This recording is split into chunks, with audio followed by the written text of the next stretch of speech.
Library Teachings of Lord Caitanya. Introduction. Originally delivered as 5 morning lectures on Caitanya Charitamrita, the authoritative biography of Lord Caitanya Mahaprabhu, by Krishnadasa Kaviraj Goswami, before the International Society for Krishna Consciousness, New York City, April 10 to 14, 1967. The word Caitanya means living force, Karita means character, and Amrita means immortal. As living entities we can move, but a table cannot because it does not possess living force. Movement and activity may be considered signs of the living force. Indeed, it may be said that there can be no activity without the living force. Although the living force is present in the material condition, this condition is not Amrita, immortal. The words Caitanya Charitamrita, then, may be translated as the character of the living force in immortality. But how is this living force displayed immortally?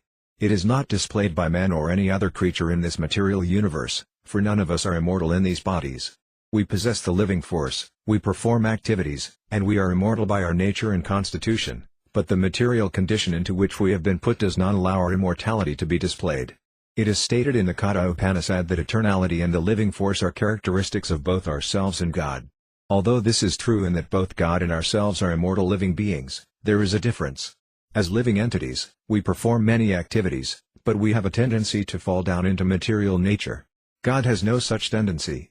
Being all-powerful, He never comes under the control of material nature. Indeed, material nature is but one display of His inconceivable energies. An analogy will help us understand the distinction between ourselves and God. From the ground we may see only clouds in the sky, but if we fly above the clouds we can see the sun shining. From the sky, skyscrapers and cities seem very tiny. Similarly, from God's position this entire material creation is insignificant. The living entity is also insignificant, and his tendency is to come down from the heights, where everything can be seen in perspective. God, however, does not have this tendency. The Supreme Lord is not subject to falling down into illusion, Maya, any more than the sun is subject to falling beneath the clouds. Impersonalist philosophers, Mayavadis, maintain that because we fall under the control of Maya when we come into this material world, God must also fall under Maya's control. This is the fallacy of their philosophy. Lord Caitanya Mahaprabhu should therefore not be considered one of us. He is Krishna himself, the supreme living entity, and as such he never comes under the cloud of Maya. Krishna, his expansions and even his higher devotees never fall into the clutches of illusion. Lord Caitanya came to earth simply to preach Krishna Bhakti, love of Krishna. In other words, he is Lord Krishna himself teaching the living entities the proper way to approach Krishna. He is like a teacher who, seeing a student doing poorly, takes up a pencil and writes, saying, "Do it like this, A, B, C." From this one should not foolishly think that the teacher is learning his ABCs. Similarly, although Lord Caitanya appears in the guise of a devotee, we should not foolishly think he is an ordinary human being. We should always remember that Lord Caitanya is Krishna, God, himself teaching us how to become Krishna conscious, and we must study him in that light. In the Bhagavad Gita, 18.66, Lord Krishna says, "Give up all your nonsense and surrender to me. I will protect you." We say, "Oh, surrender? But I have so many responsibilities." And Maya, illusion, says to us, "Don't do it, or you'll be out of my clutches. Just stay in my clutches, and I'll kick you." It is a fact that we are constantly being kicked by Maya, just as the male ass is kicked in the face by the she-ass when he comes for sex. Similarly, cats and dogs are always fighting and whining when they have sex. Even an elephant in the jungle is caught by the use of a trained she-elephant who leads him into a pit.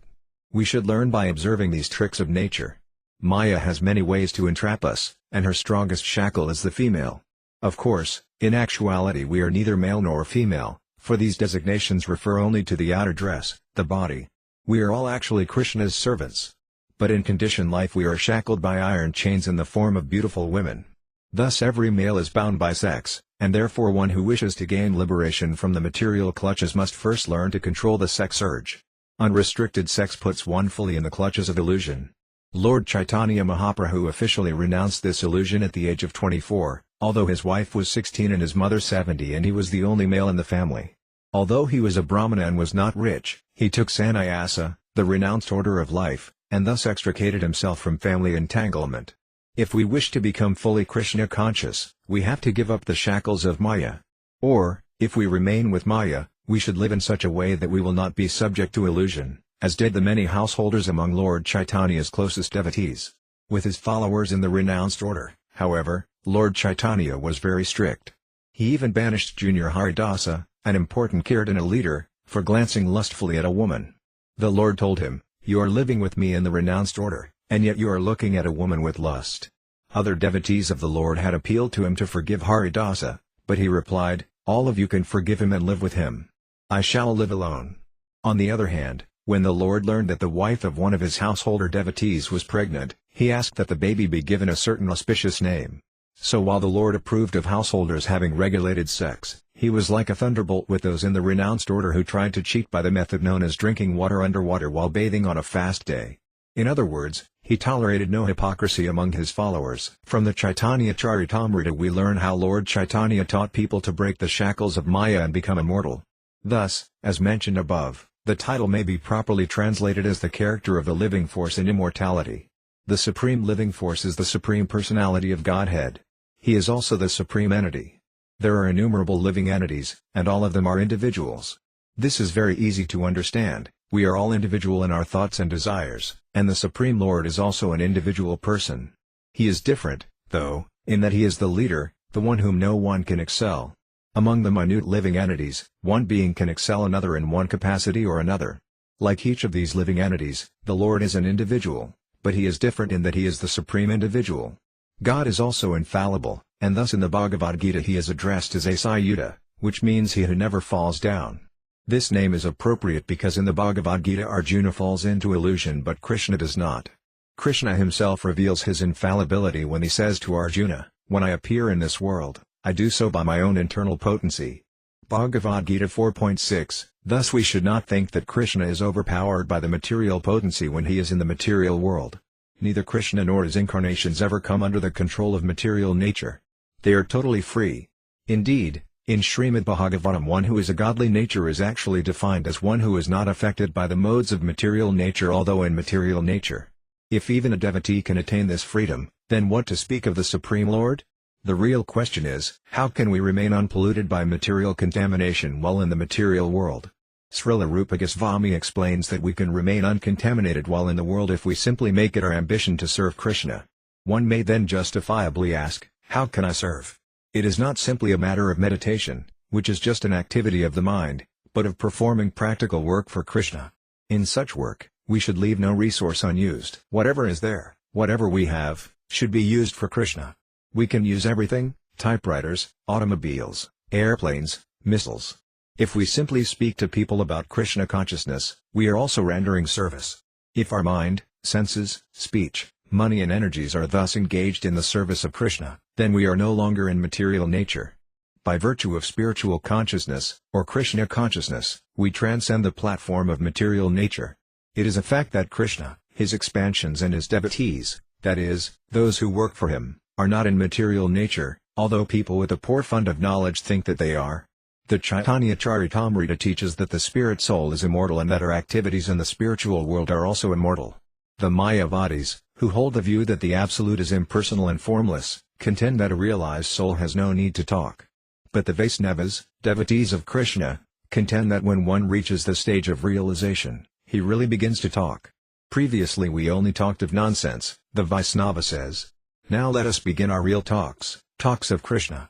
In support of their view that the self-realized remain silent, the Mayavadis are fond of using the example of the water pot, maintaining that when a pot is not filled with water it makes a sound, but that when it is filled it makes no sound. But are we water pots? How can we be compared to them? A good analogy utilizes as many similarities between two objects as possible. A water pot is not an active living force, but we are. Ever-silent meditation may be adequate for a water pot, but not for us. Indeed, when a devotee realizes how much he has to say about Krishna, 24 hours in a day are not sufficient. It is the fool who is celebrated as long as he does not speak, for when he breaks his silence his lack of knowledge is exposed. The Caitanya Charitamrita shows that there are many wonderful things to discover by glorifying the Supreme. In the beginning of the Caitanya Charitamrita, Krishnadasa Kaviraj Goswami writes, "I offer my respects to my spiritual masters." He uses the plural here to indicate the disciplic succession. He offers obeisances not to his spiritual master alone but to the whole parampara, the chain of disciplic succession beginning with Lord Krishna himself. Thus the author addresses the Guru in the plural to show the highest respect for all his predecessor spiritual masters. After offering obeisances to the disciplic succession, the author pays obeisances to all other devotees, to the Lord himself, to his incarnations, to the expansions of Godhead and to the manifestation of Krishna's internal energy. Lord Caitanya Mahaprabhu, sometimes called Krishna Chaitanya, is the embodiment of all of these. He is God, Guru, devotee, incarnation, internal energy and expansion of God. As his associate Nityananda, he is the first expansion of God. As Advaita, he is an incarnation. As Gadadhara, he is the internal potency, and as Srivasa, he is the marginal living entity in the role of a devotee. Thus Krishna should not be thought of as being alone but should be considered as eternally existing with all his manifestations, as described by Ramanujakarya. In the Visistadvaita philosophy, God's energies, expansions and incarnations are considered to be oneness in diversity. In other words, God is not separate from all of these, everything together is God. Actually, the Caitanya Charitamrita is not intended for the novice, for it is the postgraduate study of spiritual knowledge. Ideally, one begins with the Bhagavad Gita and advances through Srimad Bhagavatam to the Caitanya Charitamrita. Although all these great scriptures are on the same absolute level, for the sake of comparative study the Caitanya Charitamrita is considered to be on the highest platform. Every verse in it is perfectly composed. In the second verse of the Caitanya Charitamrita, the author offers his obeisances to Lord Caitanya and Lord Nityananda. He compares them to the sun and the moon because they dissipate the darkness of the material world. In this instance the sun and the moon have risen together. In the Western world, where the glories of Lord Caitanya are relatively unknown, one may inquire, who is Krishna Chaitanya? The author of the Caitanya Charitamrita, Srila Krishnadasa Kaviraja, answers that question in the third verse of his book. Generally, in the Upanishads the Supreme Absolute Truth is described in an impersonal way, but the personal aspect of the Absolute Truth is mentioned in the Isopanishad, where we find the following verse, Hiramayana Patrina Satyasayam Pihitam Mukam Tattvam Pusana Pavarnasatya Dharmaya Driste. O my Lord, sustainer of all that lives, your real face is covered by your dazzling effulgence. Kindly remove that covering and exhibit yourself to your pure devotee. Isopanishad 15. The impersonalists do not have the power to go beyond the effulgence of God and arrive at the personality of Godhead, from whom this effulgence is emanating. The Isopanishad is a hymn to that personality of Godhead. It is not that the impersonal Brahman is denied, it is also described, but that Brahman is revealed to be the glaring effulgence of the body of Lord Krishna. And in the Caitanya Charitamrita we learn that Lord Caitanya is Krishna himself. In other words, Sri Krishna Chaitanya is the basis of the impersonal Brahman. The Paramatma, or Supersoul, who is present within the heart of every living entity and within every atom of the universe, is but the partial representation of Lord Chaitanya. Therefore Sri Krishna Chaitanya, being the basis of both Brahman and the all-pervading Paramatma as well, is the Supreme Personality of Godhead. As such, he is full in six opulences, wealth, fame, strength, beauty, knowledge and renunciation. In short, we should know that he is Krishna, God, and that nothing is equal to or greater than him. There is nothing superior to be conceived. He is the Supreme Person. Srila Rupa Goswami, a confidential devotee taught for more than 10 days continually by Lord Chaitanya, wrote, Namo Mahavadanyaya Krishna Prema Pradayate Krishnaya Krishna Chaitanya Namna Gauratvais Nama. I offer my respectful obeisances unto the Supreme Lord Sri Krishna Chaitanya, who is more magnanimous than any other avatara, even Krishna himself, because he is bestowing freely what no one else has ever given, pure love of Krishna. Lord Chaitanya's teachings begin from the point of surrender to Krishna. He does not pursue the paths of Karma Yoga or Jnana Yoga or Hatha Yoga but begins at the end of material existence, at the point where one gives up all material attachment. In the Bhagavad Gita Krishna begins his teachings by distinguishing the soul from matter, and in the 18th chapter he concludes at the point where the soul surrenders to him in devotion. The Mayavadis would have all talk cease there, but at that point the real discussion only begins. As the Vedanta Sutra says at the very beginning, Athato Brahmajinasa, now let us begin to inquire about the Supreme Absolute Truth. Rupa Goswami thus praises Lord Chaitanya as the most munificent incarnation of all, for he gives the greatest gift by teaching the highest form of devotional service. In other words, he answers the most important inquiries that anyone can make. There are different stages of devotional service and God realization. Strictly speaking, anyone who accepts the existence of God is situated in devotional service. To acknowledge that God is great is something, but not much. Lord Chaitanya, preaching as an Acharya, a great teacher, taught that we can enter into a relationship with God and actually become God's friend, parent or lover. In the Bhagavad Gita, Krishna showed Arjuna his universal form because Arjuna was his very dear friend. Upon seeing Krishna as the Lord of the universes, however, Arjuna asked Krishna to forgive the familiarity of his friendship. Lord Caitanya goes beyond this point. Through Lord Caitanya we can become friends with Krishna, and there will be no limit to this friendship. We can become friends of Krishna not in awe or adoration but in complete freedom. We can even relate to God as his father or mother. This is the philosophy not only of the Caitanya Charitamrita but of Srimad Bhagavatam as well. There are no other scriptures in the world in which God is treated as the son of a devotee. Usually God is seen as the Almighty Father who supplies the demands of his sons. The great devotees, however, sometimes treat God as a son in their execution of devotional service. The son demands, and the father and mother supply, and in supplying Krishna the devotee becomes like a father or mother. Instead of taking from God, we give to God. It was in this relationship that Krishna's mother, Yasoda, told the Lord, "Here, eat this or you'll die. Eat nicely." In this way Krishna, although the proprietor of everything, depends on the mercy of his devotee. This is a uniquely high level of friendship, in which the devotee actually believes himself to be the father or mother of Krishna. However, Lord Chaitanya's greatest gift was his teaching that Krishna can be treated as one's lover. In this relationship the Lord becomes so much attached to his devotee that he expresses his inability to reciprocate. Krishna was so obliged to the Gopis, the cowherd girls of Vrindavana, that he felt unable to return their love. "I cannot repay your love," he told them. "I have no more assets to give." Devotional service on this highest, most excellent platform of lover and beloved, which had never been given by any previous incarnation or Akarya, was given by Caitanya Mahaprabhu.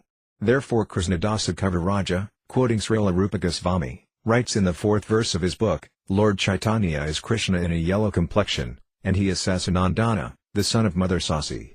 He is the most charitable personality because he came to deliver Krishna Prema, unalloyed love for Krishna, to everyone. May you always keep him in your hearts. It will be easy to understand Krishna through him." We have often heard the phrase love of Godhead. How far this love of Godhead can actually be developed can be learned from the Vaishnava philosophy. Theoretical knowledge of love of God can be found in many places and in many scriptures, but what that love of Godhead actually is and how it is developed can be found in the Vaishnava literatures. It is the unique and highest development of love of God that is given by Caitanya Mahaprabhu. Even in this material world we can have a little sense of love. How is this possible? It is due to the presence of our original love of God.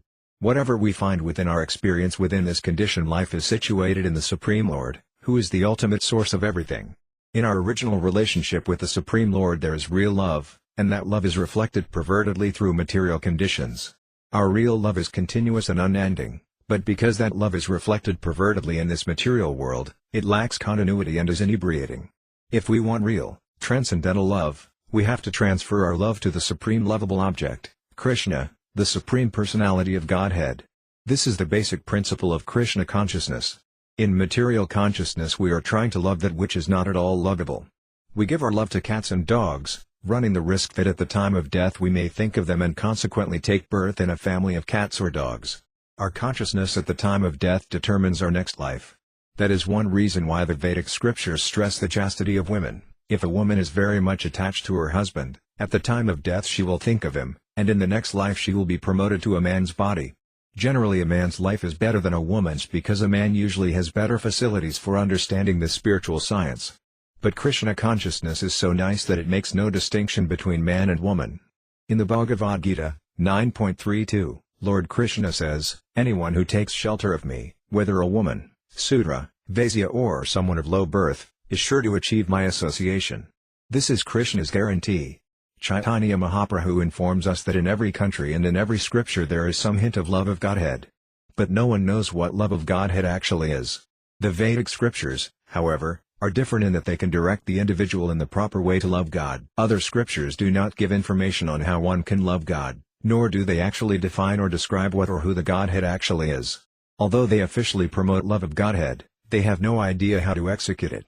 But Caitanya Mahaprabhu gives a practical demonstration of how to love God in a conjugal relationship. Taking the part of Srimati Radharani, Caitanya Mahaprabhu tried to love Krishna as Radharani loved him. Krishna was always amazed by Radharani's love. "How does Radharani give me such pleasure?" he would ask. In order to study Radharani, Krishna lived in her role and tried to understand himself. This is the secret of Lord Chaitanya's incarnation. Caitanya Mahaprabhu is Krishna, but he has taken the mood and role of Radharani to show us how to love Krishna. Thus the author writes in the 5th verse, "I offer my respectful obeisances unto the Supreme Lord, who is absorbed in Radharani's thoughts." This brings up the question of who Srimati Radharani is and what Radha Krishna is. Actually Radha Krishna is the exchange of love, but not ordinary love. Krishna has immense potencies, of which three are principal: the internal, the external and the marginal potencies. In the internal potency there are three divisions: Samvat, Ladini and Sanhini. The Ladini potency is Krishna's pleasure potency. All living entities have this pleasure-seeking potency, for all beings are trying to have pleasure. This is the very nature of the living entity. At present we are trying to enjoy our pleasure potency by means of the body and the material condition. By bodily contact we are attempting to derive pleasure from material sense objects. But we should not entertain the nonsensical idea that Krishna, who is always spiritual, also tries to seek pleasure on this material plane. In the Bhagavad Gita Krishna describes the material universe as a non-permanent place full of miseries. Why, then, would he seek pleasure in matter? He is the Supersoul, the Supreme Spirit, and his pleasure is beyond the material conception. To learn how Krishna enjoys pleasure, we must study the first 9 cantos of Srimad Bhagavatam, and then we should study the 10th canto, in which Krishna's pleasure potency is displayed in his pastimes with Radharani and the damsels of Vraya. Unfortunately, unintelligent people turn at once to the sports of Krishna in the Dasamaskanda, the 10th canto. Krishna's embracing Radharani or his dancing with the cowherd girls in the Rasa dance are generally not understood by ordinary men, because they consider these pastimes in the light of mundane lust. They foolishly think that Krishna is like themselves and that he embraces the gopas just as an ordinary man embraces a young girl. Some people thus become interested in Krishna because they think that his religion allows indulgence in sex. This is not Krishna Bhakti, love of Krishna, but Prakriti Sahajiya, materialistic lust. To avoid such errors, we should understand what Radha Krishna actually is. Radha and Krishna display their pastimes through Krishna's internal energy. The pleasure potency of Krishna's internal energy is a most difficult subject matter, and unless one understands what Krishna is, one cannot understand it. Krishna does not take any pleasure in this material world, but he has a pleasure potency. Because we are part and parcel of Krishna, the pleasure potency is within us also, but we are trying to exhibit that pleasure potency in matter. Krishna, however, does not make such a vain attempt. The object of Krishna's pleasure potency is Radharani. Krishna exhibits his potency as Radharani and then engages in loving affairs with her. In other words, Krishna does not take pleasure in this external energy but exhibits his internal energy, his pleasure potency, as Radharani and then enjoys with her. Thus Krishna manifests himself as Radharani in order to enjoy his internal pleasure potency. Of the many extensions, expansions and incarnations of the Lord, this pleasure potency is the foremost and chief. It is not that Radharani is separate from Krishna. Radharani is also Krishna, for there is no difference between the energy and the energetic. Without energy, there is no meaning to the energetic, and without the energetic, there is no energy. Similarly, without Radha there is no meaning to Krishna, and without Krishna there is no meaning to Radha. Because of this, the Vaisnava philosophy first of all pays obeisances to and worships the internal pleasure potency of the Supreme Lord.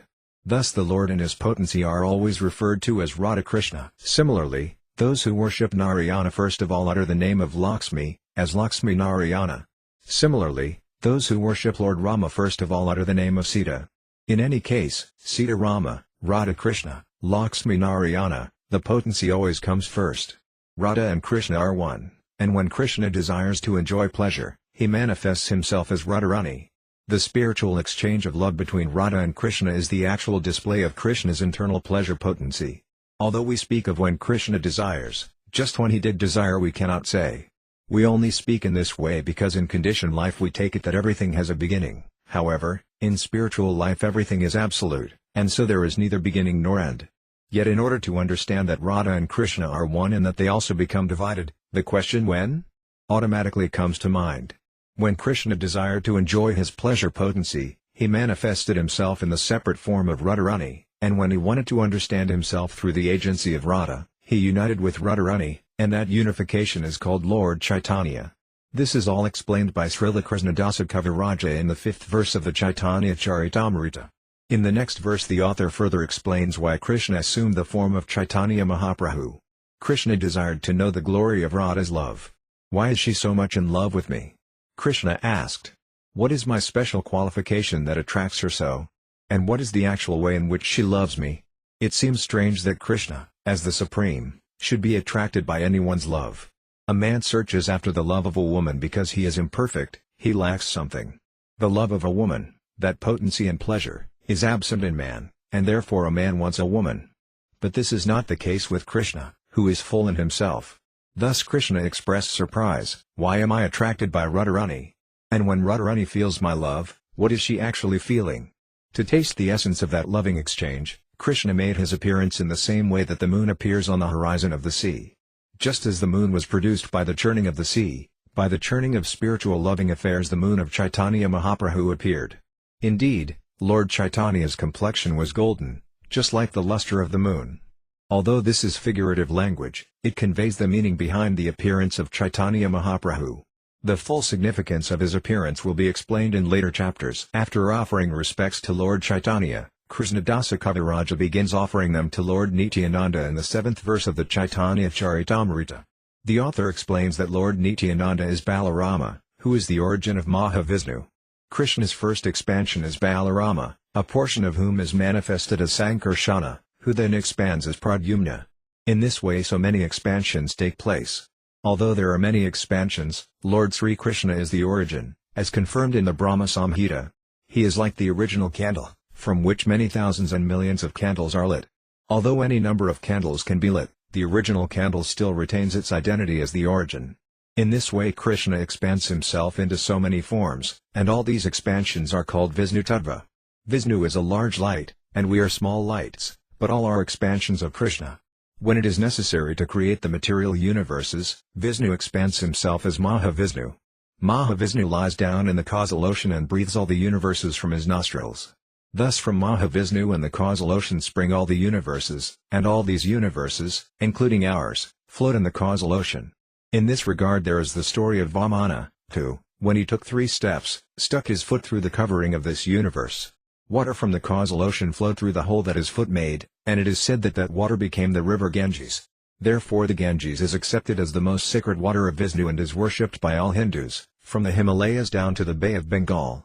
Mahavishnu is actually an expansion of Balarama, who is Krishna's first expansion and, in the Vrindavana pastimes, his brother.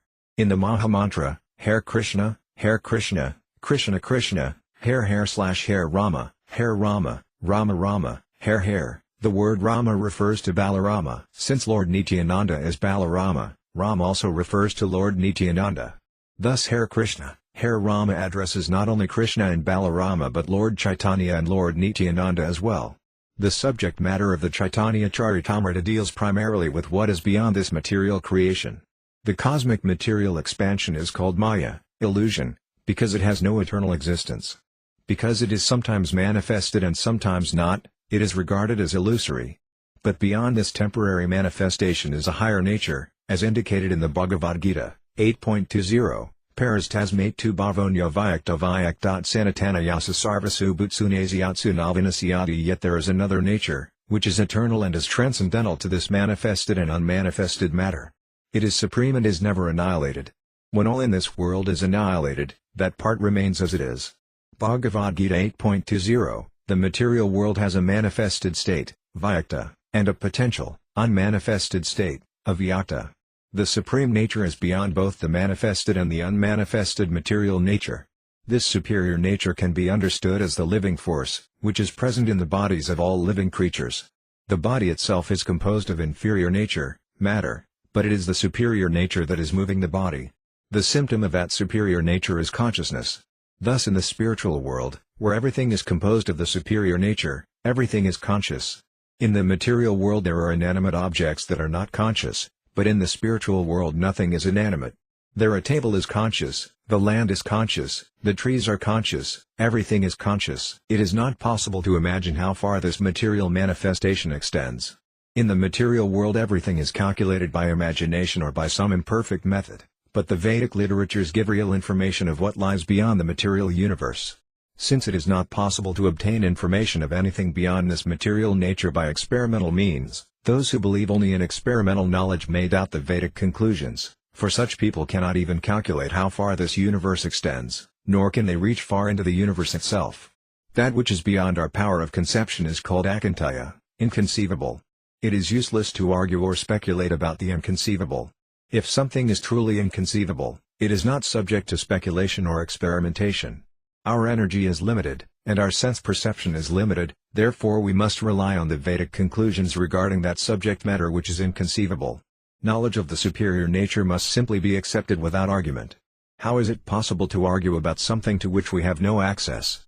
The method for understanding transcendental subject matter is given by Lord Krishna himself in the Bhagavad Gita, where Krishna tells Arjuna at the beginning of the 4th chapter, Imam vivasvad yogam praktavanaham avyayam vivasvan manav prahamanaraksvakabe bravad. I instructed this imperishable science of yoga to the sun god, Vivasvan, and Vivasvan instructed it to Manu, the father of mankind, and Manu in turn instructed it to Ikshvaku.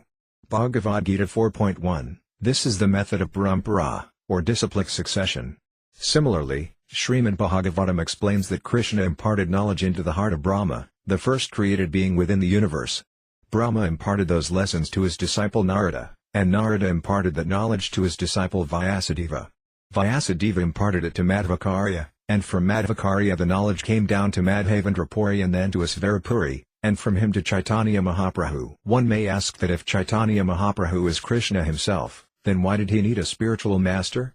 Of course, he did not need a spiritual master, but because he was playing the role of Acharya, one who teaches by example, he accepted a spiritual master. Even Krishna himself accepted a spiritual master, for that is the system. In this way the Lord sets the example for men. We should not think, however, that the Lord takes a spiritual master because he is in want of knowledge. He is simply stressing the importance of accepting the disciplic succession. The knowledge of that disciplic succession actually comes from the Lord himself, and if the knowledge descends unbroken, it is perfect. Although we may not be in touch with the original personality who first imparted the knowledge, we may receive the same knowledge through this process of transmission. In Srimad Bhagavatam it is stated that Krishna, the Absolute Truth, the personality of Godhead, transmitted transcendental knowledge into the heart of Brahma. This, then, is one way knowledge is received, through the heart. Thus there are two processes by which one may receive knowledge. One depends directly upon the Supreme Personality of Godhead, who is situated as the Supersoul within the heart of all living entities, and the other depends upon the Guru, or spiritual master, who is an expansion of Krishna. Thus Krishna transmits information both from within and from without. We simply have to receive it. If knowledge is received in this way, it doesn't matter whether it is inconceivable or not. In Srimad Bhagavatam there is a great deal of information given about the Vaikunta planetary systems, which are beyond the material universe. Similarly, a great deal of inconceivable information is given in the Caitanya Charitamrita. Any attempt to arrive at this information through experimental knowledge will fail. The knowledge simply has to be accepted. According to the Vedic method, Sabda, or transcendental sound, is regarded as evidence. Sound is very important in Vedic understanding, for if it is pure it is accepted as authoritative. Even in the material world we accept a great deal of information sent thousands of miles by telephone or radio. In this way we also accept sound as evidence in our daily lives. Although we cannot see the informant, we accept his information as valid on the basis of sound. Sound vibration, then, is very important in the transmission of Vedic knowledge. The Vedas inform us that beyond this cosmic manifestation there are extensive planets in the spiritual sky. This material manifestation is regarded as only a small portion of the total creation. The material manifestation includes not only this universe but innumerable others as well, but all the material universes combined constitute only 1/4 of the total creation. The remaining 3/4 is situated in the spiritual sky. In that sky innumerable planets float, and these are called Vaikunta Lokas. In every Vaikunta Loka, Narayana presides with his 4 expansions, Sankarsana, Pradyumna, Aniruddha, and Vasudeva. This Sankarsana, states Krishnadasa Kaviraja in the 8th verse of the Caitanya Charitamrita, is Lord Nityananda. As stated before, it is in his form as Mahavishnu that the Lord manifests the material universes. Just as a husband and wife combine to beget offspring, Mahavishnu combines with his wife Maya, or material nature. This is confirmed in the Bhagavad Gita, 14.4, where Krishna states, Sarvayana Sukanti Yamurtaya Sambhavanti Brahma Mahadyonir Ahambhya Pradapita. It should be understood that all species of life, O son of Kunti, are made possible by birth in this material nature, and that I am the seed-giving father. Vishnu impregnates Maya, the material nature, simply by glancing at her. This is the spiritual method. Materially we are limited to impregnating by only one particular part of our body, But the Supreme Lord, Krishna or Mahavishnu, can impregnate by any part. Simply by glancing, the Lord can conceive countless living entities in the womb of material nature. The Brahma Samhita confirms that the spiritual body of the Supreme Lord is so powerful that any part of his body can perform the functions of any other part. We can touch only with our hands or skin, but Krishna can touch just by glancing. We can see only with our eyes, we cannot touch or smell with them. Krishna, however, can smell and also eat with his eyes. When food is offered to Krishna, we do not see him eating, but he eats simply by glancing at the food. We cannot imagine how things work in the spiritual world, where everything is spiritual. It is not that Krishna does not eat or that we imagine that he eats, he actually eats, but his eating is different from ours. Our eating process will be similar to his when we are completely on the spiritual platform. On that platform every part of the body can act on behalf of any other part. Vishnu does not require anything in order to create. He does not require the goddess Lakshmi in order to give birth to Brahma, for Brahma is born from a lotus flower that grows from the navel of Vishnu. The goddess Lakshmi sits at the feet of Vishnu and serves him. In this material world sex is required to produce children, but in the spiritual world a man can produce as many children as he likes without having to take help from his wife. So there is no sex there. Because we have no experience with spiritual energy, we think that Brahma's birth from the navel of Vishnu is simply a fictional story. We are not aware that spiritual energy is so powerful that it can do anything and everything. Material energy is dependent on certain laws, but spiritual energy is fully independent. Countless universes reside like seeds within the skin pores of Mahavishnu, and when he exhales, they are all manifested. In the material world we have no experience of such a thing, but we do experience a perverted reflection in the phenomenon of perspiration.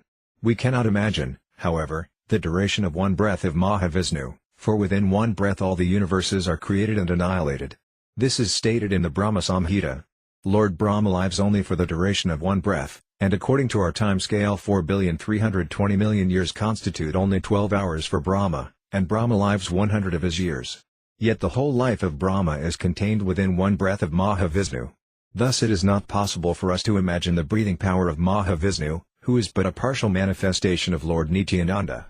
This the author of the Caitanya Charitamrita explains in the 9th verse. In the 10th and 11th verses Krishnadasa Kaviraja describes Garbhodakasaya Vishnu and Kshirodakasaya Vishnu, successive plenary expansions of Mahavishnu. Brahma appears upon a lotus growing from the navel of Garbhodakasaya Vishnu, and within the stem of that lotus are so many planetary systems. Then Brahma creates the whole of human society, animal society, everything. Kshirodakasaya Vishnu lies on the milk ocean within the universe, of which he is the controller and maintainer. Thus Brahma is the creator, Vishnu is the maintainer, and when the time for annihilation arrives, Shiva will finish everything. In the first 11 verses of the Caitanya Charitamrita, Krishnadasa Kaviraja Goswami thus discusses Lord Caitanya Mahaprabhu as Sri Krishna himself, the Supreme Personality of Godhead, and Lord Nityananda as Balarama, the first expansion of Krishna. Then in the 12th and 13th verses he describes Advaita Acharya, who is another principal associate of Lord Caitanya Mahaprabhu and an incarnation of Mahavishnu. Thus Advaita Acharya is also the Lord, or, more precisely, an expansion of the Lord. The word Advaita means non-dual, and his name is such because he is non-different from the Supreme Lord. He is also called Acharya, teacher, because he disseminated Krishna consciousness. In this way he is just like Caitanya Mahaprabhu. Although Lord Caitanya is Sri Krishna himself, he appeared as a devotee to teach people in general how to love Krishna. Similarly, although Advaita Acharya is the Lord, he appeared just to distribute the knowledge of Krishna consciousness. Thus he is also the Lord incarnated as a devotee. In the pastimes of Lord Caitanya, Krishna is manifested in 5 different features, known as the Pankatattva, to whom Srila Krishnadasa Kaviraja offers his obeisances in the 14th verse of the Caitanya Charitamrita. Krishna and his associates appear as devotees of the Supreme Lord in the form of Sri Krishna Chaitanya, Sri Nityananda Prabhu, Sri Advaita Acharya, Sri Gadadhara Prabhu, and Srivasa Prabhu. In all cases, Caitanya Mahaprabhu is the source of energy for all his devotees. Since this is the case, if we take shelter of Caitanya Mahaprabhu for the successful execution of Krishna consciousness, we are sure to make progress. In a devotional song, Nautama Dasa Thakur sings, "My dear Lord Chaitanya, please have mercy upon me. There is no one who is as merciful as you. My plea is most urgent because your mission is to deliver all fallen souls, and no one is more fallen than I, therefore I beg priority." With verse 15, Krishnadasa Kaviraj Goswami begins offering his obeisances directly to Krishna himself. Krishnadasa Kaviraja was an inhabitant of Vrindavana and a great devotee. He had been living with his family in Katwa, a small town in the district of Burdwan, in Bengal. He worshipped Radha Krishna with his family, and once when there was some misunderstanding among his family members about devotional service, he was advised by Nityananda Prabhu in a dream to leave home and go to Vrindavana. Although he was very old, he started out that very night and went to live in Vrindavana. While he was there, he met some of the 6 Goswamis, the principal disciples of Lord Caitanya Mahaprabhu. He was requested to write the Caitanya Charitamrita by the devotees of Vrindavana. Although he began this work at a very old age, by the grace of Lord Caitanya he finished it. Today it remains the most authoritative book on Caitanya Mahaprabhu's philosophy and life. When Krishnadasa Kaviraj Goswami was living in Vrindavana, there were not very many temples. At that time the 3 principal temples were those of Madana Mohana, Govindaji and Gopinatha. As a resident of Vrindavana, Krishnadasa Kaviraja offers his respects to the deities in these temples and requests God's favor. My progress in spiritual life is very slow, so I'm asking your help. In the 15th verse of the Caitanya Charitamrita, Krishnadasa offers his obeisances to the Madana Mohana Vigraya, the deity who can help us progress in Krishna consciousness. In the execution of Krishna consciousness, our first business is to know Krishna and our relationship with him. To know Krishna is to know oneself, and to know oneself is to know one's relationship with Krishna.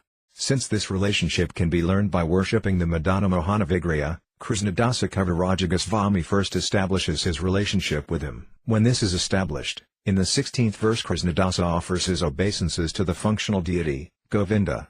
The Govinda deity is called the functional deity because he shows us how to serve Radha and Krishna. The Madana Mohana deity simply establishes that I am your eternal servant. With Govinda, however, there is actual acceptance of service. Govinda resides eternally in Vrindavana.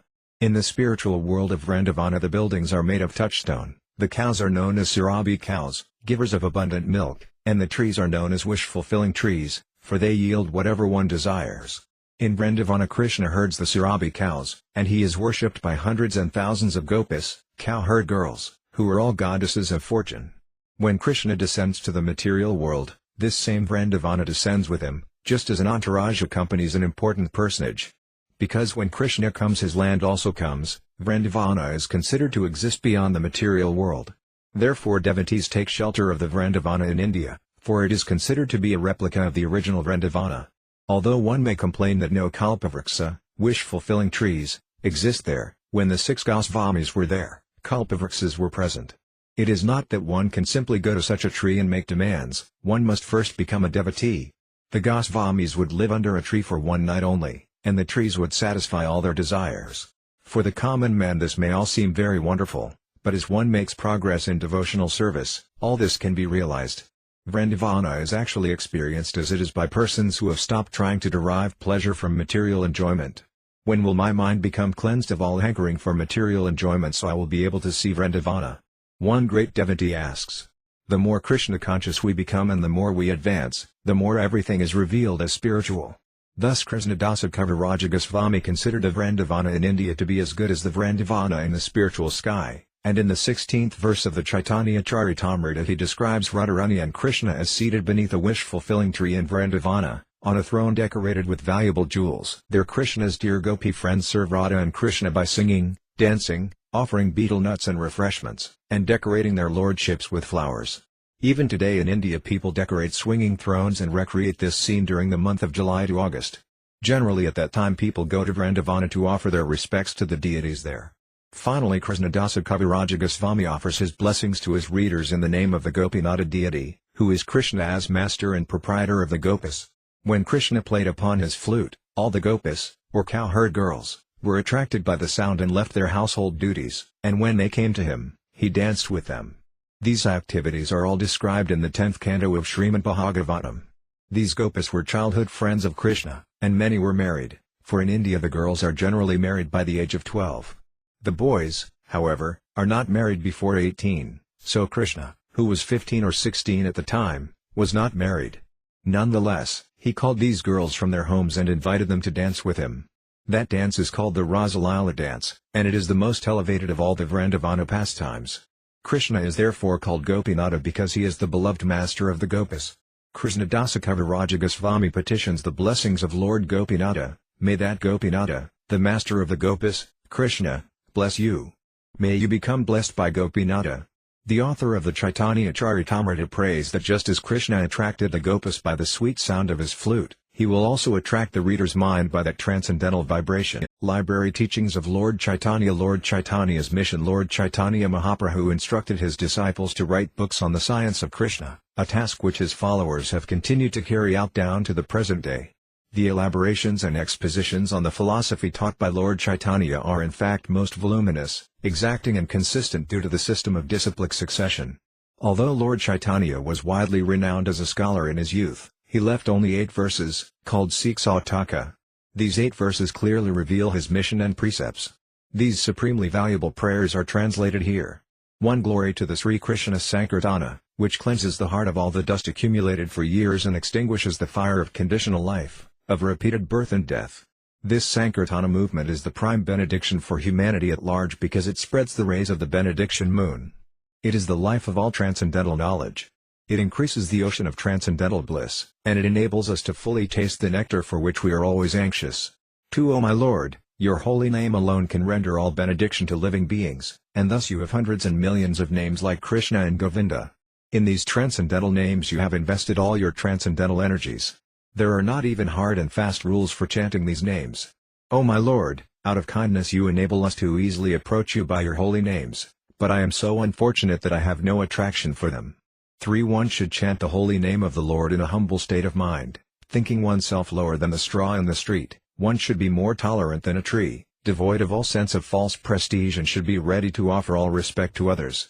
In such a state of mind one can chant the holy name of the Lord constantly. 4. O Almighty Lord, I have no desire to accumulate wealth, nor do I desire beautiful women, nor do I want any number of followers. I only want your causeless devotional service birth after birth. 5. O son of Maharajananda, Krishna, I am your eternal servitor, yet somehow or other I have fallen into the ocean of birth and death. Please pick me up from this ocean of death and place me as one of the atoms at your lotus feet. 6. O my Lord, when will my eyes be decorated with tears of love flowing constantly when I chant your holy name? When will my voice choke up, and when will the hairs of my body stand on end at the recitation of your name? 7. O Govinda, feeling your separation, I am considering a moment to be like 12 years or more. Tears are flowing from my eyes like torrents of rain, and I am feeling all vacant in the world in your absence. 8. I know no one but Krishna as my Lord, and he shall remain so even if he handles me roughly by his embrace or makes me broken-hearted by not being present before me. He is completely free to do anything and everything, for he is always my worshipful Lord unconditionally. Library Teachings of Lord Caitanya. Preface. There is no difference between the teachings of Lord Caitanya presented here and the teachings of Lord Krishna in the Bhagavad Gita. The teachings of Lord Caitanya are practical demonstrations of Lord Krishna's teachings. Lord Krishna's ultimate instruction in Bhagavad Gita is that everyone should surrender unto him, Lord Krishna. Krishna promises to take immediate charge of such a surrendered soul. The Lord, the Supreme Personality of Godhead, is already in charge of the maintenance of this creation by virtue of his plenary expansion, Kshirodakasaya Vishnu, but this maintenance is not direct. However, when the Lord says that he takes charge of his pure devotee, he actually takes direct charge. A pure devotee is a soul who is forever surrendered to the Lord, just as a child is surrendered to his parents or an animal to its master. In the surrendering process, one should, 1. Accept things favorable for discharging devotional service, 2. Reject things unfavorable, 3. Believe firmly in the Lord's protection, 4. Feel exclusively dependent on the mercy of the Lord, 5. Have no interest separate from the interest of the Lord, and 6. Always feel oneself meek and humble. The Lord demands that one surrender unto him by following these 6 guidelines, but the unintelligent so-called scholars of the world misunderstand these demands and urge the general mass of people to reject them. At the conclusion of the 9th chapter of Bhagavad Gita, Lord Krishna directly says, "Engage your mind always in thinking of me, offer obeisances and worship me. Being completely absorbed in me, surely you will come to me." Bhagavad Gita 9.34. However, the scholarly demons misguide the masses of people by directing them to the impersonal, unmanifest, eternal, unborn truth rather than the personality of Godhead. The impersonalist Mayavadi philosophers do not accept that the ultimate aspect of the absolute truth is the supreme personality of Godhead. If one desires to understand the sun as it is, one must first face the sunshine, then the sun globe and, After entering into that globe, come face to face with the predominating deity of the sun. Due to a poor fund of knowledge, the Mayavadi philosophers cannot go beyond the Brahma effulgence, which may be compared to the sunshine.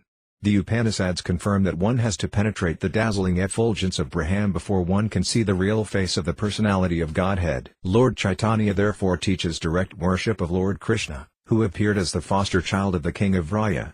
He also suggests that the place known as Vrindavana is as good as Lord Krishna because there is no difference between the name, quality, form, pastimes, entourage and paraphernalia of Lord Krishna and Lord Krishna himself. That is the absolute nature of the absolute truth. Lord Chaitanya also recommended that the highest mode of worship in the highest perfectional stage is the method practiced by the damsels of Vraya. These damsels, gopis, or cowherd girls, simply loved Krishna without a motive for material or spiritual gain. Chaitanya also recommended Srimad Bhagavatam as the spotless narration of transcendental knowledge, and he pointed out that the highest goal in human life is to develop unalloyed love for Krishna, the Supreme Personality of Godhead. Lord Chaitanya's teachings are identical to those given by Lord Kapila, the original propounder of Sankhya Yoga, the Sankhya system of philosophy. This authorized system of yoga recommends meditation on the transcendental form of the Lord. There is no question of meditating on something void or impersonal. One can meditate on the transcendental form of Lord Vishnu even without practicing involved sitting postures. Such meditation is called perfect samadhi. This perfect samadhi is verified at the end of the 6th chapter of Bhagavad Gita where Lord Krishna says, "And of all yogis, he who always abides in me with great faith, worshipping me in transcendental loving service, is most intimately united with me in yoga and is the highest of all." Bhagavad Gita 6.47, Lord Chaitanya instructed the mass of people in the Sankhya philosophy of Akantayabdabheda Tattva, which maintains that the Supreme Lord is simultaneously one with and different from his creation. Lord Chaitanya taught this philosophy through the chanting of the holy name of the Lord. He taught that the holy name of the Lord is the sound incarnation of the Lord and that since the Lord is the absolute whole, there is no difference between his holy name and his transcendental form. Thus by chanting the holy name of the Lord one can directly associate with the Supreme Lord by sound vibration. As one practices this sound vibration, he passes through 3 stages of development, the offensive stage, the clearing stage and the transcendental stage. In the offensive stage one may desire all kinds of material happiness, but in the second stage one becomes clear of all material contamination. When one is situated on the transcendental stage, he attains the most coveted position, the stage of loving God. Lord Chaitanya taught that this is the highest stage of perfection for human beings. Yoga practice is essentially meant for controlling the senses. The central controlling factor of all the senses is the mind, therefore one first has to practice controlling the mind by engaging it in Krishna consciousness. The gross activities of the mind are expressed through the external senses, either for the acquiring of knowledge or the functioning of the senses in accordance to the will. The subtle activities of the mind are thinking, feeling and willing. In accordance to one's consciousness, the individual is either polluted or clear. If one's mind is fixed on Krishna, his name, quality, form, pastimes, entourage and paraphernalia, all one's activities, both subtle and gross, become favorable. The Bhagavad Gita's process of purifying consciousness is the process of fixing one's mind on Krishna by talking of his transcendental activities, cleansing his temple, going to his temple, seeing the beautiful transcendental form of the Lord nicely decorated, hearing his transcendental glories, tasting food offered to him, associating with his devotees, smelling the flowers and tulasi leaves offered to him, engaging in activities for the Lord's interest, etc. No one can bring the activities of the mind and senses to a stop, but one can purify these activities through a change in consciousness. This change is indicated in Bhagavad Gita 2.39, when Krishna tells Arjuna of the knowledge of yoga whereby one can work without fruit of results. O son of Prtha, when you act by such intelligence, you can free yourself from the bondage of works. A human being is sometimes restricted in sense gratification due to certain circumstances such as disease, etc., but this is not the prescription. Without knowing the actual process by which the mind and senses can be controlled, less intelligent men either try to stop the mind and senses by force, or they give in to them and are carried away by the waves of sense gratification. The regulative principles and the rules of yoga, the various sitting postures and breathing exercises performed in an attempt to withdraw one's senses from the sense objects are methods meant for those who are too much engrossed in the bodily conception of life. The intelligent man who is situated in Krishna consciousness does not try to forcibly stop his senses from acting. Rather, he engages his senses in the service of Krishna. No one can stop a child from playing by leaving him inactive. A child can be stopped from engaging in nonsense by being engaged in superior activities. The forceful restraint of sense activities by the 8 principles of yoga is recommended for inferior men. Being engaged in the superior activities of Krishna consciousness, superior men naturally retire from the inferior activities of material existence. In this way Lord Chaitanya teaches the science of Krishna consciousness. That science is absolute. Dry metal speculators try to restrain themselves from material attachment, but it is generally found that the mind is too strong to be controlled and that it drags them down to sensual activities. A person in Krishna consciousness does not run this risk. One has to engage his mind and senses in Krishna-conscious activities, and Lord Chaitanya teaches one how to do this in practice. Before accepting sannyasa, the renounced order, Lord Chaitanya was known as Visvambara. The word Visvambara refers to one who maintains the entire universe and who leads all living entities. This maintainer and leader appeared as Lord Sri Krishna Chaitanya to give humanity these sublime teachings. Lord Chaitanya is the ideal teacher of life's prime necessities. He is the most munificent bestower of love of Krishna. He is the complete reservoir of all mercies and good fortune, as confirmed in Srimad Bhagavatam, Bhagavad Gita, Mahabharata and the Upanishads. He is the Supreme Personality of Godhead, Krishna himself, and he is worshipable by everyone in this age of disagreement. Everyone can join in his Sankirtana movement. No previous qualification is necessary. Just by following his teachings, anyone can become a perfect human being. If one is fortunate enough to be attracted by his features, one is sure to be successful in one's life mission. In other words, those who are interested in attaining spiritual existence can be easily relieved from the clutches of Maya by the grace of Lord Chaitanya. These teachings presented in this book are not different from the Lord.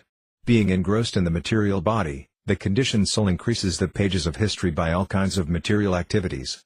The teachings of Lord Chaitanya can help human society stop such unnecessary and temporary activities. By these teachings, humanity can be elevated to the topmost platform of spiritual activity. These spiritual activities actually begin after liberation from material bondage. Such liberated activities in Krishna consciousness constitute the goal of human perfection. The false prestige one acquires by attempting to dominate material nature is illusory. Illuminating knowledge can be acquired from the teachings of Lord Chaitanya, and by such knowledge one can advance in spiritual existence. Everyone has to suffer or enjoy the fruits of his activity. No one can check the laws of material nature which govern such things. As long as one is engaged in fruitive activity, he is sure to be baffled in an attempt to attain the ultimate goal of life. I sincerely hope that by understanding the teachings of Lord Chaitanya, human society will experience a new light of spiritual life which will open the field of activity for the pure soul. Om Tat Sat A.C. Bhaktivedanta Swami 14th of March, 1968 Birthday of Lord Chaitanya Sri Sri Radha Krishna Temple New York, New York. Library Teachings of Lord Chaitanya Prologue by Srila Bhaktivinoda Thakura. This account originally appeared in a short work by Srila Bhaktivinoda Thakura entitled Sri Chaitanya Mahaprabhu, His Life and Precepts. August 20, 1896, Chaitanya Mahaprabhu was born in Mayapur, in the town of Nadia, just after sunset on the evening of the 23rd Falguna, 1407 Sakabda, answering to the 18th of February, 1486, of the Christian era. The moon was eclipsed at the time of his birth, and the people of Nadia were then engaged, as was usual on such occasions, in bathing in the Bhajarati with loud cheers of Hari Bol. His father, Jagannath Misra, a poor Brahmana of the Vedic order, and his mother, Sasi Devi, a model good woman, both descended from Brahmana stock originally residing in Sylhet. Mahaprabhu was a beautiful child, and the ladies of the town came to see him with presents. His mother's father, Pandita Nilambara Chakravarti, a renowned astrologer, foretold that the child would be a great personage in time, and he therefore gave him the name Visvambara. The ladies of the neighborhood styled him Gaurahari on account of his golden complexion, and his mother called him Nimai on account of the Nema tree near which he was born. Beautiful as the lad was, everyone heartily loved to see him every day. As he grew up he became a whimsical and frolicsome lad. After his 5th year, he was admitted into a Pathishala, school, where he picked up Bengali in a very short time. Most of his contemporary biographers have mentioned certain anecdotes regarding Chaitanya, which are simple records of his early miracles. It is said that when he was an infant in his mother's arms he wept continually, and when the neighboring ladies cried Hari Bol, he used to stop. Thus there was a continuation of the utterance of Hari Bol in the house, foreshowing the future mission of the hero. It has also been stated that when his mother once gave him sweetmeats to eat he ate clay instead of the food. His mother asking for the reason, He stated that as every sweetmeat was nothing but clay transformed, he could eat clay as well. His mother, who was the consort of a pandita, explained that every article in a special state was adapted to a special use. Earth while in the state of a jug could be used as a water pot, but in the state of a brick such a use was not possible.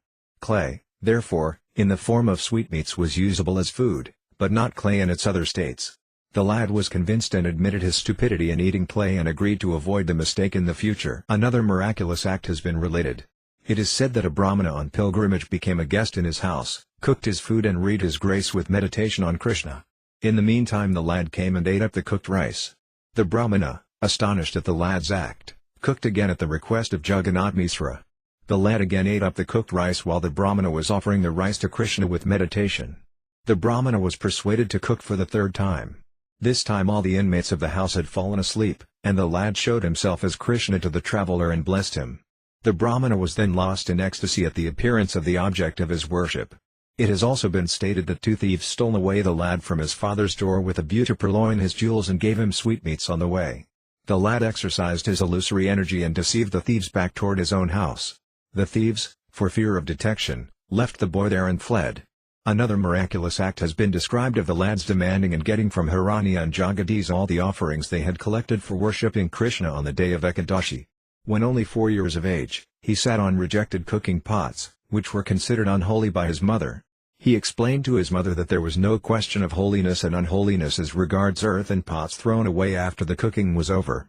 These anecdotes relate to his tender age up to the 5th year. In his 8th year, he was admitted into the Tula school of Gangadasa Pandita, in Ganganagara, close by the village of Mayapur. In 2 years he became well read in Sanskrit grammar and rhetoric. His readings after that were of the nature of self-study in his own house, where he had found all important books belonging to his father, who was a Pandita himself. It appears that he read the Samarthi in his own study, and the Nyaya also, in competition with his friends, who were then studying under the celebrated Pandita Raghunatha Siromani. Now, after his 10th year, Caitanya became a passable scholar in grammar, rhetoric, the Samarthi and Nyaya.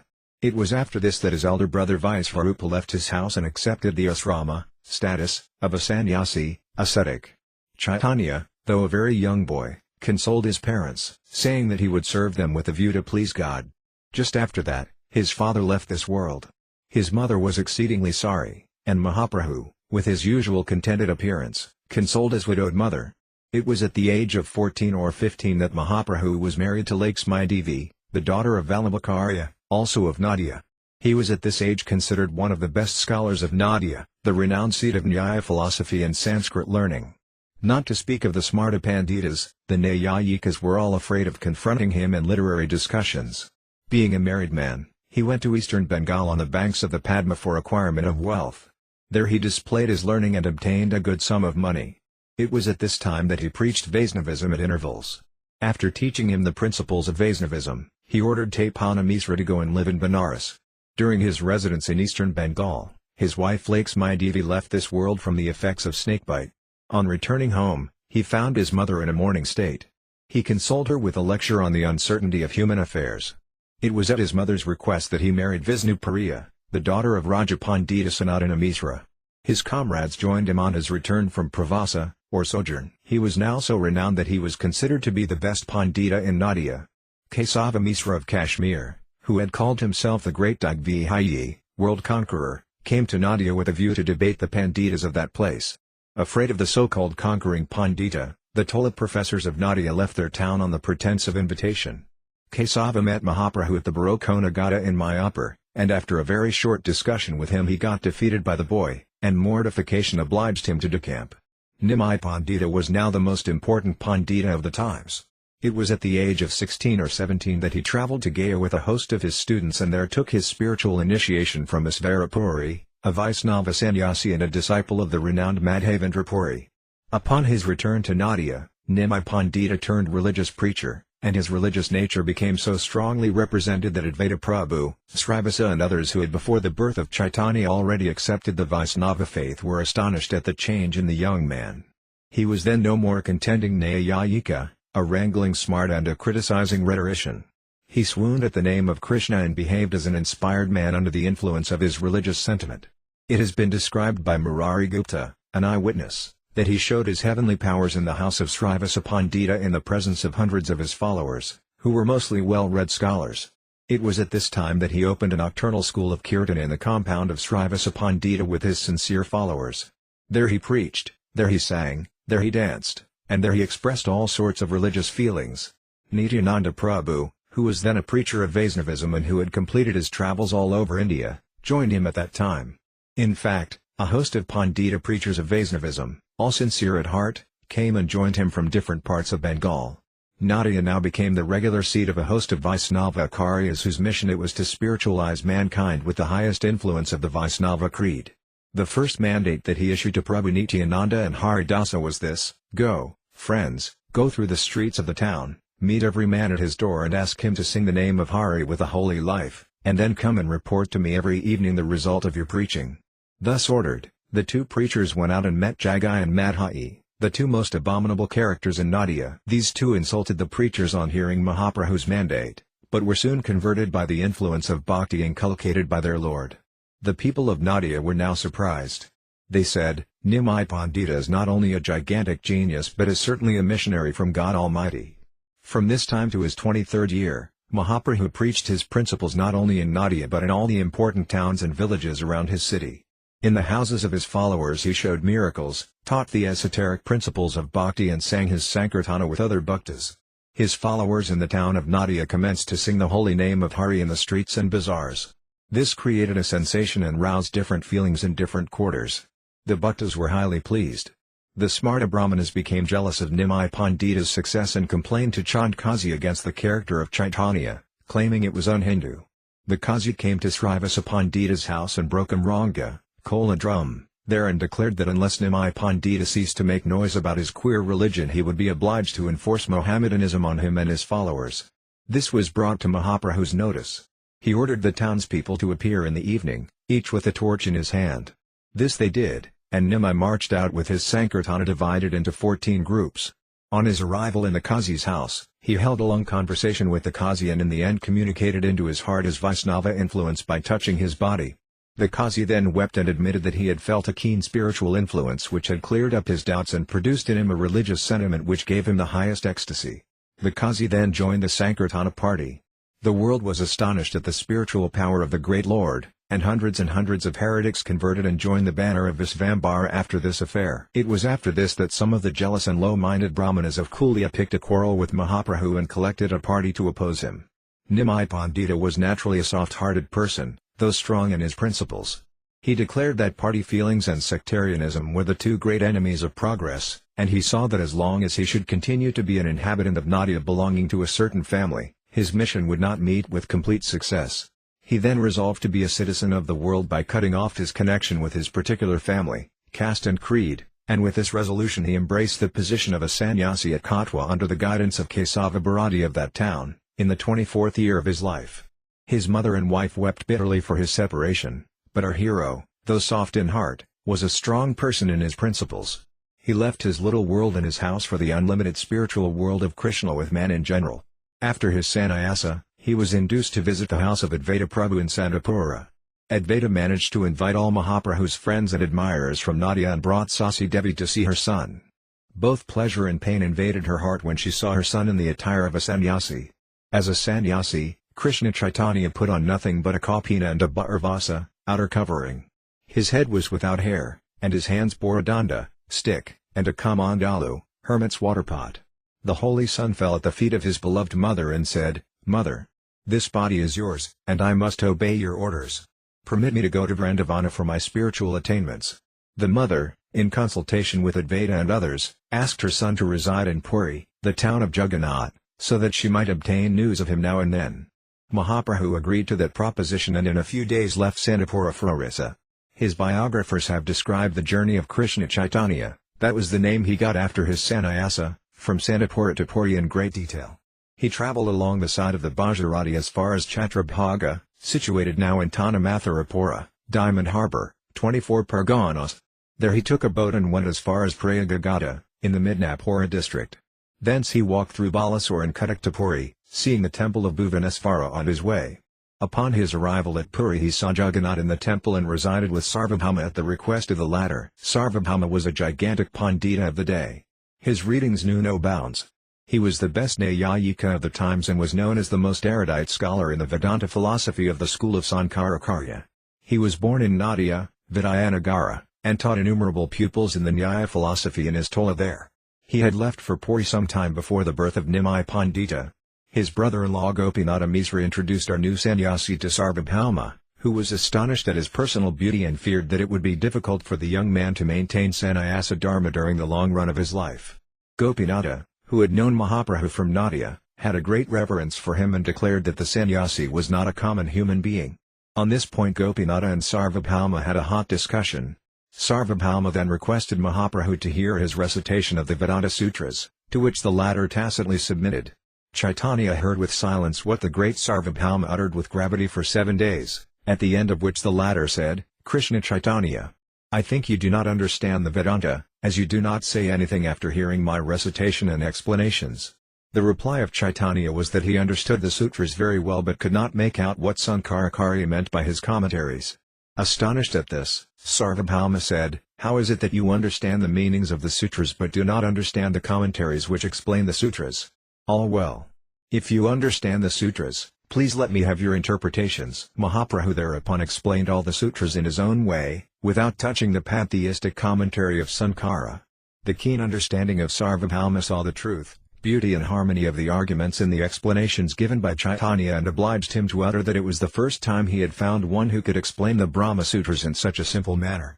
He also admitted that the commentaries of Sankara never gave such natural explanations of the Vedanta Sutras as those he had obtained from Mahaprabhu. Sarvabhauma then submitted himself as an advocate and follower. In a few days he turned out to be one of the best Vaisnavas of the time. When reports of this came out, the whole of Orissa sang the praise of Krishna Caitanya, and hundreds came to him and became his followers.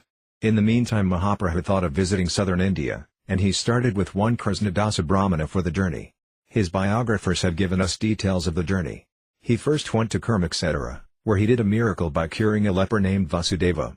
He met Ramananda Raya, the governor of Vijayanagara, on the banks of the Godavari and had a philosophical conversation with him on the subject of Prema Bhakti. He worked another miracle by making them immediately disappear, the 7 tala trees from behind which Ramacandra, the son of Dasaratha, had shot his arrow and killed the great Valiraja.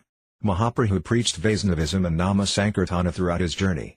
At Rangi etc. he stayed for 4 months in the house of one Venkatabhata in order to spend the rainy season. There he converted the whole family of Venkata from Ramanuja Vaisnavism to Krishna Bhakti, including the son of Venkata, a boy of 10 years named Gopala, who afterwards came to Vrindavana and became one of the 6 Gosvamis, prophets serving under their leader Sri Krishna Caitanya. Trained up in Sanskrit by his uncle Prabodhananda Sarasvati, Gopala wrote several books on Vaisnavism. Caitanya visited numerous places in southern India as far as Cape Comorin and returned to Puri in 2 years by Pandharpura on the Bhima. In this latter place he spiritualized one Tukarama, who became from that time a religious preacher himself. This fact has been admitted in his Abhangas, which have been collected in a volume by Mr. Satendranath Tagore of the Bombay Civil Service. During his journey he had discussions with the Buddhists, the Jains and the Mayavadis in several places and converted his opponents to Vaisnavism. Upon his return to Puri, Raja Pratapurudradeva and several Pandita Brahmanas joined the banner of Caitanya Mahaprabhu. He was now 27 years of age. In his 28th year he went to Bengal as far as Gouda in Malda. There he picked up 2 great personages named Rupa and Sanatana. Though descended from the lines of the Karnatic Brahmanas, these 2 brothers had turned Dhimmi Mohammedans by their continual contact with Hussain Shah, the then emperor of Gouda.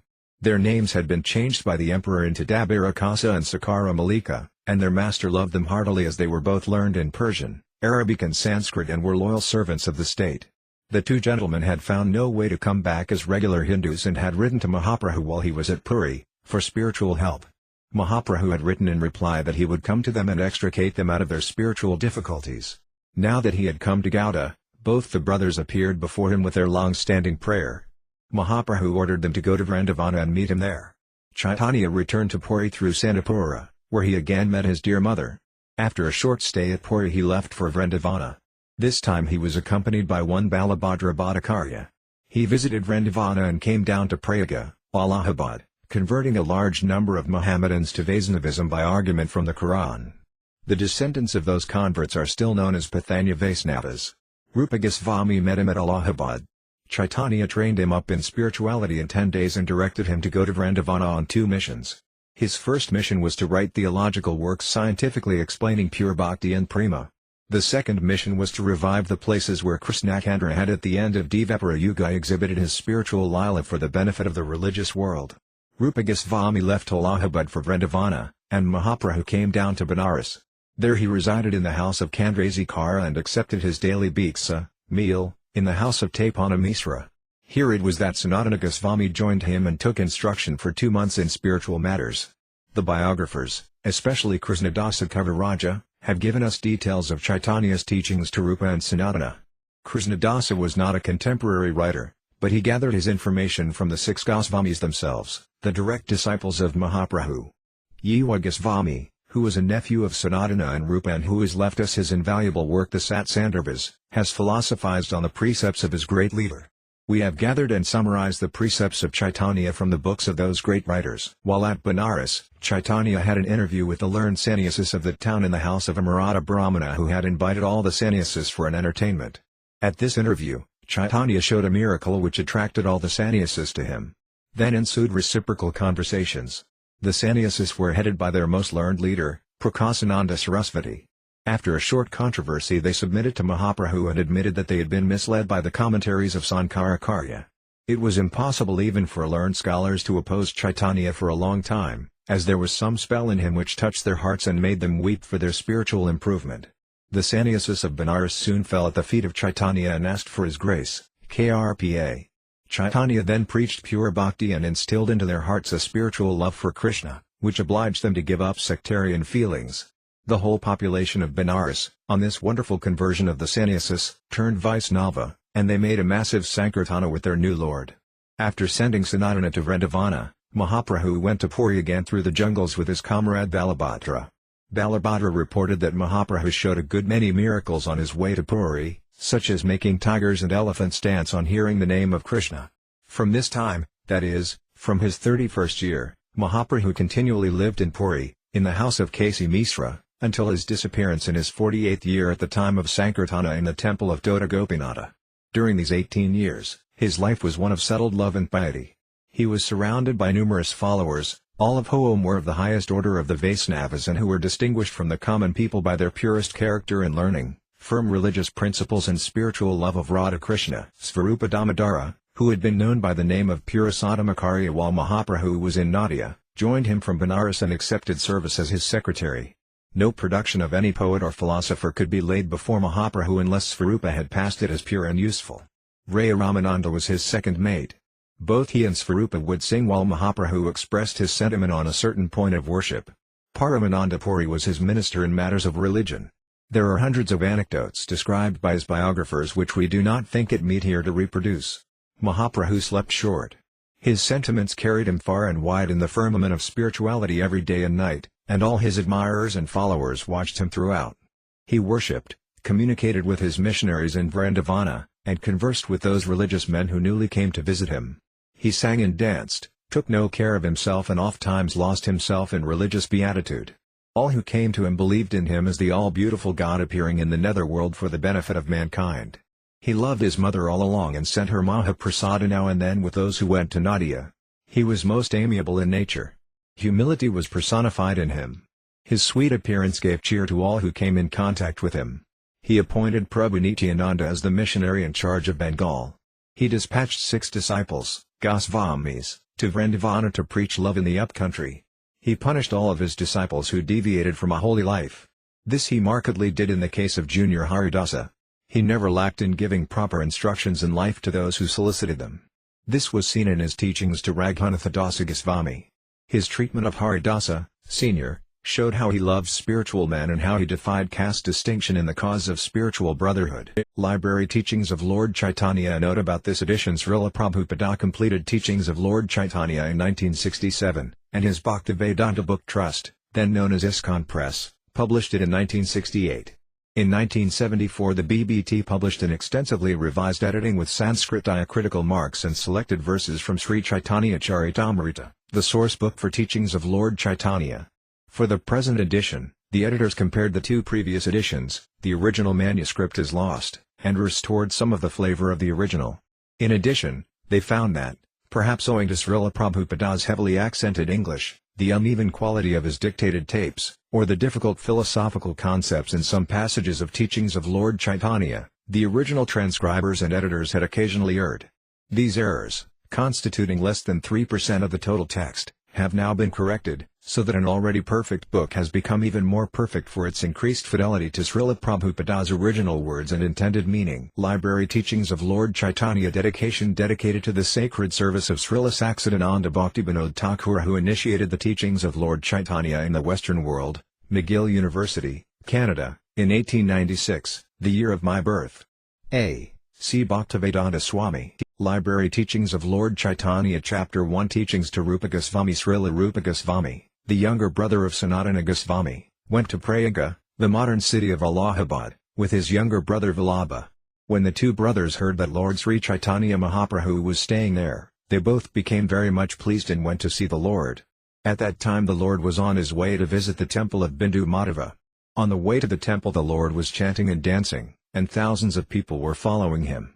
Some were crying and some were laughing, some were dancing and some were singing, and some were falling on the ground, offering obeisances to the Lord. And all of them were roaring the holy name, Krishna, Krishna. It is said that in spite of being at the confluence of the rivers Ganges and Yamuna, Prayaga was never flooded until the appearance of Chaitanya Mahaprabhu, at which time the city was overflooded by love of Krishna.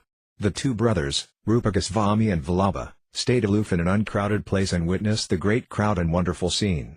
When the Lord danced, he raised his arms and shouted, Hari Bol! Hari Bol! The people all about him were astonished to see his activities. Indeed, the wonderful scene is difficult to describe. After visiting the temple, the Lord accepted prasadam, food offered to the deity, at the house of a Deccanist, Southern, Brahmana with whom he was acquainted. While sitting alone at the Brahmana's home, the Lord was visited by Rupa Goswami and Vallabha. From a distance the two brothers fell down on the ground to offer obeisances, and they chanted many Sanskrit verses from the scriptures. When the Lord saw Rupa Goswami offering obeisances before him, he became very much pleased and said, My dear Rupa, please get up.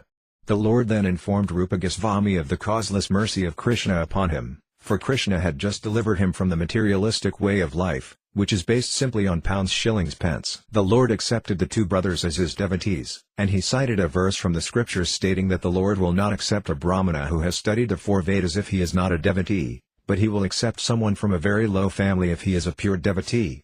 Then the Lord embraced the two brothers, and out of his causeless mercy he touched their heads with his lotus feet. Blessed in this way, the brothers offered prayers to the Lord in their own words. The prayers indicated that Lord Sri Krishna Chaitanya Mahaprabhu was Krishna himself, that he had assumed a fair complexion form, Gauranga, and that he was the most munificent incarnation of Krishna because he was distributing love of Krishna. Srila Rupa Goswami also recited a verse later found in the book Govindalilamrita, 1.2, Yojanana matam bhuvanam dalaralayan apyakarat pramatam svaprima sampat sudhayadbhutam Sri Krishna Caitanya mamam prapati. Let me surrender unto the lotus feet of Sri Krishna Chaitanya Mahaprabhu, who is the greatest, most merciful personality of Godhead.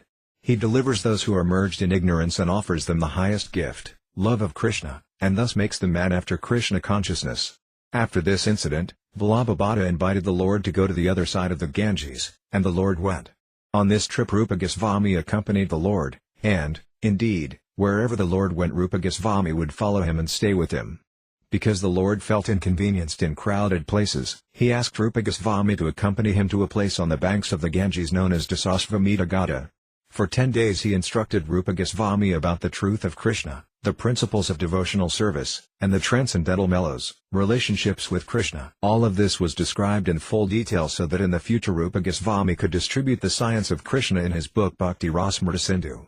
Srila Rupa Goswami described this incident in the first verse of Bhakti Rasamrita Sindhu, in which he speaks of the causeless mercy of the Lord upon him.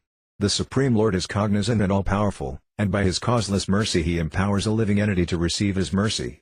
People in general, being under the spell of conditioned life, are averse to rendering devotional service and practicing Krishna consciousness. They are unaware of the teachings of Krishna consciousness, which reveal one's eternal relationship with the Supreme Personality of Godhead, the process by which one can return to the spiritual world, and the ultimate goal of life, which is to return home, back to Godhead.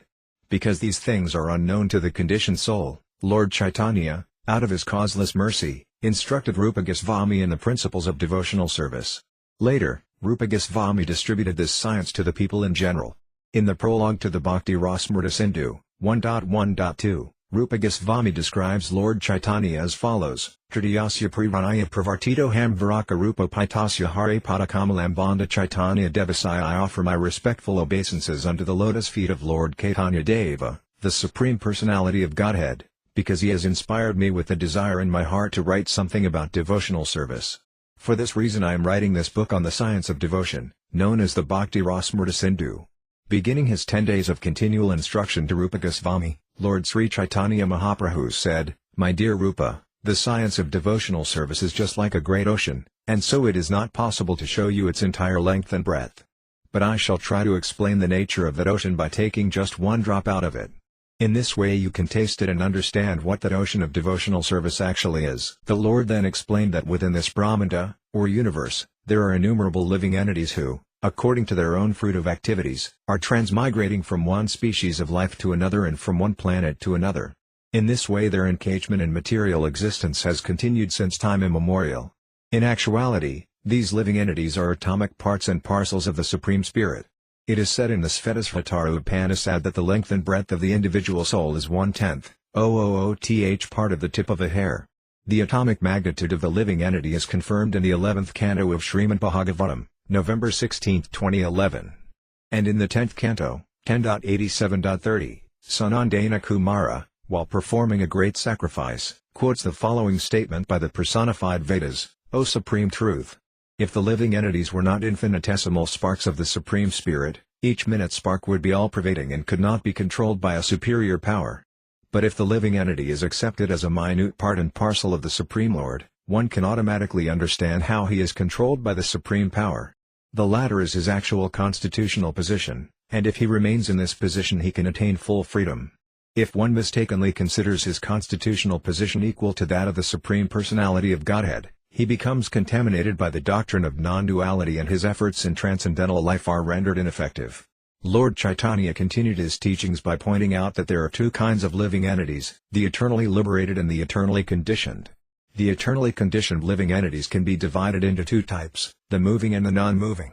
Those that remain in one place, trees, for example, are classified as sthavara, or non-moving entities, and those that move, such as birds and beasts, are called jungama, or moving entities.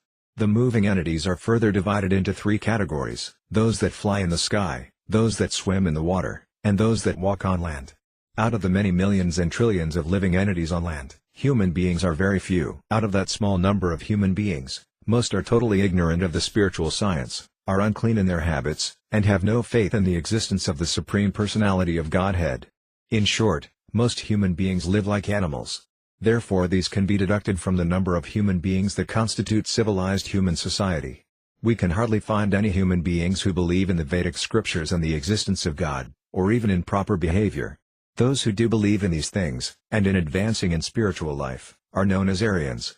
Out of those who believe in the scriptures and the advancement of human civilization, there are two classes, the righteous and the unrighteous.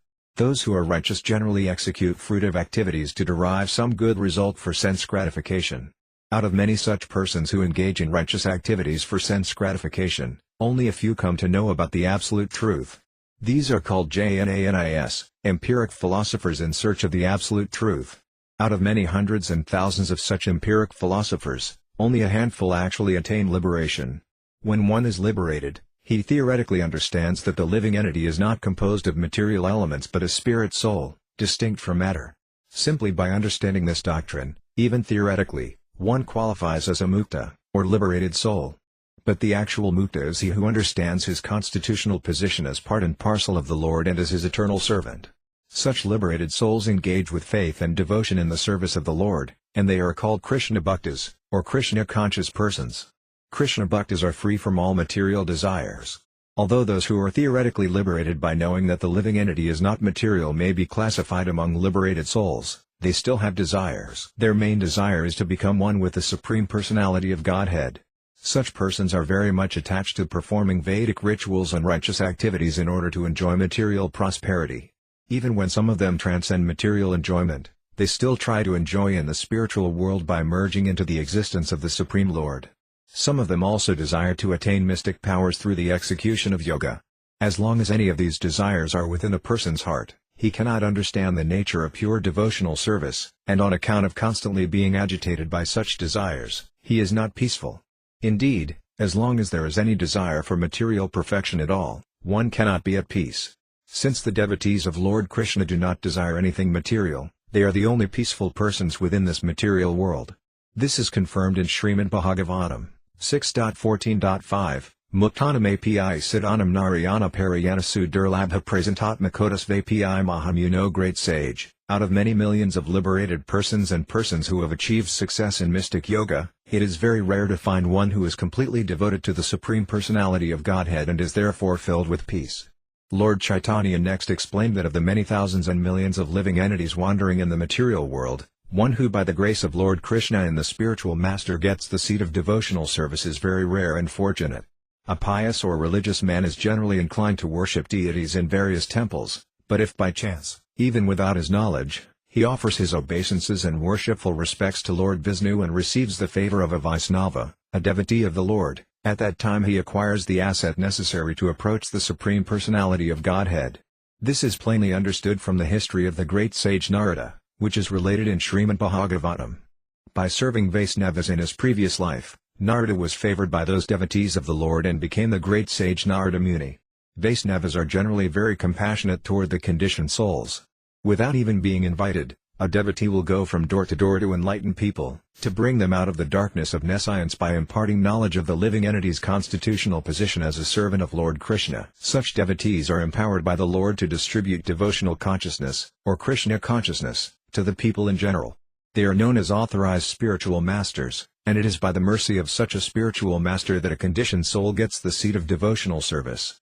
The causeless mercy of the Supreme Personality of Godhead is first appreciated when one comes in touch with a bona fide spiritual master, who can enlighten the conditioned soul and bring him to the highest position of devotional life. Therefore Lord Caitanya said that by the mercy of the spiritual master one can achieve the causeless mercy of the Lord, and by the mercy of the Supreme Personality of Godhead one can attain the mercy of the bona fide spiritual master. Thus by the mercy of the spiritual master and Krishna one receives the seat of devotional service. Then one has to sow the seed in the field of his heart, just as a gardener sows the seed of a valuable tree. After sowing this seed, one has to water it by chanting and hearing the holy name of the Supreme Lord and by taking part in discussions about the science of devotional service in a society of pure devotees. When the plant of devotional service sprouts up from the seed of devotion, it begins to grow freely. When it is fully grown, it surpasses the length and breadth of this universe and enters the transcendental atmosphere of the spiritual world, where everything is bathed in the effulgence of the Brahmajyoti. The plant penetrates even the Brahmajyoti and gradually enters the planet known as Goloka Vrindavana. There the plant takes shelter at the lotus feet of Krishna. That is the ultimate goal of devotional service. After attaining this position, the plant produces the fruit of love of Godhead. To taste this fruit, however, it is necessary for the devotee, or transcendental gardener, to water the plant daily by chanting and hearing. Unless one waters the plant by chanting and hearing, there is every chance that it will dry up. Lord Caitanya pointed out to Rupa Goswami that there was another danger to be encountered while watering the root of the devotional plant. After a plant has grown somewhat, an animal may come and either eat it or destroy it. When the green leaves of a plant are eaten by some animal, the plant generally dies. Thus one has to take precautions so that the plant of devotional service is not disturbed by animals, which represent offenses. The most dangerous animal is a mad elephant, for if a mad elephant enters a garden, it causes tremendous damage to plants and trees. An offense to a pure devotee of the Lord is called Vaisnava Aparada, the mad elephant offense. In the discharge of devotional service, an offense to the feet of a pure devotee creates havoc and stops one's advancement. Thus one has to defend the plant of bhakti by fencing it off properly and taking care not to offend pure devotees. Then the plant of devotional service will be properly protected. An offense to a pure devotee is one of the 10 offenses against the holy name. The first offense is to blaspheme the great devotees who have tried to spread the glories of the holy name all over the world. The greatest offender at the feet of the holy name is the rascal who is envious of such devotees. The holy name of Krishna is non-different from Krishna, and Lord Krishna cannot tolerate offenses against a pure devotee who, following the order of his spiritual master, is spreading the holy name all over the world. The second offense is to deny that Lord Vishnu is the absolute truth. Since there is no difference between the Lord and his name, qualities, form and pastimes, or activities, one who sees a difference is considered an offender. The Lord being supreme, no one is equal to or greater than him. Consequently, one who thinks that the name of some demigod is equal to the Lord's name is an offender. The Supreme Lord and the demigods should never be considered on the same level. The third offense is to consider the bona fide spiritual master to be a common man. The fourth offense is to blaspheme the Vedic literature, the Vedas and such corollaries as the Puranas. The fifth offense is to consider the glories of the holy name to be exaggerations. The sixth offense is to imagine a perverted meaning of the holy name. The seventh offense is to commit sinful activities on the strength of chanting the holy name. It is understood that by chanting the holy name one is freed from sinful reactions, but this does not mean that one should perversely act sinfully on the strength of chanting. That is the greatest offense. The eighth offense is to equate chanting the holy name with religious rituals, austerity, renunciation or sacrificial performances. Chanting the holy name is as good as associating with the Supreme Personality of Godhead, whereas these pious activities are only means of approaching the Supreme Personality of Godhead, and they can also be performed for some material reason. It is an offense to equate them with chanting the holy name. The ninth offense is to preach the glories of the holy name of God to a faithless person. The 10th and last offense is to maintain material attachments even after hearing and chanting the holy name of God. The idea is that by chanting the holy name without offense one is elevated to the liberated platform, where one is freed from all material attachments. Thus if one chants the holy names and still has material attachments, he is committing an offense. There are still other factors which can disturb the plant of devotional service. As this plant grows, the weeds of material desires may also grow. When a person advances in devotional service, it is natural that many persons will come to him requesting to become disciples and will offer him some material gains. If one is attracted by a large number of disciples offering material conveniences and forgets his duty as a bona fide spiritual master, the growth of the plant will be impeded. Simply by taking advantage of material conveniences one may become addicted to enjoying material comforts. Other impediments are to desire liberation or material name and fame by discharging devotional service, or to neglect the prohibitions. These prohibitions are mentioned in the authorized scriptures. One should not indulge in illicit sex, intoxication, gambling or eating meat. Indeed, one should not eat anything other than Krishna prasadam, food offered to Krishna. These are the restrictions for one who is attempting to advance in devotional service. If one does not follow these principles strictly, there will be a severe disturbance in the discharge of devotional service. If one is not particularly careful, by watering the plant of devotional service one will instead nourish the weeds described above, which will then grow very luxuriantly and hamper one's progress. The idea is that when one waters a garden, not only does the desired plant grow rapidly but the unwanted plants grow also. If the gardener does not see these weeds and cut them down, they will overcome and choke the plant of devotion. It is thus the duty of the neophyte devotee to cut down all the weeds that may grow by the watering process of devotional service. If one is careful to guard against the growth of these weeds, the plant of devotion will grow luxuriantly and reach the ultimate goal, Goloka Vrindavana. When the living entity engaged in devotional service relishes the fruit of love of Godhead, he forgets all religious rituals aimed at improving his economic condition. He no longer desires to satisfy his senses, and he no longer desires to become one with the Supreme Lord by merging into his effulgence. There are many practices leading to spiritual knowledge and transcendental bliss, including the ritualistic sacrifices recommended in the Vedas, the execution of austerities and pious duties, and the practice of mystic yoga. These all reward different results to their performers. But all these rewards appear to glitter only as long as one is not elevated to the transcendental loving service of the Lord. Love of God is dormant in everyone, and it can be awakened from its dormant position by the execution of pure devotional service, just as a person bitten by a serpent and fallen unconscious can be revived by smelling ammonia. After speaking in this way about pure devotional service, Lord Caitanya began to describe that service and its symptoms to Rupa Goswami. He explained that in pure devotional service there can be no desire other than the desire to advance in Krishna consciousness. In Krishna consciousness there is no scope for worshipping any demigod or even any other form of Krishna, nor is there room for indulgence in speculative empiric philosophy or fruitive activities. One should be free from all these contaminations. A devotee should accept only those things that are favorable for keeping his body and soul together and should reject those things that increase the demands of the body. Only the bare necessities for bodily maintenance should be accepted. By making one's bodily necessities secondary, one can primarily devote his time to the cultivation of Krishna consciousness through the chanting of the holy names of God. Pure devotional service means engaging all one's senses in the service of the Lord. At the present moment our senses are all designated because the body is designated. So we think that our body belongs to a particular society or a particular country or a particular family. In this way the body is bound by so many designations.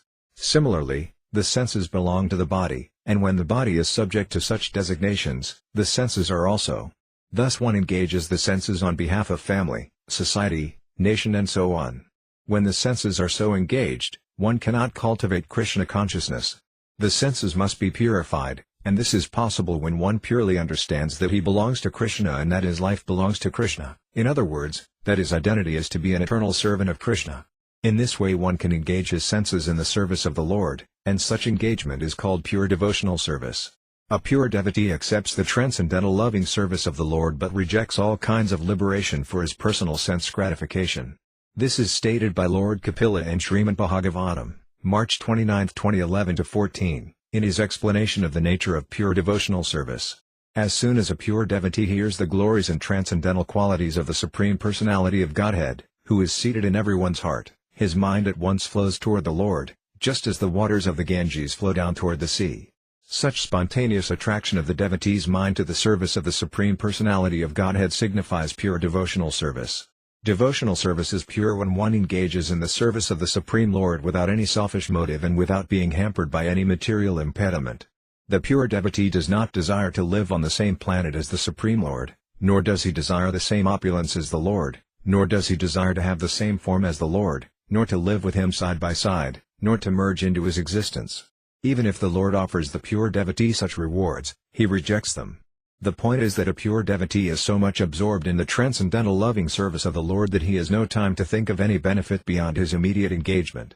Just as an ordinary materialistic businessman thinks of nothing else when he is absorbed in his business, a pure devotee, when engaged in the service of the Lord, does not think of anything beyond that engagement. One who possesses the symptoms described above has been elevated to the topmost position of devotional service.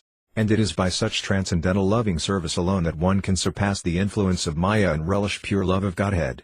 As long as one desires material benefit or liberation, which are called the two witches of allurement, one cannot relish the taste of transcendental loving service to the Supreme Lord.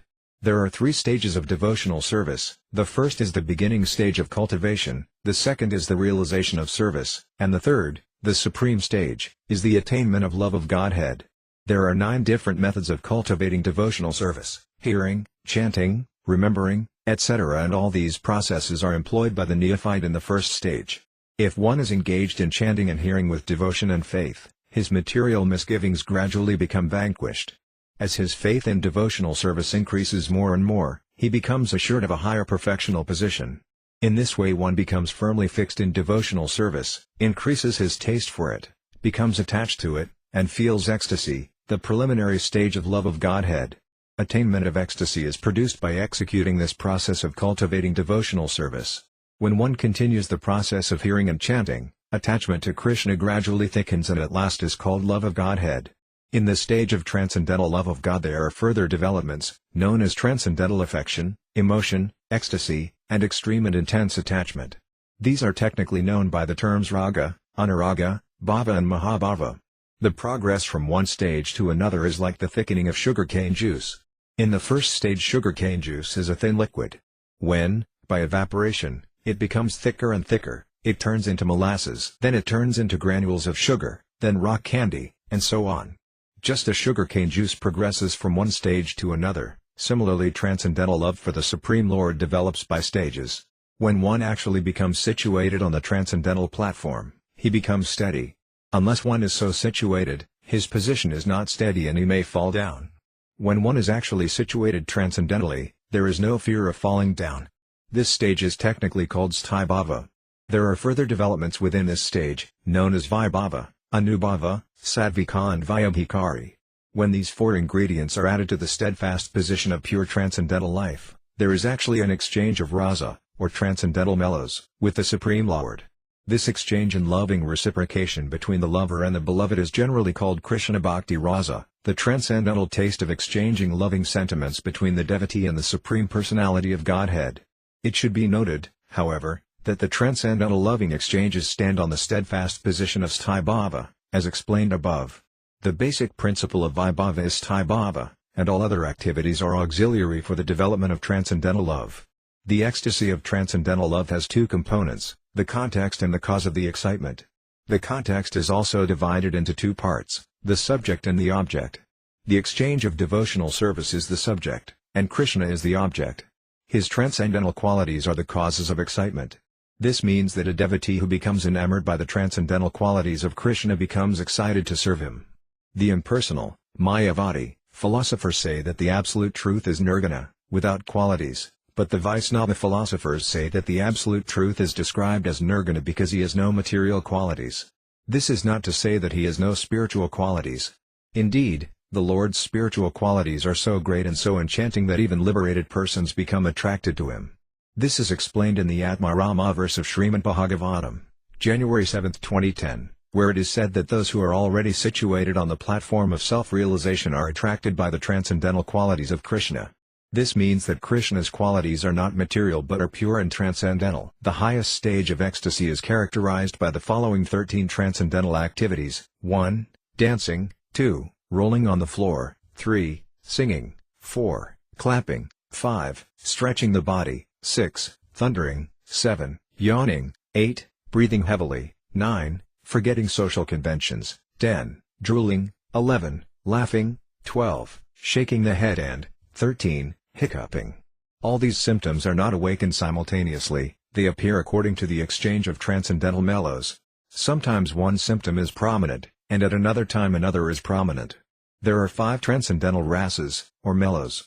The initial stage is called Santarati, wherein one who is liberated from material contamination appreciates the greatness of the Supreme Personality of Godhead. One who attains this stage does not exactly engage in the transcendental loving service of the Lord, for this is the neutral stage. In the second stage, which is called Dasyarati, a person appreciates his position as being everlastingly subordinate to the Supreme Lord, and he understands that he is eternally dependent on the causeless mercy of the Supreme Person. At that time there is an awakening of natural affection, such as is felt by a son who grows up and begins to appreciate his father's benedictions. At this stage the living entity wants to serve the Supreme Lord instead of serving Maya, illusion. The third stage in the development of transcendental love is called Sakyarati.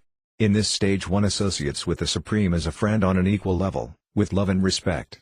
As this stage is further developed, there is joking and such relaxed exchanges as laughing. On this level there are fraternal exchanges with the personality of Godhead, and one is free from all bondage. One forgets his inferior position as a living entity, but at the same time he has the greatest respect for the Supreme Person.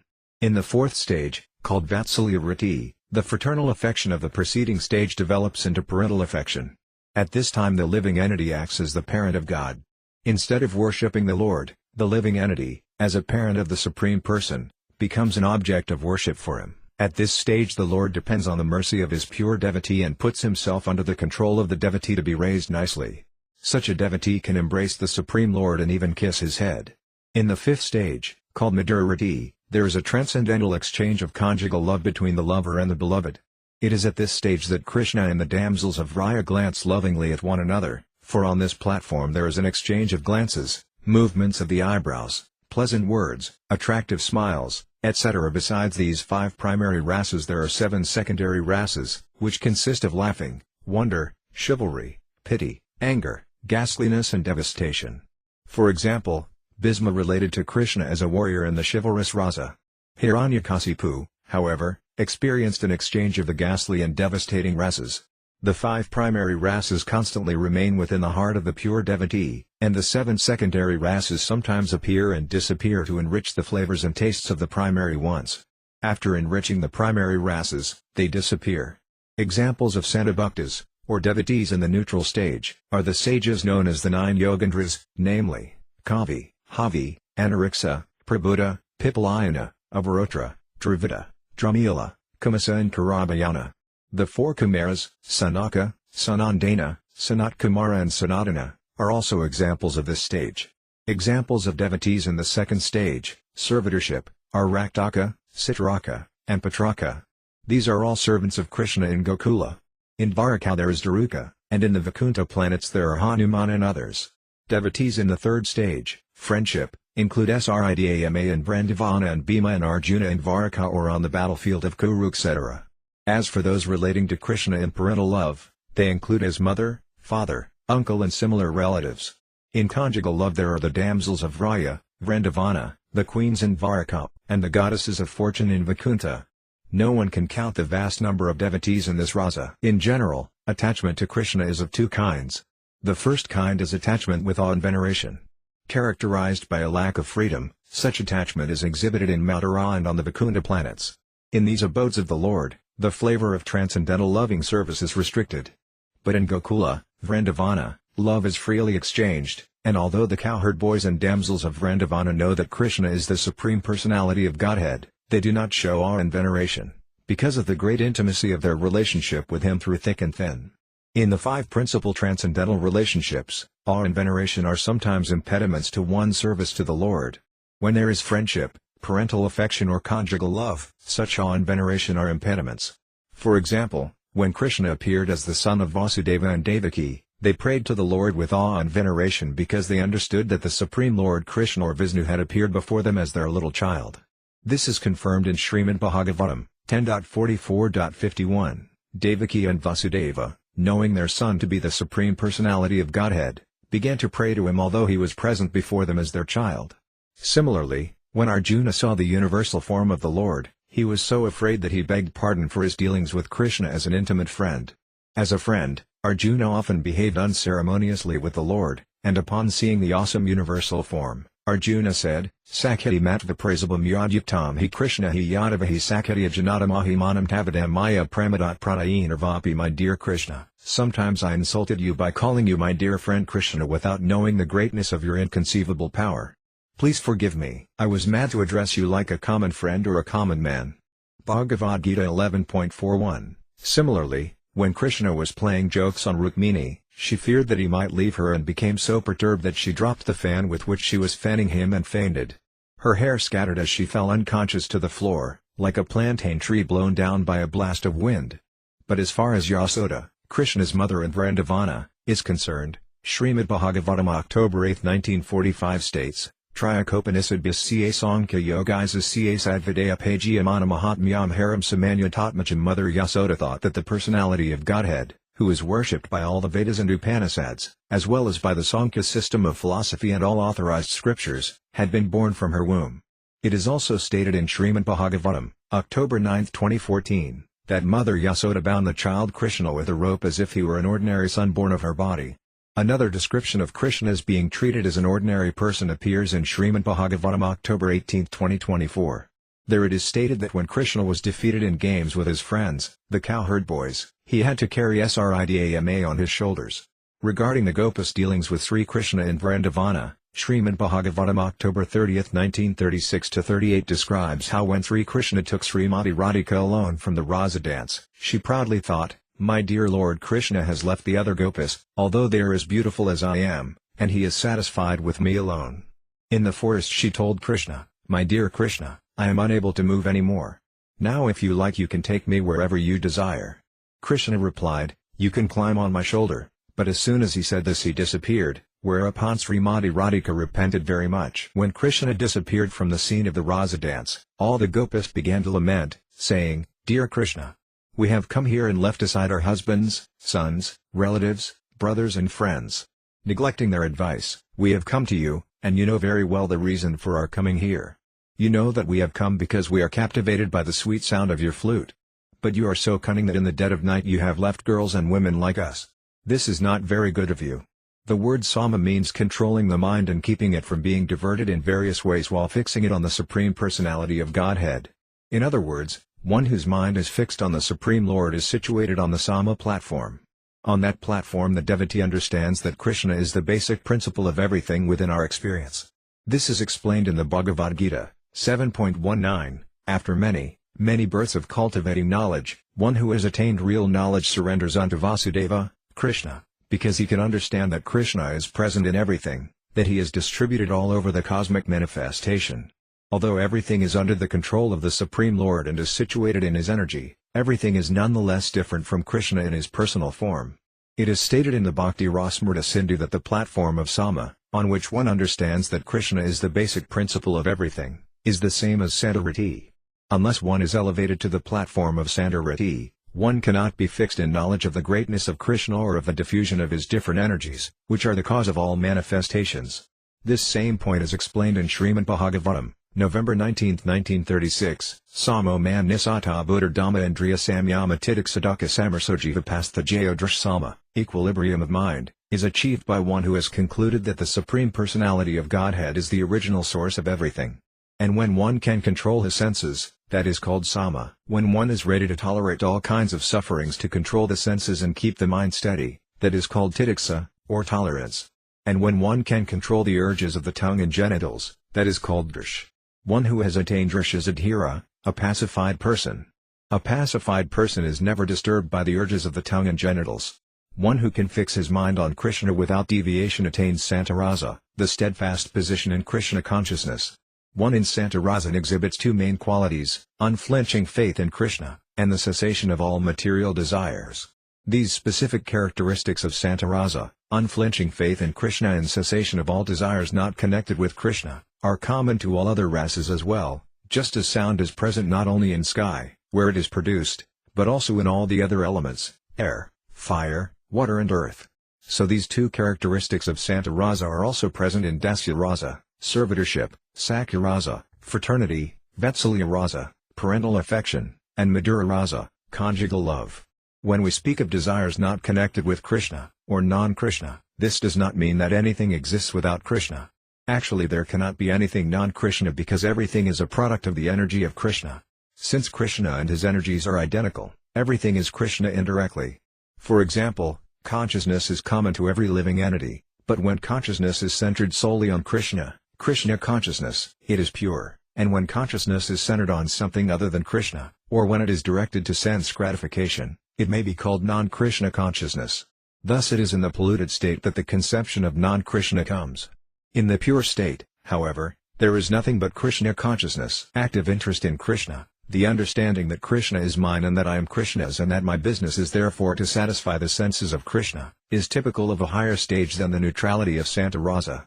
Simply by understanding the greatness of Krishna, one achieves the status of Santarasa, in which the worshipable object may be the impersonal Brahman or Paramatma.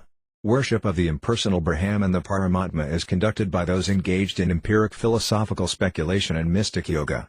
But when one develops even further in Krishna consciousness, or spiritual understanding, he can appreciate that the Paramatma, the Supersoul, is his eternal worshipable object and master, and he surrenders unto him. Bahunam janmanamanti jnanavan mam prapadyate, Bhagavad Gita 7.19, after many births of worshipping Brahman and Paramatma, when one surrenders unto Vasudeva as the Supreme Master and accepts himself as the eternal servant of Vasudeva, he becomes a great transcendentally realized soul. At that time, due to his intimate relationship with the Supreme Absolute Truth, the devotee begins to render some sort of transcendental loving service to the Supreme Personality of Godhead. Thus the neutral relationship known as Santarasa is transformed into Dasya Rasa, servitorship.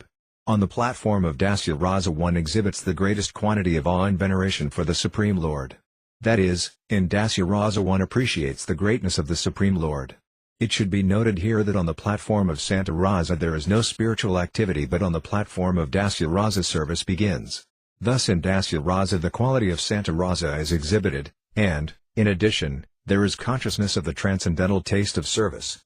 In Sakya Rasa, fraternity, the transcendental qualities of Santarasa and Dasya Rasa are certainly present, but beyond these there is another quality, confidential attachment, which is pure transcendental love.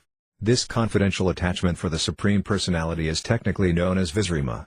On the platform of Visrima there is no sense of awe or veneration toward the Supreme Personality of Godhead. Thus in the transcendental fraternal relationship, Sakya Rasa, there are three transcendental characteristics, the sense of greatness, the sense of service, and the sense of intimacy without awe or veneration. Thus Sakya Rasa adds one transcendental quality to the qualities of Santa and Dasya Rasa. Similarly, on the platform of parental affection, Vatsalya Rasa, there are four qualities. In addition to the three qualities already mentioned, there is the sense that the Supreme Lord is dependent on the mercy of the devotee. As a parent of the Supreme Personality of Godhead, the devotee sometimes chastises the Lord and considers himself the Lord's maintainer. This transcendental sense of being the maintainer of the Supreme Maintainer is very pleasing to both the devotee and the Supreme Lord. The Lord instructed Srila Rupa Goswami to write the transcendental literature named Bhakti Rasmrita Sindhu, the science of devotional service, and indicate therein the substance of the 5 transcendental relationships with the Lord: Santa, Dasya, Sakhya, Vatsalya and Madhura Rasa. It is explained in that great literature how the transcendental relationship of Santa Rasa, taking the shape of unflinching faith in Krishna, is further developed into Dasya Rasa with the spirit of service, and then to Sakhya Rasa, or undeterred fraternity, and further to the transcendental platform of parental love, wherein one feels himself to be maintaining the Lord. All these transcendental relationships culminate on the highest platform, conjugal love, Madhura Rasa, wherein they all exist simultaneously. Library Teachings of Lord Chaitanya Chapter 2 Sanatana Gosvami Vandanantadbhutashvaryam Sri Chaitanya Mahaprabhum Nikopayat Prasad Syed Bhakti Sastra Pravartaka. I offer my respectful obeisances unto Lord Chaitanya Mahaprabhu, by whose mercy even a person in the lowest status of life can find direction in transcendental devotional service to the Lord. After Lord Chaitanya Mahaprabhu accepted the renounced order of life, sannyasa, he travelled all over India. During this period he went to Malda, a district in Bengal. In that area there was a village named Ramakeli, where 2 government ministers of the Nawab Hussain Shah's regime lived. These 2 ministers, who were brothers, were named Dabir Akasa and Sakar Malika. Later they were renamed Rupa Goswami and Sanatana Goswami, respectively. They had a chance to meet Lord Chaitanya, and afterward they decided to retire from government service and join his Sankirtana movement. Upon making this decision, the 2 brothers at once took steps to leave their material engagements, and they appointed 2 learned Brahmanas to perform certain Vedic religious rituals that would enable them to achieve complete freedom for the devotional service of Krishna. These preliminary ritualistic functions are known as Puriskarya. They require that 3 times a day one worship and offer respects to one's forefathers, offer oblations to a fire, and respectfully offer food to a learned Brahmana. 5 items: the time, the worship, the offering of respect, the offering of oblations into the fire, and the offering of food to a Brahmana, constitute Puriskarya. These and other rituals are mentioned in the Hari Bhakti Vilasa, an authoritative book of directions for Vaisnavas. After arranging for the performance of these religious rituals, the younger brother, Dabir Akasa, Rupa Goswami, returned home with an immense amount of money, which he had acquired during his government service. The silver and gold coins he brought back filled a large boat. After arriving home, he first divided the accumulated wealth in half and distributed one part to the Brahmanas and Vaisnavas. Thus, for the satisfaction of the Supreme Personality of Godhead, he distributed 50% of his accumulated wealth to persons engaged in the Supreme Lord's transcendental loving service. Brahmanas are meant to understand the absolute truth, and once they understand the absolute truth and actually engage in the loving service of the Lord, they are known as Vaisnavas. Both Brahmanas and Vaisnavas are supposed to fully engage in transcendental service, and Rupa Goswami, considering their important transcendental position, gave them 50% of his wealth. The balance he again divided in half, one part he distributed to his relatives and dependent family members, and the other he kept for personal emergencies. Such distribution of personal wealth is very instructive for all who desire to be elevated in spiritual knowledge. Generally a person bequeaths all his accumulated wealth to his family members and then retires from family activities to make progress in spiritual knowledge. But here we find the behavior of Rupa Goswami to be exemplary. He gave 50% of his wealth for spiritual purposes. This should serve as an example for everyone. The 25% of his accumulated wealth he kept for personal emergencies was deposited with a Bengali grocer, since in those days there were no banks. 10,000 coins were deposited for expenditures to be incurred by his elder brother, Sanatana Goswami. At this time Rupa Goswami received information that Lord Chaitanya Mahaprabhu was preparing to go to Vrindavana from Jagannath Puri. Rupa Goswami sent 2 messengers to get actual information of the Lord's itinerary, and he made his own plans to go to Mathura to meet the Lord. It appears that Rupa Goswami got permission to join Lord Chaitanya, but Sanatana Goswami did not. Therefore Sanatana Goswami entrusted the responsibilities of his government service to his immediate assistants, and he remained at home to study Srimad Bhagavatam. He engaged 10 or 20 learned Brahmanas and began an intensive study of Srimad Bhagavatam in their company. While he was thus engaged, he submitted sick leave reports to his employer, the Nawab. But the ruler was so anxious for Sanatana Goswami's advice in government matters that one day he suddenly appeared at his house. When the Nawab entered the room where Sanatana Goswami and the Brahmanas were assembled, out of respect they all stood up to receive him, and they offered him a place to sit. "You have submitted sick reports," the Nawab told Sanatana Goswami, "but I sent my physician to see you, and he reported that you have no illness at all." Since I did not know why you were submitting sick reports and not attending to your service, I have personally come to see you. I am much perturbed by your behavior. As you know, I completely depend on you and your responsible work in government. I was free to act in other matters because I was depending on you, but if you do not join me, your past devotion will be spoiled. Now, what is your intention? Please tell me." On hearing this, Sanatana Goswami replied that he was unable to work anymore and that it would be very kind of the Nawab to appoint someone else to execute the work that had been entrusted to him. At this the Nawab became very angry and said, "Your elder brother lives like a hunter, and if you retire from the administration, everything will be finished." It was said that the Nawab used to treat Sanatana Goswami like a younger brother. Since the Nawab was principally engaged in conquering different parts of the country and also in hunting, he depended largely on Sanatana Goswami for government administration. Thus he pleaded with him, "If you retire from government service, how will the administration be run?" "You are the governor of Gauda," Sanatana Goswami replied very gravely, "and you punish different kinds of criminals in different ways. So you are at liberty to punish anyone according to his activity." By this reply Sanatana Goswami indicated that since the governor was engaged in hunting animals and in killing men to expand his kingdom, let both of them suffer according to the acts they were performing. The Nawab, being intelligent, understood Sanatana Goswami's purport. He left the house in an angry mood, and shortly afterward he went off to conquer Orissa. He ordered the arrest of Sanatana Goswami and commanded that he be held until the Nawab returned. When Rupa Goswami learned that the Nawab had arrested his elder brother Sanatana, Rupa sent Sanatana a message that he could use the 10,000 coins in the care of the Bengali grocer to secure his release from the Nawab's detention. Having sent this message, Rupa departed for Vrindavana with his younger brother Vallabha to meet Caitanya Mahaprabhu. After receiving Rupa Goswami's message, Sanatana offered 5,000 of the coins to the keeper of the jail in which he was being held in custody. He advised the jail keeper to gladly accept the 5,000 coins from him and let him go because by accepting the money he would not only be materially benefited but would also be acting very righteously by freeing Sanatana for spiritual purposes. "Of course I would like to let you go," the jail keeper replied, "for you have done many services for me and you are in government service. But I am afraid of the Nawab. When he hears that you are free, I'll have to explain everything to him. How can I accept such a proposal?" Sanatana then invented a story the jail keeper might submit to the Nawab to explain how he had escaped, and he raised his offer to 10,000 coins. Anxious to get the money, the jail keeper agreed to the proposition and let him go. Sanatana then departed to see the Lord. He did not travel on the open road but went through the jungles until he arrived at a place in Bihar called Patata. There he rested in a hotel, but the hotel keeper was informed by an astrologer employed there that Sanatana Goswami had some gold coins with him. The hotel keeper, wanting to steal the money, spoke to Sanatana with superficial respect, "Just take your rest tonight, and in the morning I shall arrange for you to get out of this jungle trap." However, Sanatana was suspicious of his behavior, and he inquired from his servant Asana whether he had some money. Asana told him that he had 7 gold coins. Sanatana did not like the idea of the servant carrying such money. He became angry with him and said, "Why do you carry this death knell on the road?" Sanatana at once took the gold coins and offered them to the hotel keeper. He then requested the hotel keeper to help him through the jungle. Sanatana informed him that he was on a special journey for the government and that since he could not travel on the open road, it would be very kind of the hotel keeper to help him through the jungle and over the hills. The hotel keeper replied, "I learned that you had 8 coins with you, and I was thinking of killing you to take them. But I can understand that you are a very good man, and so you don't have to offer me the money. I will get you over this hilly tract of land.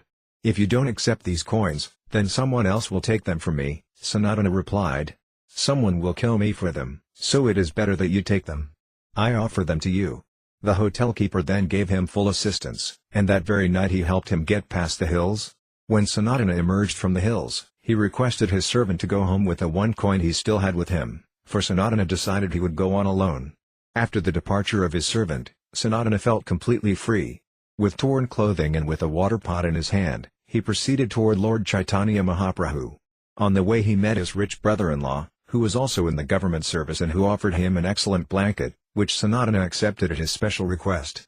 Then he departed from him and went on alone to see Caitanya Mahaprabhu at Benares. When he reached Benares, Sanatana learned that the Lord was there, and he became overjoyed. He was informed by the people that the Lord was staying at the house of Chandrasekara, and Sanatana went there. Although Caitanya Mahaprabhu was inside the house, he could understand that Sanatana had arrived at the door, and he asked Chandrasekara to call in the man who was sitting there. "He is a Vaisnava, a great devotee of the Lord," Caitanya Mahaprabhu said. Chandrasekhara came out to see the man, but he saw no Vaishnava at the door. He saw only a man who appeared to be a Muslim mendicant. The Lord then asked to see the mendicant, and when Sanatana entered the courtyard, Lord Chaitanya hurriedly came out to receive him and embrace him. When the Lord embraced him, Sanatana became overwhelmed with spiritual ecstasy, and he said, "My dear Lord, please do not touch me." But they embraced each other and began to cry. Seeing Sanatana and Lord Chaitanya acting thus, Chandrasekhara was struck with wonder. Caitanya Mahaprabhu then asked Sanatana to sit down with him on a bench. The Lord was touching the body of Sanatana with his hand, and again Sanatana asked him, "My dear Lord, please do not touch me. I am touching you just for my purification." The Lord replied, "For you are a great devotee. By your devotional service you can deliver the whole universe and enable everyone to go back to Godhead." The Lord then quoted a nice verse from the Vedic literature stating that a person who is a devotee of Lord Krishna and is 100% engaged in devotional service is far better than a Brahmana who is versed in all the Vedic literatures but who does not engage in the devotional service of the Lord. Because the devotee carries the Supreme Lord within his heart, he can purify every place and everything. The Vedic literature also states that the Supreme Personality of Godhead does not recognize a non-devotee who is very learned in all the divisions of the Vedas, but he likes a devotee even if he was born in a low family. If one offers charity to a Brahmana who is not a devotee, the Lord does not accept it, but if something is offered to a devotee, the Lord accepts. In other words, whatever a person wishes to offer the Lord may be given to his devotees.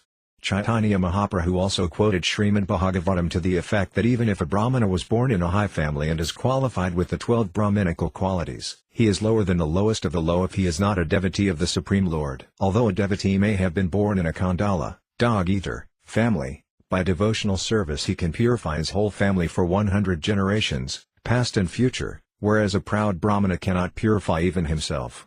Lord Chaitanya then said to Sanatana, quoting the Hari Bhakti Sudhadaya, 13.2, Axnophalamtvadrasa darsanam hi tanophalamtvadrasa gatra sangajitaphalamtvadrasa kirtanam hi sudurlabha bhagavata hi lokeo devotee of the Lord, to see you is the perfection of the eyes, to touch your body is the perfection of bodily activities, and to glorify your qualities is the perfection of the tongue, for it is very rare to find a pure devotee like you. Next the Lord told Sanatana, Krishna is very merciful and is the deliverer of fallen souls. He has saved you from Mahara Arava. Srimad Bhagavatam describes Mahara Arava as a hell meant for persons engaged in killing animals, for it is stated there that butchers and animal eaters go to that hell. I do not know the mercy of Krishna, Sanatana replied, but I can understand that your mercy upon me is causeless. You have delivered me from the entanglement of material life. Then the Lord asked, how did you get free from custody? I understand that you were arrested. Sanatana then narrated the whole story of his release. The Lord then informed him, I saw your two brothers and advised them to proceed toward Vrindavana. Lord Chaitanya then introduced Chandrasekhara and Taipana Misra to Sanatana, and Taipana Misra pleasantly invited Sanatana to dine with him. The Lord requested Chandrasekhara to take Sanatana to a barber and make him gentle, for Sanatana had grown a long beard, which Sri Caitanya Mahaprabhu did not like. He asked Chandrasekhara to provide Sanatana not only with a bath and clean shave but with a change of clothes as well. After Sanatana had bathed, Chandrasekhara offered him some good cloth. When Lord Chaitanya was informed that Sanatana had not accepted the new garments but later accepted only some used garments from Taipana Misra, he was very glad. The Lord went to Taipana Misra's house for lunch and asked him to keep food for Sanatana. Taipana Misra did not offer Sanatana food immediately, however, but after the Lord had finished eating there were some remnants of his food, and those remnants were offered to Sanatana while the Lord took his rest. After resting, Lord Chaitanya introduced a Maharashtrian Brahmana, a devotee of his, to Sanatana, and that Brahmana invited Sanatana to accept lunch daily at his place as long as he remained in Benares. As long as I remain in Benares, I will beg from door to door, Sanatana said. But the Lord will be so good as to accept this invitation for daily lunch at your house. Lord Chaitanya was very much pleased by this behavior of Sanatana's, but he noticed the valuable blanket that had been given to him by his brother-in-law while Sanatana was en route to Benares. Although Lord Chaitanya did not say anything about the blanket, Sanatana understood that he did not approve of such a valuable garment on his body, and therefore Sanatana decided to get rid of it. He immediately went to the bank of the Ganges, and there he saw a mendicant washing an old quilt. When Sanatana asked him to trade the old quilt for the valuable blanket, the poor mendicant thought that Sanatana was joking with him. How is this? The mendicant replied. You appear to be a very nice gentleman, but you are mocking me in this unmannerly way. "I am not joking with you," Sanatana informed him. "I am very serious. Will you kindly exchange your torn quilt for this blanket?" Finally the mendicant exchanged his torn quilt for the blanket, and Sanatana returned to the Lord. "Where's your valuable blanket?" the Lord immediately inquired. Sanatana informed him about the exchange, and the Lord loved him for this and thanked him. "You are intelligent enough, and you have now exhausted all your attraction for material wealth." In other words, the Lord accepts a person for devotional service only when he is completely free from all material possessions. The Lord then told Sanatana, "It would not look good for you to be a mendicant and beg from door to door with such a valuable blanket on your body. It is contradictory, and people would look on it with abhorrence. Whatever I am doing to become free from material attachment is all your mercy," Sanatana replied. The Lord was very much pleased with him, and they discussed spiritual advancement. Previous to this meeting between Lord Chaitanya and Sanatana Goswami, the Lord had met a householder devotee named Ramananda Raya. At that meeting, which is discussed in a later chapter, Lord Chaitanya asked Ramananda Raya questions, and Ramananda replied as if he were the Lord's teacher. However, in this case Sanatana put questions to the Lord, and the Lord answered them. The instructions of Lord Chaitanya to Sanatana Goswami are very important for people in general. The Lord taught him the process of devotional service, which is the constitutional occupation of every living entity. Because this is so, it is every man's duty to advance in spiritual science. Many subjects were thoroughly discussed in the talks between Lord Chaitanya and Sanatana Goswami. Due to the mercy of Lord Chaitanya, Sanatana was able to put important questions before him, and these questions were replied to properly. The meeting of Sanatana Goswami and Lord Chaitanya teaches us that to understand spiritual subject matters one must approach a spiritual master like Lord Chaitanya Mahaprabhu and make submissive inquiries.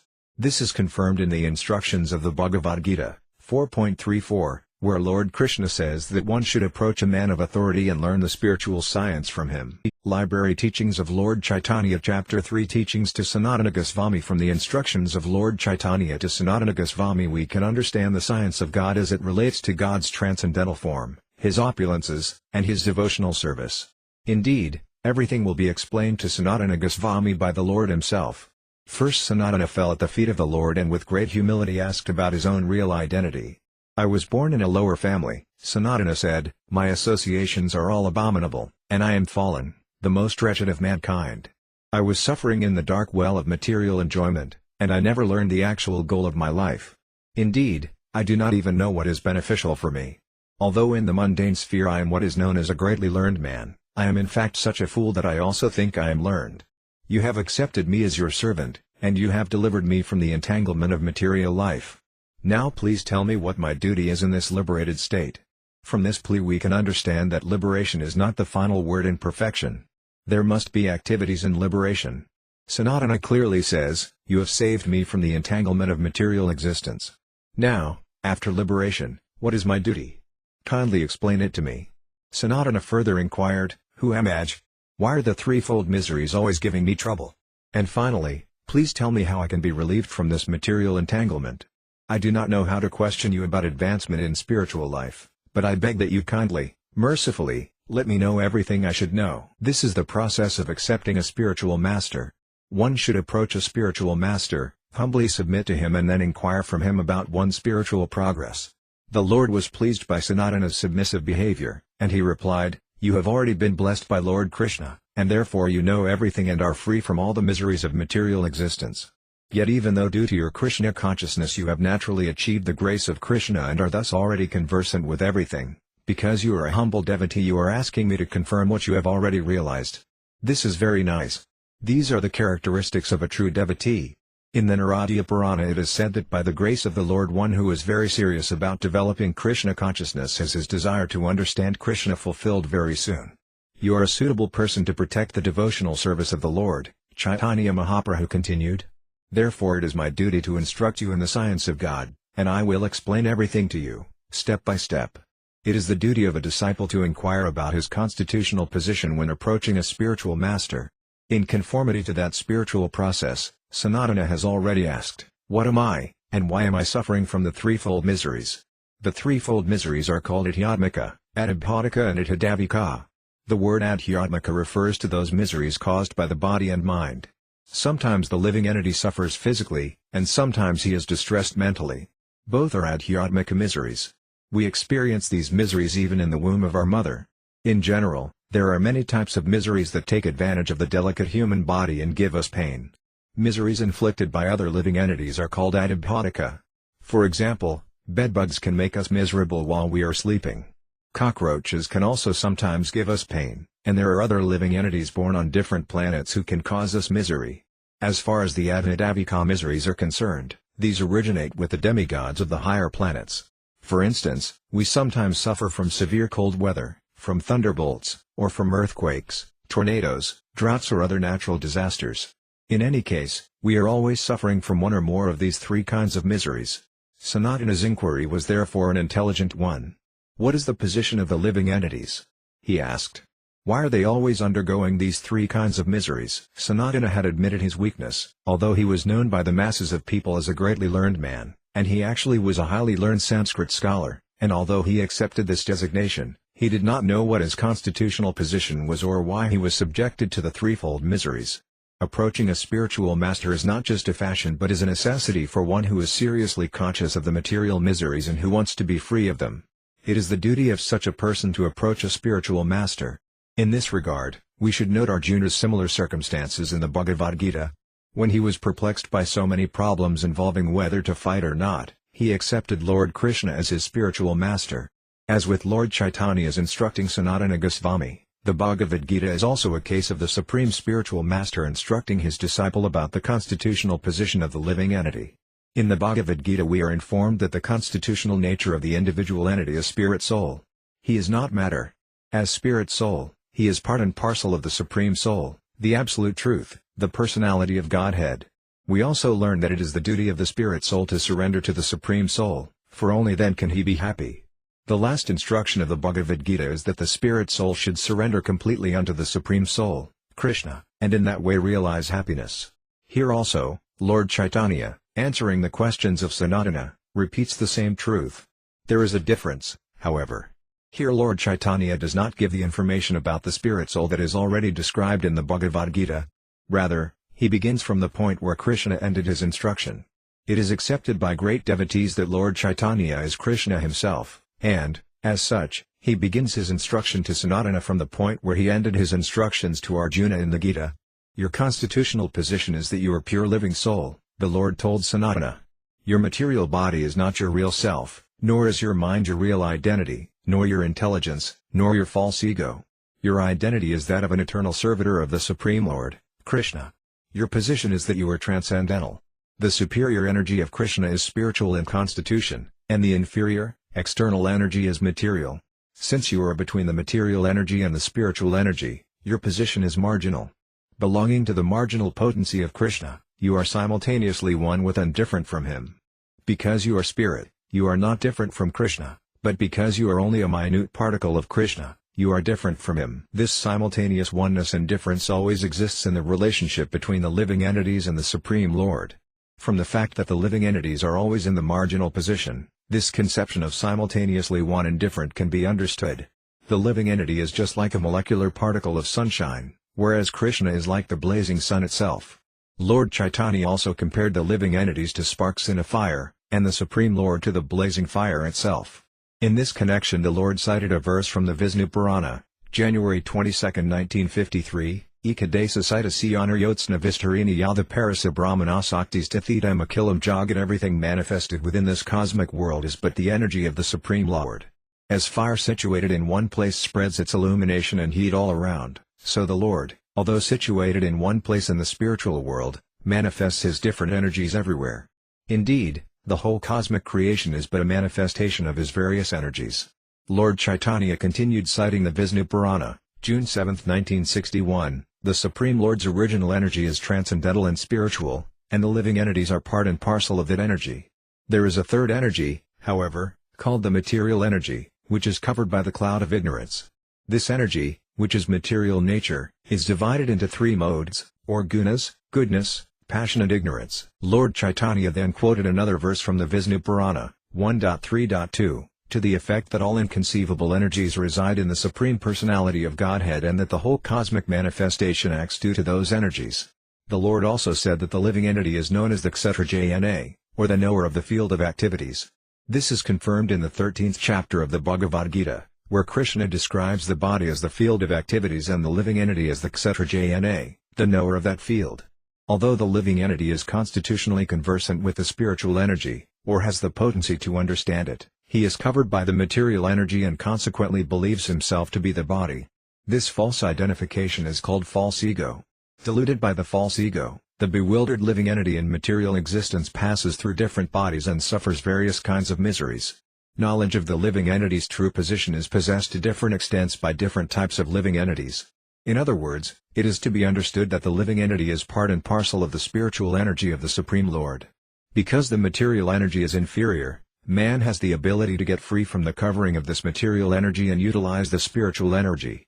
It is stated in the Bhagavad Gita that in the conditioned state the superior energy, the living entity, is covered by the inferior energy. Due to this covering, the living entity is subjected to the miseries of the material world, and, in proportion to how much he is covered, he suffers material miseries. Those who are a little enlightened suffer less, but on the whole everyone is subjected to material miseries due to being covered by the material energy. Caitanya Mahaprabhu also quoted from the 7th chapter of the Bhagavad Gita, in which it is stated that earth, water, fire, air, ether, mind, intelligence and false ego all combine to form the inferior energy of the Supreme Lord. But the superior energy is the real identity of the living being, and it is because of that energy that the whole material world functions. The cosmic manifestation, which is made of the material elements, has no power to act unless it is moved by the superior energy, the living entity. The conditioned life of the living entity is due to forgetfulness of his relationship with the Supreme Lord and the superior energy. When that relationship is forgotten, conditioned life is the result.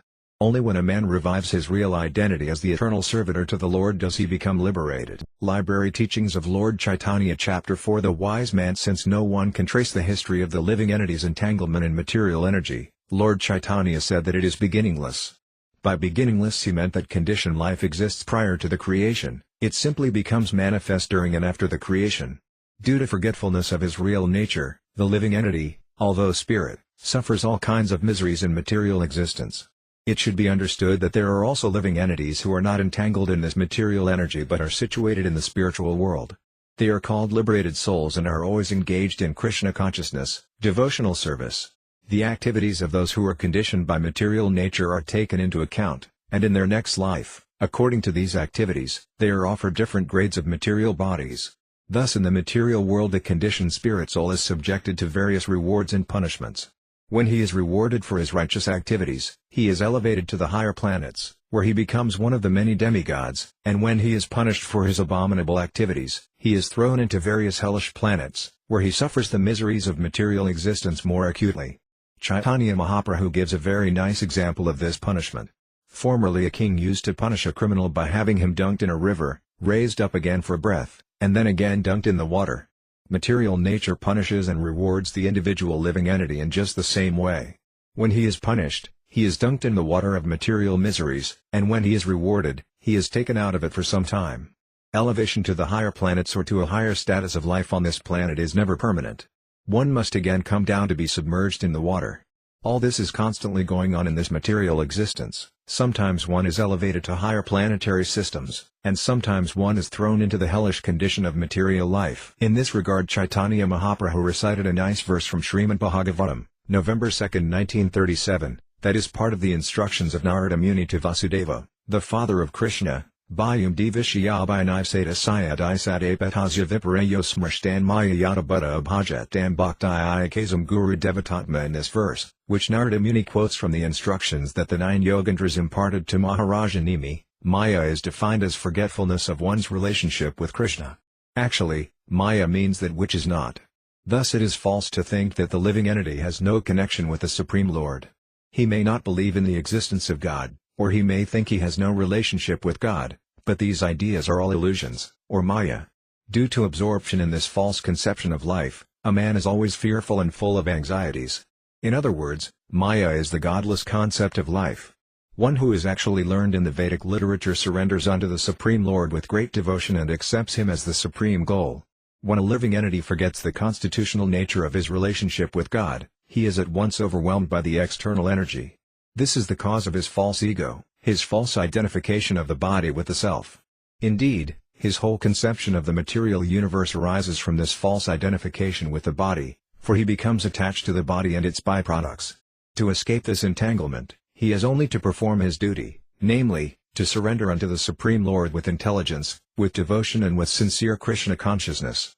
A conditioned soul falsely thinks himself happy in the material world, but if he is favored by an unalloyed devotee, if he hears the unalloyed devotee's instructions, he gives up his desire for material enjoyment and becomes enlightened in Krishna consciousness. As soon as one enters into Krishna consciousness, his desire for material enjoyment is at once vanquished, and he gradually becomes free from material entanglement. There is no question of darkness where there is light, and Krishna consciousness is the light that dispels the darkness of material sense enjoyment. A Krishna-conscious person is never under the false conception that he is one with God. Knowing that he would not be happy working for himself, he engages all his energies in the service of the Supreme Lord and thereby gains release from the clutches of the illusory material energy. In this connection, Caitanya Mahaprabhu quoted a verse from the Bhagavad Gita, 7.14, where Krishna states, Divihaye sagunamayi mama maya duratyaya mamivayi prapadyant maya medam taranchite. My material energy, composed of the three modes of material nature, is very strong. It is very difficult to escape the clutches of the material energy, but one who surrenders unto me is easily freed from the clutches of Maya. Caitanya Mahaprabhu went on to teach that each and every moment the conditioned soul is engaged in some fruitive activity, he forgets his real identity. Sometimes, when he is tired of material activities, he wants liberation and hankers to become one with the Supreme. But at other times he thinks that by working hard to gratify his senses he will be happy. In both cases he is covered by the material energy. For the enlightenment of such bewildered conditioned souls, who are working under a false identification, the Supreme Lord has presented us with voluminous Vedic literature, including the Vedas, the Puranas and the Vedanta Sutara. These are all intended to guide the human being back to Godhead. Caitanya Mahaprabhu further explained that when a conditioned soul is accepted by a spiritual master out of his mercy and is guided by the Supersoul, the soul can take advantage of the various Vedic scriptures, become enlightened and make progress in spiritual realization. It is because Lord Krishna is always merciful to his devotees that he has presented all this Vedic literature, by which one can understand his relationship with him and can act on the basis of that relationship. In this way one is gifted with the ultimate goal of life. Actually, every living entity is destined to understand his relationship with the Supreme Lord and ultimately to reach him. The execution of duties to attain this perfection is known as devotional service, and in maturity such devotional service becomes love of God, the true goal of life for every living being. The living entity should not desire success in religious rituals, economic development or sense enjoyment, or even liberation. One should desire only to achieve the stage of transcendental loving service to the Lord, pure Krishna consciousness. The all-attractive features of Lord Krishna help one attain this stage of pure devotional service, and one who engages in the preliminary practices of Krishna consciousness can ultimately realize the relationship between himself and Krishna. In this connection Caitanya Mahaprabhu related a story from Srila Madhvacarya's commentary on the 5th canto of Srimad Bhagavatam, May 5, 2010-13. This story involves the instructions of an astrologer, Sarvajayana, to a poor man who came to him to have his future told. When the astrologer saw the man's horoscope, he was astonished that the man was so poor, and he said to him, "Why are you so unhappy? From your horoscope I can see that you have a hidden treasure left to you by your father. However, the horoscope indicates that your father could not disclose this to you because he died in a foreign place. But now you can search out this treasure and be happy." This story is cited because the living entity is suffering due to his ignorance of the hidden treasure of his Supreme Father, Krishna. That treasure is love of Godhead, and in every Vedic scripture the conditioned soul is advised to find it. As stated in the Bhagavad Gita, although the conditioned soul is the son of the wealthiest personality, the personality of Godhead, he does not realize it. Therefore the Vedic literature is given to him to help him search out his father and his paternal property. The astrologer further advised the poor man, "Don't dig on the southern side of your house to find the treasure, for if you do so you will be attacked by a poisonous wasp and will be baffled in your efforts to find the treasure. Search on the eastern side, where there is actual light, which is devotional service, or Krishna consciousness. On the southern side there are Vedic rituals, on the western side there is mental speculation, and on the northern side there is meditational yoga." The astrologer's advice should be carefully noted by everyone. If one searches for the ultimate goal by the Vedic ritualistic process, he will surely be baffled. Such a process involves the performance of rituals under the guidance of a priest who takes money in exchange for service.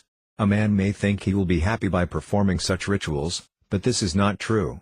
Even if he does gain some result from them, it is only temporary. His material distresses will continue. So he will never become truly happy by following the ritualistic process. Instead, his material pangs will increase more and more. The same may be said for digging on the northern side, or searching for the treasure of love of Godhead by means of the meditational yoga process. The perfection of this process is to think oneself one with the Supreme Lord. But this merging into the Supreme is like being swallowed by a large serpent. Sometimes a small serpent is swallowed by a large serpent, and merging into the spiritual existence of the Supreme is analogous. While the small serpent is searching after perfection, he is swallowed. This is spiritual suicide. On the western side there is also an impediment in the form of a yaksa, an evil spirit who protects the treasure. This yaksa is jnana yoga, the speculative process of self-realization. The idea is that a hidden treasure can never be found by one who asks the favor of a yaksa to attain it. The result is that one will simply be killed. So while the yogi's practicing meditation is like a small serpent's being swallowed by a large serpent, practicing the speculative process to attain the treasure of love of Godhead is also suicidal. The only possibility, then, is to search for the hidden treasure on the eastern side, which represents the process of devotional service in full Krishna consciousness. Indeed, the process of devotional service is itself the perpetual hidden treasure, and one who attains to it becomes perpetually rich. One who is poor in devotional service to Krishna is always in need of material gain. Sometimes he suffers the bites of poisonous creatures and is baffled, and sometimes he follows the philosophy of monism and thereby loses his identity and is swallowed by a large serpent. It is only by abandoning all this and becoming fixed in Krishna consciousness, devotional service to the Lord, that one can actually achieve the perfection of life. Library Teachings of Lord Caitanya Chapter 5 How to Approach God in Truth. All Vedic literature directs the human being toward the perfect stage of devotion. The paths of fruitive activities, speculative knowledge, and meditation do not lead one to the perfectional stage, but the Lord is actually approachable by one who follows the process of devotional service. Therefore all Vedic literature recommends that one accept this process. In this regard, Caitanya Mahaprabhu quoted from the Lord's instructions to Uddhava in Srimad Bhagavatam, November 14, 2020-21, Na sadhyati mam yogo na sankyam dharmayo divanas vadhyayas tapas tyago yada bhaktar mamarjita bhaktya amakya grayas radiyatma priyasatam bhakti punadi man nistas vapakan api samthavatma dear Uddhava. Neither philosophical speculation nor meditational yoga nor penances can give me such pleasure as devotional service practiced by the living entities. I am dear only to my devotees, and I can be achieved only by devotional service. Even an extremely low-born person will become free from all contamination if he takes to my devotional service. Devotional service is the only path by which one can achieve the Supreme Person. Devotional service is the only perfection accepted by all Vedic literatures.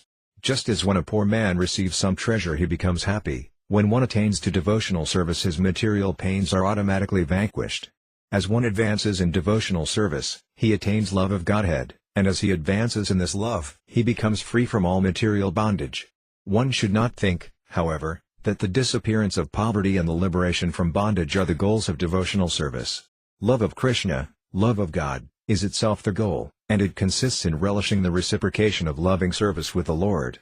In all Vedic literatures we find that the attainment of this loving relationship between the living entity and the Supreme Lord is the goal of devotional service. Our actual function is devotional service, and our ultimate goal is love of Godhead. Therefore in all Vedic literatures Krishna is the ultimate center, and through knowledge of Krishna all problems of life are solved. Caitanya Mahaprabhu then quoted a verse from the Padma Purana. There are many different Puranas with instructions for worshipping different types of demigods, but such instructions only bewilder people into thinking that the demigods are supreme. Yet if one carefully studies the Puranas, he will find that Krishna, the Supreme Personality of Godhead, is the only object of worship. For example, in the Markandeya Purana there is mention of Devi worship, or worship of the goddess Durga, or Kali, but in this same Purana it is also stated that all the demigods, even Durga, are but different energies of Vishnu. Thus the study of the Puranas reveals Vishnu, the Supreme Personality of Godhead, to be the only object of worship. The conclusion is that, directly or indirectly, all types of worship are more or less directed to the Supreme Personality of Godhead, Krishna. The Bhagavad Gita, 9.23, confirms that one who worships the demigods is in fact worshipping only Krishna because the demigods are but different parts of the body of Vishnu, or Krishna, but that such worship is irregular. Srimad Bhagavatam, November 21, 1942-43, confirms this irregularity by answering the question, what is the purpose of the different types of worship described in the Vedic literature? In the Vedic literature there are various divisions. One is called the Karma Kanda, which describes purely ritualistic activities, and another is the Jnana Kanda, which describes speculation on the supreme absolute truth. What then is the purpose of the ritualistic sections of the Vedic literature, and what is the purpose of the Upasana Kanda, which contains different mantras or hymns for worshipping various demigods? And what is the purpose of philosophical speculation on the subject of the absolute truth? Srimad Bhagavatam replies that in actuality all of these methods described in the Vedic literature indicate the worship of the Supreme Lord, Vishnu. In other words, they are all indirect ways of worshipping the Supreme Personality of Godhead. Sacrifices contained in the ritualistic portions of this literature are meant for the satisfaction of the Supreme Lord, Vishnu. Indeed, because yajna, sacrifice, is specifically meant for satisfying Vishnu, another name for Vishnu is Yajnaśvara, or the Lord of Sacrifices. Since neophytes are not on the transcendental level, the Vedic literature advises them to worship different types of demigods according to their situation in the different modes of material nature. The idea is that gradually such neophytes may rise to the transcendental plane and engage in the service of Vishnu, the Supreme Personality of Godhead. For example, the Puranas advise the neophytes attached to eating flesh to eat it only after offering it to the goddess Kali. The philosophical sections of the Vedic hymns are intended to enable one to distinguish the Supreme Lord from Maya. After one understands the position of Maya, one can approach the Supreme Lord in pure devotional service. That is the actual purpose of philosophical speculation, and Krishna confirms this in the Bhagavad Gita, 7.19, after speculating for many births, the philosophical speculators and empiric philosophers ultimately surrender unto me, Vasudeva, and accept that I am everything. It can thus be seen that all Vedic rituals and different types of worship and philosophical speculation ultimately aim at Krishna. Sri Caitanya Mahaprabhu then told Sanatana Goswami about Krishna's multiforms and his unlimited opulence. He also described the nature of the spiritual manifestation, the material manifestation and the manifestation of the living entity. In addition, he informed Sanatana Goswami that the planets in the spiritual sky, known as Vaikunthas, and the universes of the material sky are different types of manifestations, for they are created by different energies, namely, the spiritual energy and the material energy, respectively. As far as Krishna himself is concerned, he is directly situated in his spiritual energy, or specifically in his internal potency. To help us understand the difference between the spiritual energy and the material energy, the second canto of Srimad Bhagavatam gives a clear analysis of the two. Sridhar Swami also gives a clear analytical study in his commentary on the first verse of the 10th canto of Srimad Bhagavatam. Accepting Sridhar Swami as an authorized commentator on Srimad Bhagavatam, Caitanya Mahaprabhu quoted his commentary as follows: the 10th canto of the Bhagavatam describes the life and activities of Krishna because he is the shelter of all manifestations. Knowing Krishna to be the shelter of everything, I worship him and offer him my obeisances. In this world there are two kinds of principles operating. One principle is the origin or shelter of everything, and all other principles are derived from this original principle. The supreme truth is the Asraya, the shelter of all manifestations. All other principles, which remain under the control of the Asraya Tattva, or the absolute truth, are called Asrita, or subordinate corollaries and reactions. The purpose of the material manifestation is to give the conditioned souls a chance to become liberated and return to the Asraya Tattva, or the absolute truth. Since everything in the cosmic creation, which is manifested by Krishna's Vishnu expansions, is dependent on the Asraya Tattva, the various demigods and manifestations of energy, the living entities, and all material elements are dependent on Krishna, for Krishna is the supreme truth. Thus Srimad Bhagavatam indicates that everything is sheltered by Krishna directly and indirectly. Consequently, perfect knowledge can be had only by an analytical study of Krishna, as confirmed in the Bhagavad Gita. Lord Chaitanya then asked Sanatana Goswami to listen attentively as he described the different features of Krishna. First the Lord informed him that Krishna, the son of Nanda Maharaja, is the absolute supreme truth, the cause of all causes and the origin of all emanations and incarnations. Yet in Vraya, or Goloka Vrindavana, he is just like a young boy. His form is eternal, full of bliss, and full of knowledge absolute. He is both the shelter of everything and the proprietor as well. In this connection Lord Chaitanya gave evidence from the Brahma Samhita, 5.1, Isvara Parama Krishna Saksidananda Vigraya Anadira Govinda Sarva Karanakaranam. Krishna is the Supreme Personality of Godhead, with a body full of knowledge, eternality and bliss. He has no origin. He is the original person, known as Govinda, and is the cause of all causes. In this way, Caitanya Mahaprabhu gave evidence that Krishna is the original personality of Godhead, full in all six opulences. His abode, known as Goloka Vrindavana, is the highest planet in the spiritual sky. In addition, Lord Caitanya quoted a verse from Srimad Bhagavatam, January 3, 2028, Atakam Sakalapamsa Krishna's two Bhagavants via Mindrari via Kulam Lokam Hridayanti Yuj. All the incarnations described previously are either direct expansions of Krishna or, indirectly, expansions of the expansions of Krishna. But Krishna is the original personality of Godhead.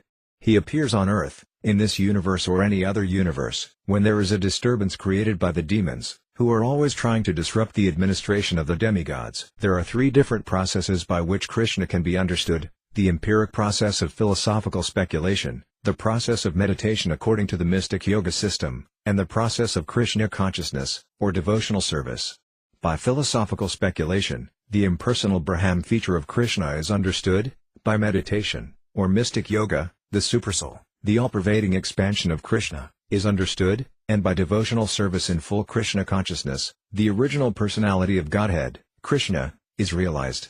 In this connection, Lord Caitanya quoted a verse from Srimad Bhagavatam, January 2, 2011, Vadanti tat tatvavidas tadvam yajjnanamadvayam brahmeti paramatmiti bhagavan iti sabhyate. Those who are knowers of the absolute truth describe the absolute truth in three features: the impersonal Brahman, the localized, all-pervading supersoul, and the supreme personality of Godhead, Krishna. In other words, Brahman, the impersonal manifestation, Paramatma, the localized manifestation, and Bhagavan, the supreme personality of Godhead, are one and the same. But according to the process adopted, he is realized as Brahman, Paramatma or Bhagavan. By realizing the impersonal Brahman, one simply realizes the effulgence emanating from the transcendental body of Krishna. This effulgence is compared to the sunshine. There is the sun god, the sun itself, and the sunshine, which is the effulgence of that original sun god. Similarly, the spiritual effulgence, Brahmajyoti, the impersonal Brahman, is nothing but the personal effulgence of Krishna. To support this analysis, Lord Caitanya quoted an important verse from the Brahma Samhita, 5.40, in which Lord Brahma says, Yasya Prabha Prabhavido Jagadanda Koti Kotas Vasesa Vasudati Vibhuti Binam Tat Brahma Niskalamanantame Sesabhutam Govindamadi Purasam Tamaham Bhajami. I worship the Supreme Personality of Godhead, Govinda, whose personal effulgence is the unlimited Brahmajyoti. In that Brahmajyoti there are innumerable universes, each filled with innumerable planets. Caitanya Mahaprabhu further explained that the Paramatma, the all-pervading feature situated in everyone's body, is but a partial manifestation or expansion of Krishna. It is for this reason that Krishna is sometimes called Paramatma, the Supreme Self, the soul of all souls. In this regard Lord Caitanya quoted another verse from Srimad Bhagavatam, October 14, 1955, concerning the talks between Maharaja Pariksit and Sukadeva Goswami. While hearing the transcendental pastimes of Krishna in Vrindavana, Maharaja Pariksit inquired from his spiritual master, Sukadeva Goswami, as to why the inhabitants of Vrindavana were so much attached to Krishna. To this question Sukadeva Goswami answered, Krishna manamavhitvam atmanam akalatmanam jagadhithaya sopayatradhiva bhatimayaya. Krishna should be known as the soul of all souls, for he is the soul of all individual souls and the soul of the localized Paramatma as well. At Vrindavana he acted just like a human being to attract people to him and show that he is not formless. Srimad Bhagavatam, October 14, 1955, the Supreme Lord is as much an individual as other living beings, but he is different in that he is the supreme and all other living beings are subordinate to him. All other living beings can enjoy spiritual bliss, eternal life and full knowledge in his association. Next Lord Caitanya quoted a verse from the Bhagavad Gita, 10.42, in which Krishna, while telling Arjuna of his different opulences, indicates that he himself enters this universe by one of his plenary portions, Garbhodakasaya Vishnu, and also enters into each universe as Kshirodakasaya Vishnu, and then expands himself as the Supersoul in everyone's heart. Lord Caitanya then said that if anyone wants to understand the Supreme Absolute Truth in perfection, he must take to the process of devotional service in full Krishna consciousness. Then it will be possible for him to understand the last word of the Absolute Truth. Library Teachings of Lord Caitanya Chapter 6. His forms are one and the same. By devotional service one can understand that Krishna first of all manifests himself as Svayam Rupa, his personal form, then as Tadakatma Rupa, and then as Avesa Rupa. It is in these three features that he manifests himself in his transcendental form. The feature of Svayamrupa is the form by which Krishna can be understood by one who may not understand his other features. In other words, the form by which Krishna is directly understood is called Svayamrupa, or his personal form. The Tathakatmarupa is that form which most resembles the Svayamrupa, but there are some differences in the bodily features. The Tathakatmarupa is divided into two manifestations, the personal expansion, Svamsa, and the pastime expansion, Vilasa. As far as the Avesarupa is concerned, when Krishna empowers some suitable living entity to represent him, that living entity is called Avesarupa or Sakyavesa Avatara. The personal form of Krishna can be divided into two, Svayamrupa and Svayam-prakasa. As far as his Svayamrupa, or pastime form, is concerned, it is in that form that he remains always in Vrandavana with the inhabitants of Vrandavana. This personal form, Svayamrupa, can be further divided into the Prabhava and Vibhava forms. For example, Krishna expanded himself in multiple forms during the Rasa dance in order to dance with each and every gopi who took part in that dance. Similarly, he expanded himself into 16,108 forms in Dvaraka when he married 16,108 wives. There are some instances of great mystics expanding their bodily forms by the yoga process, but Krishna did not expand himself in that way. In Vedic history, Saubhari Rsi expanded himself into 8 forms by the yoga process. But those expansions were simply reflections, for Saubhari remain one. But when Krishna manifested himself in different forms, each and every one of them was a separate individual. When Narada Muni visited Krishna at his different palaces in Dvaraka, he was astonished at this, and yet Narada is never astonished to see the expansions of a yogi's body, since he knows the trick himself. Srimad Bhagavatam describes Narada Muni's astonishment at seeing Krishna's expansions in Dvaraka.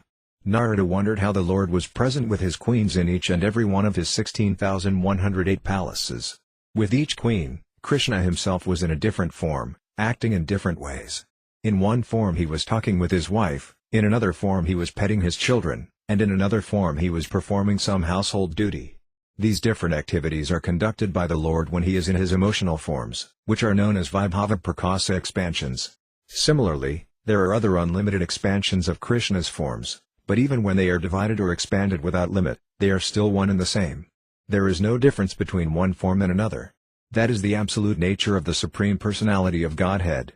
In Srimad Bhagavatam, 10.39.44-57, it is stated that when Akrura was accompanying Krishna and Balarama from Gokula to Mathura, he entered the waters of the Yamuna river and could see all the planets of the spiritual sky. He also saw the Lord in his Vishnu form, as well as Narada and the 4 Kumaras, who were worshipping him. As stated in the Bhagavata Purana, Srimad Bhagavatam 10.40.7, Anyasya samskritatmanovadina bhayatina te yajanti tvinmayas tvam vibahu morti ekamurtikam. The Supreme Lord's many worshippers, the Vaisnavas, or Aryans, are purified by the various processes of worship they perform according to their convictions and spiritual understanding. Each process of worship involves understanding different forms of the Lord, as mentioned in the scriptures, but the ultimate idea is to worship the Supreme Lord himself. In his Vibhava Prakasa feature, the Lord manifests himself as Balarama. The Balarama feature is as good as Krishna himself, the only difference being that Krishna's bodily hue is blackish and Balarama's is whitish. The Vibhava Prakasa form was also displayed when Krishna appeared before his mother Devaki in the 4-handed form of Narayana, just when he entered the world. Then at the request of his parents he transformed himself into a 2-handed form. Thus he sometimes manifests 4 hands and sometimes 2. The 2-handed form is Vibhava Prakasa, and the 4-handed form is Prabhava Prakasa. In his personal form, Krishna is just like a cowherd boy, and he thinks of himself in that way. But when he is in the Vasudeva form, he thinks of himself as the son of a Kshatriya and feels like a Kshatriya, a princely administrator. In his 2-handed form as the cowherd son of Nanda Maharaja, Krishna fully exhibits his opulence, beauty, wealth, attractiveness and pastimes. Indeed, in some Vaisnava literature it is found that sometimes, in his form as Vasudeva, he becomes attracted to his form of Govinda in Vrindavana. Thus as Vasudeva he sometimes desires to enjoy as Govinda does, although the Govinda form and the Vasudeva form are ultimately one and the same. In this regard, there is a passage in the Lalita Madhava, 4.19, in which Krishna addresses Uddhava as follows, "My dear friend, the form of this cowherd boy Govinda attracts me. Indeed, I wish to be like the damsels of Raya, who are also attracted by this form of Govinda." Similarly, later in the Lalita Madhava, 8.34, Krishna says, "Oh, how wonderful it is! Who is this person? After seeing him, I am so much attracted that I now desire to embrace him just like Radhika. There are also forms of Krishna that are a little different from his original form, and these are called Tathakatma-rupa forms. These may be further divided into the Vilasa and Svamsa forms, which in turn have many different features and can be divided into Prabhava and Vibhava forms. As far as the Vilasa forms are concerned, there are innumerable Prabhava Vilasas, headed by Krishna's expansions as Vasudeva, Sankarsana, Pradyumna, and Aniruddha. Sometimes the Lord thinks of himself as a cowherd boy, and sometimes he thinks of himself as Vasudeva's son, a Kshatriya prince, and this thinking of Krishna is called his pastimes. Actually, he is in the same form in his Vibhava Prakasa and Prabhava Vilasa, but he appears differently as Krishna and Balarama. His expansions as Vasudeva, Sankarsana, Pradyumna and Aniruddha are the original Chaturvyuha, or four-armed forms. There are innumerable four-armed manifestations in different planets and different places. For instance, they are manifested in Dwarka and Mathura eternally. From the four original four-handed forms are manifested the 24 principal four-armed forms, which are called Vibhava Vilasa. They are named differently according to the placement of the conch, club, lotus and disc in their hands. The same four principal manifestations of Krishna are found on each planet in the spiritual sky, known as Narayana Loka or Vaikuntha Loka. In Vaikuntha Loka Krishna is manifested in the four-handed form of Narayana. From each Narayana are manifested the forms of Vasudeva, Sankarsana, Pradyumna, and Aniruddha. Thus Narayana is the center, and the four forms of Vasudeva, Sankarsana, Pradyumna and Aniruddha surround the Narayana form. Each of these four forms again expands into three, and these all have different names, beginning with Kesava. These forms are 12 in all, and, again, they are known by different names according to the placement of the symbols in their hands. As far as the Vasudeva form is concerned, the three expansions manifested from him are Kesava, Narayana, and Madhava. The three forms expanded from Sankarsana are known as Govinda, Vishnu, and Sri Madhusudana. It should be noted that this Govinda is not the same Govinda manifested in Vrindavana as the son of Nanda Maharaja. Similarly, from Pradyumna expand the three forms known as Trivikrama, Vamana, and Sridhara, and the three forms expanded from Aniruddha are known as Rishikesa, Padmanabha, and Damodara. Library Teachings of Lord Caitanya Chapter 7 Unlimited Forms of Godhead According to the Vaisnava Almanac. The 12 months of the year are named according to the 12 Vaikunta forms of Lord Krishna, and these forms are known as the predominating deities for the 12 months. This calendar begins with the month of Margasirsa, which is equivalent to late November and early December. The Vaisnavas call this month Kesava. December to January is called Narayana, January to February Madhava, February to March Govinda, March to April Vishnu, April to May Sri Madhusudana, and May to June Trivikrama. June to July is called Vamana, July to August Sridhara, August to September Rishikesa, September to October Padmanabha, and October to November Damodara. This Damodara is different from the Damodara in Vraya. The name Damodara was given to Krishna when he was bound with ropes by his mother, but the Damodara form who is the predominating deity of the month of October to November is a different manifestation. Just as the months of the year are known according to the 12 different names of the Supreme Lord, members of the Vaisnava community mark 12 parts of the body according to these names. For instance, the Tilaka mark on the forehead is called Kesava, and on the stomach, chest and arms the other names are also given. These are the same names as those given the months. Vasudeva, Sankarsana, Pradyumna and Aniruddha expand into 8 additional Vilasa Murtis. Their names are Purusatama, Asayuta, Nrsimha, Janardana, Hari, Krishna, Adhoksaja, and Upendra. Adhoksaja and Purusatama are the Vilasa forms of Vasudeva. Similarly, Upendra and Asayuta are the Vilasa forms of Sankarsana, Nrsimha and Janardana the Vilasa forms of Pradyumna, and Hari and Krishna the Vilasa forms of Aniruddha. This Krishna is different from the original Krishna. These 24 forms, the 4 original Vishnu forms, the 12 Vaikunta forms, and the 8 Vilasa Murtis mentioned above, are known as Vilasa manifestations of the Prabhava, four-handed, form, and they are named differently according to the position of the symbolic representations, mace, disc, lotus flower and conch shell. Out of these 24 Vilasa forms, some are Vibhava forms, such as Pradyumna, Trivikrama, Vamana, Hari, and Krishna, which have different features. Thus Vasudeva, Sankarsana, Pradyumna and Aniruddha are Prabhava Vilasa forms of Krishna, and there are a total of 20 further variations. All of these have Vaikunta planets in the spiritual sky and are situated in 8 different directions. Although each of them resides eternally in the spiritual sky, some of them nonetheless appear in the material world also. In the spiritual sky all the planets dominated by the Narayana feature are eternal. The topmost planet in the spiritual sky is called Krishnalika, which is divided into three portions, Gokula, Mathura, and Dvaraka. In the Mathura portion, the form of Kesava is always situated. He is represented on this earthly planet in Mathura, India, where the Kesava Murti is worshipped. Similarly, there is a Purushotama form in Jagannath Puri, in Orissa. In Anandaranya there is the form of Vishnu, and in Mayapur, the birthplace of Lord Caitanya, there is the form of Hari. Many other forms are also situated in various places on the earth. Not only in this universe but in all other universes as well, these forms of Krishna are distributed everywhere. It is indicated that this earth is divided into 7 islands, which are the 7 continents, and it is understood that on every island there are similar forms. But at the present moment these are found only in India. Although from the Vedic literature we can understand that there are similar forms in other parts of the world, at present there is no information of their location. These forms of Krishna are distributed throughout the world and throughout the universes to give pleasure to the devotees. It is not that devotees are born only in India. There are devotees in all parts of the world, but they have simply forgotten their identity. These forms incarnate not only to give pleasure to the devotees but to re-establish devotional service and perform other activities which vitally concern the Supreme Personality of Godhead. Some of these forms are incarnations mentioned in the scriptures, such as the Vishnu incarnation, Trivikrama incarnation, Nrsimha incarnation and Vamana incarnation. In the Siddhartha Samhita there is a description of the 24 forms of Vishnu, and these forms are named according to the position of the symbols in their forehands. When describing the positions of objects in the hands of the Vishnumurtis, one should begin with the lower right hand and then move to the upper right hand, to the upper left hand and finally to the lower left hand. In this way, Vasudeva is represented by club, conch shell, disc and lotus flower. Sankarsana is represented by club, conch shell, lotus flower and disc.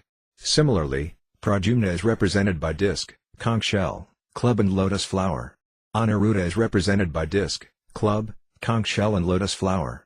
In the spiritual sky the representations of Narayana are 20 in number and are described as follows: Sri Kesava, lotus, conch shell, disc and club; Narayana, conch, lotus, club and disc; Sri Madhava, club, disc, conch and lotus; Sri Govinda, disc, club, lotus and conch; Vishnu Murti, club, lotus, conch and disc; Madhusudana, disc, conch, lotus and club; Trivikrama, lotus, club, disc and conch; Sri Vamana, conch, disc, club and lotus; Sridhara, lotus, disc, club and conch; Rishikesa, club, disc, lotus and conch; Padmanabha, conch, lotus, disc and club; Damodara, lotus, disc, club and conch; Purushotama, disc, lotus, conch and club; Asayuta, club, lotus, disc and conch; Nrsimha, disc, lotus, club and conch; Janardana, lotus, disc, conch and club;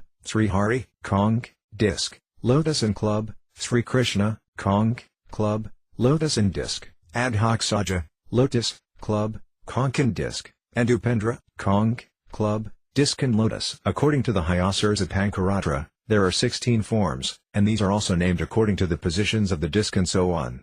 The conclusion is that the Supreme Original Personality of Godhead is Krishna. He is called Lila Purushotama, and he resides principally in Vrindavana as the son of Nanda. It is also learned from the Hyasurs of Pankaratra that there are 9 forms protecting the 2 Puras known as Mathurapuri and Dvarakapuri.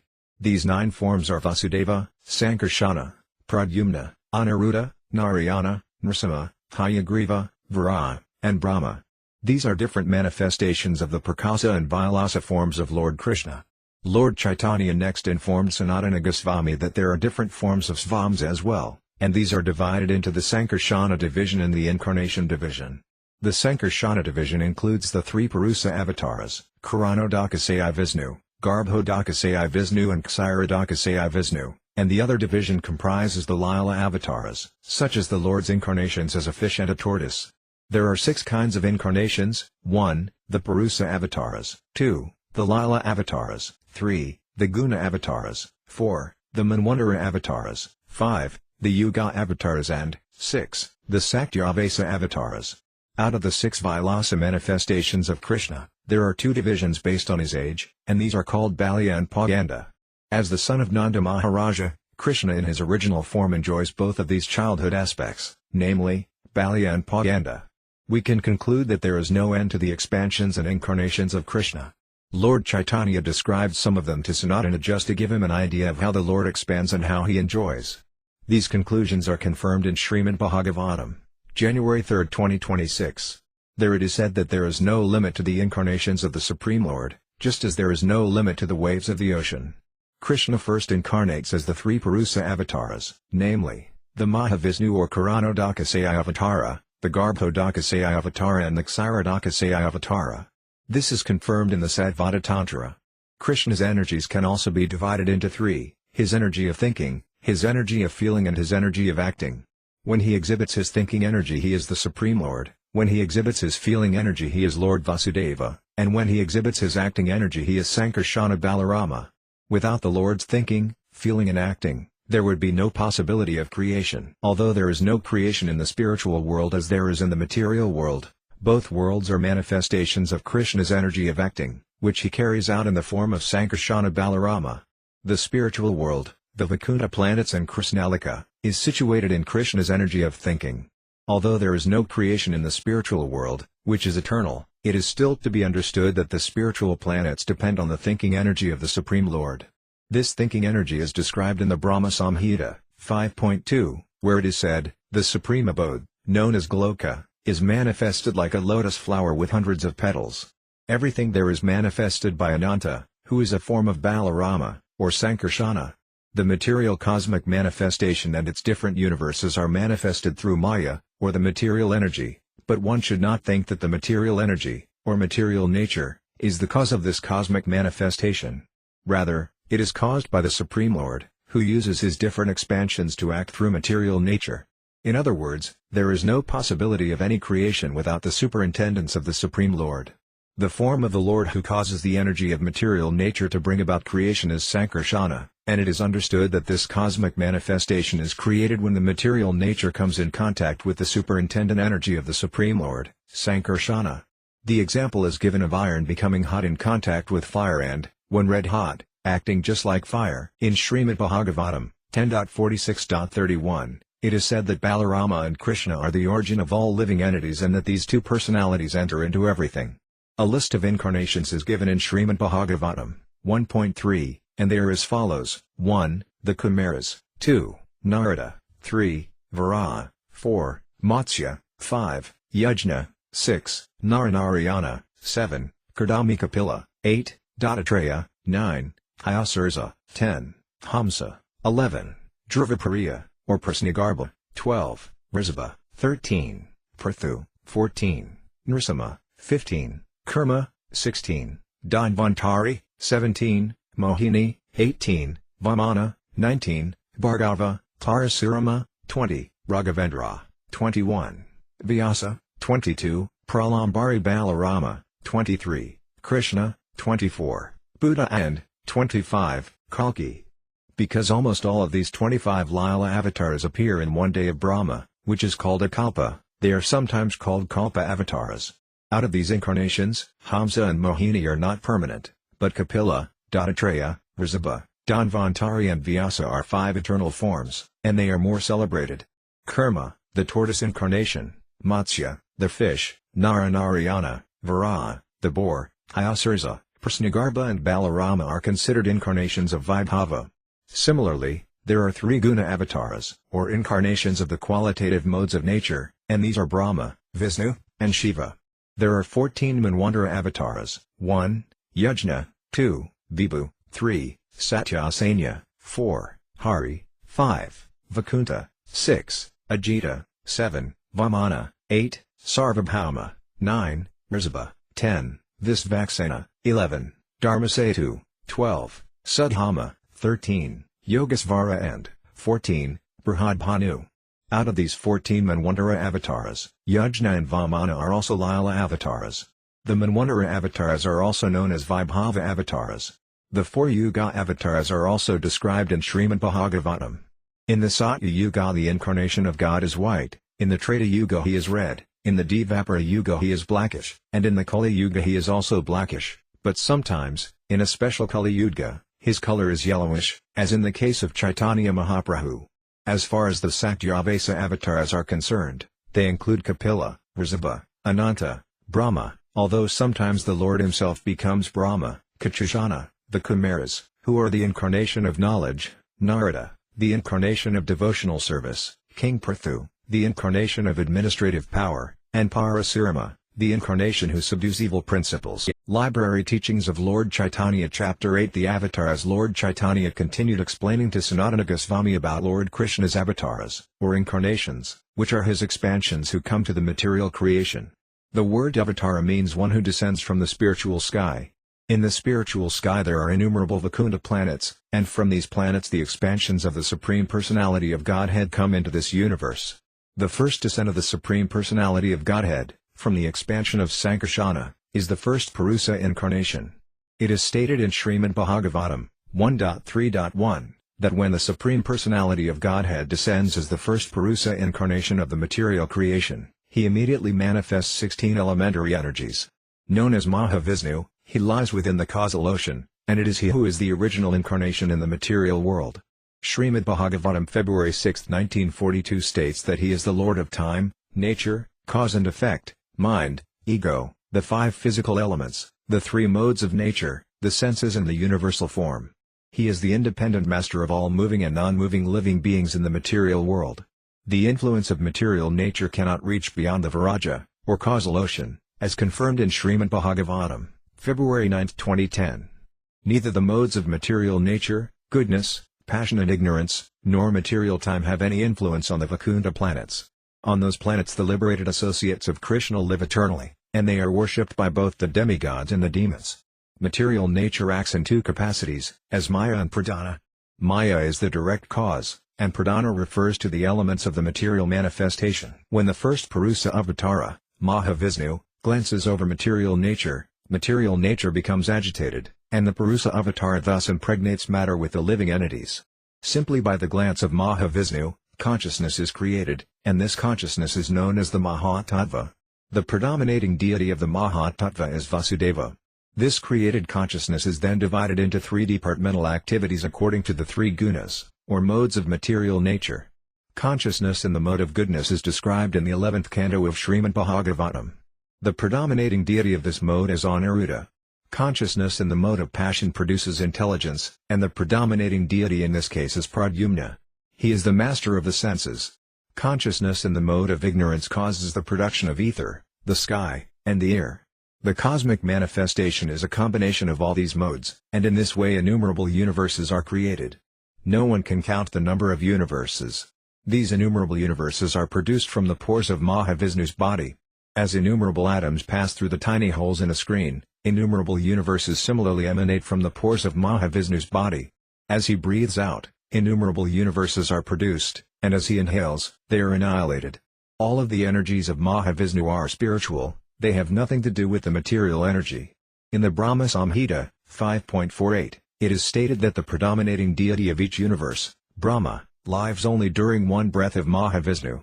Thus Mahavishnu is the original supersoul of all the universes and the master of all universes as well. The second Vishnu incarnation, Garbhodakasaya Vishnu, enters each and every universe, spreads perspiration from his body and lies down on that water.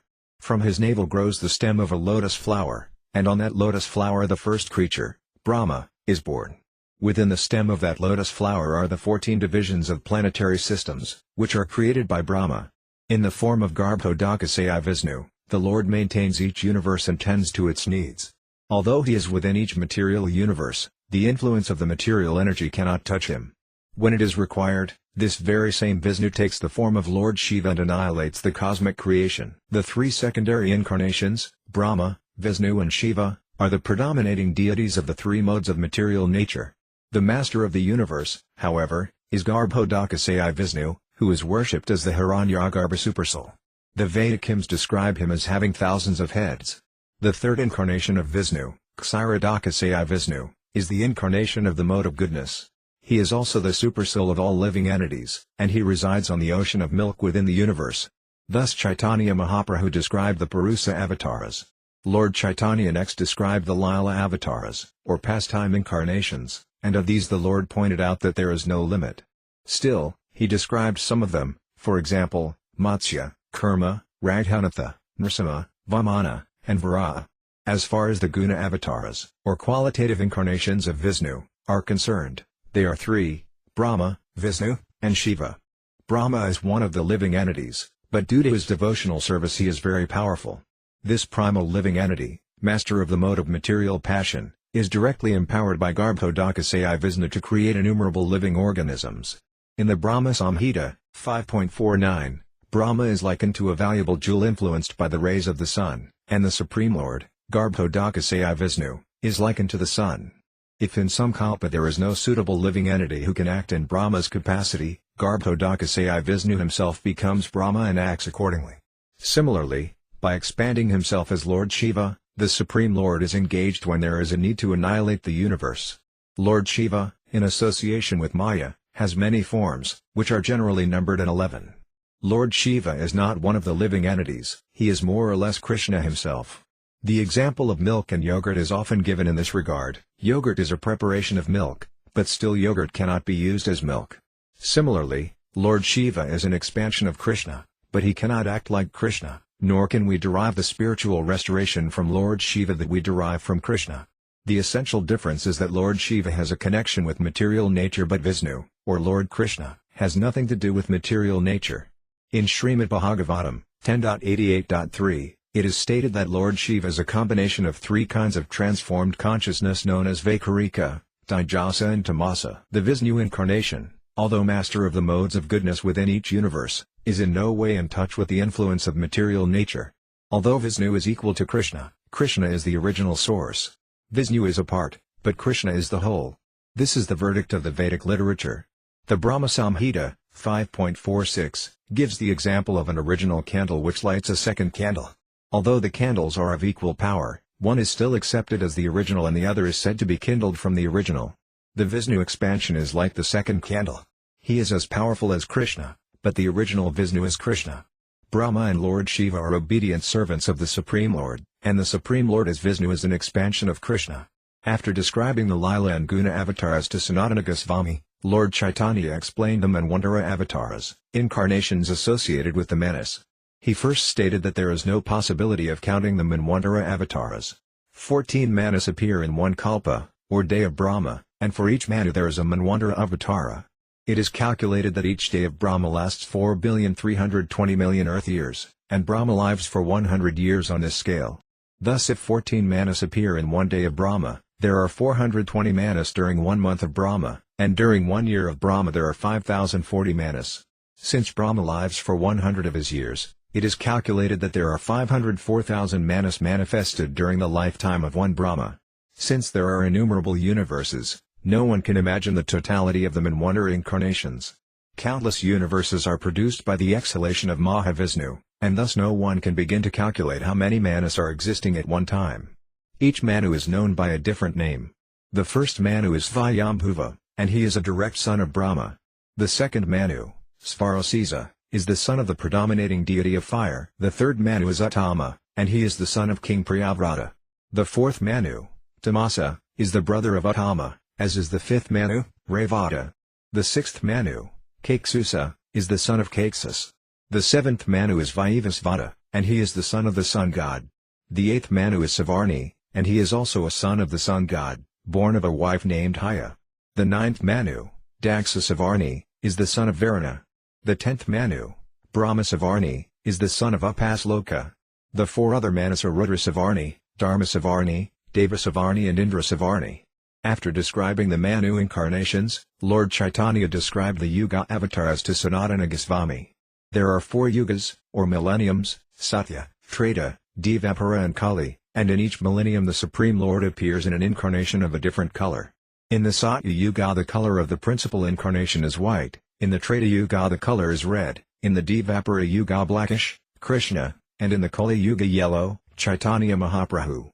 This is confirmed in Srimad Bhagavatam, October 8, 2013, by the astrologer Garga Muni, who calculated Krishna's horoscope in the house of Nanda Maharaja. In the Satya Yuga the process of self-realization was meditation, and this process was taught by the white incarnation of God.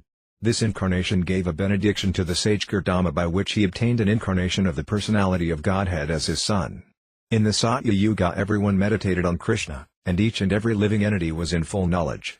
In the present age, the Kali Yuga, people who are not in full knowledge are still attempting various meditative processes not recommended for this age. In the Treta millennium the process for self-realization was the performance of various sacrifices, and this process was taught by the red incarnation of God. In the Dvapara millennium Krishna was personally present, and the process of self-realization for everyone in that age was worshipping him. He was blackish in color, he was the incarnation of the Supreme Personality of Godhead himself, and he induced people to worship him, as stated in the Bhagavad Gita. Srimad Bhagavatam, November 5, 2029, states that in the Dvapara millennium people generally worship the Supreme Lord Krishna by chanting the following hymn: Namaste Vasudevaya Nama Sankarsanaya Pradyumnaya Narudaya Tubhyam Bhagavate Nama. Let me offer my obeisances unto the Supreme Personality of Godhead in the forms of Vasudeva, Sankarsana, Pradyumna, and Aniruddha. In the next millennium, the present age, Kali Yuga, the Lord is yellow, and he teaches people the process of attaining love of God by chanting the names of Krishna. This process is shown personally by Krishna in the form of Caitanya Mahaprabhu, and he exhibits love of Godhead by chanting, singing and dancing with thousands of people following him. This particular incarnation of the Supreme Personality of Godhead is foretold in Srimad Bhagavatam, November 5, 1932. Krishna Varnam Tvasakrisnam Sangopan Gastra Parsadam Yajne Sankirtana Prayer Yajanti Hai Sumedasa. In the age of Kali the Lord incarnates as a devotee and is always chanting Hare Krishna, Krishna Krishna, Hare Rama, Rama Rama, Hare. Although he is Krishna, his complexion is not blackish like Krishna's in Dvapara Yuga but is golden. He always engages in preaching love of Godhead through the Sankirtana movement, and those who are intelligent adopt this process of self-realization. Srimad Bhagavatam, December 3, 1952, also states, Krite Yadyayato Visnam Tredayam Yajatomake Dvapar Parataryam Kalautad Dari Kirtanat. The self-realization achieved in the Satya millennium by meditation, in the Treta millennium by the performance of different sacrifices, and in the Dvapara millennium by worship of Lord Krishna can be achieved in the age of Kali simply by chanting the holy names, Hare Krishna. This is confirmed in the Vishnu Purana, June 2, 2017, Jayan Krite Yajan Yajnais Tretayam Dvaparakayan Yadapnatai Tadapnatai Kalau Sankirtak Savam. In this age there is no use in meditation, performance of sacrifices or temple worship. Simply by chanting the holy name of Krishna, Hare Krishna, Krishna Krishna, Hare Rama, Rama, Hare, one can achieve perfect self-realization. When Lord Chaitanya described the incarnation for this age of Kali, Sanatana Goswami, who had been a government minister and was perfectly capable of drawing conclusions, asked the Lord, how can one understand the advent of an incarnation? From the description of the incarnation for the Kali millennium, Sanatana Goswami could understand that Lord Chaitanya himself was that incarnation of Krishna, and he could also understand that in the future many people would try to imitate Lord Chaitanya because the Lord had played as an ordinary Brahmana though his devotees accepted him as an incarnation. Since Sanatana knew that there would be many pretenders, he asked the Lord, how can one understand the symptoms of an incarnation, as one can understand the different incarnations for previous millenniums by referring to the Vedic literature? The Lord replied, one can similarly understand who is actually the incarnation of Godhead in this age of Kali. In this way the Lord especially stressed reference to authoritative scriptures. In other words, one should not whimsically accept a person as an incarnation but should try to understand the characteristics of an incarnation by referring to the scriptures. An incarnation of the Supreme Lord never declares himself to be an incarnation, but his followers must ascertain who is an incarnation and who is a pretender by referring to authoritative scriptures. Any intelligent person can understand the characteristics of a real incarnation by understanding two kinds of features, the principal features, called personal characteristics, and the marginal features, comprising his activities. The scriptures describe both kinds of features. For example, in the beginning of Srimad Bhagavatam, 1.1.1, the features of an incarnation are nicely described. In that verse, the two terms Param, supreme, and Satyam, truth, are used, and Lord Chaitanya indicated that these words reveal Krishna's principal feature. The other, marginal features are that he taught Vedic knowledge to Brahma and incarnated as the Purusa avatar to create the cosmic manifestation. These are occasional features manifested for some special purposes. One should be able to understand and distinguish the principal and marginal features of an avatara. No one can declare himself an incarnation without referring to these two features. An intelligent man will not accept anyone as an avatara without studying the principal and marginal features. When Sanatana Goswami tried to confirm Lord Chaitanya's personal characteristics as being those of the incarnation for this age, Lord Chaitanya himself indirectly confirmed Sanatana's conclusion by simply saying, "Let us leave aside all these discussions and continue with a description of the Saktyavasa avatars." The Lord then pointed out that there is no limit to the Saktyavasa avatars but that some can be mentioned as examples. The Saktyavasa incarnations are of two kinds, direct and indirect. When the Lord himself comes, he is called a Saksat, or direct, Saktyavasa avatara, and when he empowers a living entity to represent him, that living entity is called an indirect, or Vesa, incarnation. Examples of indirect avatars are the four Kumaras, Narada, Prithu, and Parasurma. These are actually living entities who are given some specific power by the Supreme Personality of Godhead. When a specific opulence of the Supreme Lord is invested in specific entities, they are called Avesa avatars. The four Kumaras represent the Supreme Lord's opulence of knowledge. Narada represents devotional service to the Supreme Lord. Devotional service is also represented by Lord Chaitanya, who is considered the full representation of devotional service. In Brahma the opulence of creative power is invested, and King Prithu is invested with the power for maintaining the living entities. Similarly, in Parasurama the power for killing evil elements is invested. As for Vibhuti, or the special favor of the Supreme Personality of Godhead, in the 10th chapter of the Bhagavad Gita Lord Krishna says that a living entity who is especially powerful or beautiful should be known to be especially favored by the Supreme Lord. Examples of direct, or Saksat, Saktyavasa avatars are the Sesa incarnation and the Ananta incarnation. In Ananta the power for sustaining all the planets is invested, and the Sesa incarnation is invested with the power for serving the Supreme Lord. After describing the Saktyavasa incarnations, Caitanya Mahaprabhu began to speak about the age of the Supreme Lord. He said that the Supreme Lord Krishna is always like a 16-year-old boy, and when he desires to descend to this universe he first sends his father and mother, who are his devotees, and then he himself appears. All his activities, beginning with the killing of the Patana demon, are displayed in innumerable universes, and there is no limit to them. Indeed, at every moment, at every second, his manifestations and various pastimes are seen in different universes, Brahmandas. Thus his activities are just like the waves of the Ganges river. Just as there is no limit to the flowing of the waves of the Ganges, there is no cessation of various features of Lord Krishna's pastimes in different universes. From childhood he displays many pastimes, and ultimately he exhibits the Rasa dance. It is said that all the pastimes of Krishna are eternal, and this is confirmed in every scripture. Generally people cannot understand how Krishna performs his pastimes, but Lord Chaitanya clarified this by comparing the performance of his pastimes to the orbit of the sun. According to Vedic astrological calculations, the 24 hours of a day are divided into 60 dandas. The days are again divided into 3,600 palas. The sun disk can be perceived crossing the sky in steps of 60 palas each, and that time constitutes a danda. 8 dandas make 1 prahara, and the sun rises and sets within 4 praharas. Similarly, 4 praharas constitute 1 night, and after that the sun rises. And just as the sun can be seen in its movement through 3,600 palas, all the pastimes of Krishna can be seen in any of the universes. Lord Krishna remains in this universe for only 125 years, but all the pastimes of that period are exhibited in each and every universe. These pastimes include his appearance, the activities of his boyhood and youth, and his later pastimes, including those at Dvaraka. Since all these pastimes are present in one or another of the myriad universes at any given time, they are called eternal. Just as the sun is eternally existing, although we see it rise and set, appear and disappear, according to our position on the earth, so Krishna's pastimes are eternally going on, although we can see them in this particular universe only at certain intervals. As stated earlier, Krishna's abode is the supreme planet, known as Goloka Vrindavana, and by his will this Goloka Vrindavana is manifested in this universe and in other universes as well. Like Krishna's name, fame and everything else directly connected to him, Goloka Vrindavana is absolute and is therefore equal to him. Thus the Lord is always in his supreme abode, Goloka Vrindavana, and by his supreme will his activities there are also manifested at particular places in innumerable universes. And whenever and wherever Krishna appears, he displays his 6 opulences. Library Teachings of Lord Chaitanya Chapter 9 The opulences of Krishna. Since Lord Chaitanya is especially merciful to innocent, unsophisticated persons, his name is also Padita Pavana, the deliverer of the most fallen conditioned souls. Although a conditioned soul may be fallen to the lowest position, Such a lowly state will not prevent him from advancing in the spiritual science, provided he is innocent.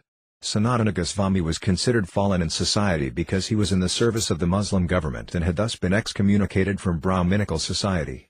But because he was a sincere soul, Lord Caitanya showed him special favor by granting him a wealth of spiritual information. The Lord next explained to Sanatana Goswami how the different spiritual planets are situated in the spiritual sky. The spiritual planets are also known as Vaikunta planets. The planets of the material creation have a limited length and breadth, but as far as the Vaikunta planets are concerned, because they are spiritual, there is no limit to their dimensions. Lord Caitanya informed Sanatana Goswami that the length and breadth of every Vaikunta planet is thousands of billions of miles. In other words, no one can measure any Vaikunta planet's actual extent.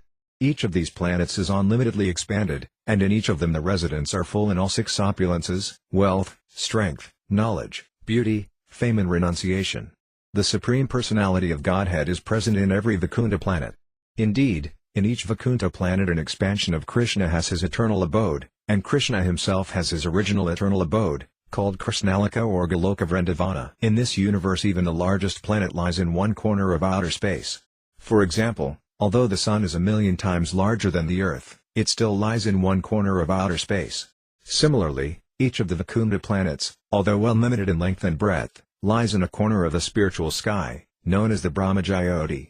In the Brahma Samhita, 5.40, the Brahmajyoti is described as Niskalam Anantame Sasabhutam, or undivided and unlimited and without a trace of the material modes of nature. All the Vaikunta planets are like petals of a lotus flower, and the principal part of that lotus, the center of all the Vaikunthas, is called Krishnalika or Goloka Vrindavana. Thus the expansions of Krishna in various forms, as described herein, as well as his various abodes on the spiritual planets in the spiritual sky, are unlimited. Even demigods like Brahma and Shiva cannot see the Vaikunta planets or even estimate their number or vast extent. This is confirmed in Srimad Bhagavatam, October 14, 2021. No one can estimate the length and breadth of all the Vaikunta planets. Elsewhere in the Bhagavatam, February 7, 1941, it is stated that not only are demigods like Brahma and Shiva unable to make such an estimate, but even Ananta, the incarnation of the Lord's opulence of strength, cannot ascertain any limit to the Lord's potency or to the area of the different Vaikunta planets. Again, Srimad Bhagavatam October 14, 2021, one of the prayers of Brahma, is very convincing in this connection. O my dear Lord, O Supreme Personality of Godhead, O Super Soul, O Master of all mystic powers, no one can know or explain the extent of your Vaikunta planets or how you expand your Yogamaya energy throughout the three worlds.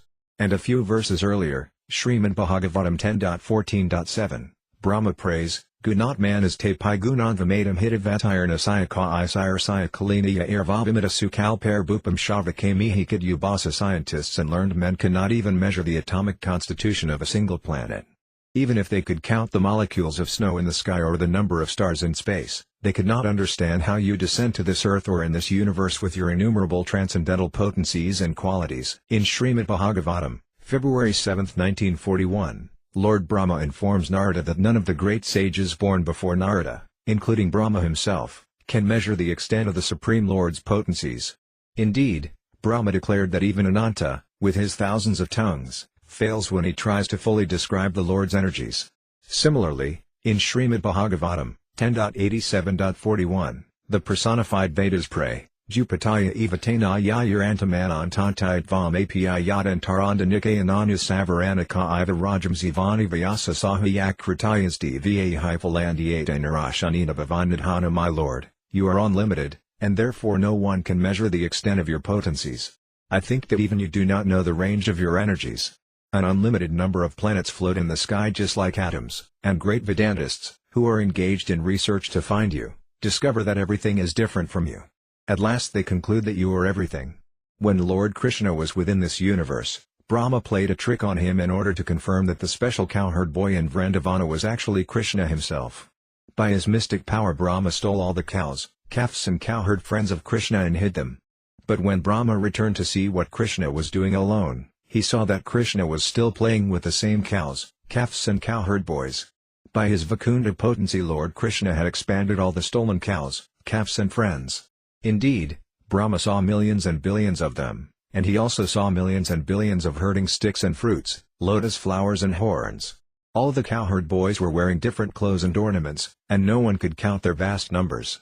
Then Brahma saw each of the cowherd boys become a four-handed Narayana, and he also saw innumerable Brahmas from different universes offering obeisances to the Lord.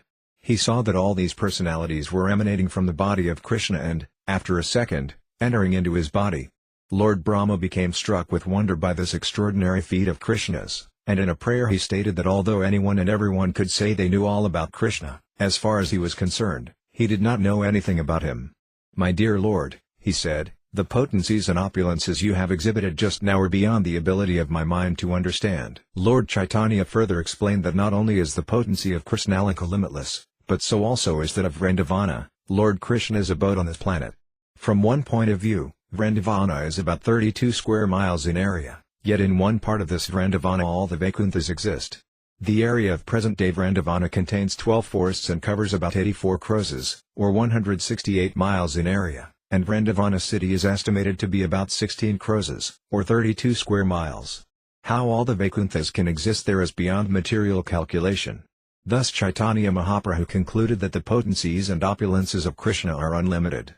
Whatever he told Sanatana Goswami was only partial, but by such a partial presentation one can try to imagine a whole.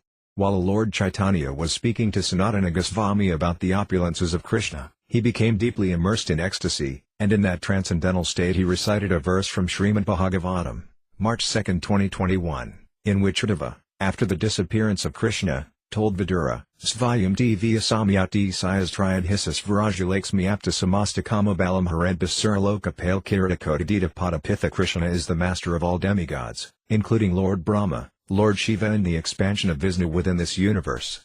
Therefore no one is equal to or greater than him, and he is full in 6 opulences.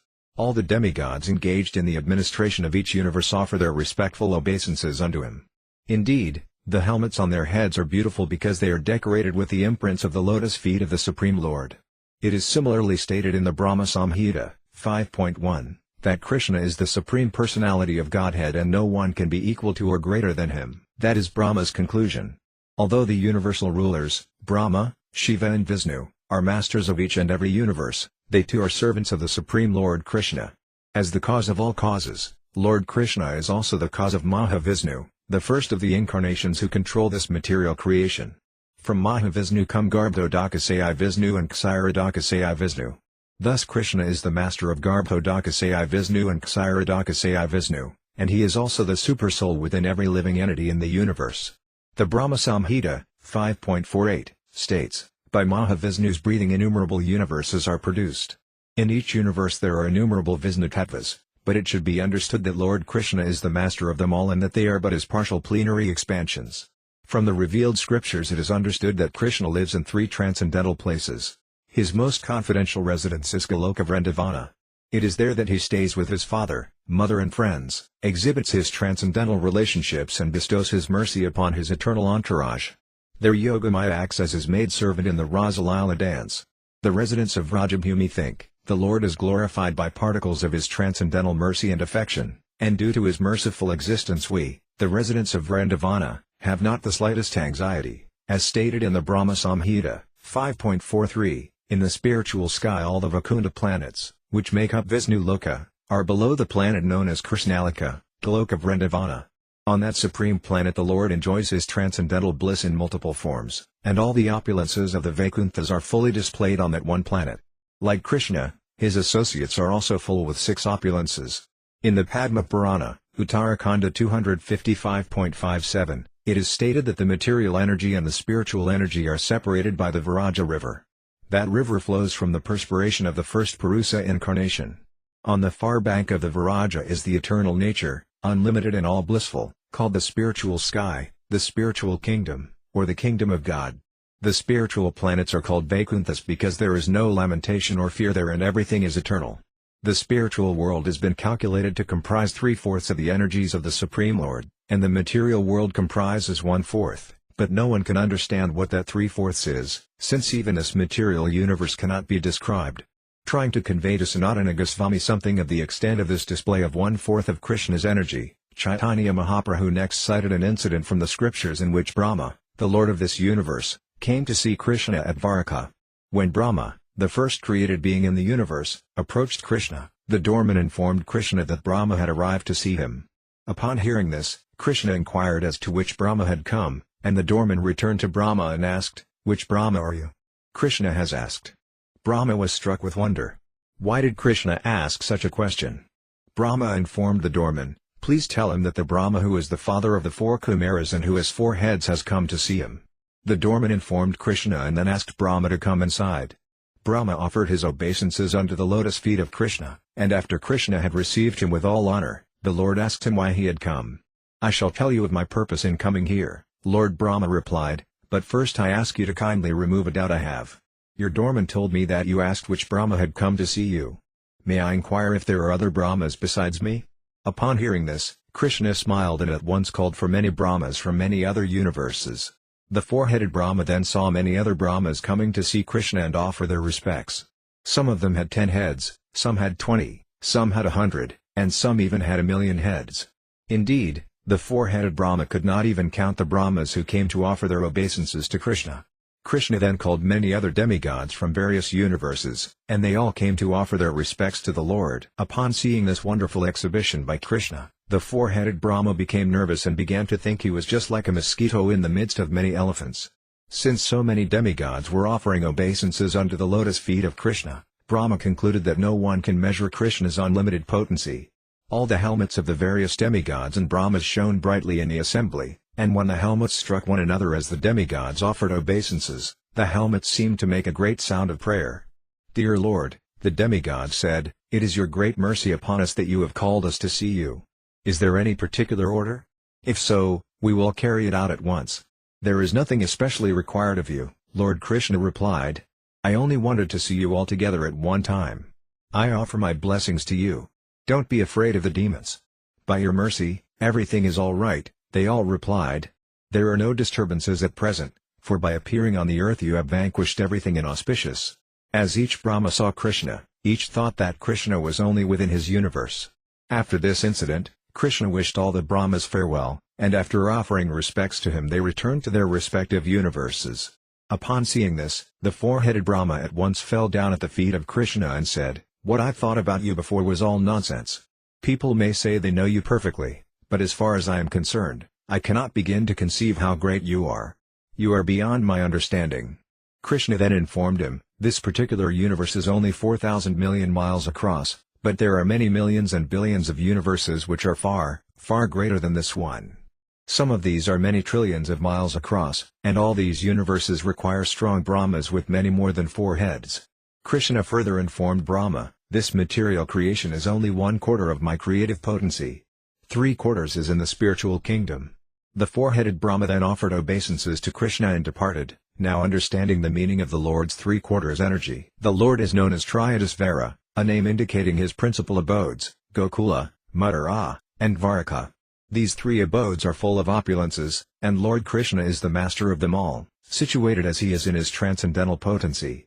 Lord Krishna, the master of all transcendental energies, is thus full with 6 opulences, and because he is the master of all opulences, all the Vedic literatures acclaim him as the Supreme Personality of Godhead.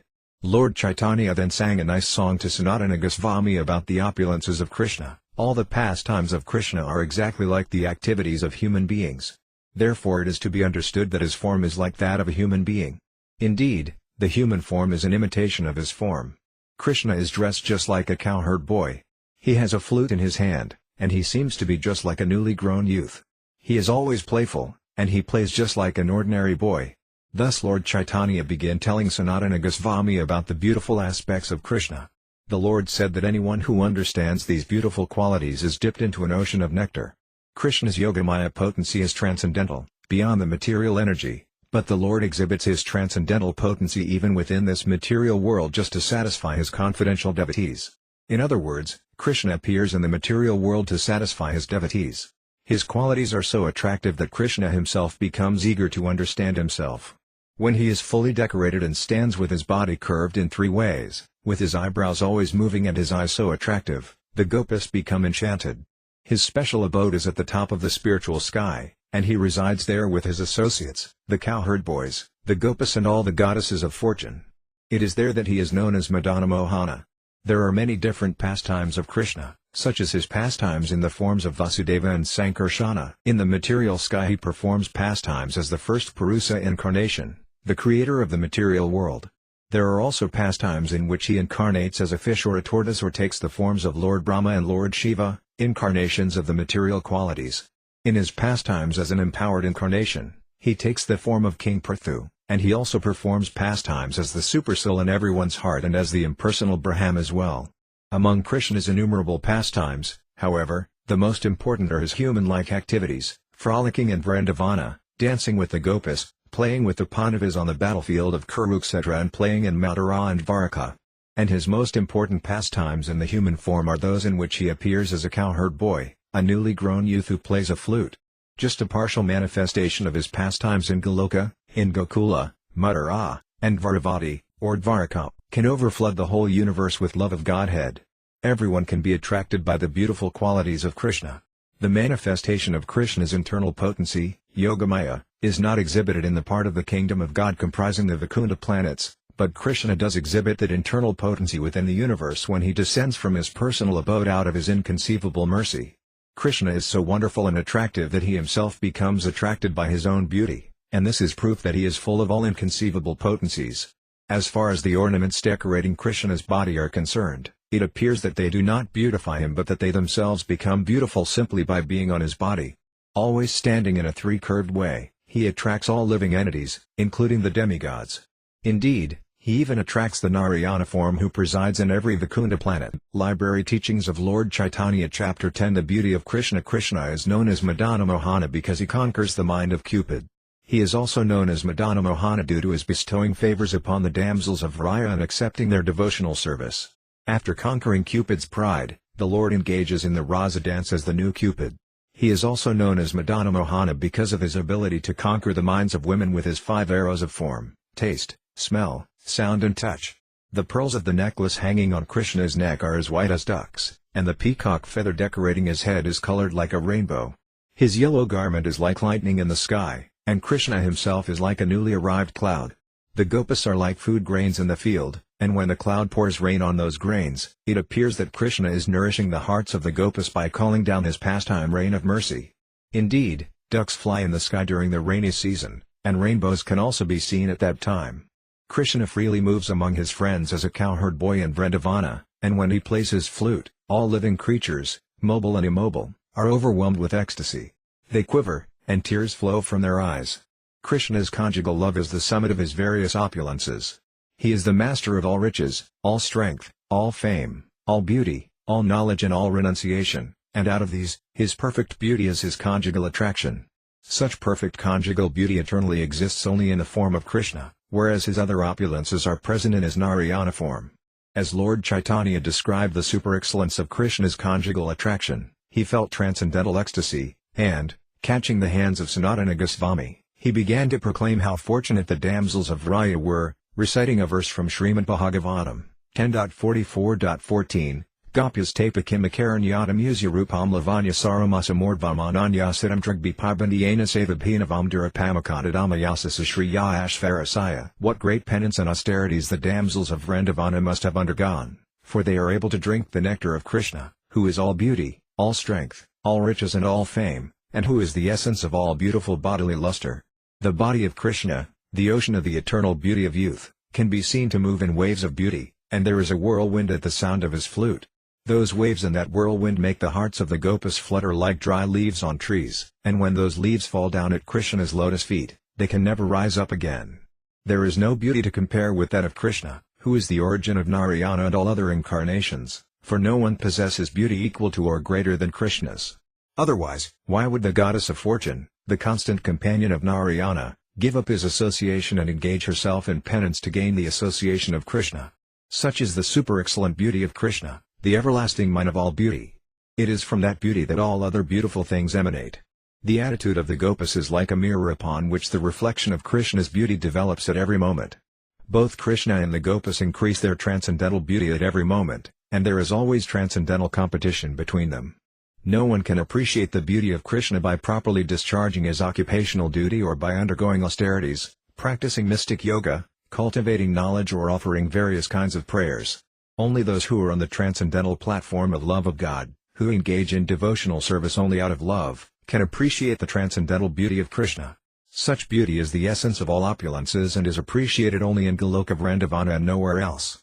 In the form of Narayana the beauties of mercy, fame, etc., are all established by Krishna, but Krishna's gentleness and magnanimity do not exist in Narayana.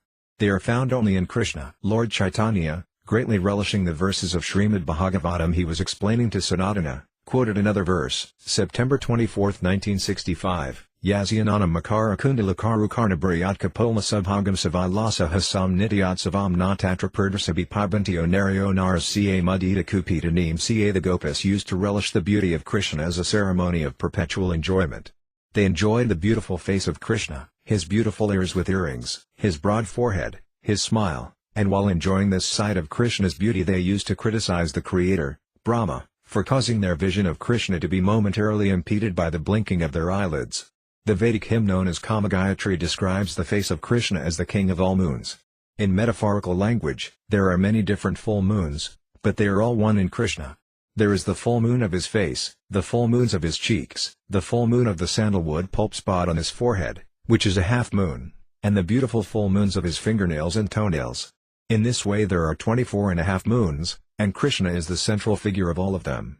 The dancing movement of Krishna's earrings, eyes and eyebrows is very attractive to the damsels of Raya. Activities in devotional service increase the sense of devotional service. What else is there for two eyes to see beyond the face of Krishna? Since one cannot sufficiently see Krishna with only two eyes, one feels incapable and thus becomes bereaved. Such bereavement is slightly reduced when one criticizes the creative power of the Creator. The unsatiated seer of Krishna's face thus laments, I do not have thousands of eyes but only two, and even these two eyes are disturbed by the movements of my eyelids. So it is to be understood that the Creator of this body is not very intelligent. He is not conversant with the art of ecstasy but is simply a prosaic creator. He does not know how to arrange things properly so one can see only Krishna. The Gopas minds are always engaged in relishing the sweetness of Krishna's body. He is the ocean of beauty, and the luster of his body and the beauty of his face and smile are all attractive to the minds of the Gopas. In the Krishna Karnamrita, Krishna's body, face and smile have been described as sweet, sweeter and sweetest. When there are three kinds of contamination in the bodily constitution, convulsions take place. Similarly, a perfect devotee of Krishna experiences convulsions when he is overwhelmed by seeing the beauty of Krishna's body, face and smile. Before Krishna's beauty, the devotee sometimes stays immersed in this ocean of transcendental convulsions without receiving treatment, just as a patient suffering ordinary convulsions may be prevented by a physician from receiving a drink of water for relief. The devotee increasingly feels the absence of Krishna, for without him one cannot drink the nectar of his beauty. When the transcendental sound of Krishna's flute vibrates, the devotee's anxiety to hear that flute penetrates the covering of the material world and enters the spiritual sky, where the transcendental sound of the flute enters into the ears of the Gopas and their followers. The sound of Krishna's flute always resides within the ears of the Gopas and increases their ecstasy. When they hear it, no other sound can enter their ears, and they are unable to reply properly to their family members' questions, for all these beautiful sounds are vibrating in their ears. Thus Lord Caitanya explained the transcendental constitution of Krishna, his expansions, his bodily luster and everything connected with him. In short, Lord Caitanya explained Krishna, the essence of everything, as he is. Library Teachings of Lord Caitanya Chapter 11 Service to the Lord. Next Lord Caitanya explained to Sanatana Goswami the process by which one can approach Krishna. The only process, said Caitanya Mahaprabhu, is devotional service to Krishna. This is the verdict of all Vedic literature. As the sages declare, if someone inquires into the Vedas to determine the process of transcendental realization, or if someone consults the Puranas, which are considered sister literatures, one will find that in all of them the conclusion is that the Supreme Personality of Godhead, Krishna, is the only object of worship. Krishna is the absolute truth, the Supreme Personality of Godhead, and he is situated in his internal potency, which is known as Svarupa Sakti or Atma Sakti, as described in the Bhagavad Gita. He expands himself in multiple forms, some of which are known as his personal forms and some as his separated forms. Thus he enjoys himself in all the spiritual planets, as well as in the material universes. Krishna's separated expanded forms are the living entities, who are classified according to which of the Lord's energies they are under. They are divided into two classes, eternally liberated and eternally conditioned. Eternally liberated living entities never come into contact with the material nature, and therefore they do not have any experience of material life. They are eternally engaged in Krishna consciousness, or devotional service to the Lord, and they are counted among the associates of Krishna. Their pleasure, the only enjoyment of their life, is derived from rendering transcendental loving service to Krishna. On the other hand, those who are eternally conditioned are always divorced from the transcendental loving service of Krishna and are thus subjected to the threefold miseries of material existence.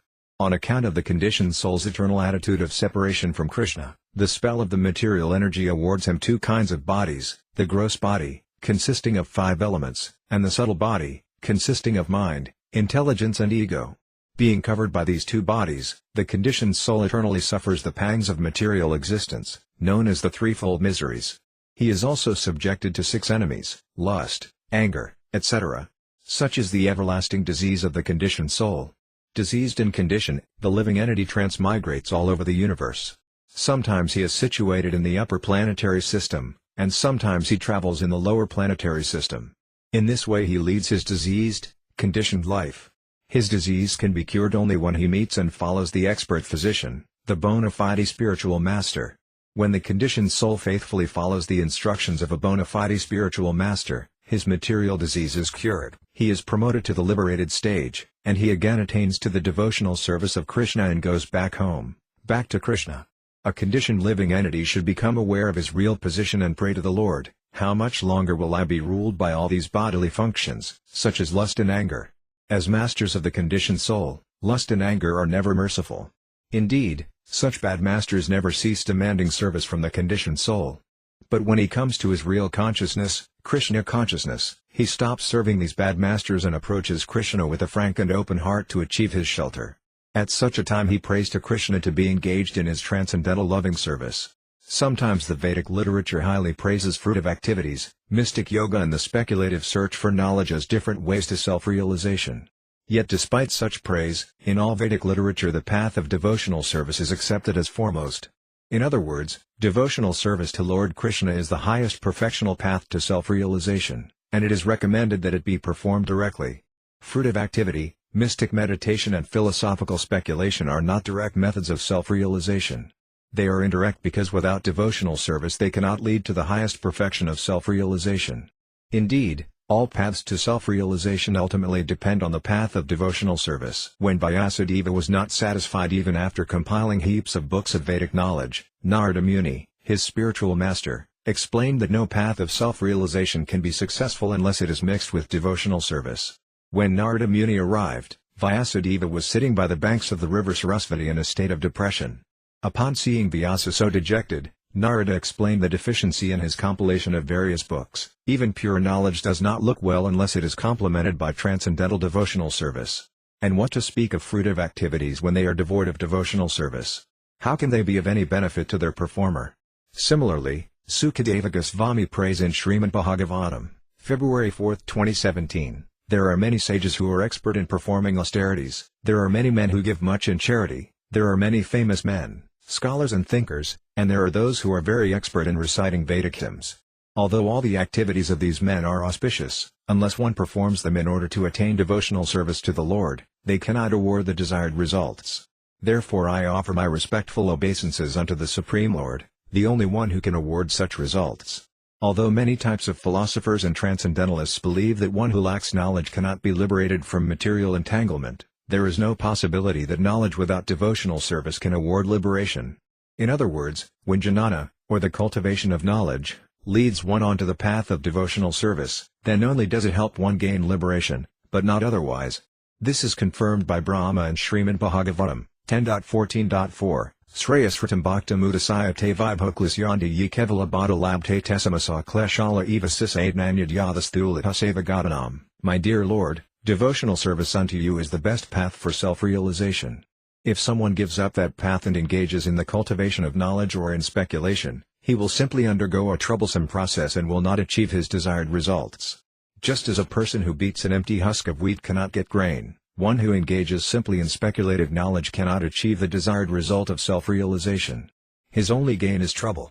In the Bhagavad Gita, 7.14, it is stated that material nature is so strong that it can be surmounted only by those living entities who surrender unto the lotus feet of Krishna. Only they can cross the ocean of material existence. When a living entity forgets that he is eternally the servitor of Krishna, that forgetfulness causes his bondage in conditioned life and his attraction for the material energy. Indeed, that attraction is the shackle of the material energy. Since it is very difficult for a person to become free as long as he desires to lord it over the material nature, it is recommended that he approach a spiritual master who can train him in devotional service. In this way he can get out of the clutches of the material nature and achieve the lotus feet of Krishna. There are 4 social divisions of human society: the Brahmanas, or intellectuals; the Kshatriyas, or administrators; the Vaisyas, or businessmen and farmers; and the Sudras, or laborers. There are also 4 spiritual orders, or asramas: the Brahmacharis, or students; the Gazas, or householders; the Vanaprasthas, or retired persons; and the Sannyasas, or those in renounced life. Regardless of one's social or spiritual position, however, one who is lacking in devotional service, or Krishna consciousness, cannot be released from material bondage, even if he executes his prescribed duty. On the contrary, he will glide down to hell due to material consciousness. Therefore, whoever is engaged in his occupational or spiritual duty must simultaneously cultivate Krishna consciousness in devotional service if he wants liberation from the material clutches. In this regard, Lord Caitanya recited 2 verses from Srimad Bhagavatam, 11.5.2-3, that were spoken by Narada Muni to indicate the path of Bhagavata cultivation. Narada pointed out that the 4 social divisions of human society, as well as the 4 orders of life, are born from the gigantic universal form of the Lord, the Virat Purusa. The Brahmanas are born from the mouth of the universal form, the Kshatriyas are born from the arms, the Vaisyas from the waist, and the Sudras from the legs. As such, the members of all these social orders are qualified in the different modes of material nature within the form of the Virat Purusa. But if a person is not engaged in the devotional service of the Lord, he falls from his position, regardless of whether he executes his prescribed occupational duty or not. Lord Caitanya further pointed out that although those who belong to the Mayavada, or impersonalist, school consider themselves to be one with God, or liberated, they are not actually liberated, as confirmed in Srimad Bhagavatam, October 2, 1932, Yeniravindexa vimukta maninastiviyasta bhavada sutta buddhaya aruya krikrina parampadam tatapadandiyadonadrata yusmad angraya. Those who think that they are liberated according to Mayavada philosophy but who do not take to the devotional service of the Lord fall down for a want of devotional service, even after they undergo the severest types of penances and austerities, and even after they sometimes approach the supreme position. Caitanya Mahaprabhu explained that Krishna is just like the sun and that Maya, the illusory material energy, is just like darkness. Therefore one who is constantly in the sunshine of Krishna cannot possibly be deluded by the darkness of the material energy. This is very clearly confirmed in the last of the 4 principal verses of Srimad Bhagavatam, February 9, 1934, as well as in Srimad Bhagavatam February 5, 2013, which states, "The illusory energy, or Maya, is ashamed to stand before the Lord." Nonetheless, the living entities are constantly being bewildered by this very same illusory energy. In his conditioned state, the living entity discovers many forms of word jugglery to get apparent liberation from the clutches of Maya, but if he sincerely surrenders unto Krishna by simply once saying, "My dear Lord Krishna, from this day I am yours," he at once gets out of the clutches of the material energy. This is confirmed in the Ramayana, Yuddhakanda 18.33, wherein the Lord says, "Sakradeva prapano yastavashmiti caa katabayam sarvadatasmai dadami atad mama." It is my duty and vow to give all protection to one who surrenders unto me without reservation. One may develop the desire to enjoy fruitive activities, liberation, jnana or the perfection of the yoga system, but if one becomes very intelligent he will give up all these paths and engage himself in sincere devotional service to the Lord. Srimad Bhagavatam, February 3, 2010, confirms that an intelligent person, whether free of desires or full of desires for material enjoyment or desirous of liberation, should engage in intense devotional service. Those who are ambitious to derive material benefit from devotional service are not pure devotees, but because they are engaged in devotional service they are considered fortunate. They do not know that the result of devotional service is not material benediction, but because they engage in devotional service of the Supreme Lord they ultimately come to understand that material enjoyment is not its goal. Krishna says that persons who want some material benefit in exchange for devotional service are certainly foolish because they want something that is poisonous for them. Yet although a person may desire material benefits from Krishna, the Lord, being all-powerful, considers the person's position and gradually liberates him from a materially ambitious life and engages him in more devotional service. When one is actually engaged in devotional service, he forgets his material ambitions and desires. This is confirmed in Srimad Bhagavatam, May 19, 2027, Satyam Dasatyarthai Tam Arthito Nrnam Naive Arthaduyat Punar Arthita Yadas Vyam Vidate Bajatam Anikatam Icha Pidanam Nijapada Palavam. Lord Krishna certainly fulfills the desires of his devotees who come to him in devotional service, but he does not fulfill desires that would again cause miseries. In spite of being materially ambitious, such devotees, by rendering transcendental service to the Lord, are gradually purified of desires for material enjoyment and come to desire the pleasure of devotional service. Generally people come into the association of devotees to mitigate some material wants, but the influence of a pure devotee frees a man from all material desires by enabling him to relish the taste of devotional service. Devotional service is so nice and pure that it purifies the devotee, and he forgets all material ambitions as soon as he engages fully in the transcendental loving service of Krishna. A practical example is Dhruva Maharaja, who wanted something material from Krishna and therefore engaged in devotional service. When the Lord appeared before Dhruva as four-handed Vishnu, Dhruva told him, "My dear Lord, because I engaged in your devotional service with great austerity and penances, I am now seeing you, whom even great demigods and sages have difficulty seeing. Now I am pleased, and all my desires are satisfied. I do not want anything else. I was searching for some broken glass, but instead I have found a great and valuable gem." Thus Dhruva Maharaja expressed his full satisfaction and refused to ask anything from the Lord. The living entity transmigrating through 8,400,000 species of life is sometimes likened to a log gliding downstream on the waves of a river. Sometimes, by chance, a log washes up on shore and is thus saved from being forced to drift further downstream. In this regard there is a nice verse in Srimad Bhagavatam, 10.38.5, that encourages every conditioned soul. No one should be depressed by thinking he will never be out of the clutches of matter, for there is the possibility of being rescued, exactly as it is possible for a log floating down a river to come to rest on the bank. This fortunate opportunity was also discussed by Lord Caitanya. Such fortunate incidents are considered the beginning of the decline of one's conditioned life, and they occur if one associates with the pure devotees of the Lord. By associating with pure devotees, one develops attraction for Krishna. There are various types of rituals and activities, some of which lead to material enjoyment and others to material liberation. But if a living entity takes to those ritualistic activities by which pure devotional service to the Lord is developed in the association of pure devotees, then his mind naturally becomes attracted to devotional service. In Srimad Bhagavatam, 10.51.53, Mukukanda states, Bhavapavargo Brahmano Yada Bhavaj Janasyatarye Sayuta Satsamagama Satsangamo Yaita Diva Sadgatau Paravaristi Vaj Mati. My dear Lord, while traveling in this material world through different species of life, a living entity may progress toward liberation.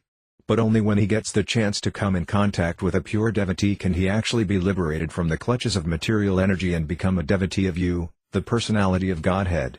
When a conditioned soul becomes a devotee of Krishna, the Lord, by his causeless mercy, trains him in two ways. He trains him from without as the spiritual master, and he trains him from within as the supersoul. In this connection there is a very nice verse in Srimad Bhagavatam, 11.29.6, in which Uddhava says to Lord Krishna, "My dear Lord, even if someone lives as long as Brahma, he would still be unable to express his gratitude to you for the benefits derived from remembering you. Out of your causeless mercy you drive away all inauspicious conditions for your devotee, expressing yourself from outside as the spiritual master and from inside as the supersoul."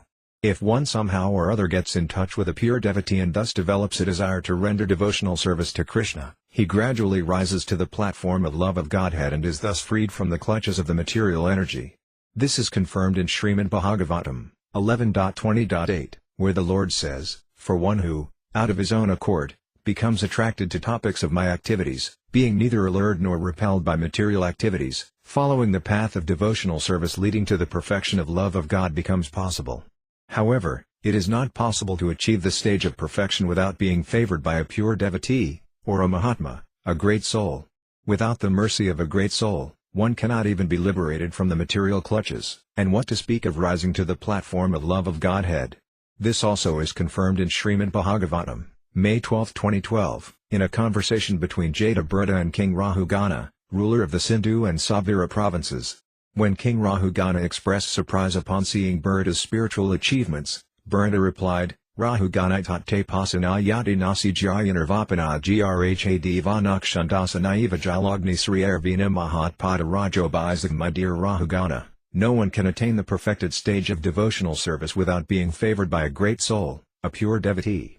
No one can attain the perfectional stage simply by following the regulative principles of scriptures, or by accepting the renounced order of life, or by prosecuting the prescribed duties of householder life, or by becoming a great student of spiritual science, or by accepting severe austerity and penances for realization.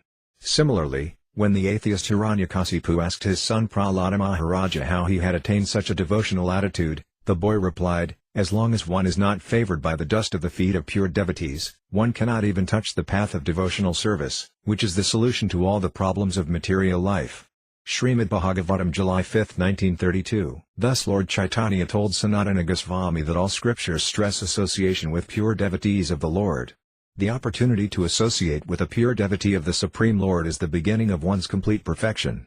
This is confirmed in Srimad Bhagavatam, January 18, 2013, where it is said that the facilities and benedictions one achieves by associating with a pure devotee are incomparable. They cannot be compared to anything, neither elevation to the heavenly kingdom nor liberation from the material energy.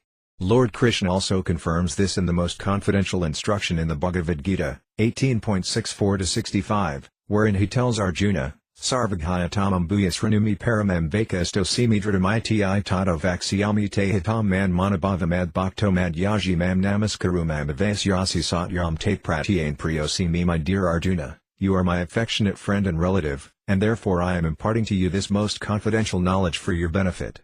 Just become always mindful of me, become my constant devotee, become my constant worshipper, and become a soul surrendered to me. Only in this way will you be sure to achieve my abode.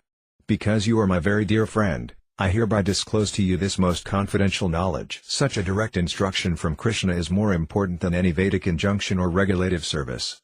There are certainly many Vedic injunctions, ritualistic and sacrificial performances, regulative duties, meditative techniques, and speculative processes for attaining knowledge, but Krishna's direct order, just give up everything else and become my devotee, my worshipper, should be taken as the final order of the Lord and should be followed.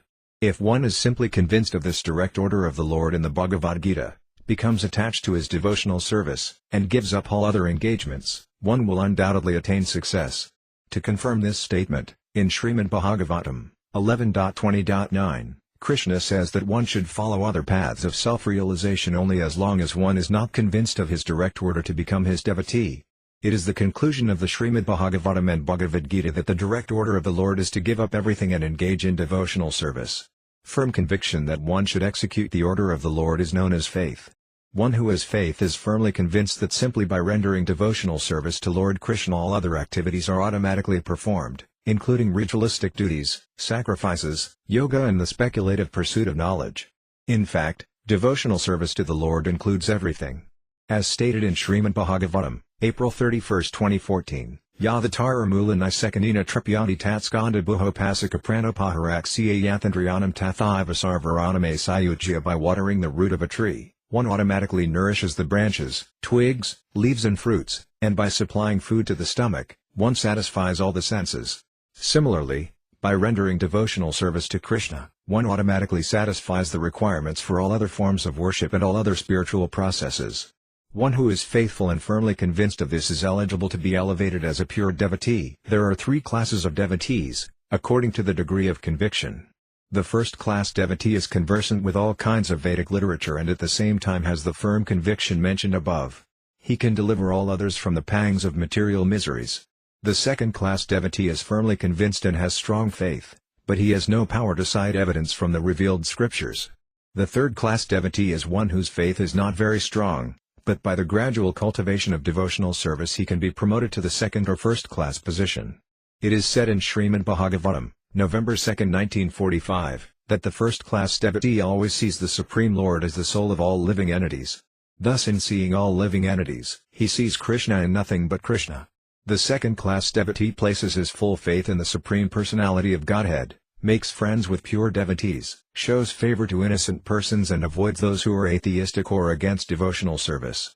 The third-class devotee engages in devotional service according to the directions of the spiritual master, or engages out of family tradition, and worships the deity of the Lord, but he has not cultivated knowledge of devotional service, and he does not know a devotee from a non-devotee.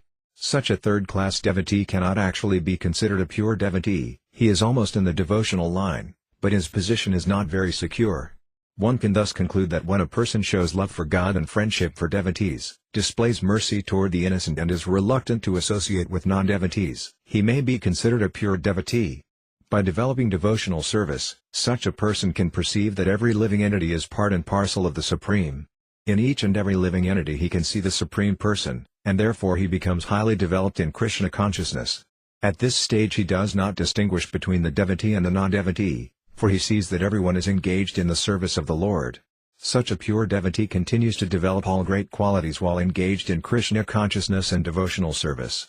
As stated in Srimad Bhagavatam, May 18, 2012, Yasyasti Bhaktar Bhagavadyakin Kana Sarvar Gunai Statur Samasate Siraharava Bhaktasya Kuta Mahaguna Manorathan Sati Davadabhi. One who attains pure, unalloyed devotional service to the Supreme Lord develops all the good qualities of the demigods, whereas a person who doesn't attain such service is sure to go astray despite all his material qualifications, for he hovers on the mental platform. Thus his material qualifications are valueless. Library Teachings of Lord Chaitanya Chapter 12. The devotee as mentioned above, a person in Krishna consciousness, being fully devoted to the transcendental loving service of the Lord, develops all the godly qualities of the demigods. There are many such qualities, but Lord Chaitanya described only some of them to Sanatana Goswami. A devotee of the Lord is always kind to everyone, he does not pick quarrels. His interest is in the essence of life, which is spiritual. He is equal to everyone, no one can find fault in him, his magnanimous mind is always fresh and clean, and he is without material possessions. He is a benefactor to all living entities and is peaceful and always surrendered to Krishna. He has no material desires. He is very humble and is fixed in his purpose. He is victorious over the 6 material qualities, such as lust and anger, and he does not eat more than he needs. He is always sane and is respectful to others, but he does not require respect for himself. He is grave, merciful, friendly, poetic, expert and silent. Srimad Bhagavatam March 25, 2021 also describes the person in Krishna consciousness, one who is devoted to the loving service of the Lord. There the devotee is said to be always tolerant and merciful, and a friend to all living entities. He has no enemies, he is peaceful, and he possesses all good qualities. These are a few of the characteristics of a person in Krishna consciousness. It is also said in Srimad Bhagavatam 5.5.2, that if one gets the opportunity to serve a great soul, a Mahatma, his path to liberation is open. However, those who are attached to materialistic persons are on the path of darkness. Those who are actually holy are transcendentalists, they are equipoised, very peaceful, free from anger, and friendly to all living entities.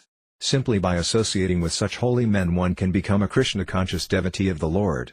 Indeed, to develop love of Godhead, the association of such great souls is needed. The path of advancement in spiritual life opens for anyone who comes in contact with such holy men, and by following their path, one is sure to develop Krishna consciousness in full devotional service. In the 11th canto, 2nd chapter, text 30 of Srimad Bhagavatam, Vasudeva, the father of Krishna, asks Narada Muni about the welfare of all living entities, and in reply Narada Muni quotes a passage from Maharaja Nemi's discussion with the 9 Yogendras. O holy sages, King Nemi said, I am just trying to find the path of well-being for all living entities. A moment of association with holy men is the most valuable thing in life, for that moment opens the path of advancement in spiritual life. This statement is confirmed elsewhere in Srimad Bhagavatam, March 25, 2025. By associating with holy persons and discussing transcendental subject matters with them, one becomes convinced of the value of spiritual life. Very soon, hearing of Krishna becomes pleasing to the ear and begins to satisfy one's heart. After receiving such spiritual messages from holy persons, or pure devotees, if one tries to apply them in his own life, one naturally and successively develops faith, attachment and devotion while progressing on the path of Krishna consciousness. The Lord then informed Sanatana Goswami about the behavior of a devotee. The sum and substance of such behavior is that one should always stay aloof from unholy association. And what is unholy association? It is association with one who is too much attached to women or one who is not a devotee of Lord Krishna. These are unholy persons. One is thus advised to associate with holy devotees of the Lord and carefully avoid the association of unholy non-devotees. Pure devotees of Krishna are very careful to keep aloof from the 2 kinds of non-devotees. The result of unholy association is described in Srimad Bhagavatam, March 31, 1933-35. There it is said that one should give up all association with a person who is a plaything for women. For by associating with such an unholy person one becomes bereft of all good qualities, such as truthfulness, cleanliness, mercy, gravity, intelligence, shyness, beauty, fame, forgiveness, control of the mind, control of the senses, and all the opulences that are automatically obtained by a devotee. A man is never so degraded as when he associates with persons who are too much attached to women. Regarding remaining aloof from unholy persons, Lord Chaitanya quoted a verse from the Caitanya Samhita: "One should rather tolerate the miseries of being locked in a cage filled with fire than associate with those who are not devotees of the Lord." Indeed, one is advised not to even look at the faces of persons who are irreligious, or without any devotion to the Supreme Lord. In other words, Lord Chaitanya recommended that one should scrupulously renounce the association of unwanted persons and completely take shelter of the Supreme Lord, Krishna. Krishna gave Arjuna this same instruction near the end of the Bhagavad Gita, 18.66, "Just give up everything and surrender unto me. I will take care of you and protect you from all the reactions to sinful activities." The Lord is very kind to his devotees, and he is very grateful, able and magnanimous. Therefore it is our duty to believe his words, and if we are intelligent enough and educated enough, we will follow his instructions without hesitation. In Srimad Bhagavatam, 10.48.26, Akrura tells Krishna, "Kapanditas tivyada param saranam samyad bhakta priyadrita jayara shurta krita jayanati sarvandadati shurta bhajado bikamanatmana maypi upakaya pakayanayasya." Who can surrender to anyone other than you? Who is so dear? Who is so truthful? Who is so friendly? And who is so grateful? You are so perfect and complete that even though you give yourself to your devotee, you are still full and perfect. You can therefore satisfy all the desires of your devotee and even deliver yourself unto him. A person who is intelligent and able to understand the philosophy of Krishna consciousness naturally gives up everything and takes shelter only of Krishna. In this regard, Lord Chaitanya recited a verse spoken by Uddhava in Srimad Bhagavatam, March 2, 2023, "How can one take shelter of anyone but Krishna? Who else is so kind?" Even though Bakasura's sister Patana tried to kill Krishna when he was an infant by applying poison to her breast and offering it to him to suck, still that heinous woman received salvation and was elevated to the same platform as his own mother. Krishna accepted the poisonous breast of that demonic woman Patana, and when he sucked the milk from her breast, he sucked out her life also. Nonetheless, Patana was elevated to the same position as Krishna's own mother. There is no essential difference between a fully surrendered soul and a man in the renounced order of life. The only difference is that a fully surrendered soul is completely dependent upon Krishna. There are 6 qualifications for surrender. The first is that one should accept everything favorable for the discharge of one's duties and devotional service, and one should be determined to accept the process. The second is that one should give up everything that is unfavorable for the discharge of devotional service, and one should be determined to give it all up.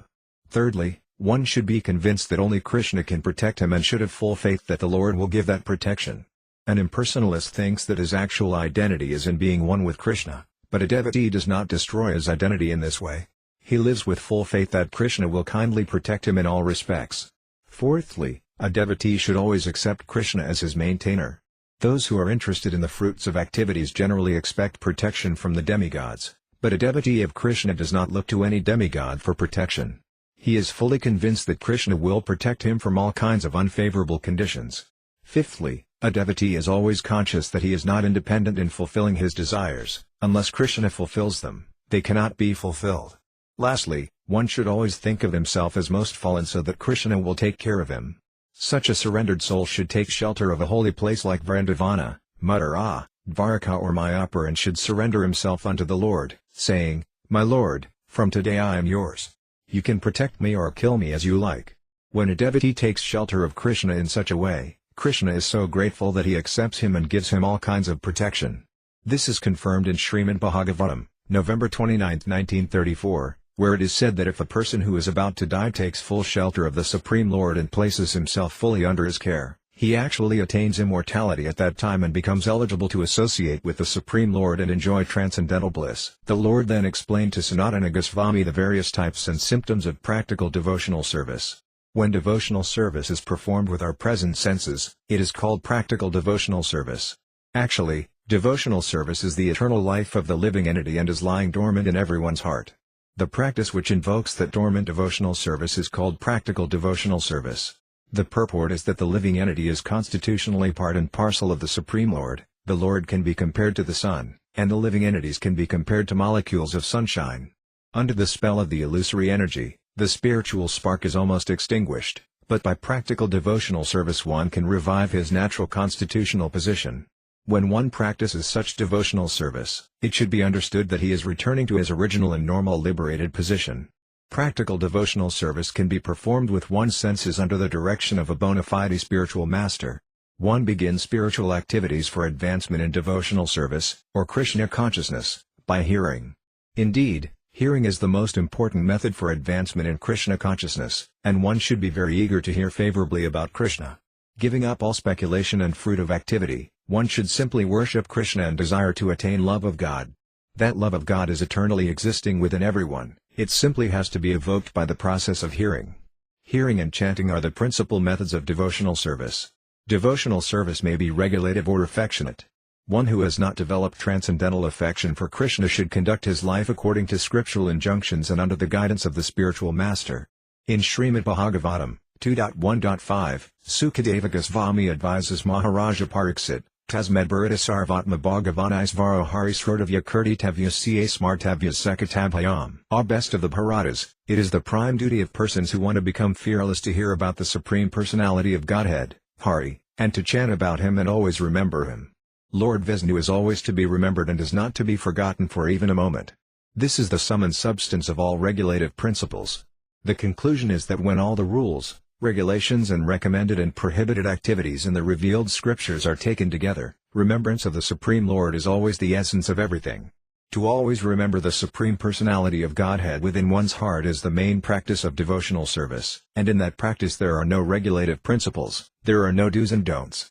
However, one should generally accept the following principles to properly execute devotional service.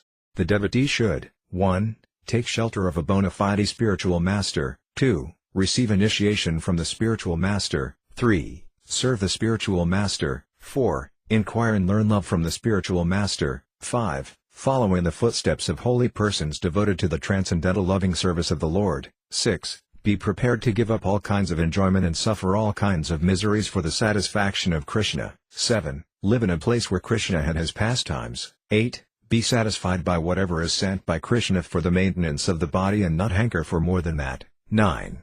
Observe fasting on Ekadashi day. This occurs on the 11th day after the full moon and the 11th day after the new moon. On such days no grains, cereals or beans are eaten, simply vegetables and milk are moderately taken, and the chanting of Hare Krishna and reading of scriptures are increased, and 10. Show respect to devotees, cows and sacred trees like the banyan tree. It is essential for a neophyte devotee who is beginning to follow the path of devotional service to observe these 10 principles. The 11th principle is to try to avoid offenses in serving the Lord and in chanting His holy names.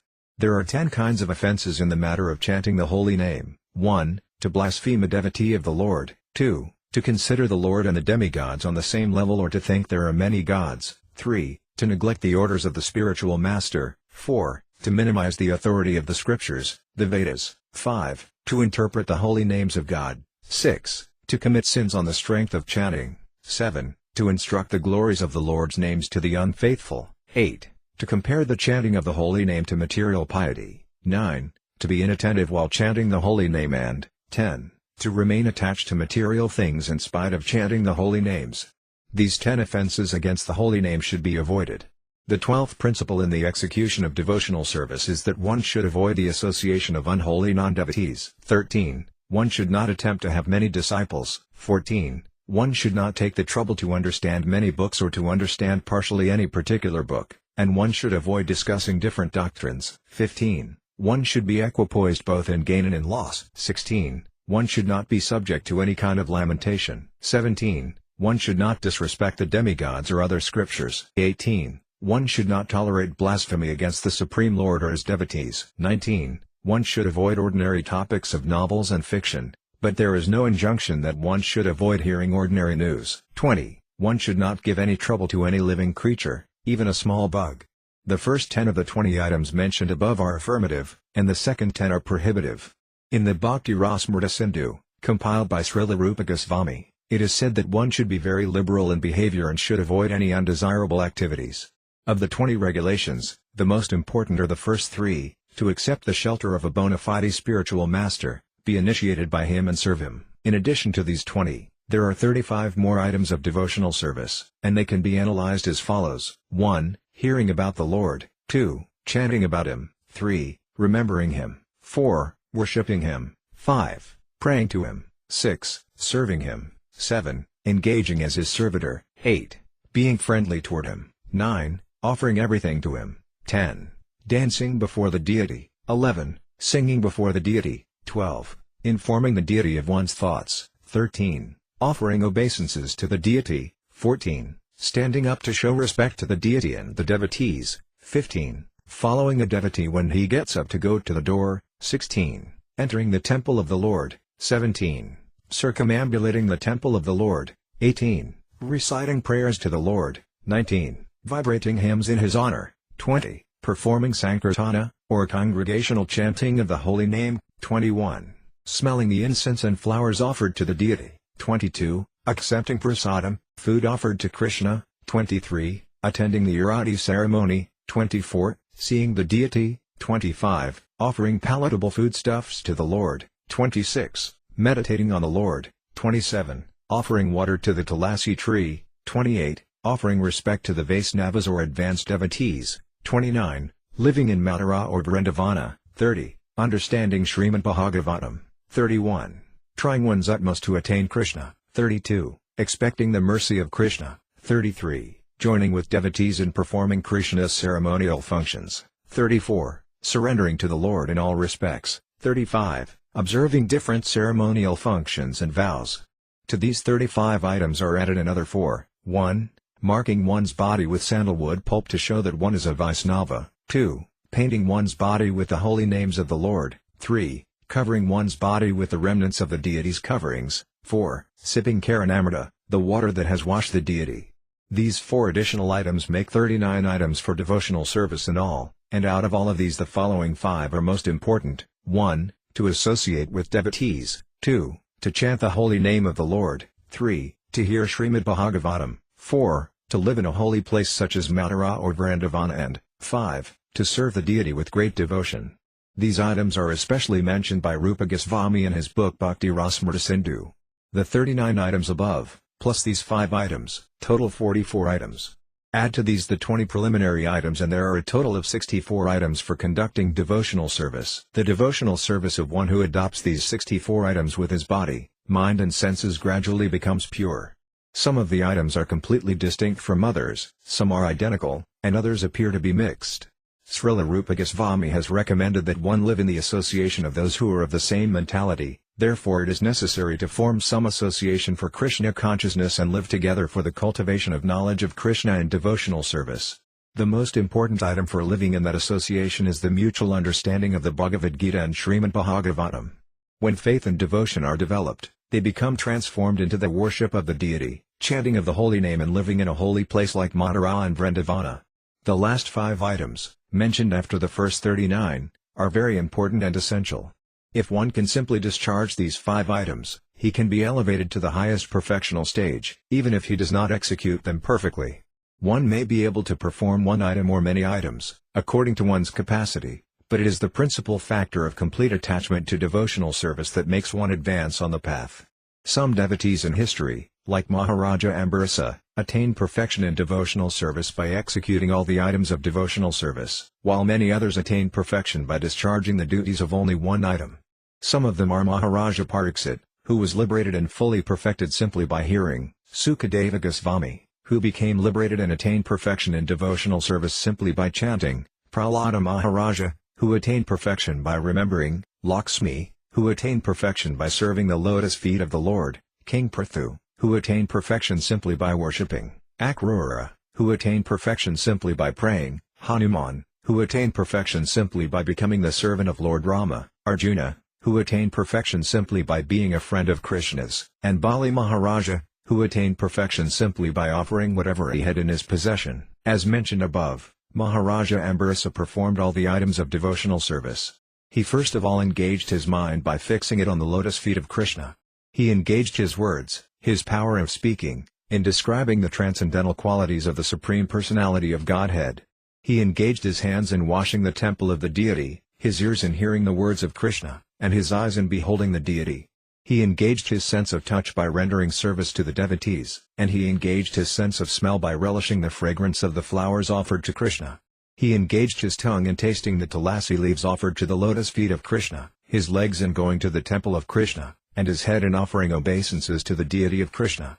Because all his desires and ambitions were thus engaged in the devotional service of the Lord, Maharaja Ambarasa is considered the leader in discharging devotional service in all kinds of ways.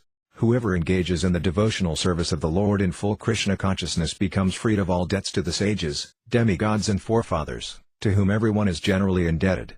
This is confirmed in Srimad Bhagavatam, November 5, 1941. Divarsi Bhutapta Nrnam Pitranam Na Kinkaronayam Rnica Rajan Sarvatmana Yasaranam Saranyam Gadam Yukandam Parayat Yakartam. Whoever fully engages himself in the service of the Lord, O king, giving up all other duties, is no longer indebted to the demigods, the sages, other living entities, his relatives, the forefathers or any man. Every man, just after his birth, is at once indebted to all the above-mentioned personalities, and one is expected to discharge many kinds of ritualistic functions because of this indebtedness. But a person who is fully surrendered unto Krishna has no obligation. He becomes free from all debts. It should be carefully noted, however, that when a person gives up all other duties and simply takes to the transcendental service of Krishna, he has no material desire and is not apt to perform sinful activities. If, however, he performs sinful activities, not willfully but by chance, Krishna gives him all protection. It is not necessary for him to purify himself by any other method, and this is confirmed in Srimad Bhagavatam, November 5, 1942. A devotee who is fully engaged in the transcendental loving service of the Lord is protected by the Supreme Person, but in case such a devotee unintentionally commits some sinful activity or is obliged to act sinfully under certain circumstances, God, situated within his heart, gives him all protection. The processes of speculative knowledge and renunciation are not chief items for elevation in devotional service. One does not have to take to the principles of non-violence and sense control, although there are rules and regulations for acquiring these qualities in the other processes. Without even practicing these processes, a devotee develops all good qualities simply by discharging devotional service to the Lord. In the 11th canto of Srimad Bhagavatam, November 20, 1931, the Lord himself says that there is no necessity of cultivating speculative knowledge and renunciation if one is actually engaged in the devotional service of the Lord. Out of sheer misunderstanding, some transcendentalists think that knowledge and renunciation are necessary for rising to the platform of devotional service. This is not so. The cultivation of knowledge and the renunciation of fruitive activities may be necessary for understanding one's spiritual existence in relation to the material conception of life, but they are not part and parcel of devotional service. The results of knowledge and fruitive activities are liberation and material sense gratification, respectively. Therefore they cannot be part and parcel of devotional service, rather, they have no intrinsic value in the discharge of devotional service. One who is freed from bondage to the results of knowledge and fruitive activities can be situated in devotional service. Since a devotee of Lord Krishna is by nature non-violent, and since his mind and senses are controlled, he does not have to make a special effort to acquire the good qualities which result from cultivating knowledge and performing fruitive activities. When Uddhava was questioning Krishna about the rules and regulations according to Vedic injunctions, he asked, "Why is it that the Vedic hymns encourage one in material enjoyment, while at the same time the Vedic instructions also free one from all illusion and encourage one toward liberation?" The Vedic rules are said to be ordained by the Supreme Personality of Godhead, but apparently there are contradictions, and Uddhava was anxious to know how one could resolve these contradictions. In reply, Lord Krishna cited the verse mentioned above, Srimad Bhagavatam November 20, 1931, informing him of the super-excellence of devotional service. "For one who is already engaged in devotional service to me and whose mind is fixed on me, it is neither practical nor necessary to cultivate knowledge and renunciation." Thus the Lord's conclusion is that devotional service is independent of any other process. The cultivation of knowledge, renunciation or meditation may be a little helpful in the beginning, but they cannot be considered necessary for discharging devotional service. In other words, devotional service can be discharged independently of the cultivation of knowledge and renunciation. In this regard, there is also a verse from the Skanda Purana, in which Narada Muni tells a hunter tribesman, "O hunter, the qualifications you have just now acquired, such as non-violence and others, are not astonishing, because one who is engaged in devotional service to the Supreme Lord cannot be a source of trouble for anyone, under any circumstance." Library Teachings of Lord Caitanya Chapter 13 Devotional Service and Attachment. Next, Lord Caitanya said to Sanatana Goswami, "Thus far I have explained devotional service according to regulative principles. Now I shall explain devotional service to you in terms of transcendental attachment. The inhabitants of Vrindavana, Vrajabhumi, are living examples of devotional service. Theirs is ideal devotional service with attachment, and such devotion cannot be found anywhere except Vrindavana. Developing devotional service and attachment by following in the footsteps of the Vrajalvasis is called Ragamarga Bhakti, or devotional service and pursuance of attachment to the Lord. According to the Bhakti Rasamrita Sindhu, 1.2.272, the ecstatic attachment for the Lord experienced in the course of the devotional service that is natural for the devotee is called raga, or transcendental attachment. The devotional service discharged with such deep attachment, and with consequent deep absorption in the object of love, is called ragatmika.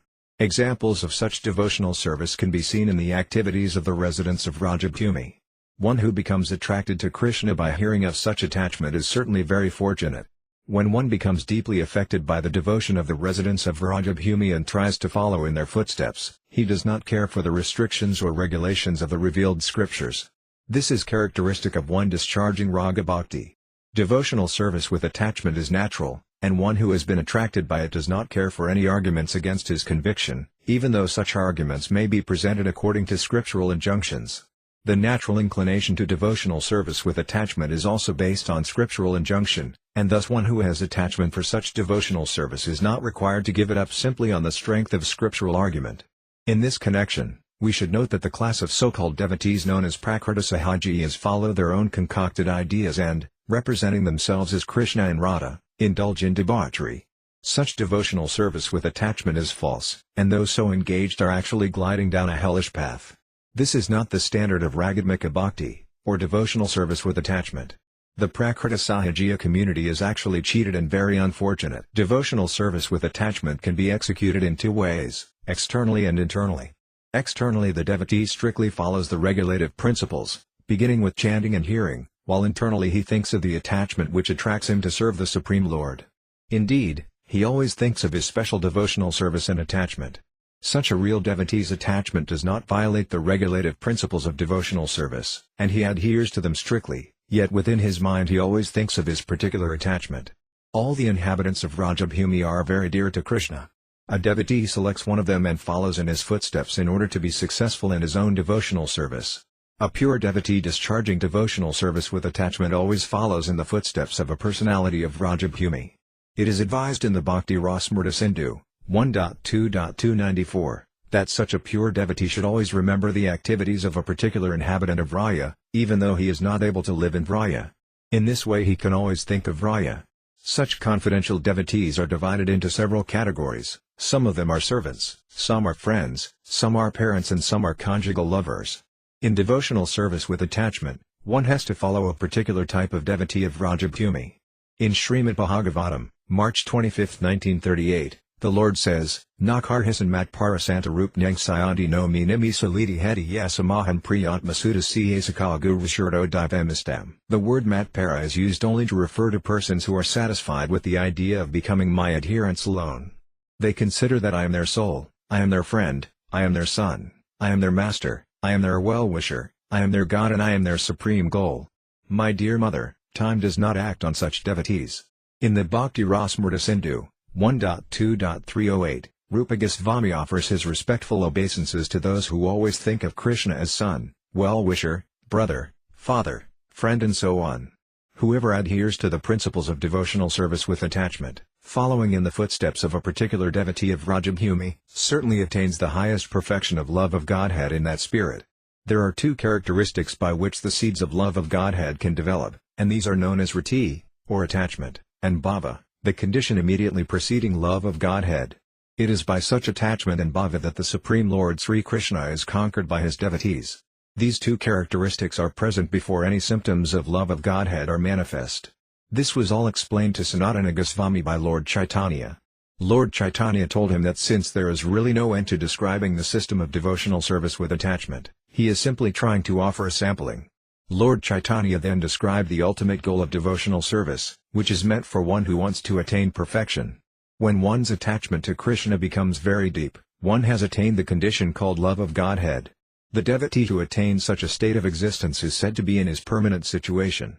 In this regard, Kaviraja Goswami offers his respectful obeisances to Lord Caitanya for his sublime teachings of love of Godhead. As stated in the Caitanya Charitamrita, Madhya 23.1, O Supreme Personality of Godhead, Who but you has ever awarded such pure devotional service? O most magnanimous incarnation of the personality of Godhead, I offer my respectful obeisances to this incarnation, known as Guru Krishna. In the Bhakti Rasamrita Sindhu, 1.3.1, love of Godhead is compared to sunshine, and this shining makes the devotee's heart more and more lovely. The heart of such a devotee is situated in a transcendental position, beyond even the material mode of goodness. As the devotee's heart becomes increasingly sterilized by the sunshine of love, he attains a state called bhava. This is the description of bhava given by Rupa Goswami. Bhava is the permanent characteristic of the living entity, and the crucial point of progress for bhava is called the marginal state of love of Godhead. When the bhava state becomes deeper and deeper, learned devotees call it love of Godhead. As stated in the Narada Pankaradhara, Ananya mamata visnau mamata prima sangata bhaktarati ucate bisma praladatavanarti. When one is firmly convinced that Vishnu is the only object of love and worship and that there is no one else, not even a demigod, worthy of receiving devotional service, one is said to feel intimacy in his loving relationship with God. This is the conclusion of such personalities as Bhisma, Prahlada, Uddhava, and Narada. If due to some righteous activities which provoke devotional service one acquires some faith, one takes shelter of the good association of pure devotees and is influenced by their service attitude. Then he develops attachment for hearing and chanting. By developing hearing and chanting, one can advance further and further in regulative devotional service to the Supreme Lord. As one so advances, his misgivings about devotional service and his attraction to the material world proportionately diminish. By advancing in hearing and chanting, a devotee becomes more firmly fixed in his faith. Gradually he develops a taste for devotional service, and that taste gradually develops into attachment for Krishna. When that attachment becomes pure, it exhibits the two characteristics of bhava, emotion, and rati, affection. When rati increases, it is called love of Godhead. Love of Godhead is the ultimate goal of human life. This process is summarized by Rupa Goswami in the Bhakti Rasamrita Sindhu, January 4, 2015-16. The first thing required is faith. Due to faith a person associates with pure devotees, and by such association he develops devotional service. As devotional service develops, his misgivings diminish. Then he is situated in firm conviction, and from that conviction he develops a taste for devotional service and advances to the stage of attachment for Krishna, whereby he follows the regulative principles of devotional service spontaneously. After that point he makes still further progress and attains the state called bhava, which is permanent. Such love of God becomes deeper and deeper, until it reaches the highest stage of love of Godhead. In Sanskrit this highest stage is called prema. Prema can be defined as love of God without any expectation of exchange or return. Actually the words prema and love are not synonymous, yet one can still say that prema is the highest stage of love. One who has attained prema is the most perfect human being. Srimad Bhagavatam March 25, 2025 confirms this statement. Only by the association of pure devotees can a person develop a taste for Krishna consciousness, and when he tries to apply Krishna consciousness in his life, he can achieve everything up to the stage of bhava and prema. Lord Caitanya next described the symptoms of a person who has developed from faith to the stage of bhava. Such a person is never agitated, even if there are causes for agitation. Nor does he waste his time, not even a moment. He is always anxious to do something for Krishna. Even if he has no engagement, he will find some work to do for Krishna's satisfaction. Nor does such a person like anything which is not connected with Krishna. Although he is situated in the best position, he does not hanker after praise. He is confident in his work, he is never under the impression that he is not making progress toward the supreme goal of life, going back to Godhead. Since he is fully convinced of his progress, he is always very busy achieving the highest goal. He is very much attached to gratifying the Lord and in chanting or hearing about the Lord, and he is always attached to describing the transcendental qualities of the Lord. He also wants to live in holy places like Mathura, Vrindavana or Dvaraka. All these characteristics are visible in one who has developed to the stage of bhava. King Pariksit affords a good example of bhava. When sitting on the bank of the Ganges waiting to meet his death due to the curse of a Brahmana boy, he said, "All the Brahmanas present here, as well as Mother Ganges, should know that I am a soul completely surrendered to Krishna. I do not mind if I am immediately bitten by the snake sent by the Brahmana boy. Let the snake bite me as it likes. I shall be pleased if all of you present here will go on chanting the message of Krishna." Such a devotee is always anxious to see that his time is not wasted in anything which is not connected with Krishna. Consequently he does not like the benefits derived from fruitive activity, yogic meditation or the cultivation of knowledge. He is simply attached to words favorably related to Krishna. Such pure devotees of the Supreme Lord always pray to him with tears in their eyes, Their minds always recollect his activities, and their bodies always offer him obeisances. Thus they are satisfied. Any devotee who renders such devotional service dedicates his life and body for the purpose of the Lord. King Bharata, after whom India is called Bharatavarsa, was also a pure devotee, and at an early age he left his household life, his beautiful devoted wife, his sons, friends and kingdom just as if they were stuli. This is typical of a person who has developed bhava in the course of his devotional service. Such a devotee always thinks of himself as the most wretched, and his only satisfaction is in thinking that some day or other Krishna will be kind enough to favor him by engaging him in devotional service. In the Padma Purana another instance of pure devotion is found. There it is recorded that King Bhajaratha, although the most elevated of human beings, was begging from door to door and was even praying to the Kandalas, the lowest members of human society. Sri Sanatana Goswami later composed this verse, Na primus ravanati bhaktar api vayogo the vaves navo jnanam vasubhakarma vakyadaho sajjatar api asti vahinarthadika sadaki tva tathapiaka yamulasatihi gopi janavalabhavayathe adhaham adasivam. I am poor in love of Godhead, and I have no qualification for hearing about devotional service. Nor do I have any understanding of the science of devotional service, nor any cultivation of knowledge, nor any righteous activities to my credit. Nor am I born in a high family.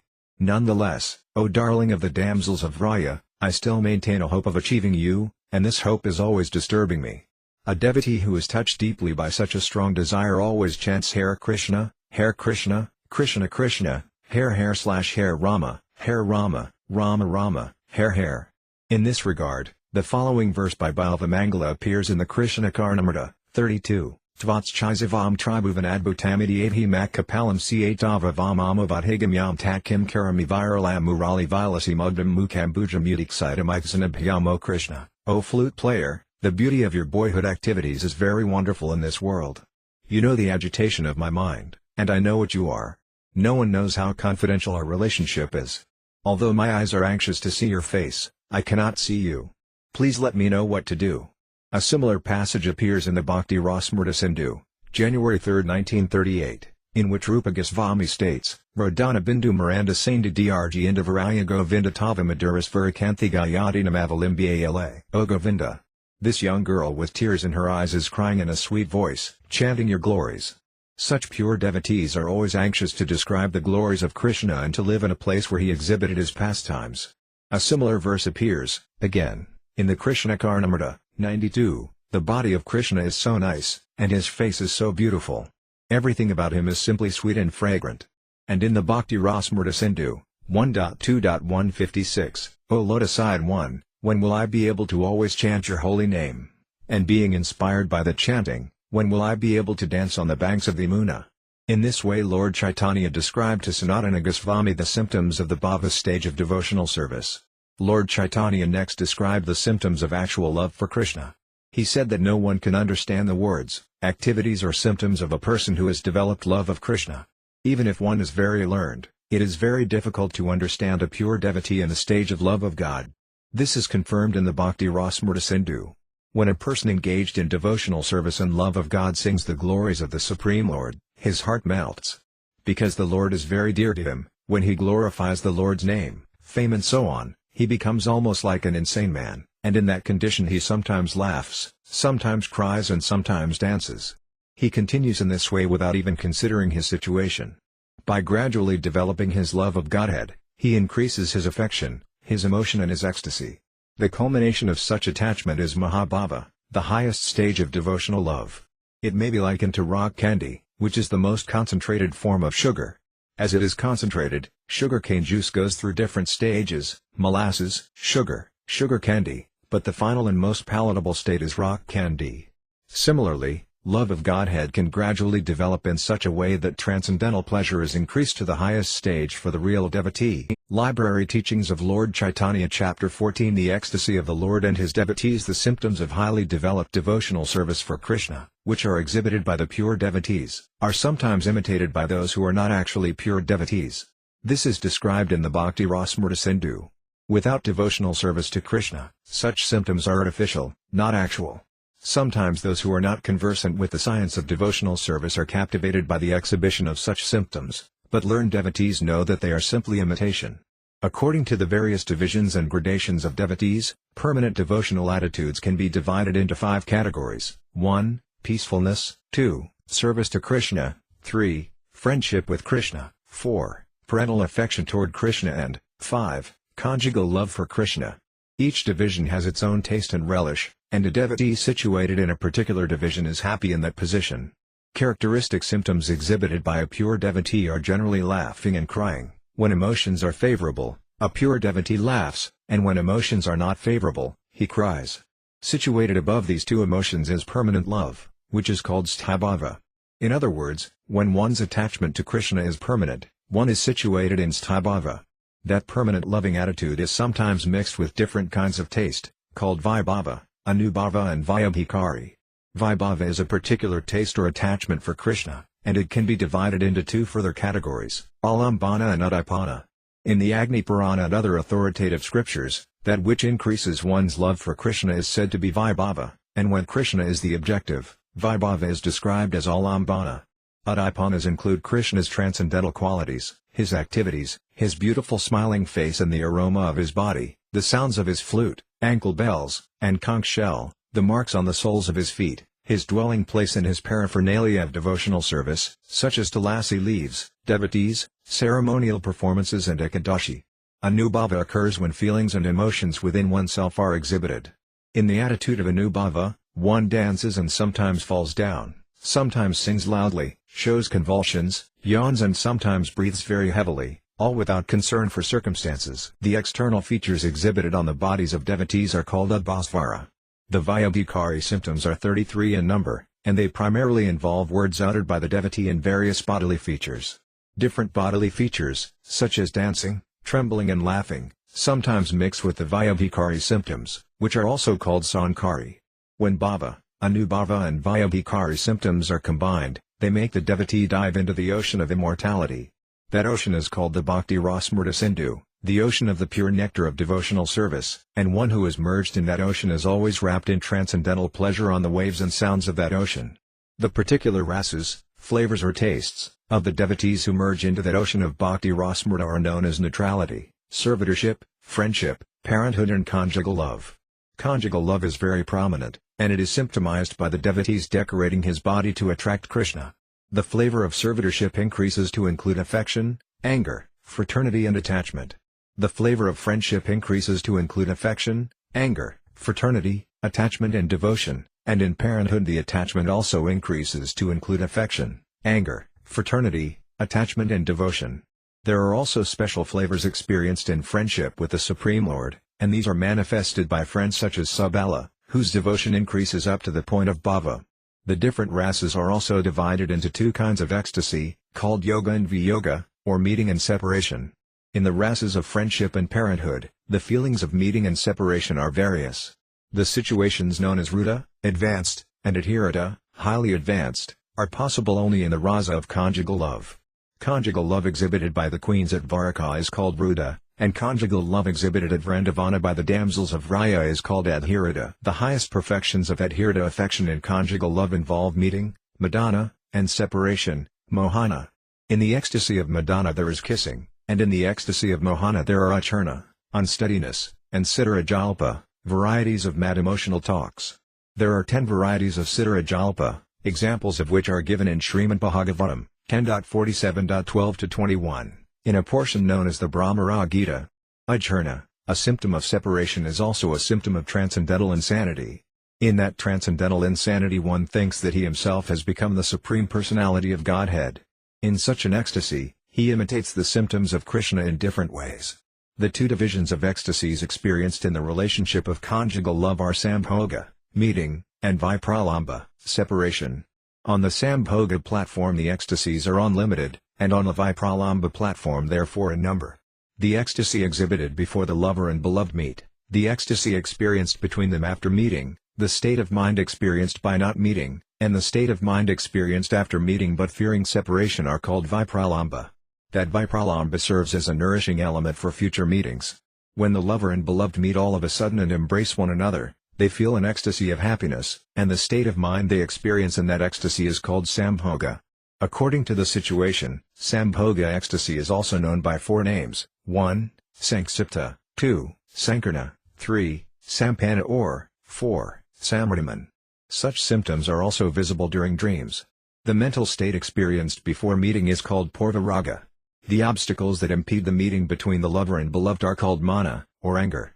When the lover and beloved are separated, the mental state experienced is called pravasa. Feelings of separation which are present under certain conditions even when the lovers meet are called love anxieties, prema vasisha. Such love anxieties are exhibited in Srimad Bhagavatam, 10.90.15, by Krishna's queens, who kept awake nights and watched him sleep. Afraid of being separated from Krishna, they talked among themselves about how they had been affected by his beautiful eyes and smile. The supreme lover is Krishna in Vrindavana, and the supreme beloved is Radharani. Krishna has 64 main qualities, and his devotee takes transcendental pleasure in hearing of them. As explained in the Bhakti Rasamrita Sindhu, the characteristics are as follows: 1. His body is well constructed. 2. His body is full of auspicious symptoms. 3. His body is beautiful. 4. He is very glorious. 5. He is very strong. 6. He always looks like a boy of 16. 7. He is well versed in various languages. 8. He is truthful. 9. He is decorated with pleasing words. 10. He is expert in speaking. 11. He is very learned. 12. He is very intelligent. 13. He is influential. 14. He is joyful. 15. He is cunning. 16. He is expert. 17. He is grateful. 18. He is firmly convinced. 19. He knows how to deal with different circumstances. 20. He is always conversant with scriptural injunctions. 21.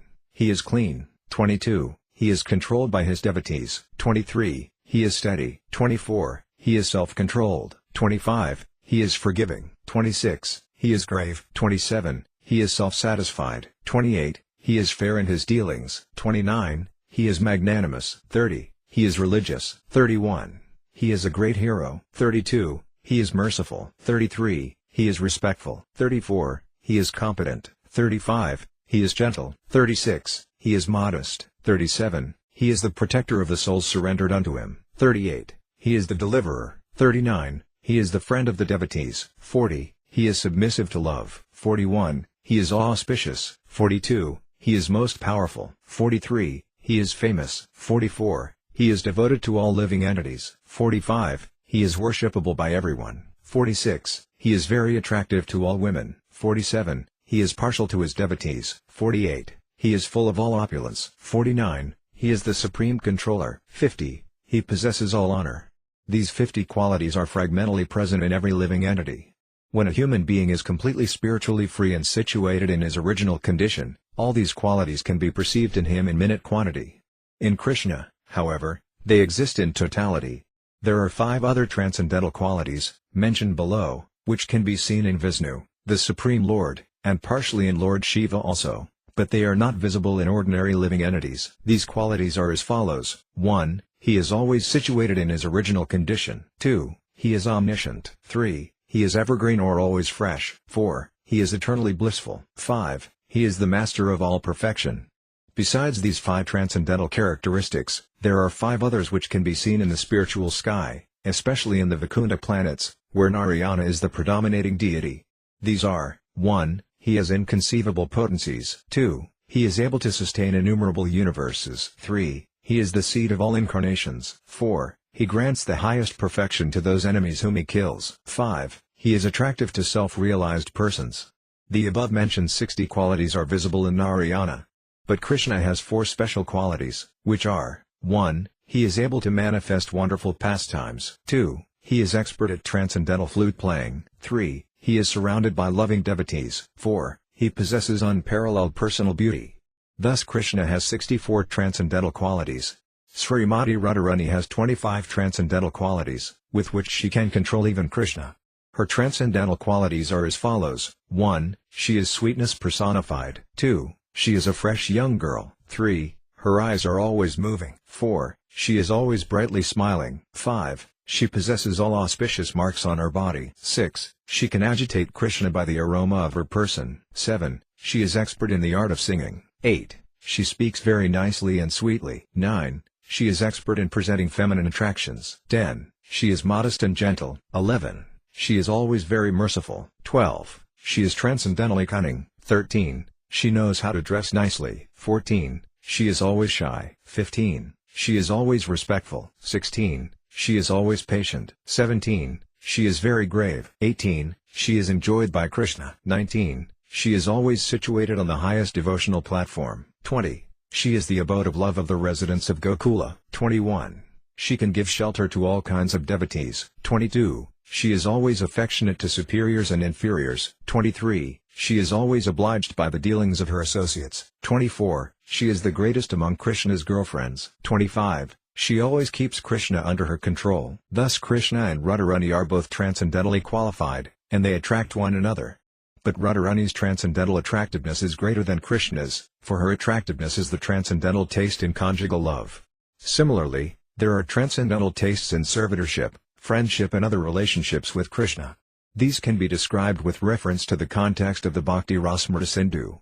Persons who have been thoroughly cleansed by devotional service and are always joyful, being situated in elevated consciousness, who are very much attached to studying Srimad Bhagavatam, who are always cheerful in the association of devotees, who have accepted the lotus feet of Krishna as the ultimate shelter of their lives, and who are pleased to perform all details of devotional service, such devotees have in their pure hearts the transcendental ecstasy of attachment, which has been developed through old and new reformatory practices.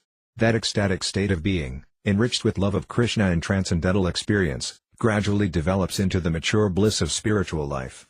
Tasting such spiritual bliss is not possible for those who are not situated in Krishna consciousness and devotional service. This fact is further corroborated in the Bhakti Rasamrita Sindhu 2.5.131, where it is said, "It is very difficult for the non-devotee to understand the taste of devotional service. Only one who has completely taken shelter of the lotus feet of Krishna and whose life is merged in the ocean of devotional service can understand this transcendental pleasure." Lord Caitanya thus briefly explained the transcendental situation, the spiritual relish of life, which he called the fifth stage of perfection. The first stage of perfection is to become a religious man in the ordinary sense, as known in the material world. The second stage of perfection is to become materially rich. The third stage of perfection is the attainment of complete sense enjoyment, and the fourth stage of perfection is liberation.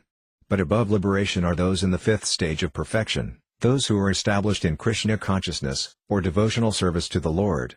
Already liberated, devotees who reach the highest perfection of devotional service in Krishna consciousness experience the taste of the ecstasy of spiritual relish. The Lord then told Sanatana Goswami that he had previously taught his younger brother, Rupa Goswami, at Prayaga, Allahabad. The Lord assured Sanatana Goswami that he had empowered Rupa Goswami to spread the knowledge he had given him. The Lord then similarly ordered Sanatana Goswami to write books on the transcendental loving service of Lord Krishna, and he authorized him to excavate the different sites of Krishna's pastimes in the district of Mathura. Sanatana Goswami was also advised to construct temples in Vrindavana and to write books on the principles of Vaishnavism, as authorized by Lord Caitanya himself.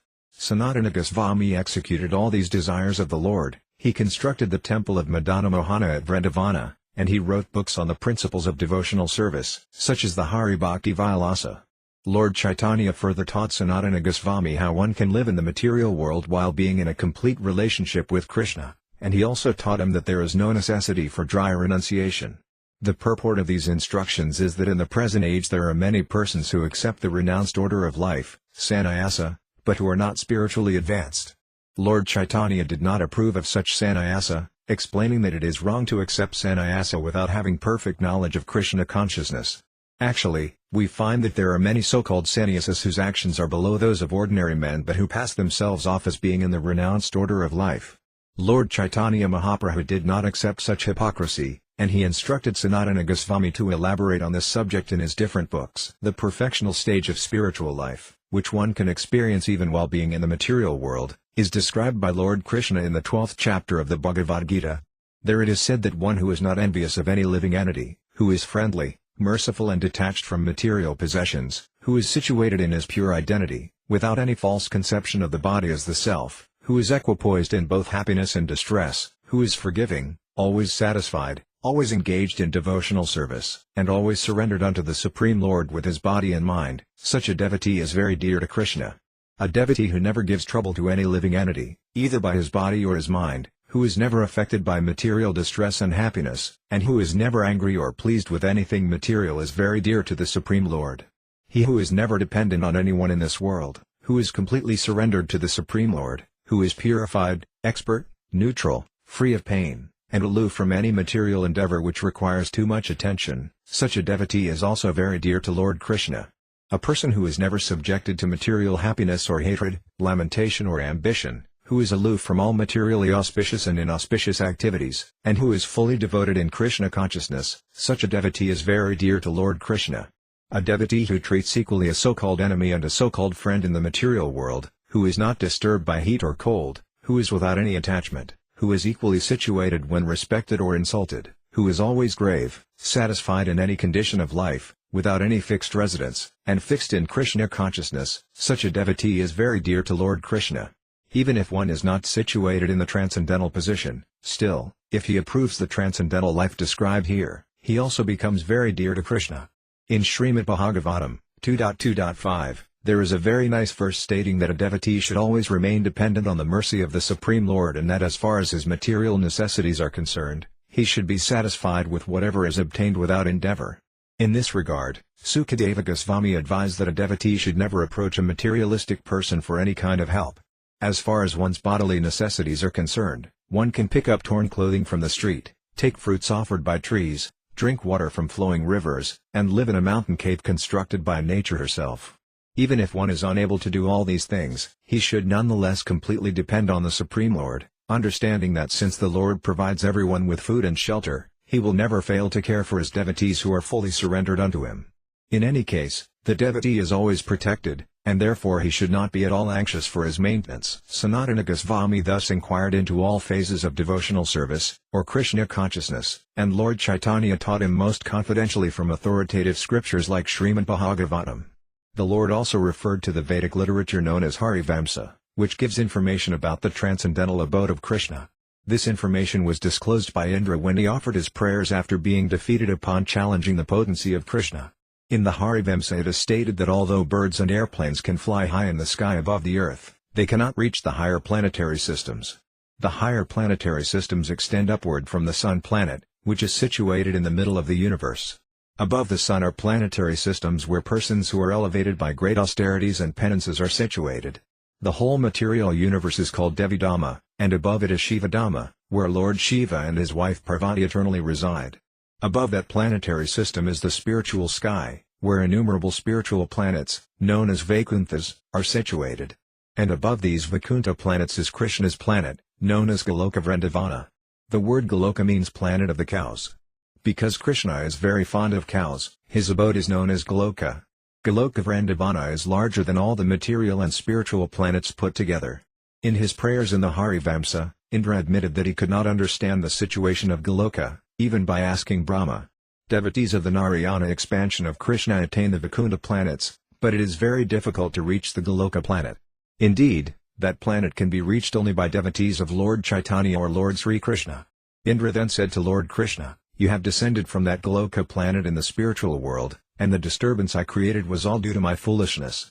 Therefore Indra begged Lord Krishna to excuse him. The last phase of the pastimes of Lord Krishna is described in Srimad Bhagavatam as Maushala Lila. This series of pastimes includes Krishna's mysterious disappearance from the material world. In that pastime the Lord played the part of being killed by a hunter. There are many improper explanations of scriptural passages describing the last portion of Lord Krishna's pastimes, such as the explanation of descriptions of Krishna as the incarnation of a hare. But Lord Chaitanya properly explained these passages and gave them the right interpretation. As far as Krishna being the incarnation of a hare is concerned, this is mentioned in Srimad Bhagavatam, the Vishnu Purana and the Mahabharata.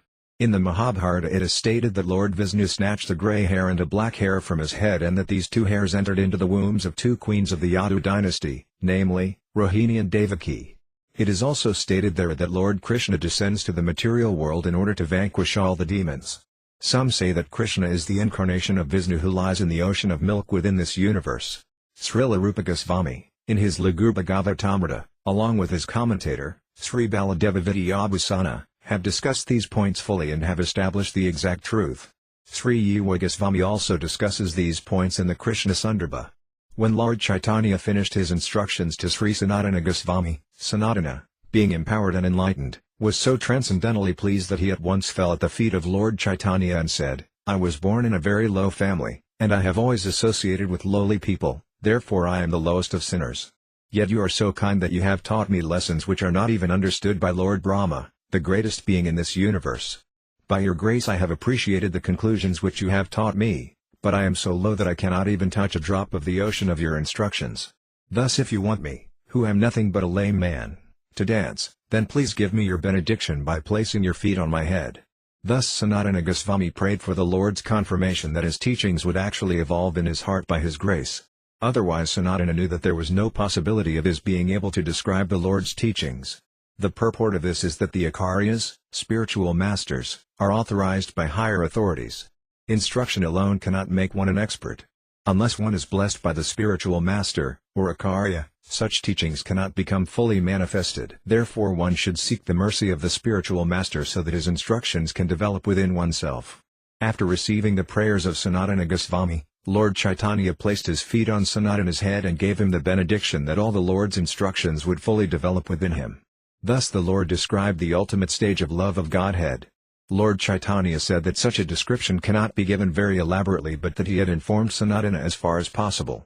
The author of Sri Caitanya Charitamrita concludes this chapter by writing that anyone who attentively hears these instructions of Lord Caitanya to Sanatana Goswami very soon becomes situated in Krishna consciousness and engages in pure devotional service to the Lord. Library Teachings of Lord Caitanya Chapter 15 Explanation of the Atmarama verse in Srimad Bhagavatam. Lord Caitanya next explained to Sanatana Goswami a very famous verse known as the Atmarama verse. Srimad Bhagavatam January 7, 2010. Atmaremasca Muni Yonar Grantha Apy Uracrane Curvandia Hyachukam Bhakta Mitham Bhuta Gunohari. The general meaning of this verse is that those who are liberated souls and are fully satisfied within themselves will eventually become devotees of the Lord.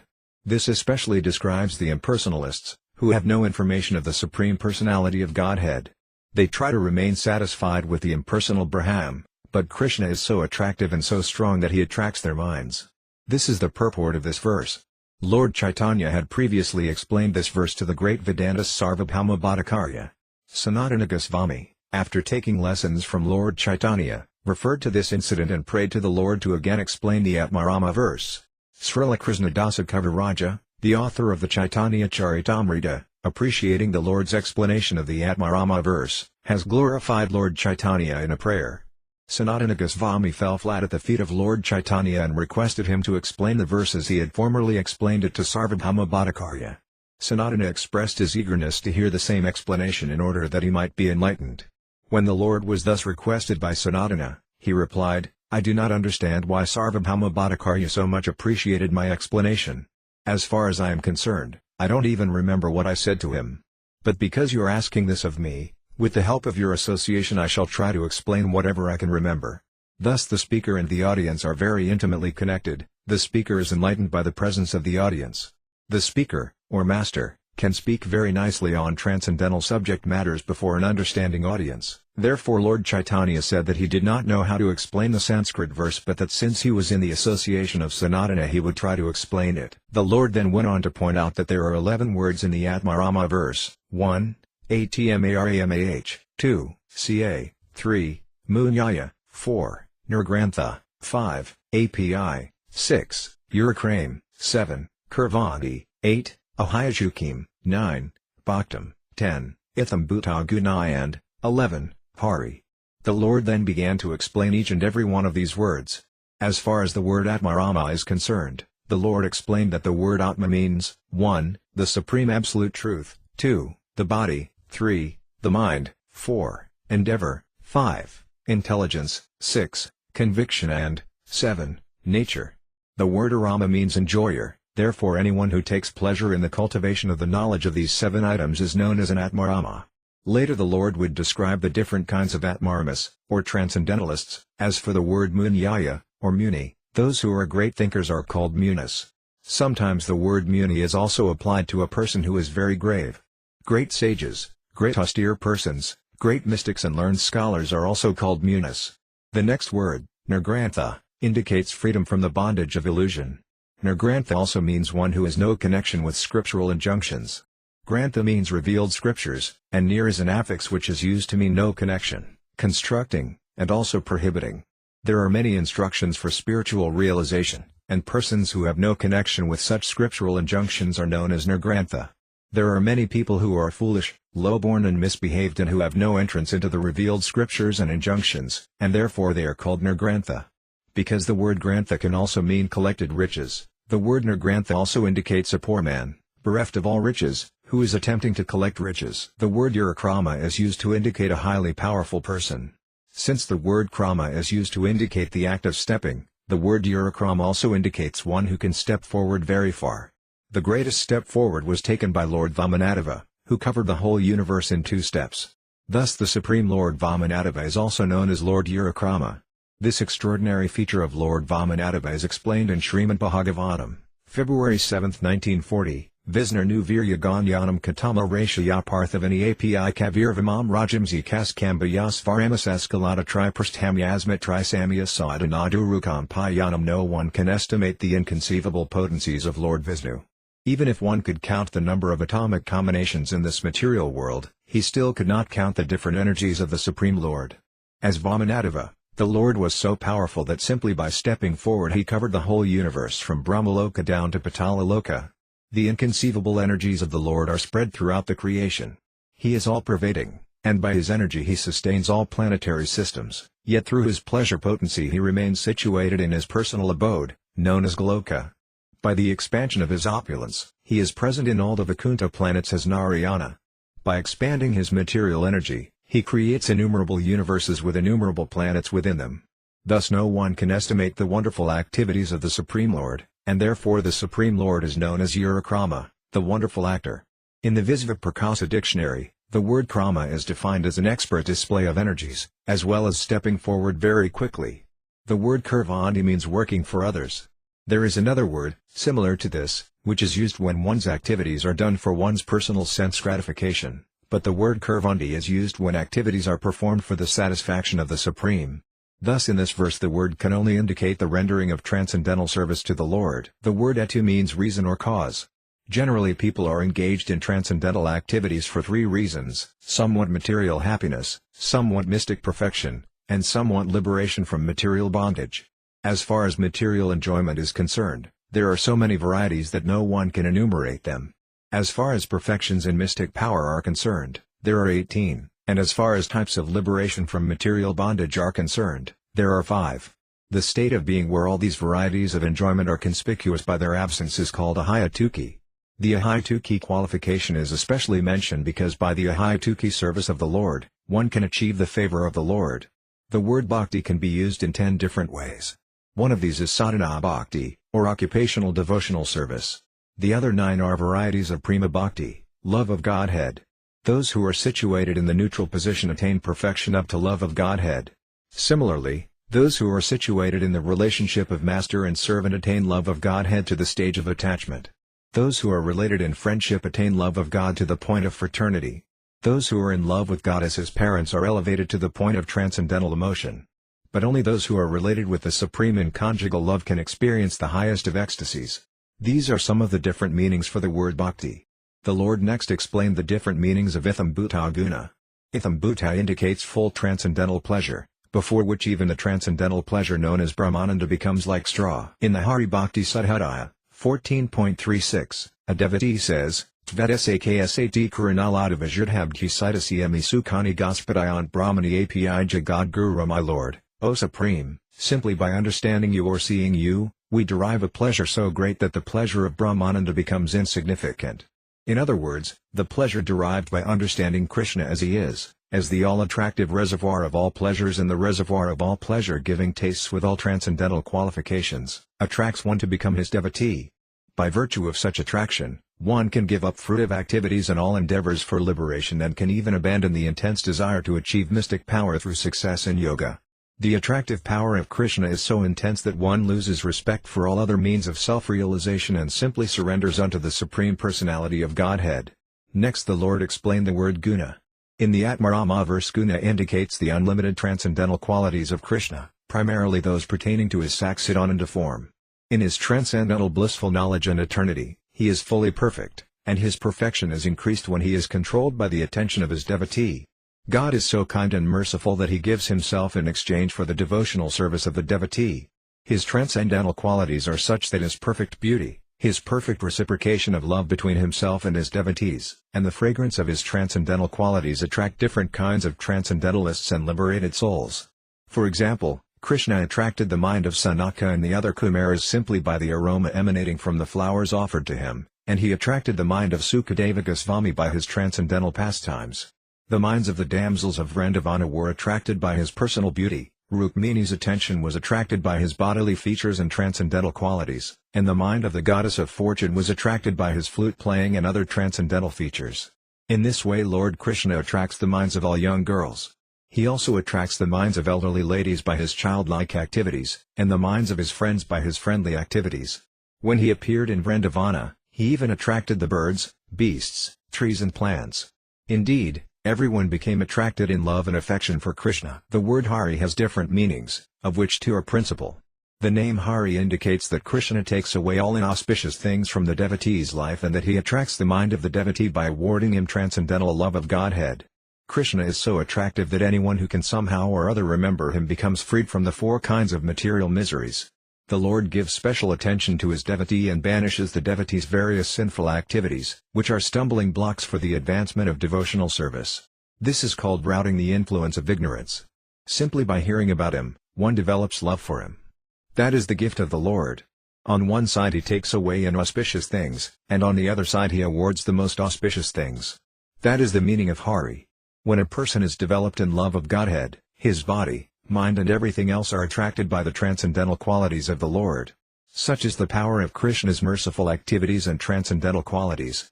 He is so attractive that out of transcendental attachment to him a devotee will give up all four principles of material success, religiosity, economic development, regulated sense gratification and salvation. The words API and CA are adverbs and can be used for virtually any purpose. The word CA, or and, can render 7 different readings to the whole construction. The Lord thus established the import of the 11 words in the Atmarama verse, and then he began to further explain the verse as follows. The word Braham means the greatest in all respects.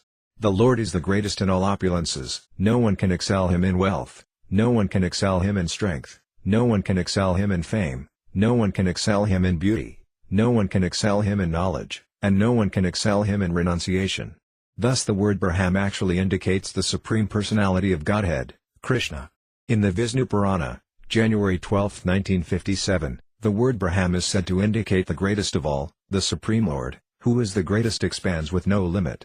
One may conceive of Braham's greatness, yet this greatness grows in such a way that no one can estimate how great he actually is. The Supreme Personality of Godhead is realized in 3 aspects, but they are all one and the same. The Absolute Truth, the Supreme Personality, Krishna, is everlasting. In Srimad Bhagavatam, February 9, 1933, it is said that he exists before the manifestation of this cosmic world, that he exists during its continuance, and that he continues to exist after its annihilation. Therefore he is the great soul of everything. He is all-pervading and all-witnessing, and he is the supreme form of everything.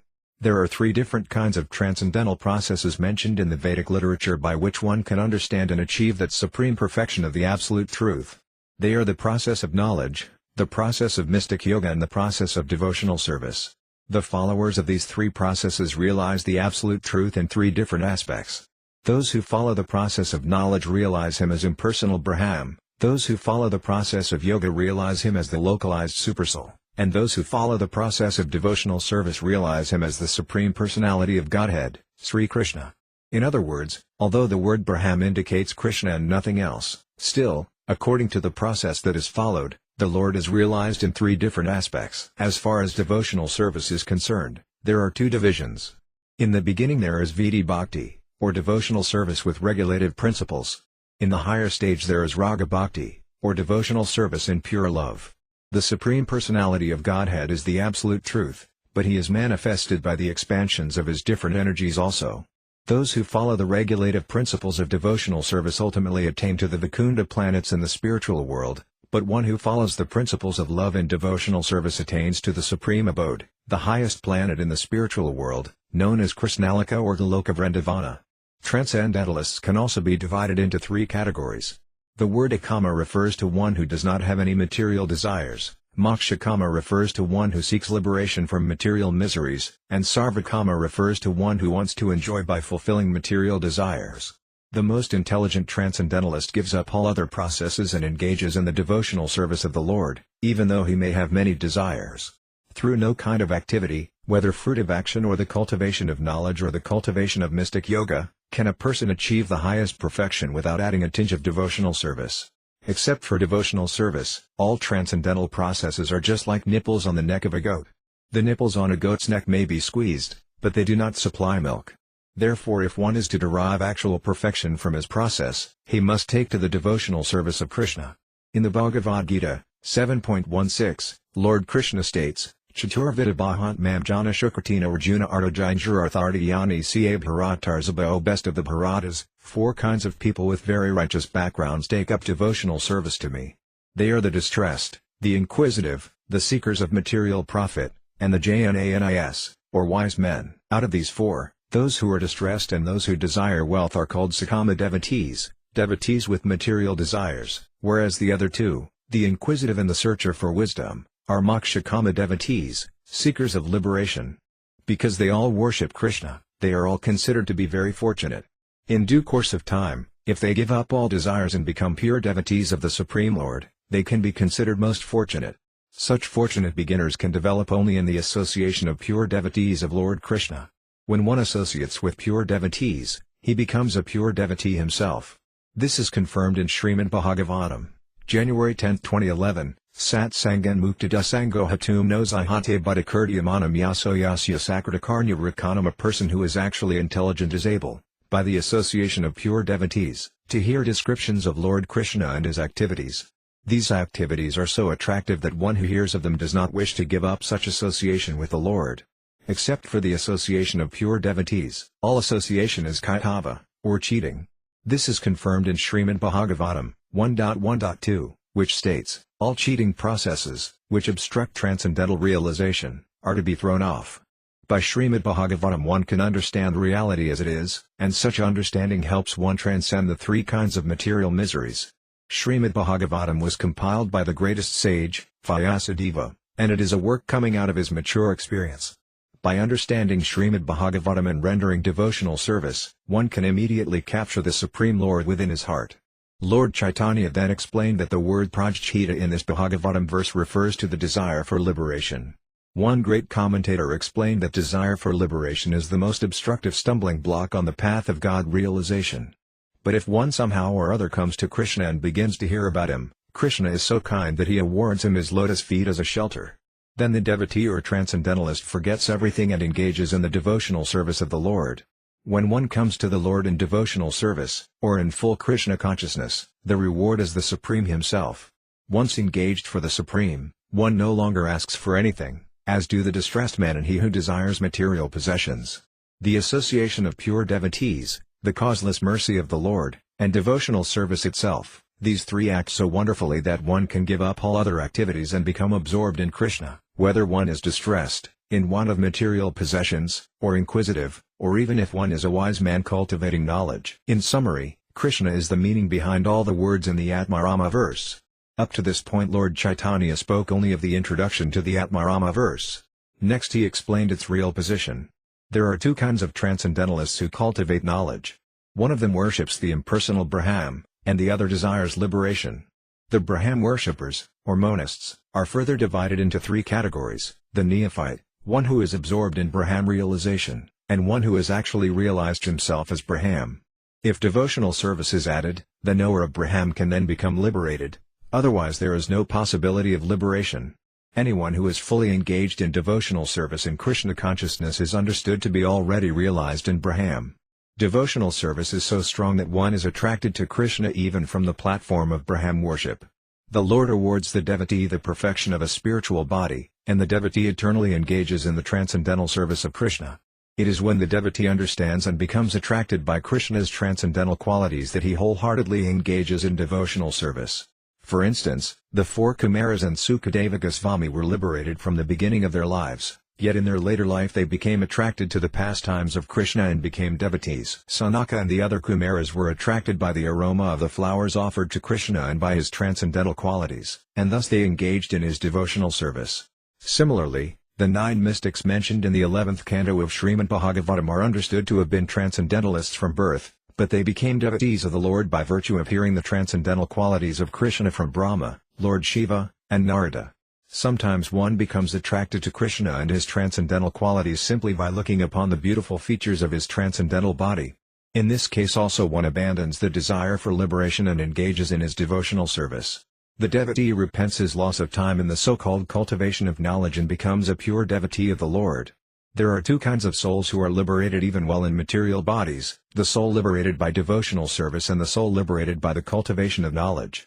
The liberated soul in devotional service, attracted by the transcendental qualities of Krishna, becomes more and more elevated, whereas those who engage in dry speculation and simply cultivate knowledge without devotion fall on account of their many offenses. This is confirmed in Srimad Bhagavatam, October 2, 1932, where it is stated, Ye niravindaxa vimuktamaninas tviyasta bhavada vasuda buddhaya aruya krikrina parampadam tatapadantiya donadrana yusmad angre O Lord. The intelligence of those who think themselves liberated but who are without even a touch of devotional service is not pure. Even though they rise to the highest point of liberation by dint of severe penances and austerity, they are sure to fall down again into this material existence, for they do not take shelter at your lotus feet. Lord Krishna confirms this as in the Bhagavad Gita, 18.54, Brahmabhuta prasanatmanasakati nakanksati sama sarvasubutsumad bhaktim labhate Brahm. One who is actually situated in Brahman realization is fully joyful, has no reason to lament or desire anything, and is equal to everyone. Thus he is eligible for pure devotional service. This was illustrated by Balvamangala Thakura, who in his later life wrote, I was situated as a monist in order to become one with the Supreme, but somehow or other I contacted a naughty boy and became his eternal servitor. In other words, those who attain self-realization by the execution of devotional service attain a transcendental body, and, being attracted to the transcendental qualities of Krishna, engage fully in pure devotional service. Anyone who is not attracted to Krishna is understood to be still under the spell of Maya, but one who is attempting to be liberated by the process of devotional service is actually liberated from this spell. In the 11th canto of Srimad Bhagavatam there are many instances recorded of devotees who became liberated in this life simply by engaging in devotional service. Library Teachings of Lord Caitanya Chapter 16 Conclusion of Teachings to Sanatana Goswami. Persons who cultivate knowledge for liberation are of three kinds: those who simply desire liberation, those who are liberated already, even while in this material existence, and those who are actually self-realized. There are many persons in this world who desire liberation, and sometimes they engage in devotional service for this purpose. It is corroborated in Srimad Bhagavatam, January 2, 2026, that those who actually desire liberation give up all kinds of demigod worship and, without envy, concentrate their minds in the worship of Narayana, the Supreme Personality of Godhead. When such persons come in contact with a pure devotee, they engage in the devotional service of Krishna and give up the idea of liberation. A verse in the Hari Bhakti Sudhodaya states, Aho Mahatman Bahu Dosa Dusto Payakina Bhadiyasa Bhavo Gunina Satsangamakayina Asarkavahina Kritandya no Yana Krsa Mamukso. Great soul, although there are many flaws within this miserable life, there is yet one glory, the association of pure devotees. Cultivate such association. By it our desire for liberation diminishes. In Srimad Bhagavatam, November 2, 1937, it is stated that man's fear is due to his material conception of life and to his forgetting his eternal relationship with the Supreme Lord. Consequently he finds himself having only perverted memories. This occurs due to the spell of material energy. One who has sufficient intelligence will engage in full devotional service and regard the Supreme Lord as his spiritual master and worshipable God. The conclusion is that no one can attain a revolution in consciousness without engaging in devotional service to the Lord. When one is actually free from material contamination, he can fully engage himself in Krishna consciousness. In Srimad Bhagavatam, 10.14.4, it is clearly said that one who engages in spiritual life to understand things as they are but who lacks all intention of engaging in Krishna consciousness simply achieves trouble for his undertaking. There is no substance to his life. Every living entity is part and parcel of the Supreme Lord, and therefore it is the duty of every living entity to serve that Supreme Whole. Without such service, the living entity falls into material contamination. Lord Caitanya concluded his teachings to Sanatana Goswami by pointing out that the 6 kinds of Atmaramas, or transcendentalists, engage in some kind of devotional service to Krishna. In other words, at some time or another all the transcendentalists ultimately come to understand the necessity of rendering devotional service to Krishna and become fully Krishna conscious. Even if one is very learned or extravagant, he can still engage in the devotional service of the Lord. The 6 kinds of transcendentalists are the neophyte transcendentalist, The absorbed transcendentalist, one who is situated in transcendence, one who desires liberation, one who is actually liberated, and one who is engaged in activities in his constitutional position. All of these are Atmaramas. When a person becomes an Atmarama, or a great thinker in Krishna consciousness, he fully engages in devotional service. According to the grammatical rules, there are many kinds of Atmaramas, but one sense of the word is sufficient to represent the others. In the collective sense, all the Atmaramas are inclined to worship the Supreme Lord, Krishna. The mystic who worships the Supersoul within himself is also an Atmarama. The Atmarama yogis are of two kinds, Sagarbha and Nigarbha.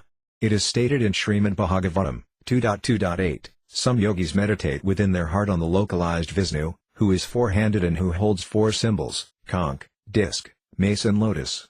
The yogi who thinks of the four-handed Vishnu becomes absorbed in devotional ecstasy and shows the symptoms of that state. Sometimes he cries, and sometimes he feels separation from the Lord. In this way he merges in transcendental bliss, resulting in his becoming entrapped like a fish. The Sagarbha and Nigarbha yogis can be further divided into three categories: the beginner, the advanced yogi, and he who has attained perfection. These yogis are described in the 6th chapter of the Bhagavad Gita. Those who are trying to ascend the path of mystic yoga are called Aruruksa yogis, beginners. In Aruruksa yoga, one practices various sitting postures and concentrates the mind.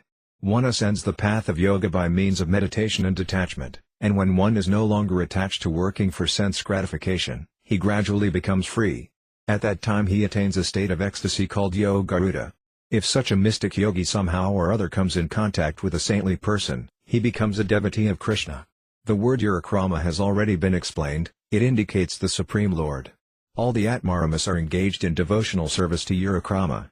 Before engaging in devotional service, such transcendentalists are called santas, or pacified devotees.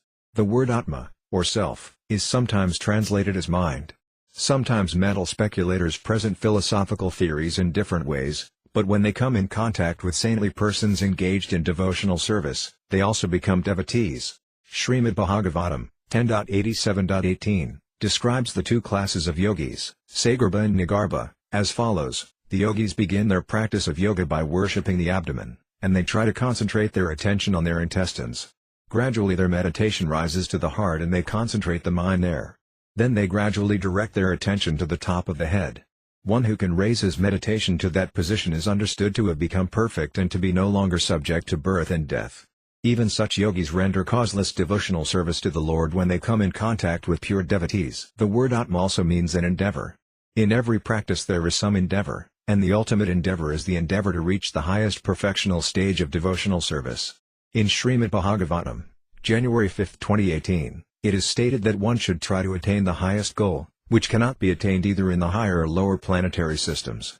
The idea is that material happiness and misery are automatically available in all planetary systems in the course of time, but the highest achievement, devotional service, cannot be attained anywhere without endeavor. Therefore in the Brihadaranyaka Purana it is said that one who is serious about understanding the highest perfectional stage of devotional service can become successful simply by his endeavor. One cannot attain the highest perfectional stage of devotional service without personal endeavor. As Krishna states in the Bhagavad Gita, 10.10, Tesam satata yuktanam bhajatam priti purvakam dadami buddha yogam tam yenamam upayandite. To those who are constantly rendering devotional service to me with love, I, who am situated in everyone's heart, give the intelligence by which they can make undeterred progress in devotional activities. The word Atma also means driti, patience and perseverance. By patience and perseverance one can achieve the highest stage of devotional service. As far as the word muni is concerned, there are additional meanings. The word also refers to a bird and a large black bee. Another meaning of the word Nagrantha is a foolish person. Thus even birds, bees and foolish people engage in the service of the Supreme Lord when they are favored by the pure devotee. Indeed, it is stated in Srimad Bhagavatam, October 21, 2014, that the birds in Vrandavana are devoted to the service of the Supreme Lord. It is also stated in the Bhagavatam, 10.15.6, that the black bees in Vrandavana always follow Krishna and Balarama. In that verse Sri Krishna describes to Balarama the devotional service the bees were rendering unto him. Lord Balarama, Atalinas tava yaso kila lokatartham gayana adi pursanapitham bahant prayo imi muni gana bhavadiya mukya gutam vain pina jahadiana gatmadivamo. Supremely virtuous one, O original personality of Godhead, just see how these bees are following you, glorifying your transcendental fame and thus worshipping you. Actually, these bees are not as they appear, they are great sages who are taking this opportunity to worship the Supreme Soul. Although you are not knowable by ordinary persons, they know you, and they are following and glorifying you.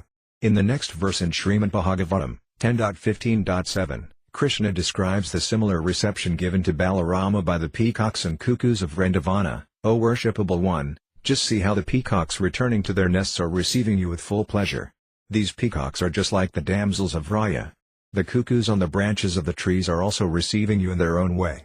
The residents of Vrindavana are so glorious that everyone is prepared to render devotional service to the Lord. Another verse of Srimad Bhagavatam, 10.35.11, describes a similar reception given to Krishna by the birds of Vrindavana. Oh, just see how the cranes and swans on the water are singing the glories of the Lord. Indeed, they are standing in the water meditating on Him and worshipping Him. It is stated elsewhere in Srimad Bhagavatam, February 4, 2018, even the aborigines and uncivilized human beings like Kiratas, Hunas, Andhras, Pulandas, Pulkasas, Abhiras, Sambhas, Yavanas, and Kasas, as well as many other such human beings, can all be purified simply by taking shelter of the pure devotees. Therefore Sukadeva Goswami offered his respectful obeisances unto Lord Vishnu, whose devotees can work so wonderfully. Another meaning of the word driti is to realize oneself as elevated. In this state one feels that he is free from all miseries and is elevated to the highest platform of life. All devotees of Krishna in full Krishna consciousness are free from all kinds of material pleasures and miseries. They are fully absorbed in the service of the Lord, and they are always jolly by virtue of their engagement in His transcendental service. They are experienced men of happiness. Indeed, they are so happy that they do not even wish to be promoted to the spiritual planets, for they are happy in every sphere of life. Being fulfilled in the transcendental service of the Lord, they desire neither material objects nor material sense pleasures. As stated by the 6 Goswamis, persons whose senses are fixed in the service of the Supreme Lord can be called peaceful. Thus the word Atmarama indicates that even birds, beasts and fools, in short, everyone, can become attracted by the transcendental qualities of Krishna, engage in His service and become liberated. Still another meaning of Atma is intelligence. One who has special intelligence is also called Atmarama. The Atmaramas with special intelligence are of two kinds. One is the learned sage, and the other is the fool without book knowledge. Both of these can have an opportunity to associate with a pure devotee. Even the foolish Atmaramas can give up everything and engage in Krishna consciousness in pure devotional service. In Bhagavad Gita, 10.8, it is said that the Supreme Lord Krishna is the origin of everything, that everything emanates from Him, and that anyone who is actually intelligent understands this and engages in His service. A verse in Srimad Bhagavatam, February 7, 1946, states, to say nothing of persons who are intelligent enough to study the Vedas, even less intelligent persons like women, laborers, Hunas and Sabaras, as well as the birds and beasts, can achieve the highest perfectional stage of life by engaging in the devotional service of the Lord. As previously quoted, Bhagavad Gita, 10.10, also indicates that when a person becomes highly intelligent and engages in Krishna consciousness, Krishna reciprocates by giving him the intelligence by which he can be promoted to the abode of the Supreme Lord. The Lord then told Sanatana Goswami that the association of good devotees, engagement in the transcendental service of the Lord, the understanding of Srimad Bhagavatam, the chanting of the holy name of the Lord, and residence in a holy place like Vrindavana or Mathura are all very important for elevation to the transcendental plane. One need not practice all 5 of these items. If one is expert in just one of them, he will, without fail, be elevated to the stage of love of Godhead. One who is actually intelligent gives up all material desires and engages in the transcendental service of Krishna. The influence of devotional service is such that a person who engages in it gives up all material desires and becomes fully attached to Krishna, being inspired by the transcendental qualities of the Lord. Such is the beauty of the Lord in the eyes of His devotee. Another meaning of the word Atma is nature. In this case the word Atmarama indicates that everyone is enjoying the particular nature he has acquired. But the ultimate nature, the eternal nature of the living entity, is to serve the Supreme Lord. One who attains to the perfection of understanding his real nature, as eternal servant of the Lord, gives up his designative, material, or bodily, conception of life. That is real knowledge. Those who are in pursuit of knowledge and who get the opportunity to associate with a pure devotee also engage in the devotional service of the Lord. Sages like the 4 Kumaras, as well as fools and birds, can engage in the Lord's transcendental service. By being favored with Krishna's causeless mercy, anyone can be elevated to the platform of Krishna consciousness. One who becomes attracted by the transcendental qualities of Krishna begins devotional service. In Srimad Bhagavatam 10.15.8, Krishna glorifies the land of Vrindavana as he addresses Balarama in this way, Danya Yamajadarani Trinaviradist Padas Prasadrumalata Karajabhimrstanadio Drayakaga Mrgah Sadile Balakargapiontarina Bujayarapi yet Sprhasrih. This land of Rajabhumi is made glorious by the touch of your feet. Being touched by your fingers, the creepers have also become glorious. When you look on the hills, rivers and lower animals, they too are all made glorious, and the gopas, being embraced by your transcendental arms, are also made glorious. The Gopas glorified Vrindavana in the following words, Dear friends, all these inhabitants of Rajabhumi, everyone, including the birds, beasts and trees, are glorified when they see Lord Krishna and Lord Balarama singing on their flutes as they go to the pasturing ground with their friends. The word Atma also means this body. The yogis who practice bodily exercises, considering the body to be the self, are also elevated to the transcendental service of the Lord if they associate with pure devotees. There are many people who believe the body to be the self, and they are engaged in many fruitive activities, including bathing rituals and ordinary worldly activities. But when they come in contact with a pure devotee, they also engage in the transcendental service of the Lord. In Srimad Bhagavatam, January 18, 2012, it is stated, O my dear Sutta Goswami, we have become darkened by the sacrificial smoke of fruitive activities, but you have given us the nectar of Krishna's lotus feet. It is also stated in Srimad Bhagavatam, April 21, 1931, the waters of the Ganges flow from the tip of the lotus feet of Krishna, and by bathing in that water, everyone, including fruitive actors and all sages, can wash dirty things from the mind. Even those who believe that the body is the self, or those who are full of material desires, are also, in a sense, Atmarama. When they associate with the pure devotees of the Lord, they give up their material desires and become perfect in the service of the Lord. The best example of this is found in the Hari Bhakti Sudhadaya, 7.28, wherein Dhruva Maharaja said, Stanam Hilasi te pasistitoham tvam praptavandevam yunindragyam kakam vasinvan api divyaretnam svamin kritartho smi varam nayase. My dear Lord, I came to worship you because I desired some land on this earth, but fortunately I have attained you, who are beyond even the perception of great sages and saintly persons. I came to search out some particles of colored glass, but instead I found a very valuable gem like you. I am satisfied, and I do not desire to ask anything of you. There is also another meaning to the word Nagrantha. The word can also mean foolish hunter, or wretched poor man. There is an instance of such a hunter who attained salvation and engaged himself in the devotional service of the Lord simply by associating with the pure devotee Narada. Indeed, Lord Caitanya told Sanatana Goswami the following story of the hunter's meeting with Narada. Once there was a hunter in the forest of Prayaga who was fortunate enough to meet Narada Muni when the great sage was returning from Vaikuntha after visiting Lord Narayana. Narada came to Prayaga to bathe in the confluence of the Ganges and Yamuna. While passing through the forest, Narada saw a bird lying on the ground. The bird was half killed, having been pierced by an arrow, and it was chirping piteously. Further on, Narada saw a deer flopping about in agony. Further, he saw that a boar was also suffering, and in another place he saw a rabbit twitching in pain. All this made him feel very compassionate, and he began to think, who is the foolish man who has committed such sins? In general, devotees of the Lord are compassionate toward the suffering living entities, and so what to speak of the great sage Narada?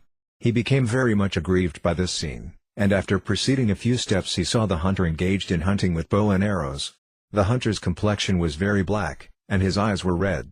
It appeared to be dangerous just to see him standing there with his bow and arrows, looking just like an associate of Yamaraja, Death. Seeing him, Narada Muni entered deeper into the forest to approach him. As Narada Muni passed through the forest, all the animals who were caught in the hunter's traps fled away. The hunter became very angry at this, and he was just about to call Narada vile names, but, due to the influence of saintly Narada, the hunter could not utter such blasphemies. Rather, with gentle behavior he asked Narada, My dear sir, why have you come here while I am hunting? Have you strayed from the general path? Because you have come here, all the animals in my traps have fled. Yes, I am sorry, Narada replied. I have come to you to find my own path and to inquire from you. While on the path I have seen that there are many boars, deer and rabbits lying on the forest floor half dead and flopping about. Who has committed these sinful acts? What you have seen is all right, the hunter replied. It was done by me. If you are hunting all these poor animals, why don't you kill them at once? Narada asked. You have killed them, and they are writhing in their death pangs. This is a great sin. If you want to kill an animal, why don't you kill it completely? Why do you leave it half-killed and allow it to die flopping around? My dear lord, the hunter replied, my name is Murgari, enemy of the animals. I am simply following the teachings of my father, who taught me to half-kill animals and leave them flopping about. When a half-dead animal suffers, I take great pleasure in it. I beg only one thing from you, Narada implored. Please accept it. Oh, yes, sir, I shall give you whatever you like, the hunter said. If you want some animal skins, come to my house. I have many skins of animals, including tigers and deer. I shall give you whatever you like. I do not want such things, Narada replied. But I do want something else. Since you kindly agreed to grant it to me, I shall tell you. Please, henceforth from tomorrow, whenever you kill an animal, please kill it completely. Don't leave it half dead. My dear sir, what are you asking of me? What is the difference between half killing an animal and killing it completely? If you half kill the animals, they suffer great pain, Narada explained. And if you give too much pain to other living entities, you commit great sin. There is a great offense committed when you kill an animal completely, but the offense is much greater when you half kill it. Indeed, the pain which you give half-dead animals will have to be accepted by you in a future birth. Although the hunter was very sinful, his heart became softened, and he became afraid of his sins by virtue of his association with a great devotee like Narada. Those who are grossly sinful are not at all afraid of committing sins, but here we can see that because his purification began in the association of a great devotee like Narada, the hunter became afraid of his sinful activities. The hunter therefore replied, my dear sir, from my very childhood I have been taught to kill animals in this way. Please tell me how I can counteract all the offenses and sinful activities I have committed. I am surrendering unto your feet. Please save me from all the reactions to the sinful activities I have committed in the past, and please direct me to the proper path so that I can be free. If you actually want to follow my directions, I can tell you the real path by which you can be freed from these sinful reactions. I shall follow whatever you say without hesitation, the hunter agreed. Narada then told him to first break his bow, only then would Narada disclose the path of liberation. You are asking me to break my bow, the hunter protested, but if I break it, what will be the means of my livelihood? Don't worry about your livelihood, Narada said. I shall send you sufficient grains so you can live. The hunter then broke his bow and fell down at the feet of Narada. Narada got him to stand up, and he instructed him, just go to your home and distribute whatever money and valuables you have to the devotees and the brahmanas. Then come out and follow me wearing only one cloth. Construct a small thatched house on the riverbank and sow a tulasi plant by that house. Just circumambulate the tulasi tree, and every day taste one fallen leaf. Above all, always chant Hare Krishna, Krishna Krishna, Hare Rama, Rama Rama, Hare. As far as your livelihood is concerned, I shall send you the grains you need, but you must accept only as much grain as you require for yourself and your wife. Narada then revived the half-dead animals, and, getting freed from their dreadful condition, they fled away. Upon seeing Narada execute this miracle, the black hunter was struck with wonder. After taking Narada to his home, he bowed down again at his feet. Narada returned to his place, and the hunter, after returning home, began to execute the instructions Narada had given him. In the meantime, news spread among all the villages that the hunter had become a devotee. Consequently the residents of the villages came to see the new Vaisnava. It is the Vedic custom to bring grains or fruits whenever one goes to see a saintly person, and since all the villagers saw that the hunter had turned into a great devotee, they brought eatables with them. Thus every day he was offered grains and fruit, so much so that no less than 10 to 20 people could have eaten there. But following Narada's instructions, he did not accept more than what he and his wife required to live on. After some days had passed, Narada told his friend Purvata Muni, I have a disciple. Let us go visit him and see if he is doing well. When the two great sages, Narada and Purvata, went to the hunter's home, the hunter saw his spiritual master coming from a distance and began to approach him with great respect. On his way to greet the great sages, the hunter saw that there were ants on the ground before him, and they were hindering his passage. When he reached the sages, he wanted to bow down before them, but before he did so he carefully cleared away the ants with his cloth. When Narada saw that the hunter was trying to save the lives of the ants in this way, he was reminded of a verse from the Skanda Purana, Is it not wonderful that a devotee of the Lord is not inclined to give any sort of pain to anyone, not even an ant? Although formerly the hunter had taken great pleasure in half-killing animals, since he had become a great devotee of the Lord he was not prepared to give pain even to an ant. The hunter received the two great sages at his home and offered them a sitting place, brought water, and washed their feet. Then the hunter and his wife took some of the water and drank it, and finally they both sprinkled the water on their heads. After this they felt ecstasy and began to dance while singing Hare Krishna, Krishna Krishna, Hare Rama, Rama Rama, Hare. They raised their hands and danced with their clothes flying. When the two great sages saw this ecstasy of love of Godhead manifest in the body of the hunter, Purvata Muni told Narada, "You are a touchstone, for by your association even a great hunter has turned into a great devotee." There is a verse in the Skanda Purana which states, "My dear Devarsi, Narada, you are glorious, and by your mercy even the lowest creature, a hunter of animals, also became elevated to the path of devotion and attained transcendental attachment for Krishna." At length, Narada inquired of the hunter devotee, "Are you getting your foodstuffs regularly? You send so many people," the hunter replied, "and they bring so much food that we cannot eat it all." "That's all right," Narada replied. "Whatever you are getting is all right. Now just continue your devotional service in that way." After Narada had spoken this, both he and Purvata Muni disappeared from the hunter's home. Lord Chaitanya recited this story to show that even a hunter can be engaged in the devotional service of Krishna by the influence of pure devotees. Continuing to explain the Atmarama verse, Lord Chaitanya pointed out that the word Atma also indicates all varieties of the personality of Godhead. Generally the personality of Godhead himself, Krishna, and his different expansions are all known as the personality of Godhead. Anyone who is engaged in the devotional service of any form or expansion of the Supreme Personality of Godhead is also called Atmarama. All such devotees engage either in the regulative principles of devotional service or in devotional service in transcendental love. These two groups of devotees are each divided into three categories: eternal associates, those perfected in devotional service, and those newly engaged in devotional service. Newly engaged devotees can be divided into two groups: those who have already attained attachment for the Lord and those who have not attained such attachment. When considered according to the two divisions of devotional service, namely, due to attachment and transcendental love, and under regulation, these classes of devotees become 8 in number. By following the regulative principles of devotion, the perfect associates of the Lord are further divided into 4 classes: the servants, the friends, the parental superiors and the fiancés. Just as some devotees are perfected by the execution of devotional service, so some are eternally perfect. Of those following the regulative principles of devotional service, there are the advanced and the beginners, totaling 16 categories, and in the transcendental loving service of the Lord, there are also 16 types of devotees. Thus the Atmaramas can be considered to exist in 32 divisions. If the words Muni, Nirgrantha, Ca and Api are applied to the 32 classes, then there are 58 different types of devotees. All these devotees can be described by one word, Atmarama. There may be many different kinds of trees standing in the forest, but the word tree describes them all. Thus the Lord gave 60 different meanings to the Atmarama verse. In addition, he said that Atma means any embodied living entity, from the first living creature, Brahma, down to the ant.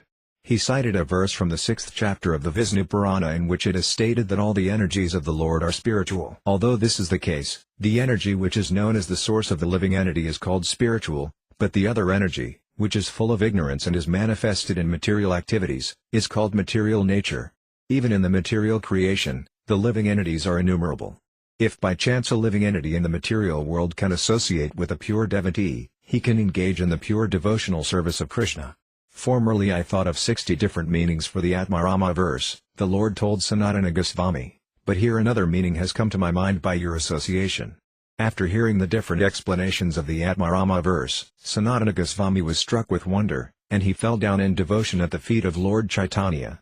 "I understand that you are personally the Supreme Personality of Godhead, Krishna," Sanatana said, "and by your breathing have come many manifestations of Vedic literature. You are the teacher of Srimad Bhagavatam, and you best know the meanings of the verses of Srimad Bhagavatam. It is not possible for others to understand the confidential meanings of Srimad Bhagavatam without your mercy. Do not try to eulogize me in that way," the Lord told Sanatana. "Just try to understand the real nature of Srimad Bhagavatam. Srimad Bhagavatam is the sound representation of the Supreme Lord Krishna, therefore Srimad Bhagavatam is not different from Krishna. As Krishna is unlimited, so each word and each syllable of Srimad Bhagavatam has unlimited meanings.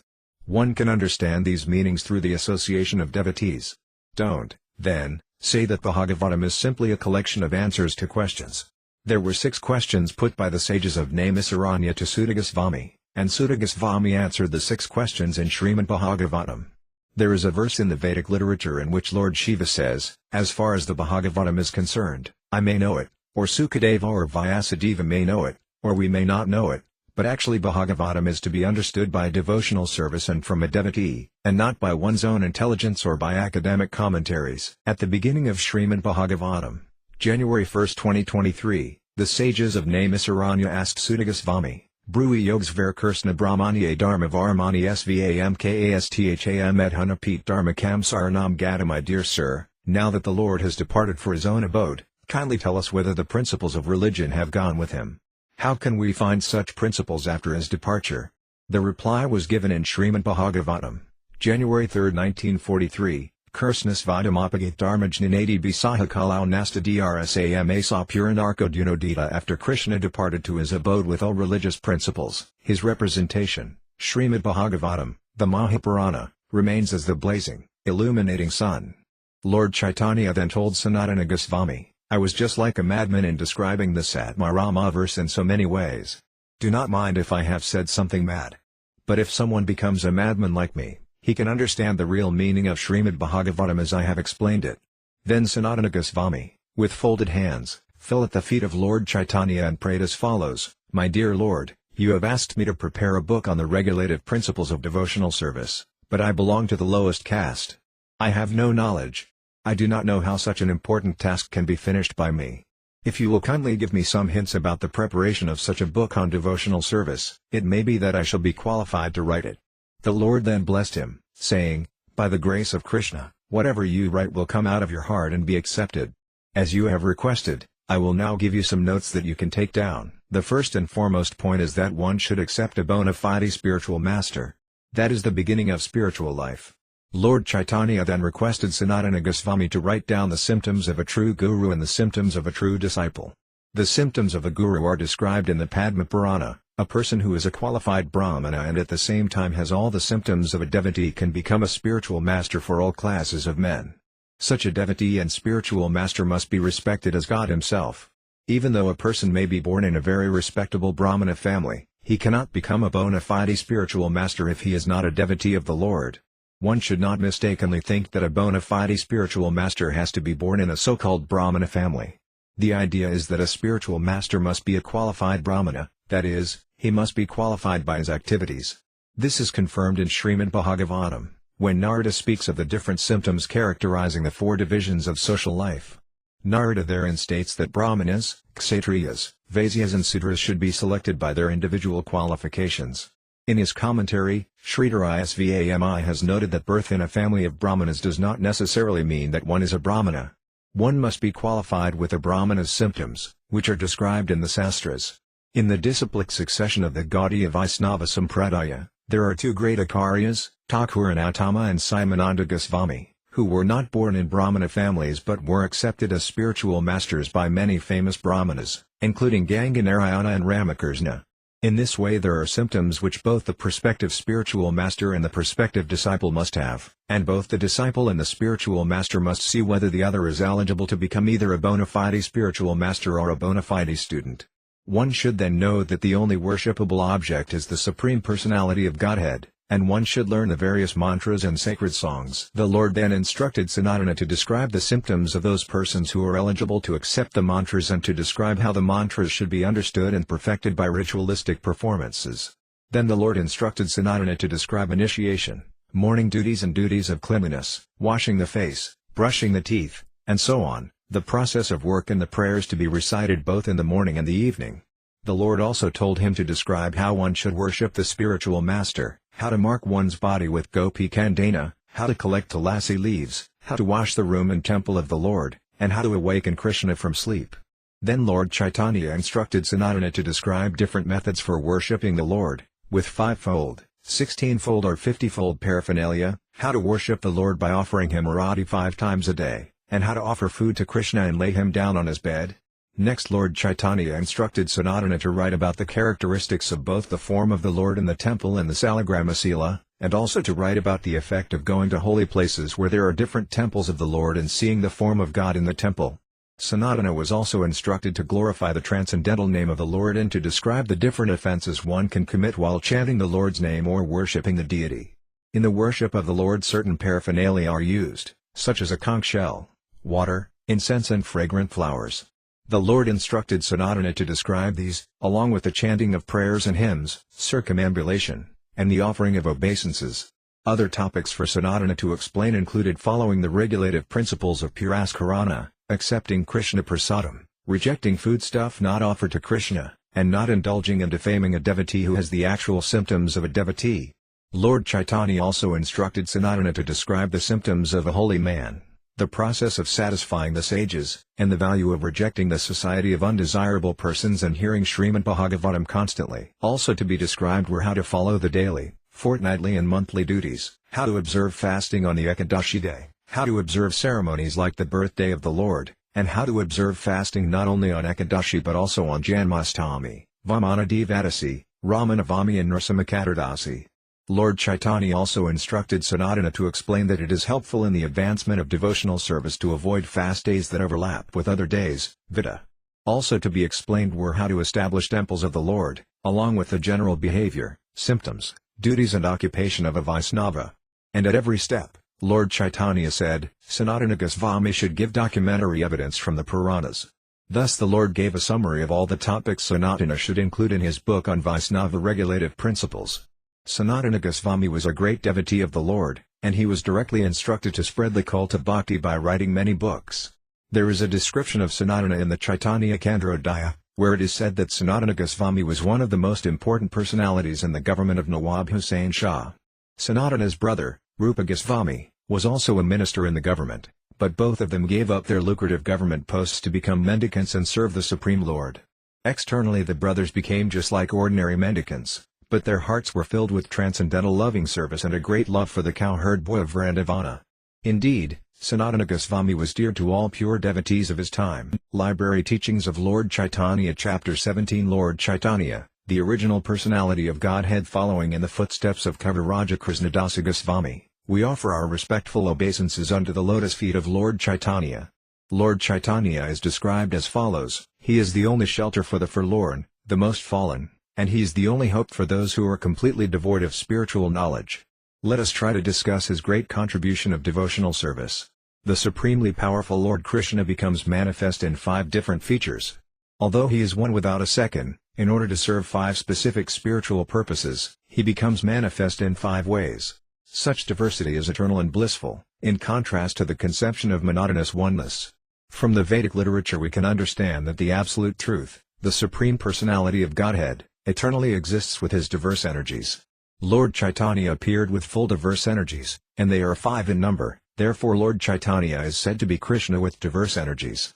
There is no difference between the energy and the energetic in regard to the Lord's appearance as Sri Chaitanya Mahaprabhu and his 4 associates Nityananda Prabhu, Advaita Prabhu, Gadadhara Pandita, and Srivasa Thakura.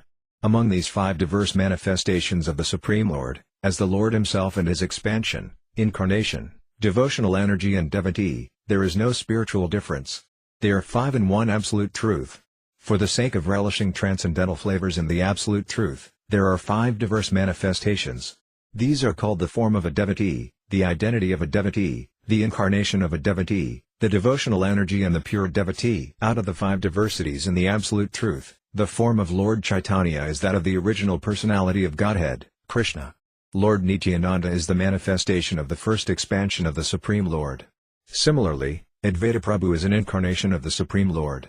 These 3, Chaitanya, Nityananda and Advaita, belong to the category of Vishnu Tattva, or the Supreme Absolute Truth. Srivasa represents the pure devotee, and Gadadhara represents the internal energy of the Lord for the advancement of pure devotion. Therefore Gadadhara and Srivasa, although on the Vishnu platform, are dependent, diverse energies of the Supreme Lord. In other words, they are not different from the energetic, but they are manifested diversely for the sake of relishing transcendental relationships. The whole process of devotional service involves a transcendental reciprocation of the flavors of relationship between the worshipper and the worshipped. Without such a diverse exchange of transcendental flavors, devotional service has no meaning. In the Vedic literature, Kata Upanishad, it is stated that the Supreme Lord is the supreme living entity among all living entities. There are innumerable living entities, but there is one living entity who is the Supreme Absolute Godhead. The difference between the singular living entity and the plural living entities is that the singular living entity is the Lord of all. Lord Chaitanya is that supreme living entity, and he descended to reclaim the innumerable fallen living entities. In other words, the specific purpose of Lord Chaitanya's advent was to establish in the present age the Vedic fact that there is one Supreme Personality of Godhead predominating and maintaining all the other innumerable living entities. Because the impersonalist, Mayavadi, philosophers cannot understand this, Lord Chaitanya advented himself to enlighten the people in general about the real nature of the relationship between the Supreme and the many dependent living entities. In the Bhagavad Gita, Krishna's last instruction is that everyone should give up all other engagements and render devotional service unto him. But after Krishna's disappearance, less intelligent people misunderstood him. They became contaminated with the Mayavada philosophy, which produced so many mental speculators that people forgot the actual position of the absolute truth and the living entity. Therefore Lord Sri Krishna himself, as Lord Chaitanya, again appeared in order to teach the fallen souls of this material world the way to approach Lord Krishna.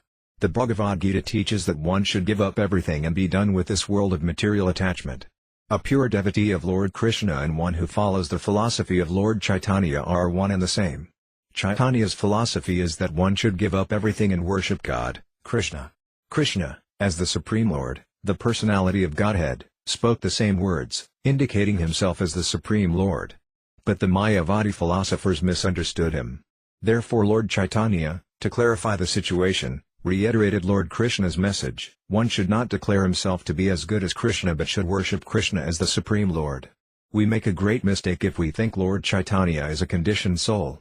He is to be understood as the Supreme Absolute Truth, the personality of Godhead, Sri Krishna himself. In the Caitanya Charitamrita it is therefore said of Lord Chaitanya, Krishna is now present in his 5 diverse manifestations. Unless one is situated in uncontaminated goodness, it is very difficult to understand Lord Chaitanya as the Supreme Personality of Godhead himself. Thus in order to understand Lord Chaitanya, one has to follow the direct disciples of Lord Chaitanya, the 6 Gosvamis, and especially the path chalked out by Srila Yuga Goswami. The most astonishing fact is that Lord Chaitanya, although the Supreme Personality of Godhead, Krishna, never displayed himself as Krishna. Rather, whenever intelligent devotees detected that he was Lord Krishna and addressed him as Lord Krishna, he denied it. Indeed, he sometimes placed his hands over his ears, protesting that a human being should not be addressed as the Supreme Lord. Indirectly, he was teaching the Mayavadi philosophers that one should never falsely pose himself as the Supreme Lord and thereby misguide his followers. Nor should the followers be foolish enough to accept anyone and everyone as the Supreme Personality of Godhead. One should test by consulting scriptures and by seeing the activities of the person in question. One should not, however, mistake Lord Chaitanya and his 5 diverse manifestations for ordinary human beings. Lord Chaitanya is the Supreme Personality of Godhead, Krishna himself. The beauty of Lord Chaitanya is that although he is the Supreme Lord, he came as a great devotee to teach all conditioned souls how devotional service should be rendered. Conditioned souls who are interested in devotional service should follow in the exemplary footsteps of Lord Chaitanya to learn how Krishna can be attained by devotional service. Thus the Supreme Lord himself teaches the conditioned soul how he should be approached by devotional service. By analytically studying the 5 diverse manifestations of the Supreme Lord, we can come to know that Lord Sri Caitanya Mahaprabhu is the Supreme Absolute Truth and that Lord Nityananda is his immediate expansion. We can also come to understand that Advaita Prabhu is also in the category of the Supreme Personality of Godhead but is subordinate to Lord Chaitanya and Nityananda Prabhu. The Supreme Personality of Godhead and his immediate and subordinate expansion are worshipable by the other two, namely, the representation of the internal potency and the representation of the marginal potency. The representation of the internal potency, Gadadhara, represents the confidential devotee, and the representation of the marginal potency, Srivasa, represents the pure devotee. Both of these are worshippers of the other 3. But all 4 of the Lord's expansions, whether in the worshipable category, Nityananda and Advaita, or the worshipper category, Gadadhara and Srivasa, are engaged in the transcendental loving service of the Supreme Personality of Godhead, Sri Caitanya Mahaprabhu. There is a specific difference between the pure devotee and the confidential devotee. The different potencies of the Lord are engaged in serving the Supreme Lord in different transcendental relationships. They are situated in conjugal love, in parental affection, in friendship or in servitude. By judging impartially, one can find that the internal potencies of the Supreme Lord who are engaged in conjugal love with the Lord are the best of all devotees. Thus both internal devotees and confidential devotees are attracted by the conjugal love of the Supreme Absolute Truth. These are the most confidential devotees of Lord Chaitanya. Other pure devotees, who are more or less attached to Sri Nityananda Prabhu and Advaita Prabhu, are attracted by other transcendental relationships, such as parental affection, friendship and servitorship. When such devotees are very much attached to the activities of Lord Caitanya, they at once become confidential devotees in conjugal love with the Supreme Lord. There is a very nice song sung by Sri Nautama Thakura, a great devotee and Acharya in the disciplic succession from Lord Caitanya. Nautama sings, "When will there be transcendental eruptions all over my body simply by my hearing the name of Gauranga? When will tears incessantly flow from my eyes simply by my uttering the names of the Lord? When will Lord Nityananda have mercy upon me and make all my desires for material enjoyment insignificant? When shall I be purified by giving up all contaminations of material enjoyment? And when shall I be able to see the transcendental abode, Vrindavana? When shall I be eager to accept the 6 Gosvamis as my prime guides? And when will I be able to understand the conjugal love of Krishna?" No one should be eager to understand the conjugal love of Krishna without undergoing disciplinary training under the 6 Gosvamis of Vrindavana. The Sankirtana movement inaugurated by Lord Caitanya is a transcendental pastime of the Lord. By it I live simultaneously to preach and popularize this movement in the material world. In that Sankirtana movement of Lord Caitanya, Nityananda and Advaita are his expansions and Gadadhara and Srivasa are his internal and marginal potencies, respectively. The living entities are also called marginal potency because they have either of two attitudes, namely, the tendency to surrender unto Krishna or the tendency to become independent of him and try for material enjoyment. Due to this propensity for material enjoyment, the living entity becomes contaminated by the material world. When a living entity is dominated by a desire for material enjoyment and becomes entangled in material life, he is subjected to the threefold miseries of material existence. There is a nice example showing how Lord Chaitanya's Sankirtana movement can save one from the miseries of material existence. The desire for material enjoyment is just like a seed sown in the earth. If a seed is inundated by too much water, there is no possibility of its fructifying. Similarly, if a conditioned soul is captivated by material enjoyment because the seed of such enjoyment is within his heart, he can be overwhelmed and overpowered by a flood of transcendental activities performed in love of God. In this way his seed of material enjoyment cannot fructify into a conditioned life of material existence. The conditioned living entities in the present age of Kali are being overpowered by the flood of love of God inaugurated by Lord Caitanya and his associates. In this connection there is a verse written by His Holiness Prabodhananda Saraswati in his book Sri Chaitanya Candramrita. This verse states that materialistic persons are very enthusiastic to maintain their family members, wife and children, and that there are also many mystic speculators who are engaged in speculating about liberation from the miseries of material life and who therefore undergo various austerities and penances. But those who have discovered the greatest transcendental flavor in the movement of Lord Caitanya Mahaprabhu no longer have a taste for such activities. Those who are under the impression that there is material contamination in the form of the Supreme Personality of Godhead and in His devotional service are called Mayavadis. According to their imperfect speculation, the impersonal Brahman is the only existence in the cosmic manifestation. As soon as the Supreme Personality of Godhead is introduced, they consider that His personality arises from Maya, or the external material energy. Such persons consider all incarnations of the Supreme Lord to be contaminated by this material nature. According to them, the material body and the activities of matter are all that give a living being an individual identity. According to them, liberation means the end of an individual identity for the pure living being. In other words, the Mayavadis maintain that when a living entity is liberated he becomes one with the Supreme, impersonal Brahman. According to such Mayavada philosophy, the personality of Godhead, His abode, His devotional service and His emotional devotees are all under the spell of Maya and are consequently subjected to the material condition. Those who forget the transcendental nature of the Supreme Lord, His abode, His devotional service and His devotees consider all these to be but manifestations of material activity. One who thinks that there is a possibility of arguing about transcendence is called an agnostic, and one who thinks that there is a possibility of criticizing transcendence is called an atheist. Lord Caitanya wanted to accept all kinds of agnostics, atheists, skeptics and unfaithfuls and swallow them in the flood of love of God. Therefore he accepted the renounced order of life to attract all these forces. Lord Caitanya remained a householder until his 24th year, and in the 25th year of his life he accepted the renounced order. After accepting the renounced order, sannyasa, he attracted many other sannyasis. When he had been spreading the Sankirtana movement as a family man, many Mayavadi sannyasis did not take his movement very seriously, but after the Lord accepted the sannyasa order of life, he delivered not only Mayavadi sannyasis but speculative students, atheists and those who were attached to fruitive activities and unnecessary criticism. The Lord was so kind that he accepted all these people and delivered to them the most important factor in life, love of God. To fulfill his mission of bestowing love of God upon the conditioned souls, Lord Caitanya devised many methods to attract those who were uninterested in love of God.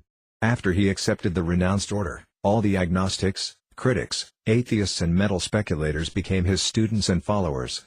Even many who were not Hindus and who did not follow the Vedic principles accepted Lord Caitanya as the supreme teacher.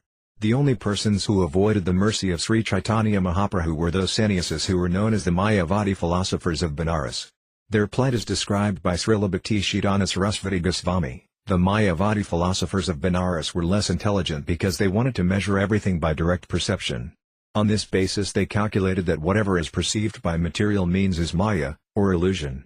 Since Maya is full of variegatedness and the absolute truth is transcendental to Maya, they concluded that there is no variegatedness in the absolute truth. During Caitanya Mahaprabhu's time there were also other impersonalist philosophers known as the Mayavadi philosophers of Saranatha. Saranatha is a place near Benares where Buddhist philosophers used to reside, and even today many stupas of the Buddhist Mayavadis can be seen. The Mayavadi philosophers of Saranatha are different from the impersonalists who believe in the impersonal manifestation of Brahman. According to the Saranatha philosophers, there is no spiritual existence at all. The fact is that both the Mayavadi philosophers of Benares and the philosophers of Saranatha are entrapped by material nature. None of them actually know the nature of the absolute transcendence. Although superficially accepting the Vedic principles and considering themselves transcendentalists, the philosophers of Benares do not accept spiritual variegatedness. Because they have no information about devotional service, they are called non-devotees, or those who are against the devotional service of Lord Krishna. The impersonalists speculate on the Supreme Personality of Godhead and his devotees and subject them to the tests of direct perception. But the Lord, his devotees and his devotional service are not subject to direct perception. In other words, spiritual variegatedness is unknown to the Mayavadi philosophy, therefore all the Mayavadi philosophers and sannyasis criticized Lord Caitanya when he was conducting his Sankirtana movement. They were surprised to see Lord Caitanya chanting and dancing after he accepted his sannyasa order from Kesava Bharati, for Kesava Bharati belonged to the Mayavadi school. Since Lord Caitanya therefore also belonged to the Mayavadi sect of sannyasis, the Mayavadis were surprised to see him engaged in chanting and dancing instead of hearing or reading the Vedanta Sutras, as is the custom. The Mayavadi philosophers are very fond of the Vedanta, and they misinterpret it in their own way. Misunderstanding their own position, they criticized Lord Caitanya as an unauthorized sannyasi, arguing that because he was a sentimentalist he was not actually a bona fide sannyasi. All these criticisms were carried to Lord Caitanya when he was at Benares, and he was not at all surprised at them. He even smiled when the news was carried to him. He did not associate with the Mayavadi sannyasis but remained alone and executed his own mission. After staying for some days in Benares, he started for Mathura. Library Teachings of Lord Caitanya Chapter 18 Conversations with Prakasananda. According to the principles of the Mayavadi sannyasis, singing, dancing and playing musical instruments are strictly prohibited, for they are considered to be sinful activities. The Mayavadi sannyasi is simply supposed to engage in the study of the Vedanta. Therefore when the Mayavadi sannyasis in Benares saw that Lord Caitanya was indulging in singing, dancing, playing musical instruments and always chanting Hare Krishna, Krishna Krishna, Hare Rama, Rama Rama, Hare, they concluded that he was not educated and that, out of sentiment, he was misleading his followers. Sankaracharya's injunction was that a sannyasi should always study the Vedanta and that he should be satisfied by simply having one cloth and nothing more. Because Lord Caitanya neither studied the Vedanta formally nor ceased from singing and dancing, he was criticized by all the sannyasis at Benares, as well as by their householder followers. When Lord Caitanya received news of this criticism from his students and disciples, he simply smiled and started for Mathura and Vrindavana. When he returned to Benares on his way from Mathura to Jagannath Puri, he stayed at the house of Chandrasekara, who was considered a Sudra because he was a clerk. In spite of this, Lord Caitanya Mahaprabhu made his residence at his home. Lord Caitanya made no distinctions between Brahmanas and Sudras, he accepted anyone who was devoted. Customarily, a sannyasi is supposed to take shelter and eat in the home of a Brahmana, but Caitanya Mahaprabhu, as the independent Supreme Personality of Godhead, used his own discretion and decided to stay at Chandrasekara's house. In those days, by misusing their Brahminical heritage, the Brahmanas had created a law to the effect that anyone not born in a Brahmana family was to be considered a Sudra. Thus even the Kshatriyas and Vaidyas were also considered Sudras. Because the Vaidyas were said to be descendants of Brahmana fathers and Sudra mothers, they were sometimes called Sudras. Thus Chandrasekhara, although born in a Vaidya family, was called a Sudra in Benares. As long as Lord Chaitanya stayed in Benares, he remained at Chandrasekhara's home, and he took his food at the home of Depana Misra. When Sanatana Goswami met Lord Chaitanya at Benares, he learned the process and principles of devotional service during 2 months of continual teaching. Lord Chaitanya's instructions to Sanatana Goswami have been described in the first part of this book. After receiving these teachings, Sanatana Goswami was authorized to propagate the principles of devotional service in Srimad Bhagavatam. It was during this time that both Depana Misra and Chandrasekhara were feeling very sorry about the strong criticism against Lord Chaitanya Mahaprabhu, and they came together and prayed for the Lord to meet the Mayavadi sannyasis. "We have been mortified by hearing unfavorable criticisms from the Mayavadi sannyasis against you," they informed Lord Chaitanya. "Indeed, it has become intolerable for us." They requested the Lord to do something so that these criticisms would be stopped.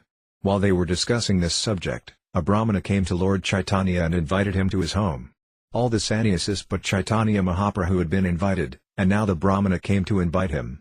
Knowing that the Lord did not mix with Mayavadi sannyasis, the Brahmana fell down at Chaitanya Mahaprabhu's feet and implored him, "Although I know that you do not accept invitations, I still implore you to come and take prasadam at my home with the other sannyasis.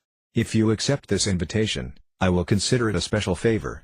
The Lord took this opportunity and accepted the Brahmana's invitation in order to meet the Mayavadi sannyasis. Actually, this was an arrangement made by the Lord himself. Although the Brahmana who invited him knew that the Lord did not accept any invitations, he was still very eager to invite him. The next day Lord Chaitanya went to the house of the Brahmana and saw that all the Mayavadi sannyasis were sitting there. He offered his respects to all the sannyasis, as was customary, and then went to wash his feet. After washing, he sat down at that spot, a little distance from the other sannyasis. While he was sitting there, the sannyasis saw a glaring effulgence emanating from his body. Attracted by this glaring effulgence, all the Mayavadi sannyasis stood up and showed him their respects. Among them was a sannyasi named Prakasananda Sarasvati. He was the chief among the impersonalist sannyasis, and he addressed Lord Chaitanya with great humility, asking him to come and sit among them. "My dear sir, why are you sitting in that filthy place?" he asked. "Please come and sit with us." "Oh, I belong to an inferior sect of sannyasis," Lord Chaitanya replied. "Therefore I think that I should not sit with you. Let me remain down here." Prakasananda was surprised to hear such a thing from such a learned man, and he took the Lord's hand and requested him to please come and sit with him and the other sannyasis. When Lord Chaitanya was finally seated among them, Prakasananda Sarasvati said, "I think your name is Sri Krishna Chaitanya, and because you have taken sannyasa from Kesava Bharati, who belongs to the Sankarakarya Sampradaya, I understand that you belong to our Mayavadi sect. According to the Sankara sect, there are 10 different names for sannyasis. Out of them, 3 names, Tirtha, Asrama and Sarasvati, are given to the sannyasis considered to be the most enlightened and cultured. Since Lord Chaitanya was a Vaisnava, he was naturally humble and meek, and he wanted to give the better sitting place to Prakasananda, who belonged to the Sarasvati Sampradaya. According to Sankara's principles, a Brahmachari of the Bharati school is called Chaitanya. However, although Sri Krishna Chaitanya Mahaprabhu took sannyasa, he kept his Brahmachari name and did not take up the title of Bharati. "Well, sir," Prakasananda Sarasvati continued, "you belong to our Sankara sect, and you are living in Benares, so why don't you mix with us? What is the reason? Another thing, you are a sannyasi and are supposed to engage simply in the study of the Vedanta, but we see that instead you are always engaged in chanting and dancing and playing musical instruments. What is the reason? These are the activities of emotional and sentimental people. But you are a qualified sannyasi. Why not engage in the study of the Vedanta? By your effulgence it appears to us that you are just like the Supreme Narayana, the personality of Godhead, but by your behavior you appear to be otherwise. So we are inquisitive to know why you act in this way." "My dear sir," Lord Chaitanya replied, "my spiritual master considered me a great fool. Therefore he has more or less punished me by saying that because I am such a fool I have no capacity to study the Vedanta.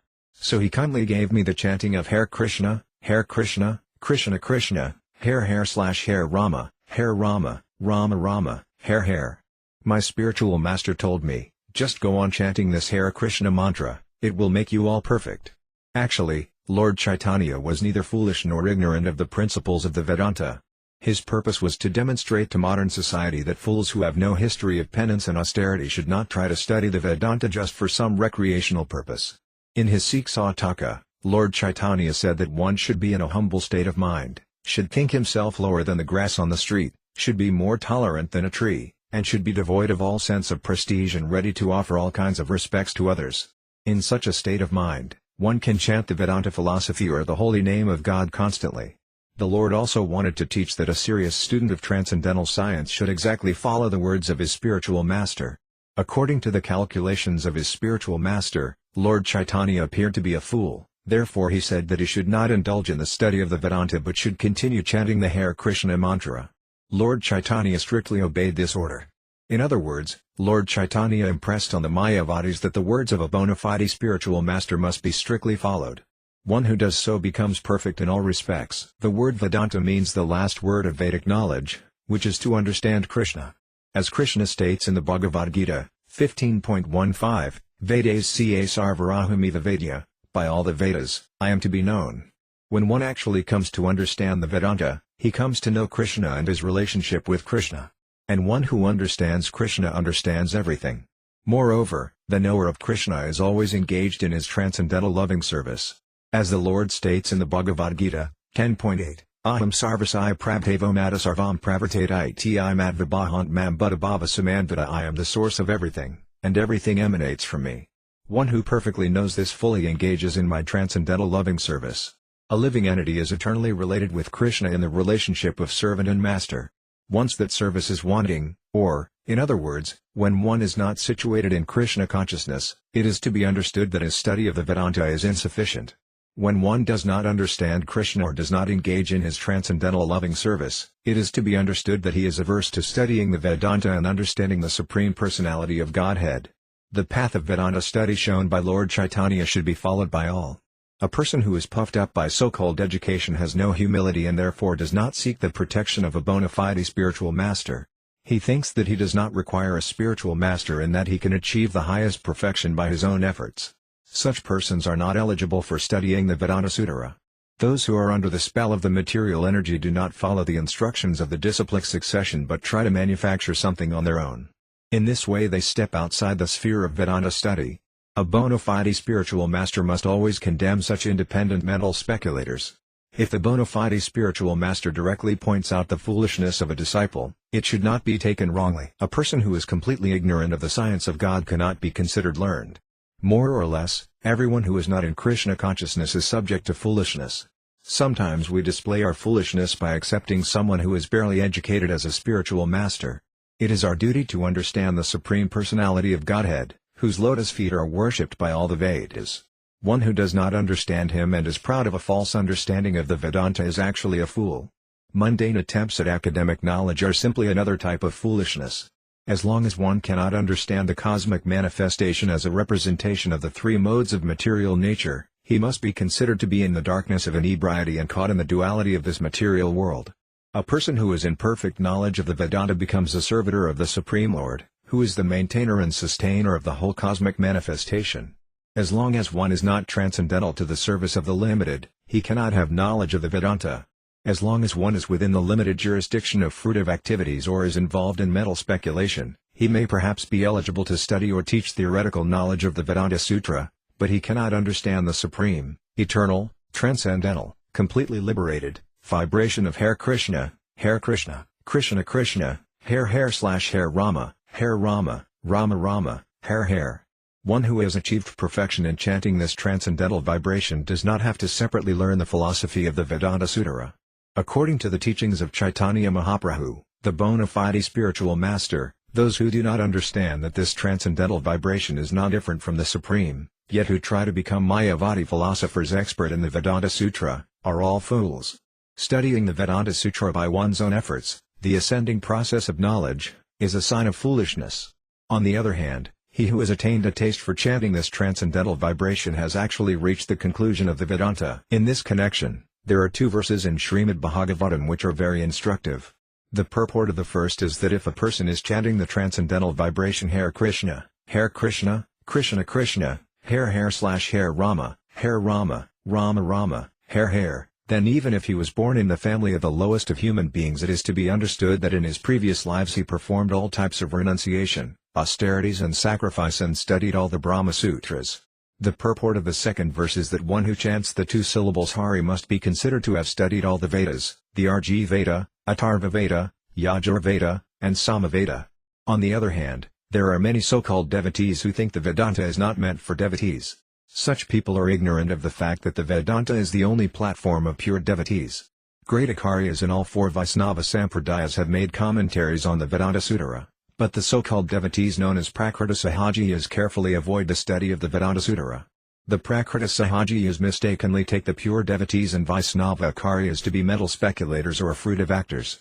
Consequently they themselves become Mayavadis and leave the service of the Supreme Lord. Understanding the Vedanta Sutra by academic knowledge never enables one to understand the value of the transcendental vibration. People who are entangled in academic knowledge are conditioned souls who are confused about the facts of I and mine understanding. Consequently they are unable to detach their minds from the external energy. When a person actually attains transcendental knowledge, he becomes free from this duality and engages in the transcendental loving service of the Supreme Lord. The Lord's service is the only means by which one can become detached from material activities. A person properly initiated by a bona fide spiritual master and engaged in chanting Hare Krishna, Krishna Krishna, Hare Rama, Rama Rama, Hare gradually becomes freed from the conception of I and mine and becomes attached to the Lord's transcendental loving service in one of the five transcendental relationships. Such transcendental service is not a subject matter for gross and subtle bodies. Only when one can understand that there is no difference between the Supreme and His name can one be situated in Krishna consciousness. At such a time one no longer needs to make grammatical adjustments. Rather, one becomes more interested in petitioning the Lord, Hare Krishna, O my Lord, O energy of the Lord, please engage me in your service. Lord Caitanya explained all this to Prakasananda Sarasvati and told him that he had heard all this from his spiritual master. He further informed Prakasananda Sarasvati that his spiritual master had taught him that Srimad Bhagavatam is the actual commentary on the Vedanta Sutra, as stated in Srimad Bhagavatam by Vyasadeva, the author of the Vedanta Sutara. A student's perfection is to understand the identity of the holy name and the Supreme Lord. Unless one is under the shelter of a realized spiritual master, his understanding of the Supreme is simply foolishness. However, one can fully understand the Transcendental Lord by service and devotion. When Lord Caitanya offenselessly chanted the Hare Krishna mantra, he declared that the mantra could at once deliver a conditioned soul from material contamination. In this age of Kali there is no alternative to chanting this Maha Mantra. It is stated that the essence of all Vedic literature is the chanting of this holy name of Krishna, Krishna Krishna Krishna, Hare Rama, Rama Rama, Hare. Lord Caitanya also told Prakasananda Sarasvati, in order to convince me about this essential fact of Vedic knowledge, my spiritual master has taught me a verse from the Brihadaranyaka Purana, 38.126. Hare Nama eva kevalam /kalau nasti eva gadaranyatha. In this age of quarrel and hypocrisy, the only means of deliverance is the chanting of the holy name of the Lord. There is no other way. There is no other way. There is no other way. In 3 out of the 4 millenniums, namely, Satya Yuga, Treta Yuga and Dvapara Yuga, people had the honor to strive to understand transcendence through the path of disciplic succession. But in the present age, due to the influence of Kali, people have no interest in the disciplic succession. Instead, they have invented many paths of logic and argument. This individual attempt to understand the supreme transcendence, called the ascending process, is not the Vedic way. The absolute truth must descend from the absolute platform. He is not to be understood by the ascending process. The holy name of the Lord, Hare Krishna, Krishna Krishna, Hare Rama, Rama, Hare, is a transcendental vibration because it comes from the transcendental platform, the supreme abode of Krishna. And because there is no difference between Krishna and his name, the holy name of Krishna is as pure, perfect and liberated as Krishna himself. Academic scholars, relying on logic and argument, have no entrance into the understanding of the transcendental nature of the holy name of God. The single path for understanding the transcendental nature of Hare Krishna, Krishna Krishna, Hare Rama, Rama, Hare is the chanting of these names with faith and adherence. Such chanting will release one from designated conditions arising from the gross and subtle bodies. In this age of logical argument and disagreement, the chanting of Hare Krishna is the only means for self-realization. And because this transcendental vibration alone can deliver the conditioned soul, it is the essence of the Vedanta Sutara.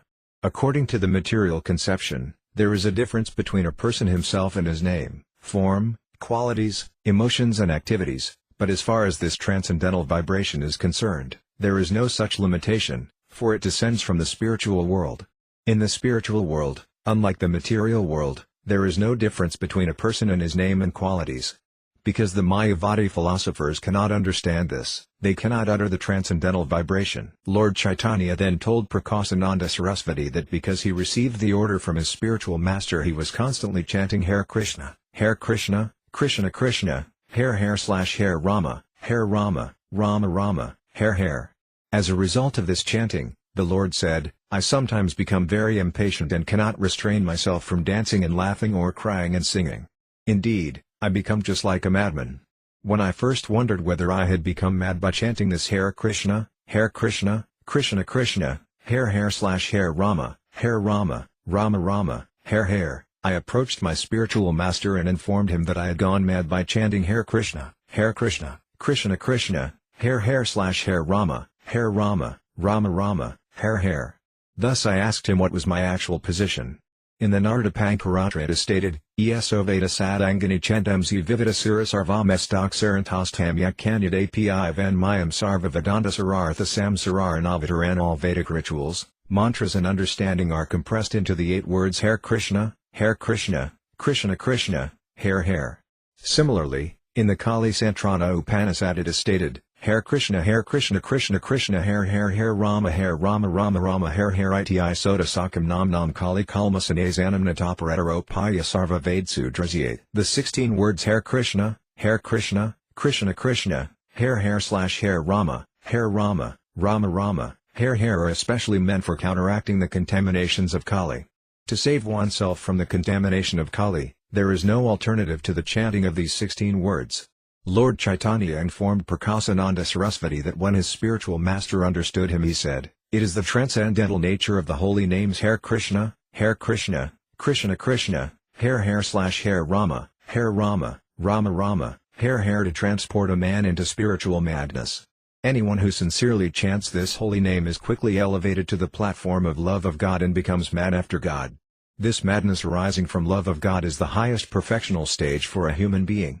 Generally, a human being is interested in religion, economic development, sense gratification and liberation. But love of God is above all these. A bona fide spiritual master chants the holy names Hare Krishna Krishna, Hare Rama Rama, Hare, and the transcendental sound vibration enters the ear of the disciple, and if the disciple follows in the footsteps of his spiritual master and chants the holy name with similar respect, this chanting constitutes worship of the transcendental name.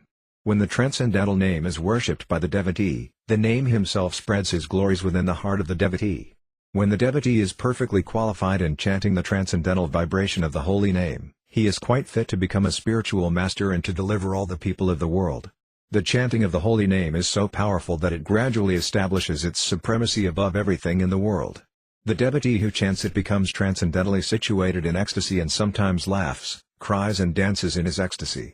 Sometimes the unintelligent put hindrances in the path of the chanting of the Hare Krishna Mahamantra, but one who is situated on the platform of love of Godhead continues to chant the holy name loudly for the benefit of all concerned.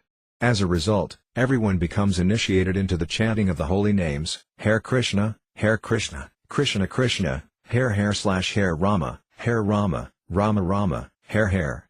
By chanting and hearing the holy names of Krishna, a person can remember the forms and qualities of Krishna. Library Teachings of Lord Chaitanya Chapter 19 further talks with Prakāsananda Bhava as the transcendental ecstatic attachment for Krishna which results from perfectly understanding that the person Krishna and the name Krishna are identical. One who has attained bhava is certainly not contaminated by material nature. He enjoys transcendental pleasure from bhava, and when bhava is intensified it is called love of Godhead. Lord Chaitanya told Prakāsananda Sarasvati that the holy name of Krishna, the Mahamantra, or great chant, enables anyone who chants it to attain the stage of love of Godhead, or intensified bhava. Love of Godhead is the ultimate human necessity, for when one compares it with other necessities, namely, religion, economic development, sense gratification and liberation, one can see that these others are most insignificant. When one is absorbed in temporary, conditioned existence, he hankers after sense gratification and liberation. But love of Godhead is the eternal nature of the soul. It is unchangeable, without beginning or end. Therefore neither temporary sense gratification nor liberation can compare with the transcendental nature of love of God. Love of God is the fifth and ultimate goal of human life. Compared with the ocean of transcendental pleasure that is love of God, the conception of impersonal Brahman is no more significant than a drop of water. Lord Caitanya next explained that his spiritual master had confirmed the validity of the ecstasy he had felt from chanting the holy name of God, and he had also confirmed that the essence of all Vedic literature is the attainment of love of Godhead. Lord Chaitanya's spiritual master had said that the Lord was fortunate to have attained love of Godhead. The heart of one who attains such transcendental love becomes very anxious to attain direct contact with the Lord. Feeling such transcendental sentiment, one sometimes laughs, sometimes cries, sometimes sings, sometimes dances like a madman, and sometimes runs hither and thither. In this way there are various ecstatic symptoms manifest: crying, changing bodily color, madness, bereavement, silence, pride, ecstasy and gentleness. Often the person who has attained love of God dances, and such dancing places him in the ocean of the nectar of love of Krishna. Lord Caitanya said that his spiritual master told him, "It is very good that you have attained such a perfectional stage of love of Godhead. Because of your attainment, I am very much obliged to you." The father becomes enlivened when he sees his son advance beyond himself. Similarly, the spiritual master takes more pleasure in seeing his disciple advance than in advancing himself.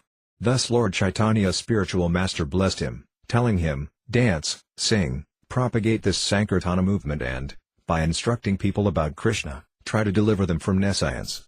Lord Chaitanya's spiritual master also taught him the following very nice verse from Srimad Bhagavatam, November 2, 1940, Evam veritasva priyanama kirtiya jadanarega druta chita kahusadiatho radati radigayati unmatavanrityati loka bahya. A person who constantly engages in devotional service to Krishna by chanting his holy name becomes so transcendentally attached to the chanting that his heart becomes softened without extraneous endeavor. When this happens, he exhibits transcendental ecstasies by sometimes laughing, sometimes crying, sometimes singing and sometimes dancing, not exactly in an artistic way, but just like a madman. Lord Chaitanya further informed Prakasananda Sarasvati, "Because I have full faith in my spiritual master's words, I always engage in chanting Hare Krishna, Krishna Krishna, Hare Rama, Rama Rama, Hare. I do not know how I have become just like a madman, but I believe the name of Krishna has induced me. I have realized that the transcendental pleasure derived from chanting Hare Krishna, Krishna Krishna, Hare Rama, Rama Rama, Hare is just like an ocean, in comparison to which all other pleasures, including the pleasure of impersonal realization, are like the shallow water in canals." It appears from the talks of Lord Chaitanya that a person who cannot keep his faith in the words of the spiritual master and who acts independently cannot attain the desired success in chanting Hare Krishna. In the Vedic literature it is stated that the import of all transcendental literature is revealed to one who has unflinching faith in the Supreme Lord and his spiritual master. Lord Chaitanya firmly believed in the statements of his spiritual master, and he never neglected the instructions of his spiritual master by stopping his Sankirtana movement. Thus the transcendental potency of the holy name encouraged him more and more in chanting Hare Krishna, the Maha Mantra. Lord Chaitanya next informed Prakasananda that in the modern age people in general are more or less bereft of spiritual intellect. When such people come under the influence of Sankaracharya's Mayavada, impersonalist, philosophy before beginning the most confidential Vedanta Sutra, their natural tendency toward obedience to the Supreme is checked. The Supreme Source of everything is naturally respected by everyone, but this natural tendency is hampered when one takes to the impersonalist conceptions of Sankara. Thus the spiritual master of Lord Chaitanya suggested that it is better not to study the Sariraka Bhasya of Sankaracharya, for it is very harmful to people in general. Indeed, the common man does not even have the intelligence to penetrate into the jugglery of words. He is better advised to chant the Maha Mantra, Hare Krishna, Krishna Krishna, Hare Rama, Rama Rama, Hare. In this quarrelsome age of Kali there is no alternative for self-realization. After hearing the arguments and talks of Chaitanya Mahaprabhu, all the Mayavadi sannyasis who were present became pacified and replied with sweet words, "Dear sir, what you have spoken is all true. A person who attains love of Godhead is certainly very fortunate, and undoubtedly you are very fortunate to have attained this stage. But what is the fault in the Vedanta? It is the duty of a sannyasi to read and understand the Vedanta. Why do you not study it?" According to Mayavadi philosophers, the Vedanta refers to the Sariraka commentary of Sankaracharya. When impersonalist philosophers refer to the Vedanta and the Upanishads, they are actually referring to these works as understood through the commentaries of Sankaracharya, the greatest teacher of Mayavada philosophy. After Sankaracharya came Siddhananda Yogendra, who claimed that the Vedanta and Upanishads should be understood through the commentaries of Sankaracharya. Factually, this is not so. There are many commentaries on the Vedanta and the Upanishads made by Vaisnava Acharyas, and these are preferred to those of Sankaracharya. But the Mayavadi philosophers, influenced by Sankaracharya, do not attribute any importance to the Vaisnava understandings. There are 4 different sects of Vaisnava Acharyas, and each follows a different variation of personalism: Suddhadvaita, Visistadvaita, Dvaitadvaita and Akantayabdabheda. All the Vaisnava Acharyas in these schools have written commentaries on the Vedanta Sutra, but the Mayavadi philosophers do not recognize them. The Mayavadis distinguish between Krishna and Krishna's body, and therefore they do not recognize the worship of Krishna by the Vaisnava philosophers. Thus when the Mayavadi sannyasis asked Lord Caitanya why he did not study the Vedanta Sutra, the Lord replied, "Dear sirs, you have asked why I do not study the Vedanta, and in answer to this I could speak something, but I am afraid you would be sorry to hear it." All the Mayavadi sannyasis replied, "We shall be very much pleased to hear you because we see that you are just like Narayana and your speeches are so nice that we are taking great pleasure in them. We are very much obliged to see and hear you. Therefore we shall be very glad to hear patiently and accept whatever you say." The Lord then began to speak on Vedanta philosophy as follows. The Vedanta Sutra is spoken by the Supreme Lord himself. The Supreme Lord, in his incarnation as Vyasadeva, has compiled this great philosophical treatise. Since Vyasadeva is an incarnation of the Supreme Lord, he cannot be likened to an ordinary person, who has the 4 defects which arise due to contact with material existence. The defects of a conditioned soul are: 1. He must commit mistakes, 2. He must be illusion, 3. He must possess the tendency to cheat others, and 4. All his senses must be imperfect. We must understand that the incarnation of God is transcendental to all these defects. Thus whatever has been spoken and written by Vyasadeva is considered to be perfect. The Upanishads and Vedanta Sutra aim at the same goal, the supreme absolute truth. When we accept the direct import of the Vedanta Sutra and Upanishads, that is glorious. But the commentaries made by Sankaracharya are indirect and are thus very dangerous for the common man to read, for by understanding the import of the Upanishads in such an indirect, disruptive way, one practically bars himself from spiritual realization. According to the Skanda and Vayu Puranas, the word sutra refers to a condensed work which carries meaning and import of immeasurable strength without any mistake or fault. The word Vedanta means the end of Vedic knowledge. In other words, any book which deals with the subject matter indicated by all the Vedas is called Vedanta. For example, the Bhagavad Gita is Vedanta because in the Bhagavad Gita the Lord says that the ultimate goal of all Vedic research is Krishna. Thus one should understand that the Bhagavad Gita and Srimad Bhagavatam, which aim only at Krishna, are Vedanta. In transcendental realization there are 3 divisions of knowledge, called Prasanatraya. That department of knowledge which is proved by Vedic instruction, like the Upanishads, is called Sruti Prasana. Authoritative books indicating the ultimate goal and written by liberated souls like Vyasadeva, for example, the Bhagavad Gita, Mahabharata and Puranas, especially Srimad Bhagavatam, the Mahapurana, are called Samarthi Prasana. From the Vedic literature we understand that the Vedas originated from the breathing of Narayana. Vyasadeva, who is an incarnation of the power of Narayana, compiled the Vedanta Sutra, Nyaya Prasana. But according to Sankara's commentaries, Apankaratama Rsi is also sometimes credited with having compiled the aphorisms of the Vedanta Sutra.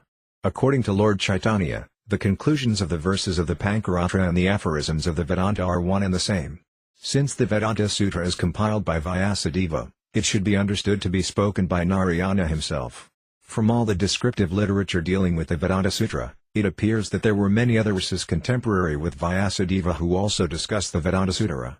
These sages were Atreya, Asmarthya, Ajulomi, Karsnahini, Kasakrishna, Jaimini, and Badari, while other sages such as Parasari and Karmandi discussed the Vedanta before Vyasadeva. In the first 2 chapters of the Vedanta Sutra the relationship between the living entities and the Supreme Lord is explained, and in the 3rd chapter the discharge of devotional service is explained. The 4th chapter deals with the result of discharging devotional service. The natural commentary on the Vedanta Sutra is Srimad Bhagavatam. The great Acharyas of the 4 Vaisnava communities, Sampradayas, namely, Ramanujakarya, Madhvakarya, Vishnu Svami and Nimbarka, have also written commentaries on the Vedanta Sutra by following the principles of Srimad Bhagavatam. The followers of these Acharyas, down to the present day, have written many books following the principles of Srimad Bhagavatam and accepting it as the natural commentary on the Vedanta. Sankara's commentary on the Vedanta Sutra, known as the Sariraka Bhashya, is very much adored by the impersonalist scholars, but such materialistic commentaries are completely adverse to the transcendental service of the Lord. Consequently, Lord Chaitanya said that direct commentaries on the Upanishads and Vedanta Sutra are glorious, but that anyone who follows the indirect path of Sankaracharya's Sariraka Bhashya is certainly doomed. Lord Chaitanya admitted that Sankaracharya was an incarnation of Lord Shiva, and it is known that Lord Shiva is one of the greatest devotees, a Mahayana of the Bhagavata school. There are 12 Mahayanas, great authorities on devotional service, and Lord Shiva is one of them. Why, then, did he adopt the process of Mayavada philosophy? The answer is given in the Shiva Purana, where the Supreme Lord tells Shiva, Devaparadayuj bhutva kalaya manyasadis phagame kalpatastevam siajanan madvimyakan kuru in the beginning of Kali Yuga, by my order, bewilder the people in general with Mayavada philosophy. In the Padma Purana, Lord Shiva tells his wife Bhagavati Devi, Mayavada masak chastram prakanam badamisiyate mai eva kalpatam devi kala brahmana rupina brahmanas kaparam rupam nirgnam vaksat maya sarvasvam jagato pyasya mahanardam kalayuj vedante tu mahusastre mayavadam avadikam mai eva vaksat devi jagatam nasakaranat. The Mayavada philosophy is veiled Buddhism. In other words, the Voidist philosophy of Buddha is more or less repeated in the Mayavada philosophy of impersonalism, although the Mayavadi philosophers claim to be directed by the Vedic conclusions. As a Brahmana boy, I manufacture this philosophy in the age of Kali to mislead the atheists. Actually, the Supreme Personality of Godhead has his transcendental body, but I describe the Supreme as impersonal. I also explain the Vedanta Sutra according to the same principles of Mayavada philosophy. Lord Shiva continues speaking to Bhagavati Devi as follows, Srinu Devi pravaksiyami tamasani yada kramam yesam shravana matrina patityam jnananam api apartham sruti vikyanam darsale loka garhatam karma svarupatai ayadva matra ca pradapadiate sarva karma parabram shan niskarmyam tatrarkosayat paratmajai vairaikyam mayatra a pradapadiate. My dear Devi, sometimes I teach Mayavada philosophy for those who are engrossed in the mode of ignorance. But anyone in the mode of goodness who happens to hear this Mayavada philosophy falls down, for when I teach Mayavada philosophy I say that the living entity and the Supreme Lord are one and the same.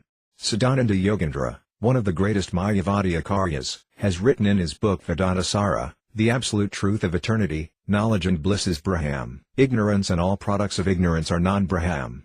All products of the three modes of material nature are covered by ignorance, and all are different from the supreme cause and effect.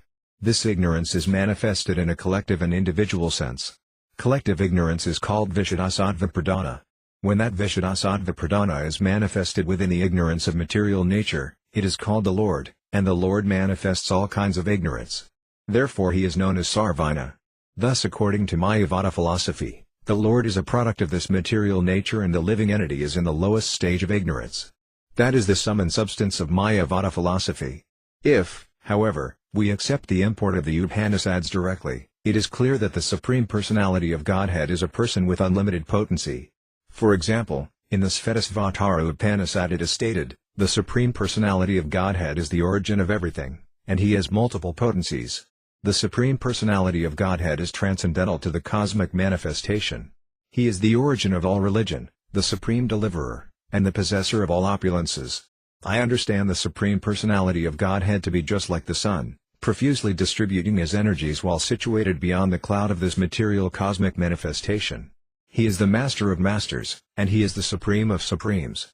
He is known as the Greatest Lord, the Personality of Godhead. His multiple potencies are variously distributed. Also, the RG Veda, January 22, 2020, states that Vishnu is the Supreme and that saintly persons are always anxious to see his lotus feet. And in the Aitareya Upanishad it is stated that the cosmic manifestation came about when the Lord glanced over material nature, 1.1.1-2. This is confirmed by the Prajna Upanishad, 6.3. The negative descriptions of the Lord which occur in the Vedic literature, such as Apanipada, the Lord has no hands or feet, indicate that the Lord has no material body and no material form.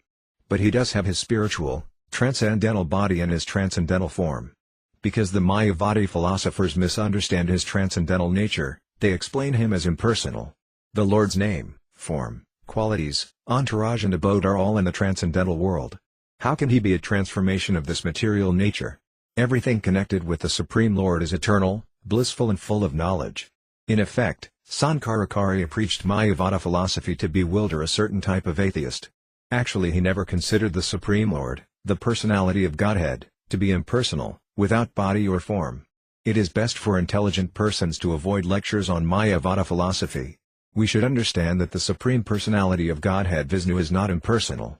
He is a transcendental person, and the basic principle of the cosmic manifestation is his energy. Mayavada philosophy cannot trace the energy of the Supreme Lord back to its source, but all Vedic literatures give evidence of the Supreme Lord's various energetic manifestations. Vishnu is not a product of material nature, but material nature is a product of Vishnu's potency. The Mayavadi philosophers understand Vishnu to be a product of material nature, but if Vishnu is a product of material nature, he can only be counted among the demigods. One who considers Vishnu to be a demigod is certainly mistaken and misled.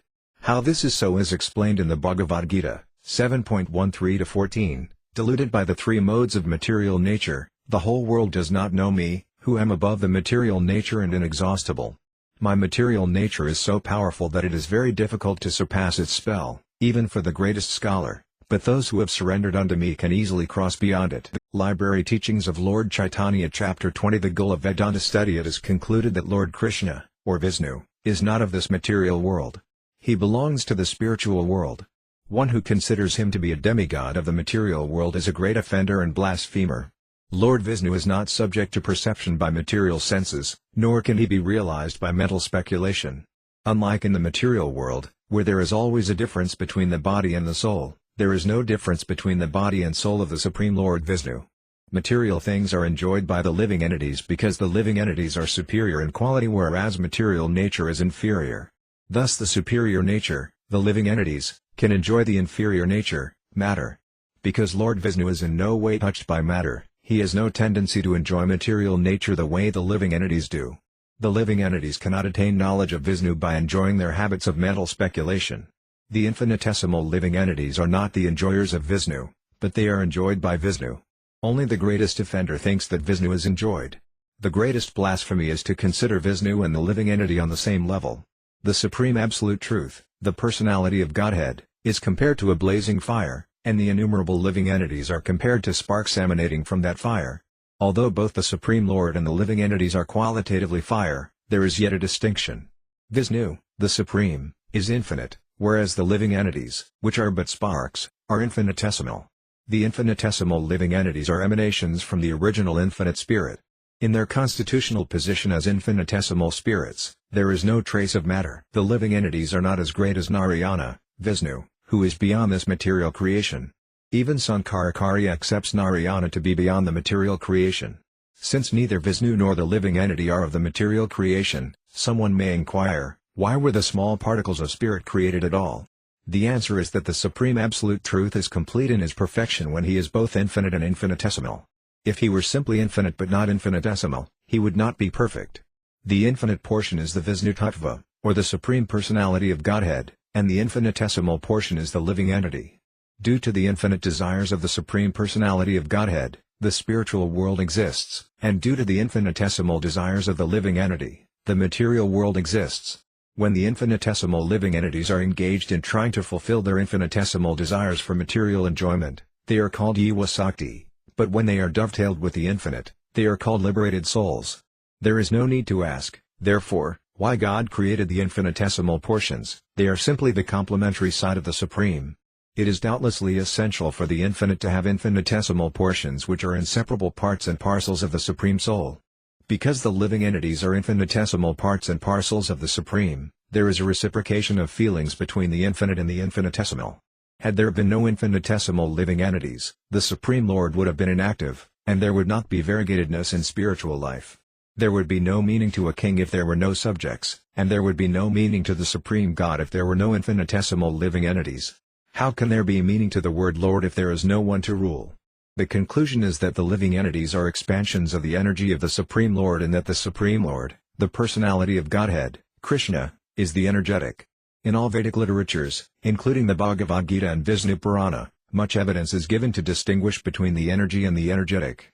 In the Bhagavad Gita, 7.4, it is clearly stated that earth, water, fire, air and ether, the five gross elements of the material world, and mind, intelligence and false ego, the three subtle elements, are the Lord's energies. All material nature is divided into these 8 elements, which together comprise his inferior nature, or energy. Another name for this inferior nature is Maya, or illusion.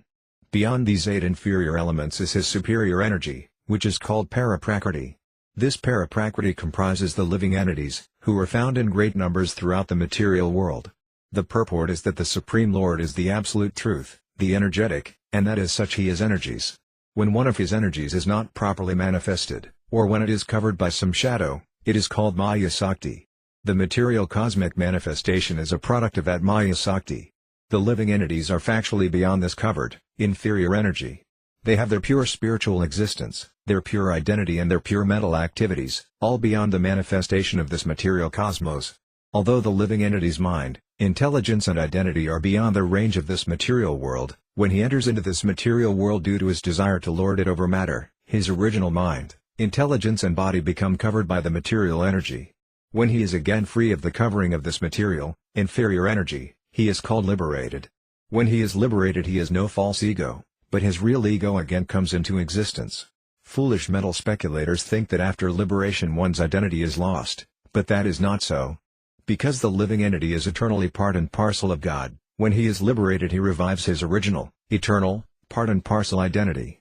The realization of Aham Brahmasmi, I am spirit, not this body, does not mean that the living entity loses his identity. At the present moment a person may consider himself to be matter, but in his liberated state he will understand that he is not matter but spirit soul, part of the infinite. To become Krishna conscious, or spiritually conscious, and to engage in the transcendental loving service of Krishna are signs of the liberated stage. In the Vishnu Purana, June 7, 1961, it is clearly stated, Vishnu Sakshi Parapraktik Satrajnikathatha Para Avidya Karma Samjnanya Trachya Saktarisate. The energy of the Supreme Lord is divided into 3, Para, Kshetrajayana and Avidya. The Para energy is actually the energy of the Supreme Lord himself. The Kshetrajayana energy is the living entity, and the Avidya energy is the material world, or Maya.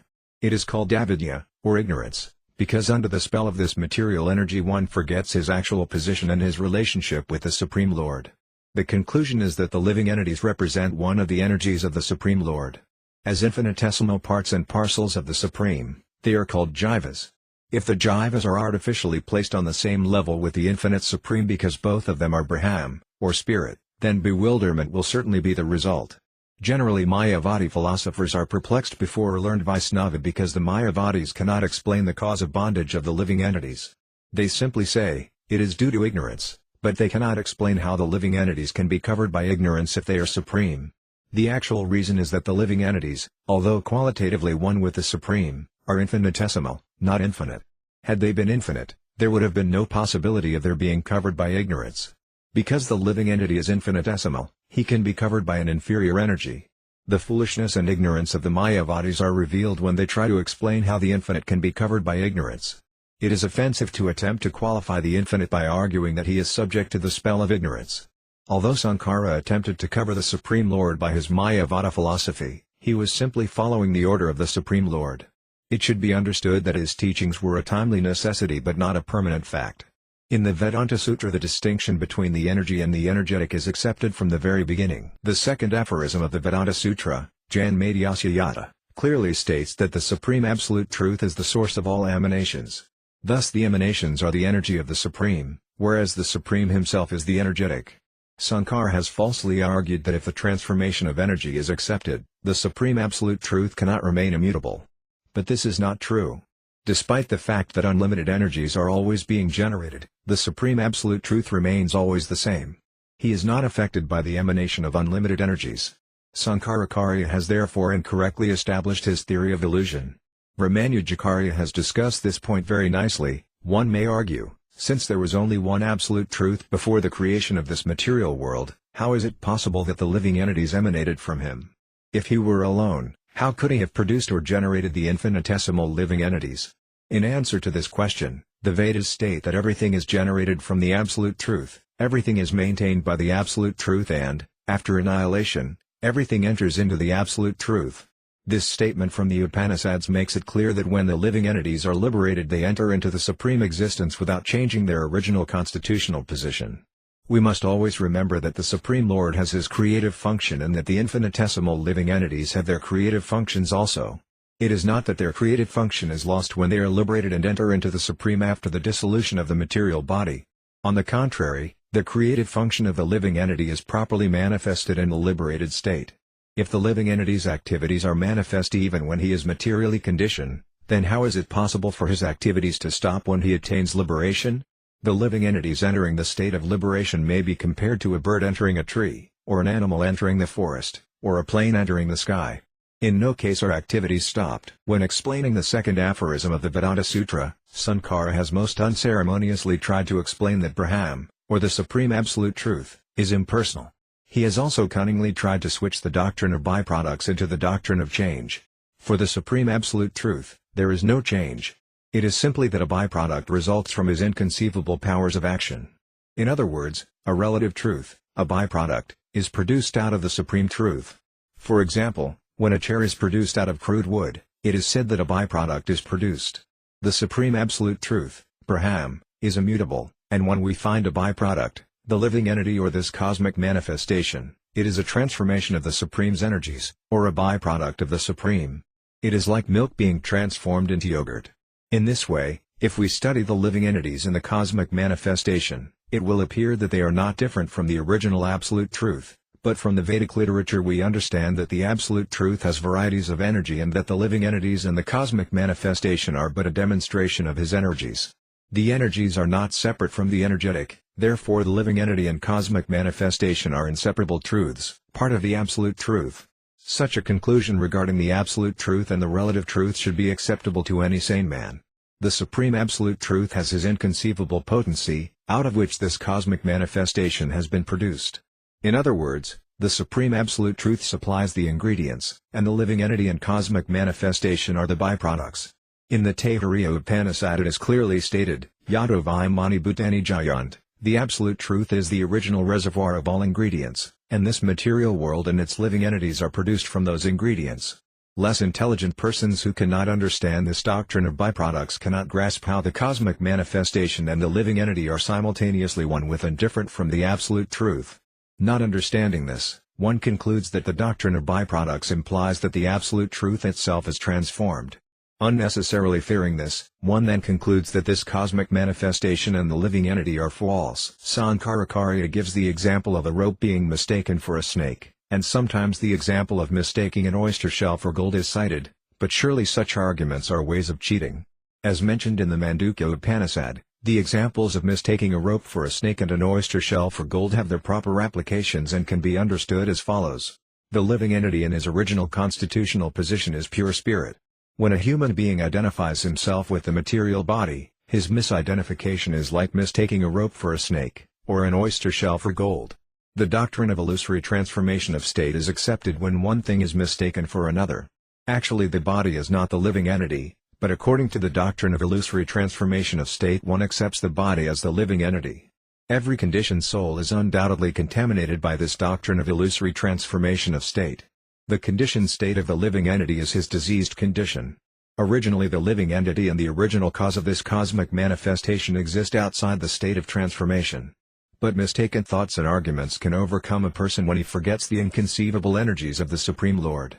Even in the material world there are many examples of inconceivable energy. The sun has been producing unlimited energy from time immemorial, and so many byproducts result from the sun, yet there is no change in the heat and temperature of the sun itself. If the sun, despite being a material product, can maintain its original temperature and yet produce so many byproducts, is it difficult to understand that the Supreme Absolute Truth remains unchanged in spite of producing so many byproducts by his inconceivable energy? Thus there is no question of transformation as far as the Supreme Absolute Truth is concerned. In Vedic literatures there is information of a material object called a touchstone, which, simply by touch, can transform iron into gold. The touchstone can produce an unlimited quantity of gold and yet remain unchanged. Only in the state of ignorance can one accept the Mayavada conclusion that this cosmic manifestation and the living entities are false or illusory. No sane man would attempt to impose ignorance and illusion upon the Supreme Absolute Truth, who is absolute in everything. There is no possibility of change, ignorance or illusion in him. The Supreme Brahman, the Supreme Absolute Truth, is transcendental, completely different from all material conceptions, and full of inconceivable potencies. The Svetasvatara Upanishad confirms that the Supreme Absolute Personality of Godhead is full of inconceivable energies and that no one else possesses such energies.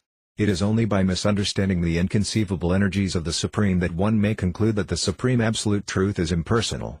Such a deluded conclusion is experienced by a living being when he is in an acute stage of disease. In Srimad Bhagavatam 3.33.3, there is a clear statement that the Supreme Atma, the Lord, has inconceivable and innumerable potencies. It is also stated in Brahma Samhita 5.5, that the Supreme Spirit has many variegated and inconceivable energies. Nor should one think that there is any possibility of ignorance existing in the Absolute Truth. Ignorance and knowledge are conceptions in this world of duality, but in the Absolute there cannot be any ignorance. It is simply foolishness to consider that the Absolute is covered by ignorance. If the Absolute Truth could be covered by ignorance, how could it be said to be absolute? Understanding the inconceivable energies of the Absolute is the only solution to the question of duality. This is because duality arises from the inconceivable energies of the Absolute. By his inconceivable energies, the Supreme Absolute Truth can remain unchanged and yet produce this cosmic manifestation with all its living entities, just as a touchstone can produce unlimited quantities of gold and yet remain unchanged. Because the Absolute Truth has such inconceivable energies, the material quality of ignorance cannot pertain to him. The true variegatedness which exists in the Absolute Truth is a product of his inconceivable energies.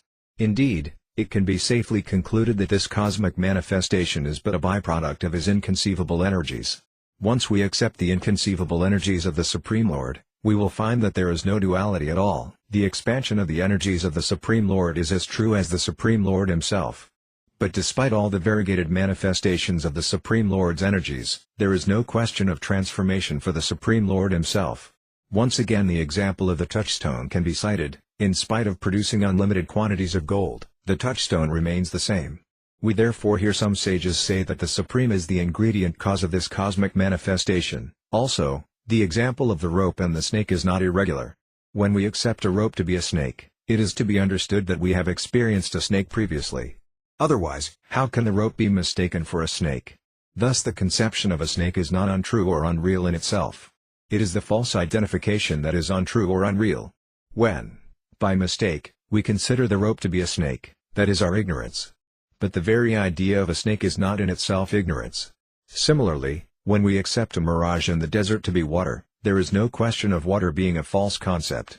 Water is a fact, but it is a mistake to think that there is water in the desert. Thus this cosmic manifestation is not false, as Sankaracharya maintains. Actually, there is nothing false here. It is because of ignorance that the Mayavadis say this world is false. The conclusion of the Vaisnava philosophy is that this cosmic manifestation is a byproduct of the inconceivable energies of the Supreme Lord.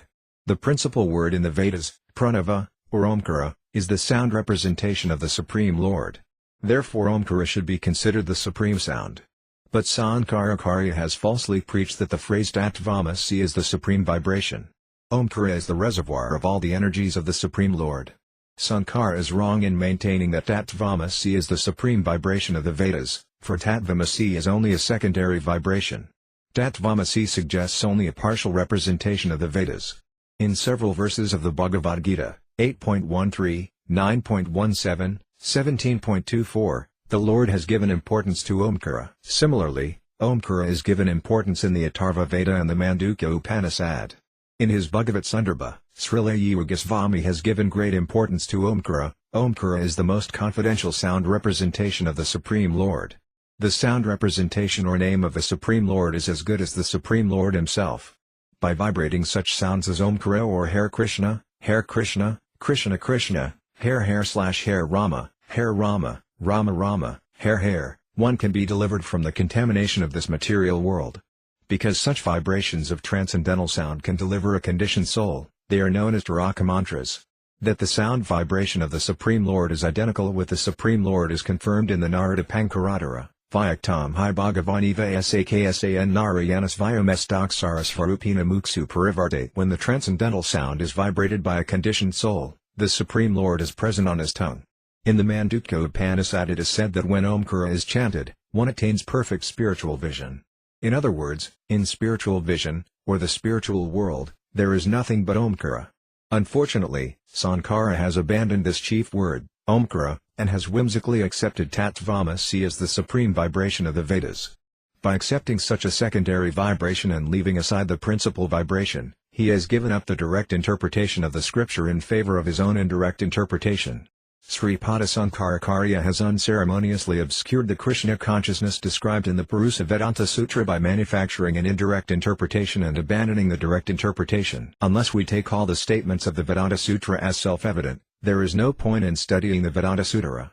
Interpreting the aphorisms of the Vedanta Sutra according to one's own whim is the greatest disservice to the self-evident Vedas. As far as the Omkara, Pranava, is concerned, it is considered to be the sound incarnation of the Supreme Personality of Godhead. As such, Omkara is eternal, unlimited, transcendental, supreme and indestructible. He, Omkara, is the beginning, middle and end, and he is beginningless as well. When one understands Omkara as such, he becomes immortal. One should thus know Omkara as a representation of the Supreme situated in everyone's heart. One who understands Omkara and Vishnu as being one and the same and all-pervading never laments in the material world, nor does he remain a sutra. Although he, Omkara, has no material form, he is unlimitedly expanded and has unlimited form. By understanding Omkara one can become free from the duality of the material world and attain absolute knowledge. Therefore Omkara is the most auspicious representation of the Supreme Lord. Such is the description given by the Mandukya Upanishad. One should not foolishly interpret an Upanishadic description and say that it is because the Supreme Personality of Godhead cannot appear himself in this material world in his own form that he sends his sound representation, Omkara, instead. Due to such a false interpretation, Omkara has come to be considered something material, and consequently Omkara is misunderstood and eulogized as being simply an exhibition or symbol of the Lord. Actually Omkara is as good as any other incarnation of the Supreme Lord. The Lord has innumerable incarnations, and Omkara is one of them, in the form of a transcendental syllable. As Krishna states in the Bhagavad Gita, 9.17, among vibrations, I am the syllable Om. This means that Omkara is non-different from Krishna. Impersonalists, however, give more importance to Omkara than to the personality of Godhead, Krishna. But the fact is that any representational incarnation of the Supreme Lord is non-different from him. Such an incarnation or representation is as good spiritually as the Supreme Lord. Omkara is therefore the ultimate representation of all the Vedas. Indeed, the Vedic mantras or hymns have transcendental value because they are prefixed by the syllable Om. The Vaisnavas interpret Omkara, a combination of the letters A, U and M, as follows: the letter A indicates Krishna, the Supreme Personality of Godhead, the letter U indicates Srimati Radharani, Krishna's eternal consort, and the letter M indicates the living entity, the eternal servitor of the Supreme Lord. Sankara has not given such importance to Omkara. But such importance is given in the Vedas, the Ramayana, the Puranas and the Mahabharata, from beginning to end. Thus the glories of the Supreme Lord, the Supreme Personality of Godhead, are declared. Library Teachings of Lord Caitanya Chapter 21 The Mayavadi philosophers are converted in this way. Lord Caitanya condemned attempts at indirect interpretation of the Vedanta Sutra, and all the sannyasins present were struck with wonder by his explanation. After hearing the direct interpretation, one of the sannyasis immediately declared, O Sripada Caitanya, whatever you have explained in your condemnation of the indirect interpretation of Omkara is not at all a useless argument. Still, only a fortunate person can accept your interpretation as the right one. Actually, every one of us now knows that the interpretations given by Sankara are all artificial and imaginary, but because we belong to his sect, we took it for granted that his interpretation was the right one. We shall be very glad to hear you further explain the Vedanta Sutra by direct interpretation. Being so requested, Lord Caitanya explained each and every aphorism of the Vedanta Sutra according to the direct interpretation. He began by explaining the word Braham, indicating that Braham means the greatest, the Supreme Personality of Godhead. The word Braham indicates that the greatest is full with 6 opulences, in other words, the Supreme Personality of Godhead is the reservoir of all wealth, all fame, all strength, all beauty, all knowledge and all renunciation. When Lord Krishna was present personally on earth, he exhibited these 6 opulences in full. No one was richer than Lord Krishna, no one was more learned than Krishna, no one was more beautiful than Krishna, no one was stronger than Krishna, no one was more famous than Krishna, and no one was more renounced than Krishna. Therefore the Supreme Personality of Godhead, Krishna, is the Supreme Brahman. This is confirmed by Arjuna in the Bhagavad Gita, 10.12, Param Brahma Param Dhamma. You are the Supreme Braham, the ultimate, the supreme abode. Therefore Braham indicates the greatest, and the greatest is the Supreme Personality of Godhead, Krishna. He is the shelter of the Absolute Truth, Paratattva, because he is Param Brahma. There is nothing material in his opulences of wealth, fame, strength, beauty, knowledge and renunciation. All the Vedic verses and hymns indicate that everything about Krishna is spiritual and transcendental. Wherever the word Braham appears in the Vedas, it should be understood that Krishna, the Supreme Personality of Godhead, is indicated. An intelligent person at once replaces the word Braham with the name Krishna. The Supreme Personality of Godhead is transcendental to the material modes of nature, but he is fully qualified with transcendental attributes. To accept the Supreme as impersonal is to deny the full manifestation of his spiritual energies. Since the Supreme Braham, the Supreme Personality of Godhead, is full with all varieties of spiritual energy, one who simply accepts the impersonal exhibition of spiritual energy does not accept the Absolute Truth in full. To accept the Supreme in full is to accept spiritual variegatedness, which is transcendental to the material modes of nature. By failing to accept the Supreme Personality of Godhead, the impersonalists are left with an incomplete conception of Braham. The approved method for understanding the Supreme Personality of Godhead, Krishna, is the path of devotional service, and this is confirmed in every Vedic scripture. The devotional service of the Lord begins with hearing about him. There are 9 different methods of devotional service, of which hearing is the chief. Hearing, chanting, remembering, worshipping, all these are used in the process of attaining the highest perfection, understanding the Supreme Personality of Godhead.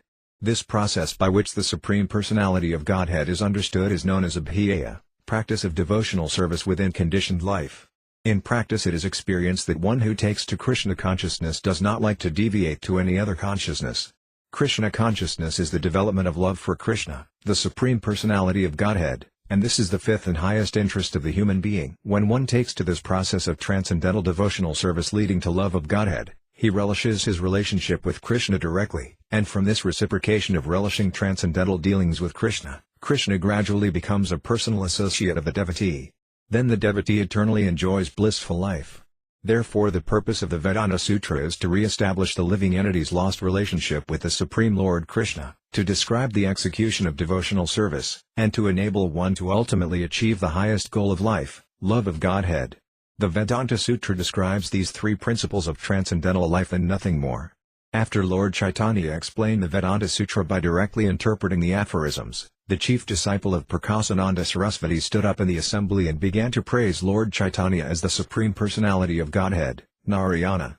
The chief disciple not only very much appreciated the explanation of the Vedanta Sutra by Lord Caitanya, but he publicly stated, "The direct explanation of the Upanishads in Vedanta Sutra is so pleasing that we forget ourselves and also forget that we belong to the Mayavadi sect."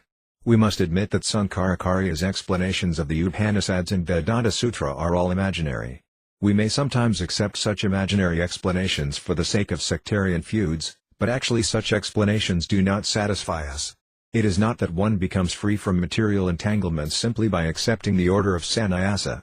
But if we actually understand the explanations given by Lord Caitanya, we will be helped.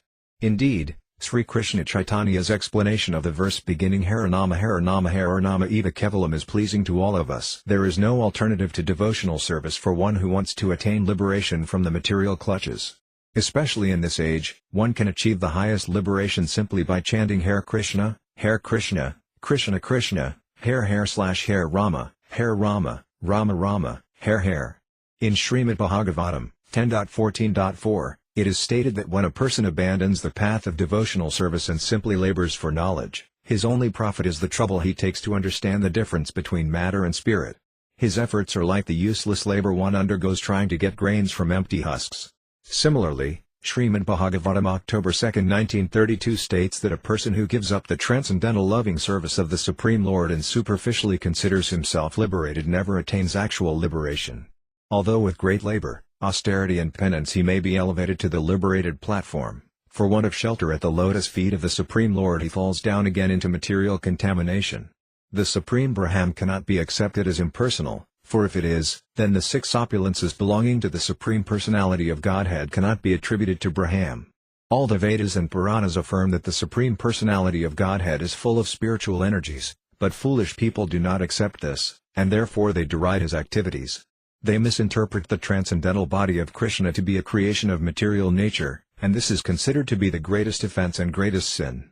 One should simply accept the words of Lord Caitanya that he spoke in this assembly. The individual personality of the Supreme Absolute Truth is explained in Srimad Bhagavatam 3.9.3-4. O Supreme Lord, the transcendental form which I am seeing is the embodiment of transcendental pleasure. It is eternal and devoid of the contamination of the material modes. It is the greatest manifestation of the Absolute Truth, and it is full of effulgence. O Soul of everyone, you are the creator of this cosmic manifestation, with all its material elements. I surrender unto you in your transcendental form, O Krishna. O most auspicious one in the universe. You advent yourself in your original personal form in order to be worshipped by us, and we perceive you either by meditation or by direct worship. Foolish people contaminated by the material nature do not give much importance to your transcendental form, and consequently they glide down to hell. This is confirmed in the Bhagavad Gita, 9.11. Abhanyandi mamemudha manyasam asridam param bhavamayjananto mama bhutamahesvaram. Foolish persons mock me when I appear in the form of a human being. They do not know the intrinsic value of this transcendental form, that I am the proprietor, the master, and the lord of all creation. That such foolish and demoniac persons go to the hellish planets is stated later in the Bhagavad Gita, 16.19-20. Tanaham devasadikaruran samsarasanaratam and ksapami ajasram asubana surasviva yanasu asaram yanamapana mudha janmani mame prapya eva kantiya tadoyandi adhimam gadam. I place those who are envious of me and my devotees into the most degraded species of life. Thus situated, such demoniac souls have no chance of understanding the Supreme Personality of Godhead. The doctrine of byproducts, Parinyamavada, is asserted from the very beginning of the Vedanta Sutra, but Sankaracharya has superficially tried to hide it and establish the doctrine of illusory transformation of state, Vivardhavada. He also has the audacity to say that Vyasa is mistaken. All Vedic literatures, including the Puranas, confirm that the Supreme Lord is the center of all spiritual energy and variegatedness. The Mayavadi philosophers, puffed up and incompetent, cannot understand variegatedness in spiritual energy. They consequently falsely believe that spiritual variegatedness is no different than material variegatedness. Deluded by this false belief, the Mayavadis deride the pastimes of the Supreme Personality of Godhead. Such foolish persons, unable to understand the spiritual activities of the Supreme Lord, consider Krishna a product of this material nature. This is the greatest offense any human being can commit. Lord Caitanya has conclusively established that Krishna is Saksidananda Vigraya, the form of eternity, knowledge and bliss, and that he is always engaged in his transcendental pastimes, in which there is all spiritual variegatedness. In this way the student of Prakasananda summarized the explanations of Lord Caitanya, and then he concluded, "We have given up the actual path of spiritual realization. We simply engage in nonsensical talk." Mayavadi philosophers who are serious about attaining benediction should engage in the devotional service of Krishna, but instead they take pleasure in useless argument only. We hereby admit that the explanation of Sankaracharya hides the actual import of Vedic literature. Only the explanation given by Caitanya is acceptable. All other interpretations are useless.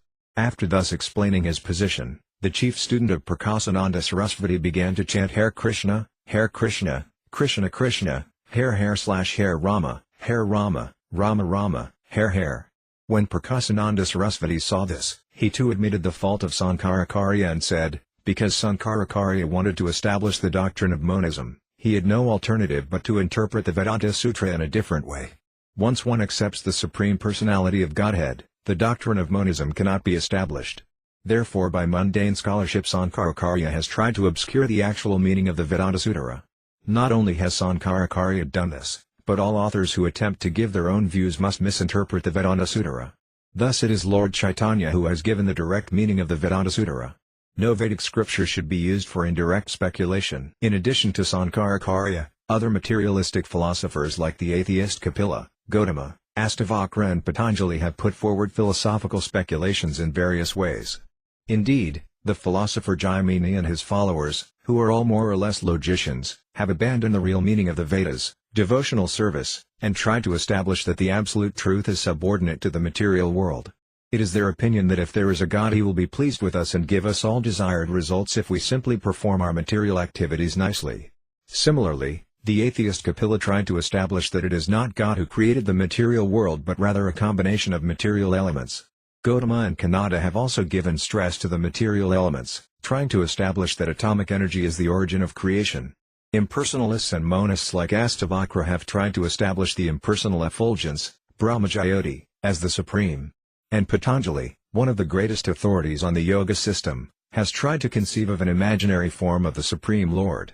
In summary, it should be understood that all these materialistic philosophers have tried to avoid the Supreme Personality of Godhead by putting forward their own mentally concocted philosophies. But Vyasadeva, the great sage and incarnation of Godhead, has thoroughly studied all these philosophical speculations and in answer has compiled the Vedanta Sutra, which describes the relationship of everything with the Supreme Personality of Godhead, the execution of devotional service, and the ultimate achievement, love of Godhead. The Vedanta Sutra begins with the aphorism Janmadhyasyayata, which Vyasadeva explains in the first verse of Srimad Bhagavatam, thus establishing from the very beginning that the supreme source of everything is a cognizant, transcendental person. The impersonalist tries to explain that the Supreme Lord's impersonal effulgence, the Brahmajyoti, is beyond the material modes of nature, but at the same time he tries to establish that the Supreme Personality of Godhead is contaminated by the modes of material nature. In truth, the Vedanta Sutra establishes not only that the Supreme Personality of Godhead is transcendental to the material modes of nature but also that he has innumerable transcendental qualities and energies.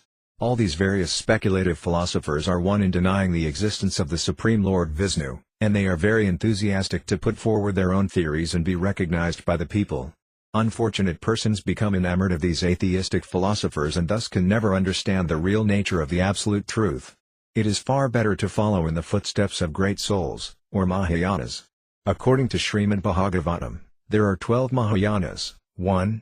Brahma, 2. Lord Shiva, 3. Narada, 4. Vayavasvata Manu, 5. Kapila, not the atheist but the original Kapila, 6. The Kumaras, 7. Prahlada, 8. Bhisma, 9. Janaka, 10. Bali, 11. Sukadeva Goswami and 12. Yamaraja. According to the Mahabharata, there is no point in arguing about the absolute truth because there are so many different Vedic scriptures and philosophical understandings that no one philosopher can agree with another. Since everyone is trying to present his own point of view and reject others, it is very difficult to understand the prime necessity of life expressed by religious principles. Therefore it is better to follow in the footsteps of the Mahayanas, great souls, then one can achieve the desired success. Lord Chaitanya's teachings are just like nectar, and they hold whatever you need. The best way is to take to this path and follow it. Library Teachings of Lord Chaitanya Chapter 22 Srimad Bhagavatam. After the conversion of the Mayavadi sannyasis to the path of Caitanya Mahaprabhu, many scholars and inquisitive people visited the Lord at Benares. Since it was not possible for everyone to see Caitanya Mahaprabhu at his residence, people stood in lines to see him as he passed on his way to the temples of Vishvanatha and Bindu Madhava. One day, when the Lord visited the temple of Bindu Madhava with his associates, Kandrazikara, Paramananda, Kapana Misra, Sanatana Goswami and others, he sang, Hare Nama Krishna Yadavaya Nama Gopala Govinda Rama Sri Madhusudana. When the Lord sang in this way, chanting and dancing, thousands of people gathered around him, and when the Lord chanted, they roared. The vibration was so tumultuous that Prakasananda Sarasvati, who was sitting nearby, immediately joined the crowd with his disciples. As soon as he saw the beautiful body of Lord Chaitanya and saw how he was dancing with his associates, Prakasananda Sarasvati joined and began to sing, Hari, Hari. All the inhabitants of Benares were struck with wonder upon seeing the ecstatic dancing of Lord Chaitanya. But Lord Chaitanya checked his continuous ecstasy and stopped dancing when he saw the Mayavadi sannyasis. As soon as the Lord stopped chanting and dancing, Prakasananda Sarasvati fell at his feet.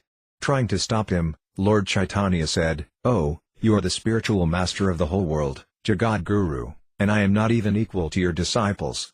You should therefore not worship an inferior like me, for actually I am not even equal to the disciple of your disciple. You are exactly like the Supreme Brahman, and if I allow you to fall down at my feet, I will commit a very great offense.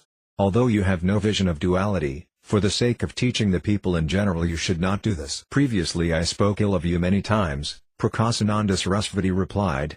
Now in order to free myself from the results of my offense, I fall down at your feet.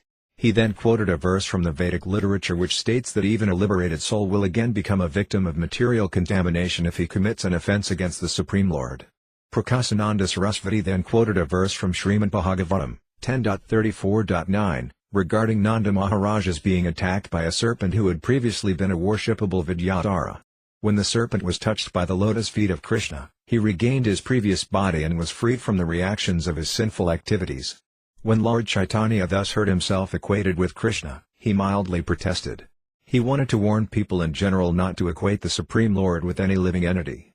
Although he was the Supreme Lord himself, he protested against this comparison in order to teach us. Thus he said that it is the greatest offense to equate anyone with the Supreme Lord Krishna. Lord Caitanya always maintained that Vishnu, the Supreme Personality of Godhead, is infinite and that the living entities, however great they may be, are but infinitesimal. In this connection he quoted a verse from the Padma Purana which is found in the Vaisnava Tantra, Hari Bhakti Vilasa 1.73, a person who equates the Supreme Lord with even the greatest of demigods, such as Brahma and Shiva, must be considered a number one atheist. I can understand that you are the Supreme Personality of Godhead, Krishna, Prakasananda Sarasvati continued, and even though you present yourself as a devotee, you are still worshipable because you are greater than all of us in education and realization. Therefore by blaspheming you, we have committed the greatest offense. Please excuse us. How a devotee becomes the greatest of all transcendentalists is stated in Srimad Bhagavatam, 6.14.5, Muktanam api siddhanam narayana parayana sudurlabha prasentatmakotas vapi mahamoon. There are many liberated souls and perfected souls, but out of all of them he who is a devotee of the Supreme Personality of Godhead is best. Such a devotee of the Supreme Lord is always calm and quiet, and his perfection is very rarely seen, even among millions of persons. Prakasananda then quoted another verse from Srimad Bhagavatam, October 4, 1946, in which it is stated that one's duration of life, prosperity, fame, religion and the benediction of higher authorities are all lost when one offends a devotee. Finally Prakasananda quoted Srimad Bhagavatam July 5, 1932, which says that although all the misgivings of the conditioned soul disappear at the touch of the lotus feet of the Supreme Personality of Godhead, one cannot touch his lotus feet unless one receives the benediction of the dust of the lotus feet of the Lord's pure devotee. In other words, one cannot become a pure devotee of the Supreme Personality of Godhead unless he is favored by another pure devotee of the Lord. Now I am taking shelter of your lotus feet, Prakasananda Sarasvati said, for I want to be elevated to the position of a devotee of the Supreme Lord. After talking in this way, Prakasananda Sarasvati and Lord Caitanya sat together. Whatever you have said concerning discrepancies in the Mayavada philosophy is also known by us, Prakasananda said. Indeed, we know that all the commentaries on Vedic scriptures by Mayavadi philosophers are erroneous, especially those of Sankaracharya. Sankaracharya's interpretations of the Vedanta Sutra are all figments of his imagination. You have not explained the aphorisms of the Vedanta Sutra and verses of the Upanishads according to your imagination but have presented them as they are. Thus we are all pleased to have heard your explanation. Such explanations of the Vedanta Sutra and Upanishads cannot be given by anyone but the Supreme Personality of Godhead. Since you have all the potencies of the Supreme Lord, please explain the Vedanta Sutra further so that I may be benefited. Lord Caitanya protested against being called the Supreme Lord. My dear sir, I am an ordinary living entity. I cannot know the real meaning of the Vedanta Sutra, but Vyasadeva, who is an incarnation of Narayana, knows its real meaning. No ordinary living entity can interpret the Vedanta Sutra according to his mundane conceptions. In order to curb commentaries on the Vedanta Sutra by unscrupulous persons, the author himself, Vyasadeva, has already commented upon the Vedanta Sutra by writing Srimad Bhagavatam. In other words, the best explanation of a book is written by the author himself. No one can understand the author's mind unless the author himself discloses the meaning of his words. Therefore the Vedanta Sutra should be understood through Srimad Bhagavatam, the commentary written by the author of the Vedanta Sutra. Pranava, or Omkara, is the divine substance of all the Vedas. Omkara is further explained in the Gayatri Mantra, exactly as it is explained in Srimad Bhagavatam. In the Bhagavatam there are 4 verses written in this connection, and these were explained to Brahma by Lord Krishna himself. In his turn, Brahma explained them to Narada, and Narada explained them to Vyasadeva. In this way the purport of the verses of Srimad Bhagavatam has come down through disciplic succession. It is not that anyone and everyone can make his own foolish commentary on the Vedanta Sutra and mislead his readers. Anyone who wants to understand the Vedanta Sutra must read Srimad Bhagavatam carefully. Under the instructions of Narada Muni, Vyasadeva compiled Srimad Bhagavatam with the purpose of explaining the aphorisms of the Vedanta Sutra. In writing Srimad Bhagavatam, Vyasadeva collected all the essence of the Upanishads, the purport of which was also explained in the Vedanta Sutra. Srimad Bhagavatam is thus the essence of all Vedic knowledge. That which is stated in the Upanishads and restated in the Vedanta Sutra is explained very nicely in Srimad Bhagavatam. There is a verse in the Upanishad similar to one found in Srimad Bhagavatam, August 1, 2010, which states that whatever one sees in the cosmic manifestation is but the Supreme Lord's energy and is not different from him. Consequently, he is the controller, friend and maintainer of all living entities. We should live by the mercy of God and take only those things which are allotted to us according to our particular living condition.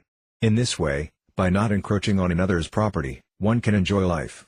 In other words, the purport of the Upanishads, Vedanta Sutra and Srimad Bhagavatam is one and the same. If one studies Srimad Bhagavatam carefully, he will find that all the Upanishads in the Vedanta Sutra are nicely explained therein. Srimad Bhagavatam teaches us three subjects: how to re-establish our eternal relationship with the Supreme Lord, how to act in that relationship and, lastly, how to achieve the highest benefit from it. The four Srimad Bhagavatam verses beginning with Aham Avasam Avagar, February 9, 1933-36, are the gist of the whole Bhagavatam.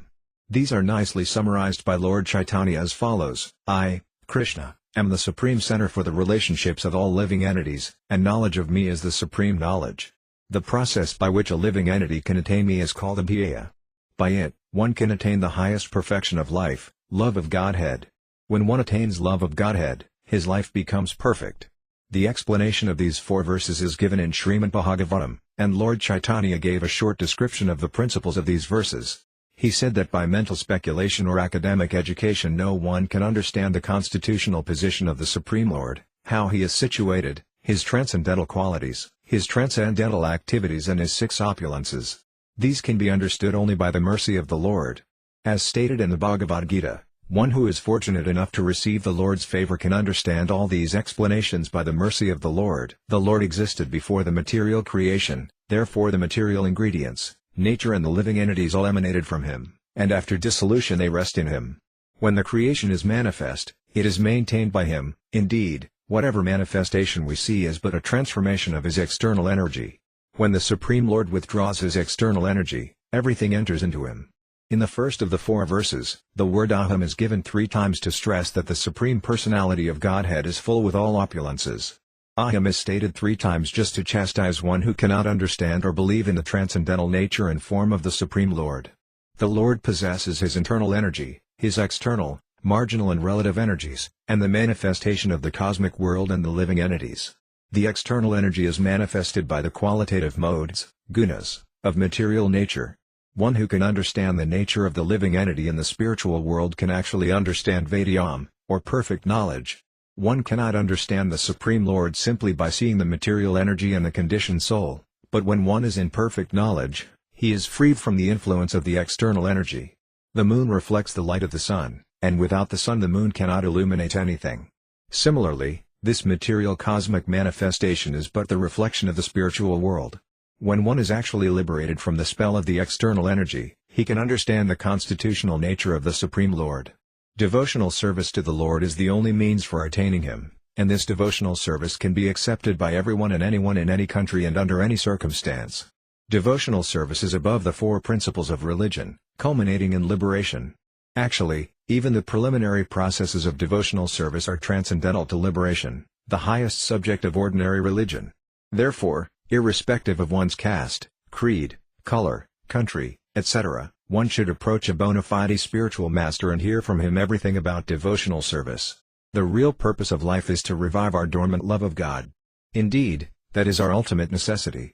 How that love of God can be attained is explained in Srimad Bhagavatam. There is theoretical knowledge and specific or realized knowledge, and perfect realized knowledge is attained when one realizes the teachings received from the spiritual master. Library Teachings of Lord Caitanya Chapter 23 Why study the Vedanta Sutra? Knowledge is information gathered from the scriptures, and science is practical realization of that knowledge. Knowledge is scientific when it is gathered from the scriptures through the bona fide spiritual master, but when it is interpreted by speculation, it is mental concoction. By scientifically understanding the scriptural information through the bona fide spiritual master, one learns, by one's own realization, the truths of the Supreme Personality of Godhead. The transcendental form of the Supreme Personality of Godhead is different from material manifestations, and it is above the reactions of matter. Unless one scientifically understands the spiritual form of the Personality of Godhead, one becomes an impersonalist. The example comparing the Lord and the material manifestations to the sun and the sunshine is often given. The sunshine in itself is illumination, but that illumination is different from the sun. Yet the sun and the sunshine are not differently situated, for without the sun there can be no sunshine, and without sunshine there is no meaning to the word sun. Unless one is freed from the influence of the material energy, he cannot understand the Supreme Lord and his different energies. Nor can one who is captivated by the spell of material energy understand the spiritual form of the Supreme Lord.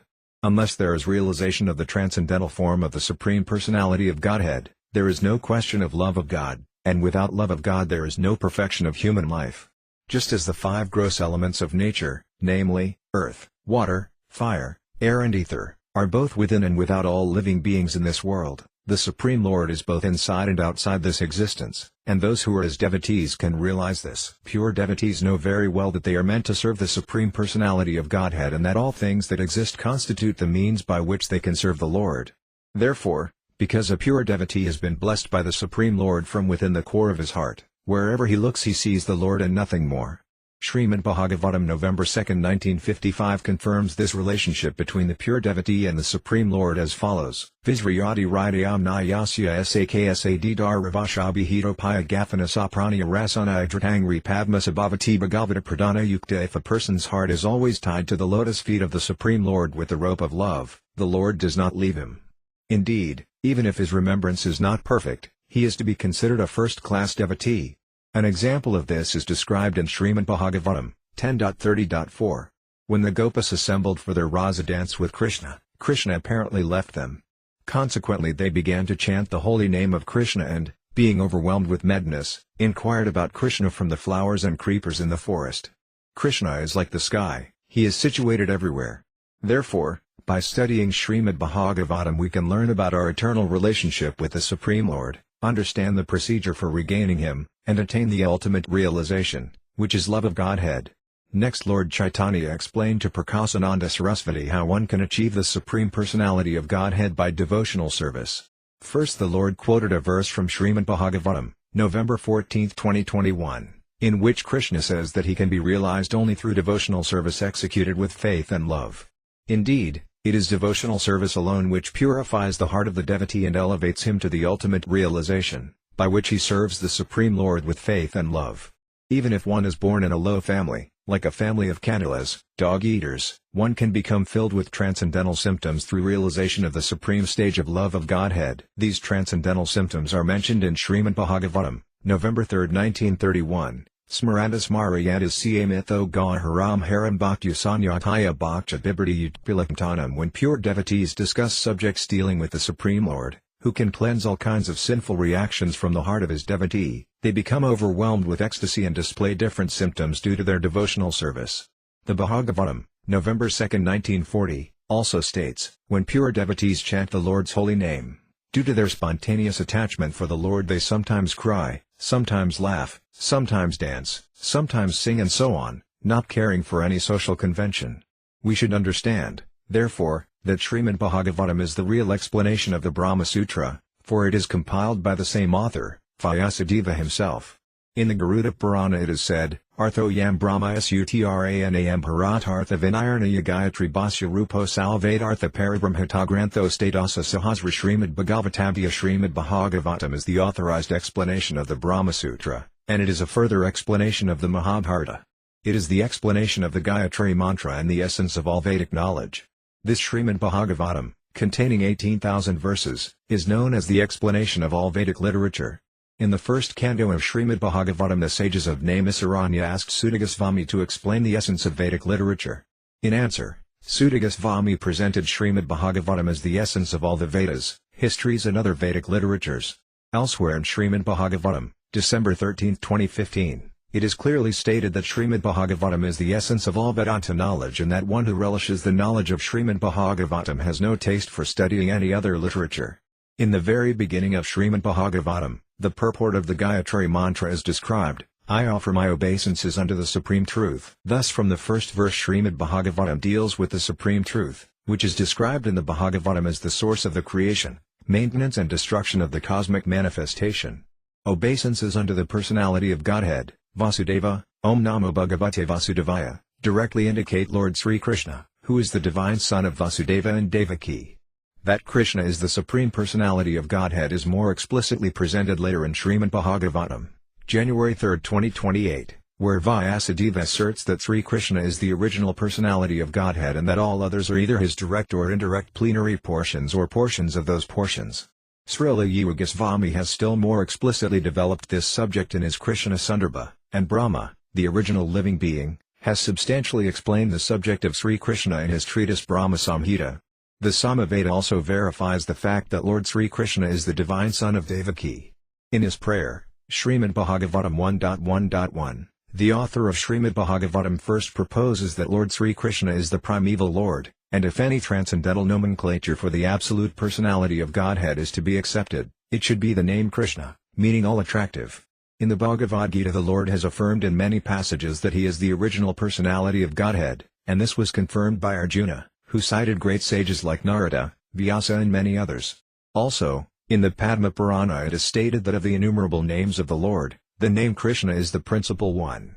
Therefore, although the name Vasudeva indicates the plenary portion of the personality of Godhead, and although all the different forms of the Lord are identical with Vasudeva, in this text Vasudeva principally indicates the divine son of Vasudeva and Devaki. Sri Krishna is always meditated upon by the Paramamsas, those who are most perfect in the renounced order of life. Vasudeva, or Lord Sri Krishna, is the cause of all causes, and everything that exists is an emanation from him. How this is so is explained in later chapters of Srimad Bhagavatam. Caitanya Mahaprabhu describes Srimad Bhagavatam as the spotless Purana because it contains transcendental narrations of the pastimes of the Supreme Personality of Godhead, Sri Krishna. The history of Srimad Bhagavatam is also very glorious. Sri Vyasadeva, drawing on his mature experience of transcendental knowledge, compiled it under the instruction of Sri Naradaji, his spiritual master. Vyasadeva had compiled all the Vedic literatures, the four Vedas, the Vedanta Sutara, or Brahma Sutra, the Puranas and the Mahabharata. Yet he was not satisfied. His dissatisfaction was observed by his spiritual master, and thus Narada advised him to write about the transcendental activities of the Lord, Sri Krishna. Sri Krishna's transcendental activities are specifically described in the 10th canto of Srimad Bhagavatam, the canto considered to contain the substance of the whole work. One should not approach the 10th canto immediately but should approach it gradually by developing knowledge of the subject matters first presented. Generally a person with a philosophical mind is inquisitive to learn of the origin of the creation. He sees the night sky and naturally asks, what are the stars? How are they situated? Who lives there? And so on. All these inquiries are quite natural for a human being because his consciousness is more developed than the animals. In answer to such inquiries, the author of Srimad Bhagavatam says that the Lord is the origin of the creation. He is not only the creator but the maintainer and annihilator as well. The manifested cosmic nature is created at a certain period by the will of the Lord, it is maintained for some time, and finally it is annihilated by his will. Thus he is the supreme will behind all activities. Of course, there are atheists of various categories who do not believe in the Creator, but that is due only to their poor fund of knowledge. The modern scientist creates Sputniks, and by some arrangement or other they are thrown into outer space to fly for some time under the control of a scientist far away. All the universes and the innumerable planets within them are similar to such Sputniks, and they are all controlled by the personality of Godhead. In the Vedic literature it is said that the absolute truth, the personality of Godhead, is the chief among all living personalities. All living beings, from the first created being, Brahma, down to the smallest ant, are individual living entities. And above Brahma there are many other living beings with individual capacities. The personality of Godhead himself is also a living being, as much an individual as other living beings. But the Supreme Lord is the supreme living being, with the greatest mind and the supermost inconceivable energies in great variety. If a man's mind can produce a Sputnik, we can very easily imagine that a mind higher than man's can produce wonderful things far superior to man-made Sputniks. A reasonable person will accept this argument, but stubborn, obstinate people will not.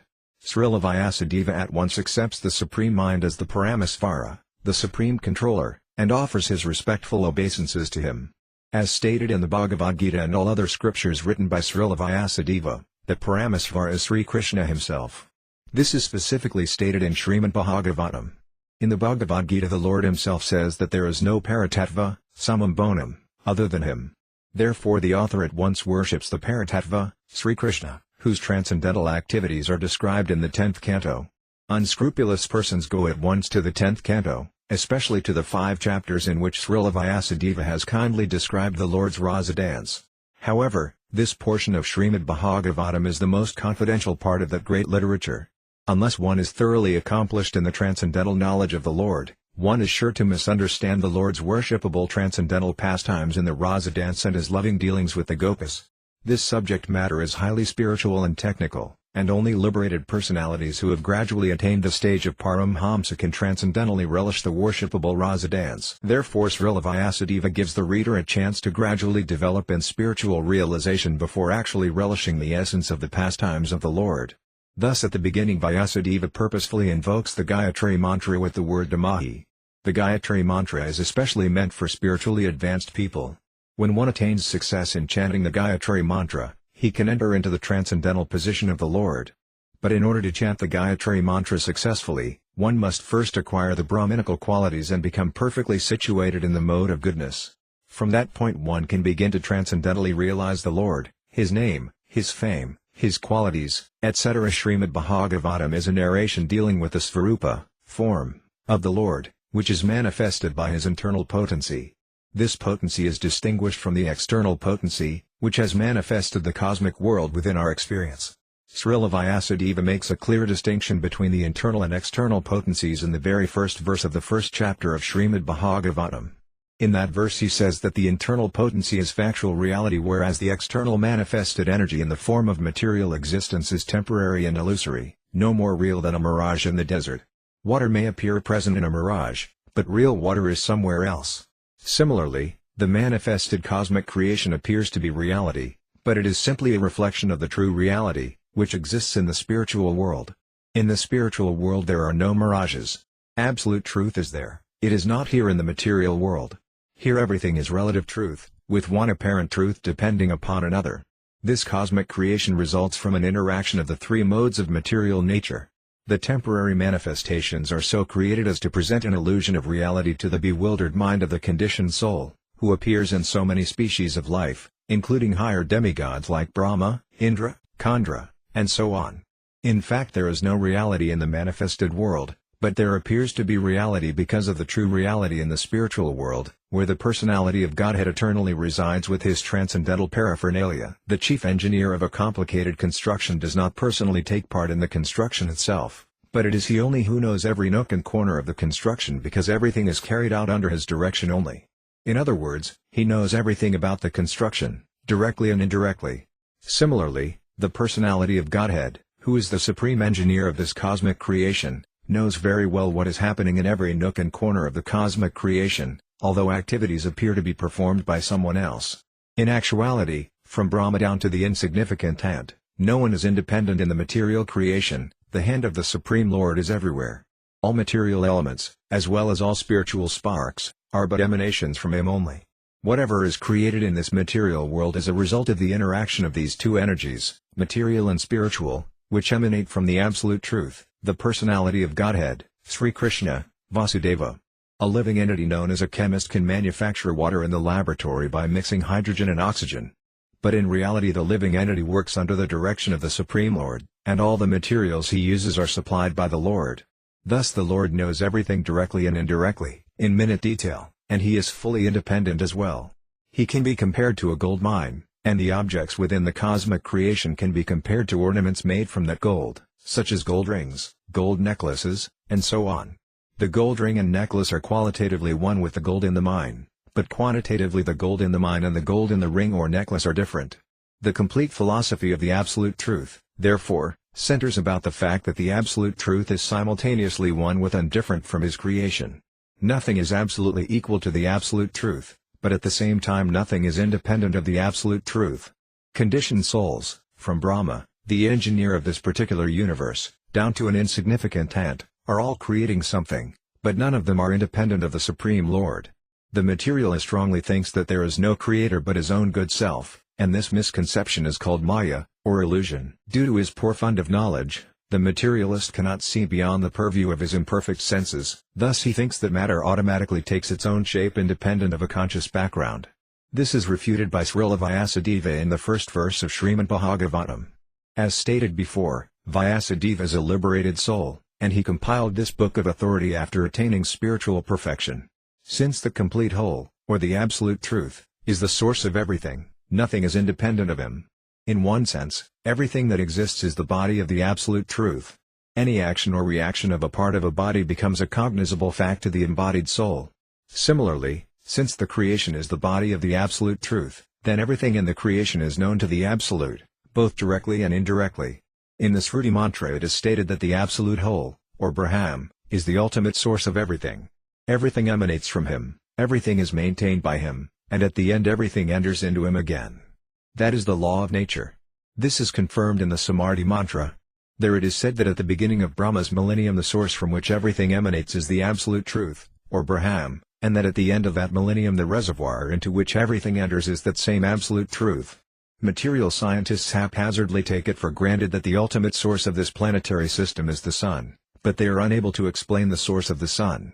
In the first verse of Srimad Bhagavatam the ultimate source is explained. According to the Vedic literature, Brahma is the creator of this universe, but because he had to meditate to receive the inspiration for such creation, he is not the ultimate creator. As stated in the first verse of Srimad Bhagavatam, Brahma was taught Vedic knowledge by the personality of Godhead. There it is said that the Supreme Lord inspired Brahma, the secondary creator, and enabled him to carry out his creative functions. In this way the Supreme Lord is the supervising engineer, the real mind behind all creative agents is the absolute personality of Godhead, Sri Krishna. In the Bhagavad Gita, 9.10, Sri Krishna himself states that it is he only who superintends the creative energy, Prakriti, the sum total of matter.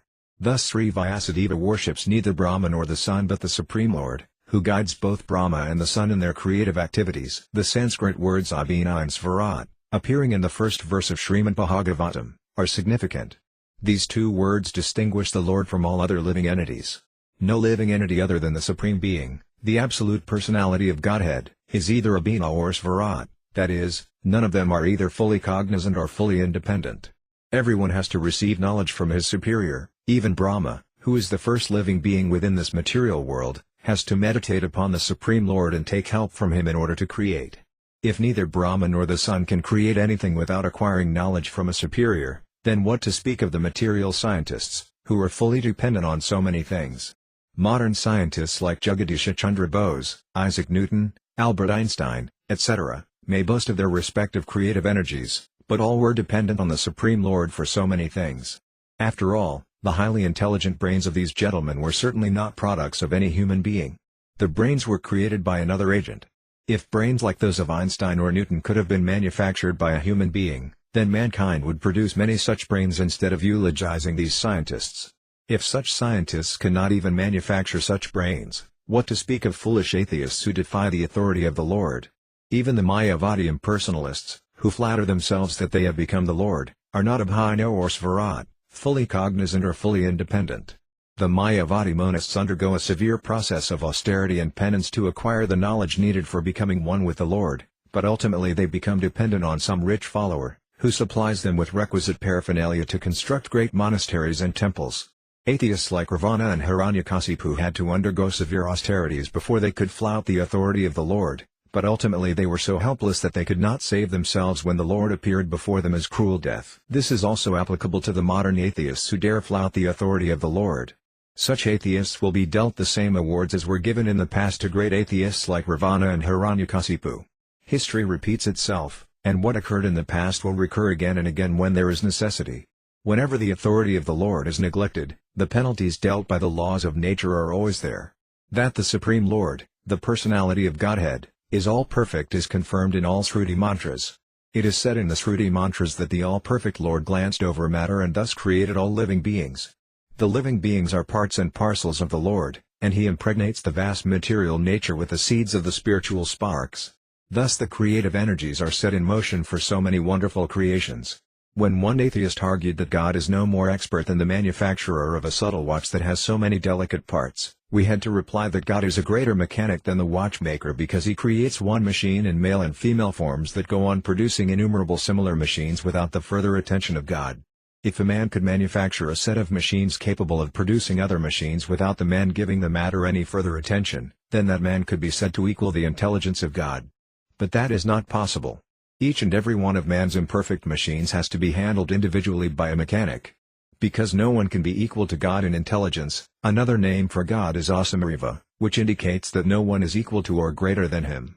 Everyone has his intellectual equal and superior, and no one can claim that he has neither. But this is not the case with the Lord. The Shruti mantras indicate that before the creation of the material universe there existed the Lord, who is the master of everyone. It was the Lord who instructed Brahma in Vedic knowledge. That personality of Godhead has to be obeyed in all respects. Anyone who wants to become freed from material entanglement must surrender unto him, and this is confirmed in the Bhagavad Gita. Unless one surrenders unto the lotus feet of the personality of Godhead, it is sure and certain that one will be bewildered, even if he happens to be a great mind. Only when great minds surrender unto the lotus feet of Vasudeva and know fully that Vasudeva is the cause of all causes, as confirmed in the Bhagavad Gita 7.19, can they become Mahatmas, or the truly broad-minded. But such broad-minded Mahatmas are rarely seen. Only they, however, can understand that the Supreme Lord, the absolute personality of Godhead, is the primeval cause of all creations. He is the ultimate, Parama, truth because all other truths are dependent on him. And because he is the source of everyone's knowledge, he is omniscient, there is no illusion for him, as there is for the relative knower. Some Mayavadi scholars argue that Srimad Bhagavatam was not compiled by Srila Vyasadeva, and some suggest that the book is a modern creation written by someone named Vopadeva. In order to refute this meaningless argument, Srila Sridhara Svami points out that many of the oldest Puranas make reference to Srimad Bhagavatam. The first sloka, or verse, of Srimad Bhagavatam begins with the Gayatri mantra, and there is reference to this in the Matsya Purana, the oldest Purana. In that Purana it is said about the Bhagavatam that in it there are many narrations and spiritual instructions, that it begins with the Gayatri mantra, and that it contains the history of Vritrasura. It is also said that whoever makes a gift of this great work on a full moon day attains to the highest perfection of life and goes back to Godhead. There is also reference to Srimad Bhagavatam in other Puranas, which even indicate that the work consists of 12 cantos and 18,000 shlokas. In the Padma Purana there is also a reference to Srimad Bhagavatam, during a conversation between Gautama and Maharaja Ambarasa. The king was advised to read Srimad Bhagavatam regularly if he at all desired liberation from material bondage. Under these circumstances, there is no doubt regarding the authority of Srimad Bhagavatam. For the past 500 years, since the time of Sri Caitanya Mahaprabhu, many scholars have made elaborate commentaries upon Srimad Bhagavatam and have displayed unique scholarship. The serious student will do well to attempt to go through these commentaries in order to more happily relish the transcendental messages of the Bhagavatam. In his commentary on the Bhagavatam, Srila Visvanatha Chakravarti Thakur specifically deals with original and pure sex psychology, Adi Rasa, devoid of all mundane inebriety. The entire material world turns due to the basic principle of sex life. In modern human civilization, sex is the central point of all activities. Indeed, wherever we turn our face we see sex life prominent. Thus sex life is not unreal, but its true reality is experienced in the spiritual world. Material sex is but a perverted reflection of the original is found in the Absolute Truth. This validates the fact that the Absolute Truth is personal, for the Absolute Truth cannot be impersonal and have a sense of pure sex life. The impersonal, monist philosophy has given an indirect impetus to abominable mundane sex because it overly stresses the impersonality of the ultimate truth. The result is that men who lack knowledge have accepted perverted material sex life as all in all because they have no information of the actual spiritual form of sex. There is a distinction between sex in the diseased condition of material life and sex in the spiritual existence. Srimad Bhagavatam gradually elevates the unbiased reader to the highest perfectional stage of transcendence, above the three kinds of material activities, namely, fruitive actions, speculative philosophy and worship of functional deities indicated in the Vedas. Srimad Bhagavatam is the embodiment of devotional service to the Supreme Personality of Godhead, Krishna, and is therefore situated in a position superior to other Vedic literatures. Religion includes four primary subjects: 1. Pious activities, 2. Economic development, 3. Satisfaction of the senses and 4. Liberation from material bondage. Religious life is distinguished from the irreligious life of barbarism. Indeed, it may be said that human life actually begins with religion. The four principles of animal life, eating, sleeping, defending and mating, are common to both the animals and human beings, but religion is the special concern of human beings. Since human life without religion is no better than animal life, In real human society there is some form of religion aiming at self-realization and referring to one's eternal relationship with God. In the lower stage of human civilization there is always competition between men in their attempt to dominate material nature. In other words, there is continuous rivalry in an attempt to satisfy the senses. Thus, driven by sense gratificatory consciousness, men perform religious rituals and pious activities with the aim of acquiring some material gain. But if such material gain is obtainable in another way, this so-called religion is neglected. This can be seen in modern human civilization. Since the economic desires of the people appear to be fulfilled in another way, no one is interested in religion now. The churches, mosques and temples are practically vacant, for people are more interested in factories, shops and cinemas than in the religious places erected by their forefathers. This definitely proves that religious rituals are generally performed for the sake of economic development, which is needed for sense gratification. And when one is baffled in his attempt to attain sense gratification, he takes to the cause of salvation in order to become one with the Supreme Whole. All these activities arise with the same aim in view, sense gratification. In the Vedas, the 4 primary subjects mentioned above are prescribed in a regulative way so that there will not be undue competition for sense gratification. But Srimad Bhagavatam is transcendental to all these sense-gratifying activities of the material world. It is a purely transcendental literature, understandable by the devotees of the Lord, who are above the competition for sense gratification. In the material world there is keen competition between animals, between men, between communities and even between nations in an attempt to gratify the senses. But the devotees of the Lord are above all this. Devotees have no need to compete with materialists because they are on the path back to Godhead, back home, where everything is eternal and fully blissful. Such transcendentalists are 100% non-envious and are therefore pure in heart. Because everyone in the material world is envious, there is competition. But the transcendentalists, or devotees of the Lord, are not only free from all material envy but are also kind to everyone in an attempt to establish a competitionless society with God in the center. The socialists' idea of a society devoid of competition is artificial because even in the socialist states there is competition for the post of dictator. It is a fact, therefore, that sense gratification is the central principle of materialistic life, whether based on the Vedas or simply on common human activities. There are 3 divisions of the Vedas. The first division, the Karma Kanda, recommends fruitive activities by which people can advance to higher planets. Above this is the Upasana Kanda, which recommends worship of the various demigods for the purpose of attaining their planets. Finally there is the Jnana Kanda, which recommends activities that enable one to reach the absolute truth and realize his impersonal feature in order to become one with him. But the impersonal aspect of the absolute truth is not the last word. Above the impersonal feature is the Paramatma, or Supersoul, and above that is the personal aspect of the absolute truth. Srimad Bhagavatam gives information about the personal qualities of the absolute truth, beyond the impersonal aspect. Topics concerning these qualities are greater than topics of impersonal philosophical speculation, consequently Srimad Bhagavatam is given higher status than the Jnana Kanda division of the Vedas. Srimad Bhagavatam is also greater than the Karma Kanda and Upasana Kanda divisions because it recommends the worship of the Supreme Personality of Godhead, Sri Krishna, the Divine Son of Vasudeva. The Karma Kanda division of the Vedas is fraught with competition to reach heavenly planets for better sense gratification, and this competition is also seen in the Jnana Kanda and Upasana Kanda divisions. Srimad Bhagavatam is above all of these because it aims only at the supreme truth, the substance or root of all categories. In other words, from Srimad Bhagavatam we can know the substance as well as the relativities in their true sense and perspective. The substance is the absolute truth, the supreme personality of Godhead, and the relativities are the different forms of energy which emanate from him. Since the living entities are also his energies, there is nothing really different from the substance. At the same time, the energies are different from the substance. This conception is not self-contradictory. Srimad Bhagavatam explicitly deals with this simultaneously one and different philosophy, a philosophy also found in the Vedanta Sutra, which begins with the Janmadhyasya Sutta. Knowledge of the simultaneously one and different nature of the absolute truth has been imparted for the well-being of everyone. Mental speculators mislead people by trying to establish the energy of the Lord as absolute, but when the truth of simultaneous oneness and difference is understood, that truth is more pleasing than the imperfect concepts of monism and dualism.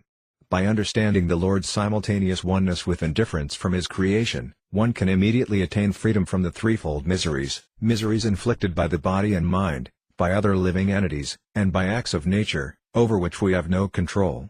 Srimad Bhagavatam begins with the surrender of the living entity unto the absolute person. This surrender is made with full awareness of the devotee's oneness with the Absolute Person and, at the same time, his eternal position of servitorship toward him. In the material conception one falsely thinks himself the Lord of all he surveys, consequently he is always troubled by the threefold miseries of life. But as soon as one comes to know his real position in transcendental service, he at once becomes freed from all the above-mentioned threefold miseries. The position of servitor is wasted in the material conception of life. In an attempt to dominate material nature, the living entity is forced to offer his service to the relative material energy. When this service is transferred to the Lord in pure consciousness of spiritual identity, the living entity at once becomes free from the encumbrances of material affliction. Over and above this, Srimad Bhagavatam is the personal commentary on the Vedanta Sutra by Vyasadeva after he had attained maturity in spiritual realization. He was able to write it by the mercy of Narada.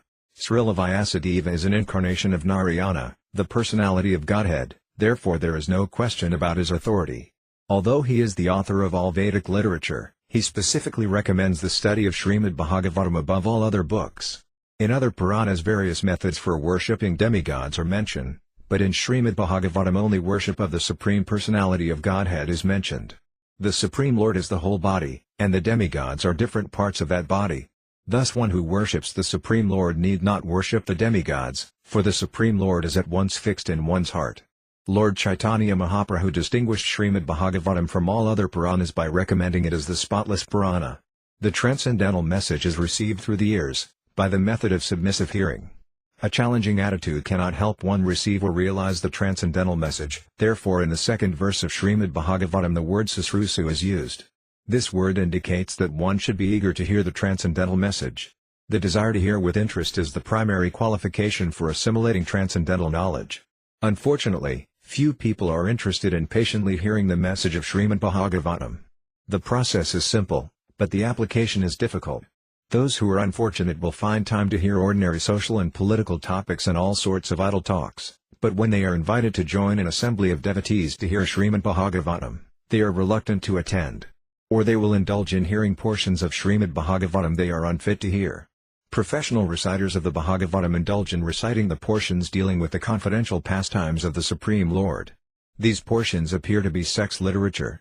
Srimad Bhagavatam is meant to be heard from the beginning, and those who are fit to assimilate the messages of Bhagavatam are mentioned in the very beginning. SB 1.1.2 The bona fide audience fit to hear Srimad Bhagavatam consists of those who have performed many pious deeds, but any intelligent person, by thoughtful discretion, can come to believe in the assurances of the great sage Vyasadeva and patiently hear the messages of Srimad Bhagavatam in order to realize the Supreme Personality of Godhead directly. One need not struggle through the different Vedic stages of realization, for one can quickly be lifted to the position of Paramhamsa simply by agreeing to patiently hear the message of Srimad Bhagavatam. The sages of Naimisaranya told Sutta Goswami that they intensely desired to understand Srimad Bhagavatam. They were hearing from Sutta Goswami about Krishna, the Supreme Personality of Godhead, and they were never satiated by these discussions. People who are really attached to Krishna never stop wanting to hear more and more about him. Lord Caitanya therefore advised Prakasananda Sarasvati, always read Srimad Bhagavatam and try to understand each and every verse. Then you will actually understand the Brahma Sutra.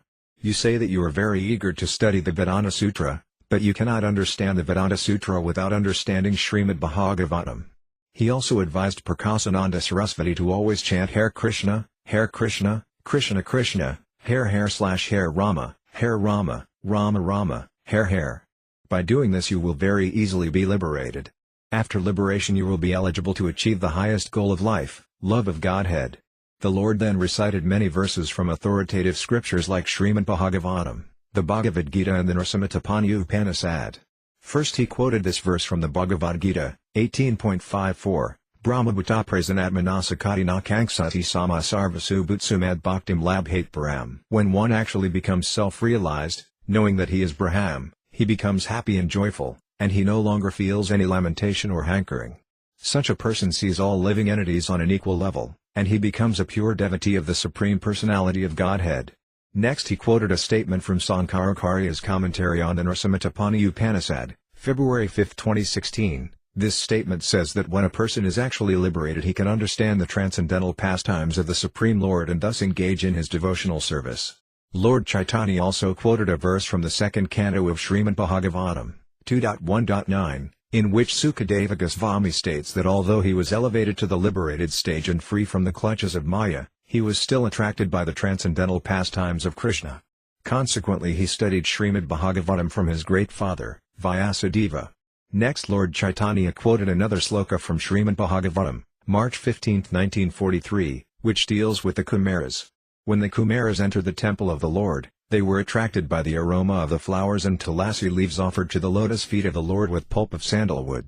Simply by the Kumaras smelling the aroma of these offerings, their minds turned to the service of the Supreme Lord, although the Kumaras were already liberated souls. It is stated elsewhere in Bhagavatam, January 7, 2010, that even if one is a liberated soul and is actually free from material contamination, he can still become attracted to rendering the Supreme Lord devotional service that is causeless and unhampered by any material propensity. This is because God is so attractive. And because he is so attractive, he is called Krishna. In this way Lord Chaitanya began to discuss the Atmarama verse from Srimad Bhagavatam with Prakasananda Sarasvati. Lord Chaitanya's admirer, the Maharashtrian Brahmana, related that the Lord had earlier explained this verse in 61 different ways. Everyone assembled was very eager to hear the different versions of the Lord's explanation of the Atmarama sloka, and since they were so eager, Lord Chaitanya again explained the sloka in the same way that he had explained it to Sanatana Goswami. Everyone who heard the explanations of the Atmarama sloka was amazed. Indeed, everyone considered Lord Chaitanya to be none other than Sri Krishna himself. Library Teachings of Lord Chaitanya Chapter 24 talks with Sarvabhauma Bhattacharya. When Lord Chaitanya met Sarvabhauma Bhattacharya at Jagannath Puri, the Bhattacharya, being the greatest logician of the day, wanted to teach the Lord Vedanta philosophy. Since the Bhattacharya was an elderly man, the age of Lord Chaitanya's father, he took compassion on the young sannyasi and requested him to learn the Vedanta Sutra from him. Otherwise, the Bhattacharya maintained, it would be difficult for the youthful Lord Chaitanya to continue as a sannyasi. When the Lord agreed, the Bhattacharya began to teach him in the temple of Jagannath. The Bhattacharya spoke to the Lord about the Vedanta Sutra continually for 7 days, and the Lord heard him without speaking a word. On the 8th day the Bhattacharya said, "You have been hearing the Vedanta Sutra from me for the past week, but you have not asked any questions, nor have you indicated whether I am explaining it nicely. So I cannot tell whether you are understanding me or not." "I am a fool," the Lord replied. "I have no capacity to study the Vedanta Sutra, but since you asked me to hear you, I am trying to listen. I am simply listening to you because you said that it is the duty of every sannyasi to hear the Vedanta Sutra. But as far as your explanation is concerned, that I cannot understand." Thus the Lord indicated that in the Mayavadi Sampradaya there are many so-called sannyasis who, even though illiterate and unintelligent, hear the Vedanta Sutra from their spiritual master just as a matter of formality. Although they listen, they do not understand anything.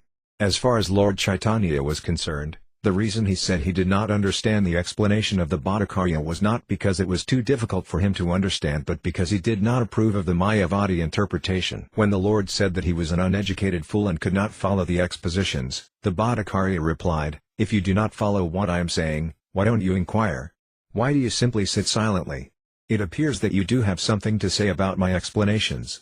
"My dear sir," the Lord replied, "as far as the Vedanta Sutra itself is concerned, I can understand the meaning quite well. But I cannot understand your explanations. There is nothing difficult about understanding the meaning of the original aphorisms of the Vedanta Sutra, but the way you explain them obscures the real meaning. You do not elucidate the direct meaning but imagine something and thus obscure the true meaning.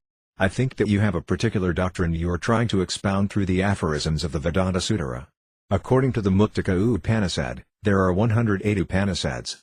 Among these are the 1. Isa, 2. Kena, 3, Kata, 4, Prasna, 5, Mundaka, 6, Mandukya, 7, Taittiriya, 8, Aitareya, 9, Chandogya, 10, Brihadaranyaka, 11, Brahma, 12, Kaivalya, 13, Jabala, 14, Svetasvatara, 15, Hamsa, 16, Aranya, 17, Garbha and 18, Narayana Upanishad. The 108 Upanishads contain all knowledge about the absolute truth. Sometimes people ask why Vaisnavas use 108 prayer beads for chanting the holy names. We think it is because there are 108 Upanishads containing full knowledge of the absolute truth. On the other hand, some Vaisnava transcendentalists think that the 108 beads represent the 108 companions of Lord Krishna in his Rasa dance.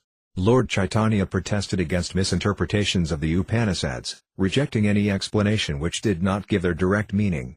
The direct interpretation is called abhidhavriti, whereas the indirect interpretation is called laksanavriti. The indirect interpretation serves no purpose. There are four kinds of understanding: 1. Direct understanding, pratyaksa; 2. Hypothetical understanding, anumana; 3. Historical understanding, aidihya; and 4. Understanding through sound, sabda. Of these four, understanding from the Vedic scriptures, the sound representations of the absolute truth, is the best method. Traditional Vedic students accept understanding through sound to be the best. The stool and bone of any living entity are considered to be impure according to the Vedic literature, yet the same Vedic literature asserts that cow dung and conch shells are very pure. Apparently these statements are contradictory, but because cow dung and conch shells are considered pure by the Vedas, they are accepted as pure by the followers of the Vedas, without argument. If we try to understand the statements by indirect interpretation, creating some hypothesis, then we challenge the evidential authority of the Vedic statements. In other words, Vedic statements cannot be accepted according to our imperfect interpretations, they must be accepted as they are. If they are not accepted in this way, there is no authority in the Vedic statements. According to Lord Chaitanya, those who try to give some personal interpretation of Vedic statements are not at all intelligent. They mislead their followers by inventing their own interpretations. In India there is a class of men known as Aryasamajists, who say that they accept the original Vedas only and reject all other Vedic literature. The motive of these people, however, is to give their own interpretation. According to Lord Chaitanya, such interpretations are not to be accepted. They are simply not Vedic. Lord Chaitanya said that the Vedic statements of the Upanishads are like sunlight. Everything is clear and very distinct when it is seen in the sunlight. The statements of the Vedas are similarly clear and distinct. The Mayavadi philosophers simply cover the sunlight with the cloud of their misinterpretation. Lord Chaitanya then said that all the Vedic statements of the Upanishads aim at the ultimate truth, known as Brahman. The word Brahman means the greatest, and the greatest should immediately be understood to refer to the Supreme Personality of Godhead, the source of all emanations. Unless the greatest possesses six opulences in full, he cannot be called the greatest. The greatest is therefore the Supreme Personality of Godhead. In other words, the Supreme Brahman is the Supreme Personality of Godhead. In the Bhagavad Gita, 10.12, the Supreme Personality of Godhead, Krishna, is accepted by Arjuna as the Supreme Brahman. The conceptions of the impersonal Brahman and the localized Supersoul are contained within the understanding of the Supreme Personality of Godhead. Whenever we speak of the Supreme Personality of Godhead, we add the word Sri, indicating that he is full with six opulences. This means that he is eternally a person. If he were not a person, the six opulences could not be present in fullness. Therefore, whenever it is said that the Supreme Absolute Truth is impersonal, what is meant is that his personality is not material. To distinguish his transcendental body from material bodies, some philosophers have explained him as having no material personality. In other words, his material personality is denied and his spiritual personality is established. In this Fetasvatara Upanishad, 3.19, this is clearly explained. Apanipato javano grahita pasadya kaksa sasrinidya karna saveti vedyam nasiyatasiyasti vedatamaharagrayam purasam mahatam. The Absolute Truth has no material legs and hands, but he has spiritual hands by which he accepts everything offered to him. He has no material eyes, but he has spiritual eyes by which he can see everything and anything. He has no material ears, but he can hear everything and anything with his spiritual ears. Having perfect senses, he knows past, future and present. Indeed, he knows everything, but no one can understand him, for by material senses he cannot be understood. Being the origin of all emanations, he is the Supreme, the greatest, the Personality of Godhead. There are many similar Vedic hymns which definitely establish that the Supreme Absolute Truth is a person who is not of this material world. The Hyasarsa Pankaratra explains that although in each and every Upanishad the Supreme Brahman is first viewed as impersonal, at the end the personal form of the Supreme Lord is accepted. Another example is Sri Isapanishad, the 15th mantra of which runs as follows: Hiranmayana Patrina Satyasaya Pihitam Mukam Tattvam Pusana Pavanusatya Dharmaya Driste. O my Lord, O Supreme Personality of Godhead, you are the maintainer of the whole universe. Everyone is sustained by your mercy. Therefore devotional service unto you is the true religion of life. I am engaged in such devotional service, and so I request you to please maintain me and ever increasingly engage me in your transcendental service.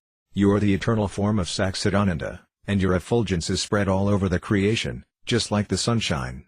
As the sun disk is covered by the glaring sunshine, So your transcendental form is covered by the Brahmajyoti. I desire to find you within that Brahmajyoti. Therefore please remove this glaring effulgence.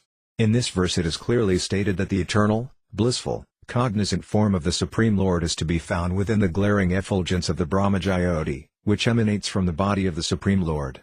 Thus the personal body of the Lord is the source of the Brahmajyoti, as confirmed in the Bhagavad Gita, 14.27. That the impersonal Brahman is dependent on the Supreme Personality is also stated in the Hyasars at Pankaratara. In every other Vedic scripture, such as the Upanishads, whenever there is talk of the impersonal Brahman in the beginning, the Supreme Personality is finally established at the end. The Isopanisad mantra we quoted above indicates that the Supreme Absolute Truth is both impersonal and personal eternally, but that his personal aspect is more important than the impersonal one. According to a mantra in the Taittiriya Upanishad, Yado Vimani Bhutani Jayant, this cosmic manifestation is an emanation from the Supreme Absolute Truth and it rests in the Supreme Absolute Truth. Thus the Absolute Truth has been called the ablative, causative and locative performer, and as such he must be the Supreme Personality of Godhead, for these are symptoms of personality. As the ablative performer, he is the source of all thinking, feeling and willing in this cosmic manifestation. Without thinking, feeling and willing, there is no possibility of the arrangement and design of the cosmic manifestation. Then again, he is causative, for he is the original designer of the cosmos. And he is also locative, that is, everything is resting in his energy. These attributes are all clearly attributes of his personality. In the Chandogya Upanishad, 6.2.3, it is said that when the Supreme Personality of Godhead desires to become many, he glances over material nature. As also confirmed in Aitareya Upanishad, 1.1.1, Saeksada, the Lord glanced at material nature. The cosmic manifestation did not exist before his glance, therefore his glance is not materially contaminated. His seeing power existed before the material creation, therefore his body is not material. His thinking, feeling and acting are all transcendental. In other words, it should be concluded that the mind by which the Lord thinks, feels and wills is transcendental, and that the eyes by which he glances over material nature are also transcendental. Since his transcendental body and all his senses existed before the material creation, the Lord also has a transcendental mind and transcendental thinking, feeling and willing. This is the conclusion of all Vedic literature. The word Braham is found everywhere throughout the Upanishads. In Srimad Bhagavatam, Braham, Paramatma, and Bhagavan, the Supreme Personality of Godhead, are all taken together as the Absolute Truth. Braham and Paramatma realization are considered stages toward the ultimate realization, which is realization of the Supreme Personality of Godhead. This is the real conclusion of all Vedic literature. Thus according to the evidences afforded by various Vedic scriptures, the Supreme Lord Krishna is accepted as the ultimate goal of Brahman realization. The Bhagavad Gita, 7.7, confirms that there is nothing superior to Krishna. Madhvacarya, one of the greatest acharyas in Brahma's disciplic succession, has stated in his explanation of the Vedanta Sutra that everything can be seen through the authorities of the scriptures. He has quoted a verse from the Bhavasya Purana in which it is stated that the Arjuna Veda, Yajur Veda, Sama Veda, Atharva Veda, Mahabharata, Pankaratra and the original Ramayana are actually Vedic evidence. The Puranas accepted by the Vaisnavas are also considered Vedic evidence. Indeed, whatever is contained in that literature should be taken without argument as the ultimate conclusion, and all these literatures proclaim Krishna to be the Supreme Personality of Godhead. Library Teachings of Lord Caitanya Chapter 25 Personal and Impersonal Realization. The Puranas are supplementary Vedic literatures. Because sometimes in the original Vedas the subject matter is too difficult for the common man to understand, the Puranas explain matters by the use of stories and historical incidents. In Srimad Bhagavatam, October 14, 1932, it is stated, Maharaja Nanda and the cowherd man and the other inhabitants of Vrindavana are very fortunate because the Supreme Brahman, the Personality of Godhead, full of bliss, is now engaged there in his eternal pastimes as their friend. According to the verse beginning Apanipato Davano Grahita, Svetasvatara Upanishad 3.19, although Brahma has no material hands and legs, he nonetheless walks in a very stately way and accepts everything that is offered to him. This suggests that he has transcendental limbs and is therefore not impersonal. One who does not understand the Vedic principles simply stresses the impersonal, material features of the Supreme Absolute Truth and thus unceremoniously calls the Absolute Truth impersonal. The impersonalist, Mayavadi philosophers want to establish the Absolute Truth as impersonal, but this contradicts the Vedic literature. Although the Vedic literature confirms the fact that the Supreme Absolute Truth has multiple energies, The Mayavadi impersonalists still try to establish that the absolute truth has no energy. The fact remains, however, that the absolute truth is full of energy and is a person as well. It is not possible to establish him as impersonal. According to the Vishnu Purana, June 7, 1961-3, the living entities are considered kshetrajayana energy. Although the living entity is part and parcel of the Supreme Lord and is fully cognizant, he still becomes entrapped by material contamination and thus suffers all the miseries of material life. Such living entities live in different ways according to the degree of their entanglement in material nature. The original energy of the Supreme Lord is spiritual and non-different from the Supreme Absolute Personality of Godhead. The living entity is called the marginal energy of the Supreme Lord, and the material energy is called the inferior energy. On account of his inert, material inebriety, the living entity in the marginal position becomes entangled with the inferior energy, matter. At that time he forgets his spiritual significance, identifies himself with the material energy and thereby becomes subjected to the threefold miseries. Only when he is free from such material contamination can he be situated in his proper position. According to Vedic instructions, one should understand the constitutional position of the living entity, the position of the Lord, the position of material energy, and their interrelations. First of all, one should try to understand the constitutional position of the Supreme Lord, the personality of Godhead. The Supreme Personality of Godhead has an eternal, cognizant, blissful body, and his spiritual energy is distributed as eternity, knowledge and bliss. In his blissful identity can be found his pleasure potency, in his eternal identity he is the cause of everything, and in his cognizant identity he is the supreme knowledge. Indeed, the word Krishna indicates that supreme knowledge. In other words, the Supreme Personality, Krishna, is the reservoir of all knowledge, all pleasure and all eternity. The supreme knowledge of Krishna is exhibited in three different energies, internal, marginal and external. By virtue of his internal energy he exists in himself with his spiritual paraphernalia, by means of his marginal energy he exhibits himself as the living entities, and by means of his external energy he exhibits himself as the material world. Behind each and every exhibition of energy there is the background of eternity, his pleasure potency and his cognizance potency. The conditioned soul is the marginal potency overpowered by the external potency. However, when the marginal potency comes under the influence of the spiritual potency, it becomes eligible for love of Godhead. The Supreme Lord enjoys 6 kinds of opulences, and no one can establish that he is formless or that he is without energy. If someone claims so, his contention is completely opposed to the Vedic instructions. Actually, the Supreme Personality of Godhead is the master of all energies. The living entity, however, being his infinitesimal part and parcel, can be overpowered by the material energy. In the Mundaka Upanishad it is stated that 2 birds are sitting on the same tree. One of them is eating the fruit of the tree, while the other is not eating but simply witnessing the activities of the first bird. Only when the bird eating the fruit looks toward the other bird does he become free from all anxieties. This is the position of the infinitesimal living entity. As long as he is forgetful of the Supreme Personality of Godhead, he is subjected to the threefold miseries. But when he looks toward the Supreme Lord and becomes the Lord's devotee, he becomes free from all anxieties and miseries of material existence.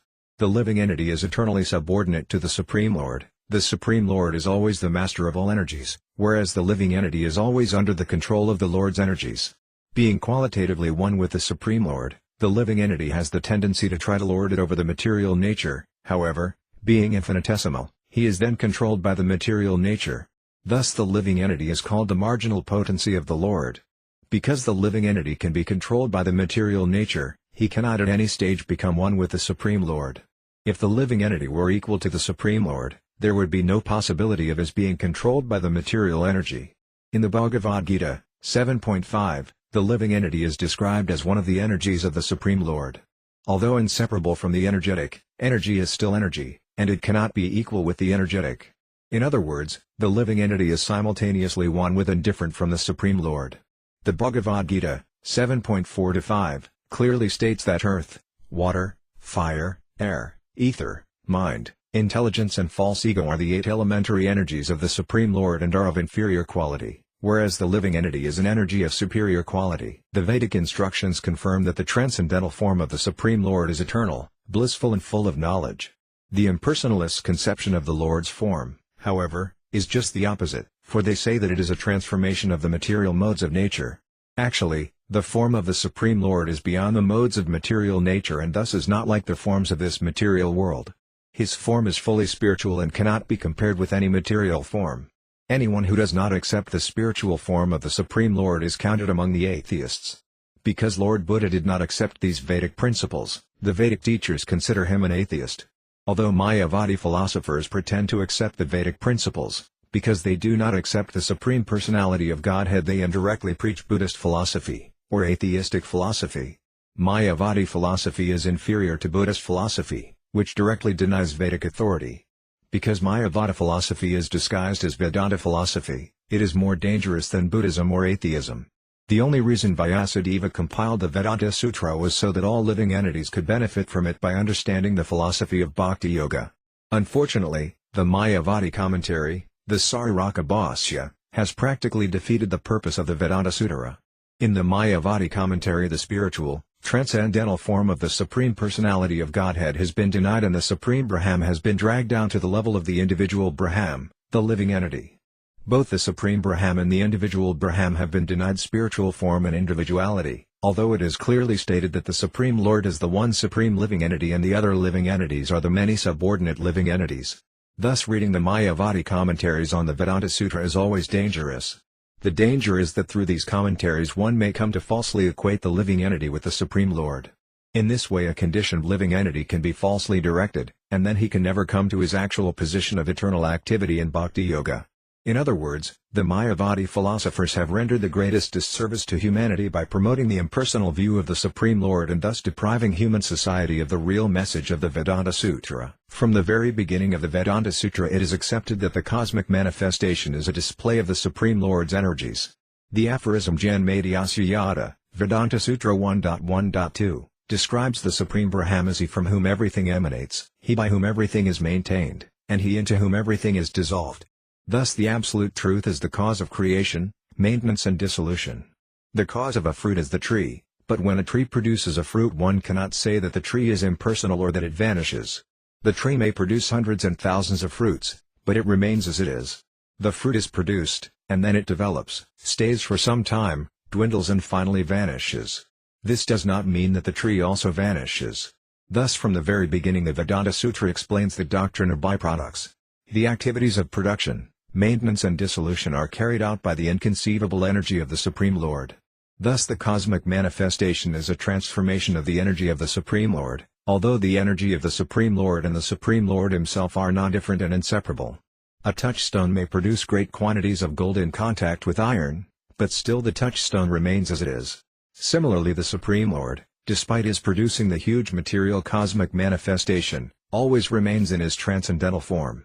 The Mayavadi philosophers have the audacity to reject the purport of what Vyasadeva explained in the Vedanta Sutra and to say he attempted to establish a doctrine of transformation of the Supreme, which is totally imaginary.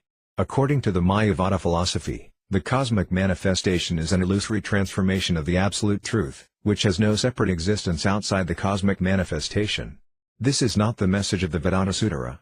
The cosmic manifestation has been explained by Mayavadi philosophers as false. But it is not false, it is temporary. The Mayavadi philosophers maintain that the absolute truth is the only truth and that this material manifestation known as the world is false. Actually, this is not so.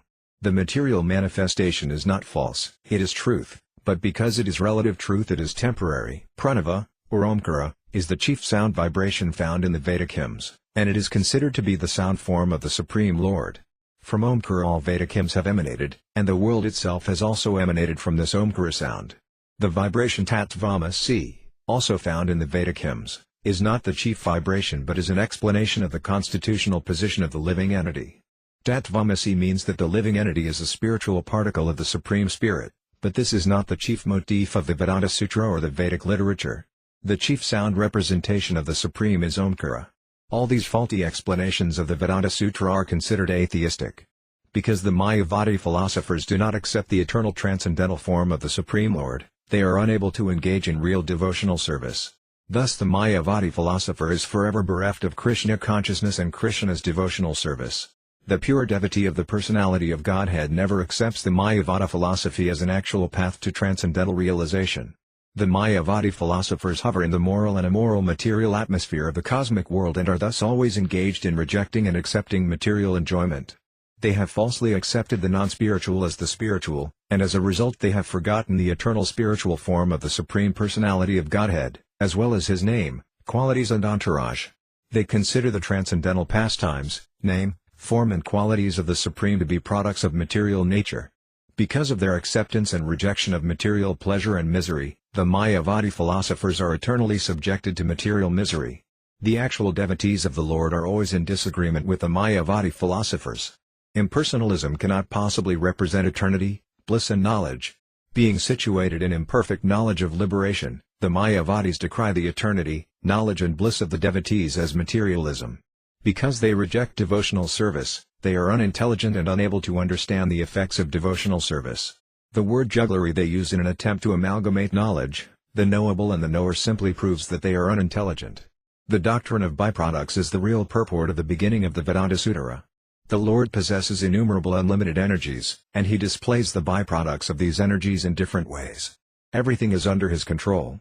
The Supreme Personality of Godhead is also the Supreme Controller, and He is manifested in innumerable energies and expansions. Library Teachings of Lord Caitanya Chapter 26 The Bhattacharya is converted for the impersonalist and voidist philosophers. The next world is a world of senseless eternity and bliss.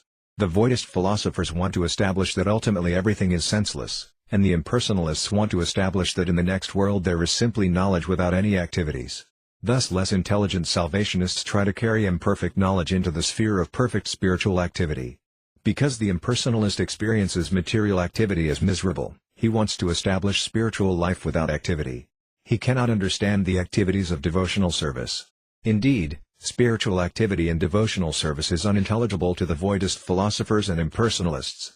The Vaisnava philosophers know perfectly well that the Absolute Truth, the Supreme Personality of Godhead, can never be impersonal or void, because He possesses innumerable potencies. Through His innumerable energies, He can present Himself in multiple forms and still remain the Absolute Supreme Personality of Godhead. Thus, despite expanding Himself in multiple forms and diffusing His innumerable energies, He can maintain His transcendental position. Thus Lord Caitanya exposed many defects in the Mayavada philosophy. And although the Bhattacharya tried to establish himself by logic and word jugglery, Lord Caitanya was able to defend himself from his attacks. The Lord established that the Vedic literature is meant for three things: understanding our relationship with the Absolute Supreme Personality of Godhead, acting according to that understanding and achieving the highest perfection of life, love of Godhead. Anyone who tries to prove that the Vedic literature aims at anything else must be a victim of his own imagination. The Lord then quoted some verses from the Puranas by which He established that Sankarakarya was ordered to teach Mayavada philosophy by the Supreme Personality of Godhead. He quoted a verse from the Padma Purana, Uttarakhanda 62.31, in which it is stated that the Lord ordered Mahadeva, Lord Shiva, to present some imaginary interpretation of the Vedic literature to divert people from the actual purpose of the Vedas. In this way try to make them atheists, the Lord said. After that, they can be engaged in producing more population.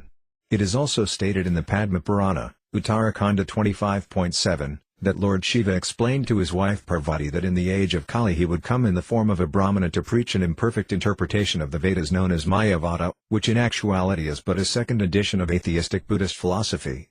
The Bhattacharya was overwhelmed by these explanations of Lord Caitanya. After hearing Mayavada philosophy explained by Lord Caitanya, he could not speak.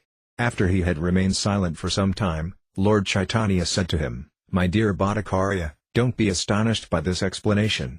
Please take it from me that the devotional service of the Supreme Lord is the highest perfectional stage of human understanding. Indeed, it is so attractive that even those who are already liberated become devotees by the inconceivable potency of the Supreme Personality of Godhead. There are many such conversions in the Vedic literature. For instance, in Srimad Bhagavatam, January 7, 2010, the famous Atmarama verse describes how impersonalist sages who are absorbed in self-realization and liberated from all material attachments become attracted to devotional service by the various activities of Lord Krishna. Such are the transcendental qualities of the Supreme Personality of Godhead.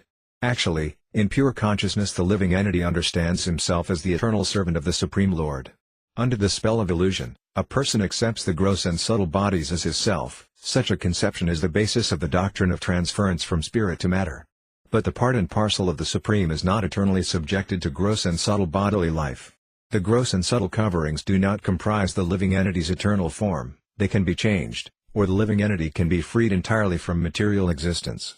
While the living entity is under the illusion that he is the body and mind, however, he has certainly transferred his position from spirit to matter. Mayavadi philosophers, taking advantage of this doctrine of transference, say that the living entity is under the wrong impression when he thinks himself to be part and parcel of the Supreme.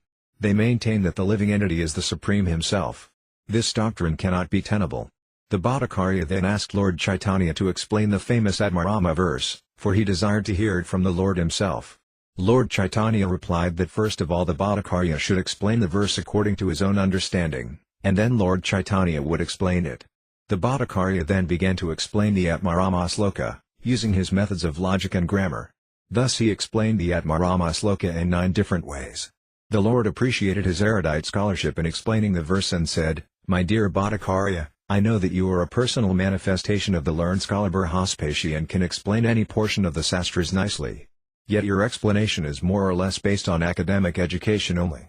But there is another explanation besides the academic, scholarly one." Then, at the request of the Bhattacharya, Lord Caitanya explained the Atmarama sloka. The words of the verse were analyzed thus: 1. Atmaramah, 2. Ca, 3. Munyaya, 4. Nirgrantha, 5. Api, 6. Urakrame, 7. Kurvanti, 8. Ahayashukim, 9. Bhaktam, 10. Itham Bhutaguna, 11. Hari. This verse has already been explained in connection with the Lord's teachings to Sanatana Goswami. Without mentioning the 9 explanations of the Bhattacharya, Lord Caitanya explained the verse by analyzing these 11 words. In this way he expounded 18 different explanations of the verse.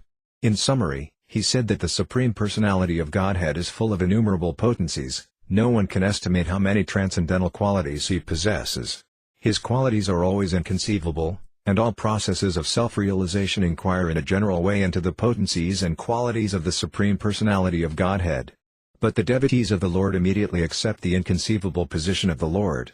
Lord Caitanya explained that even great liberated souls like the Kumaras and Sukadeva Goswami were also attracted to the transcendental qualities of the Supreme Lord. The Bhattacharya appreciated Lord Chaitanya's explanation, and he concluded that Lord Caitanya was none other than Krishna himself. The Bhattacharya then began to deprecate his own position, relating that he had at first considered Lord Caitanya to be an ordinary human being and therefore committed a great offense.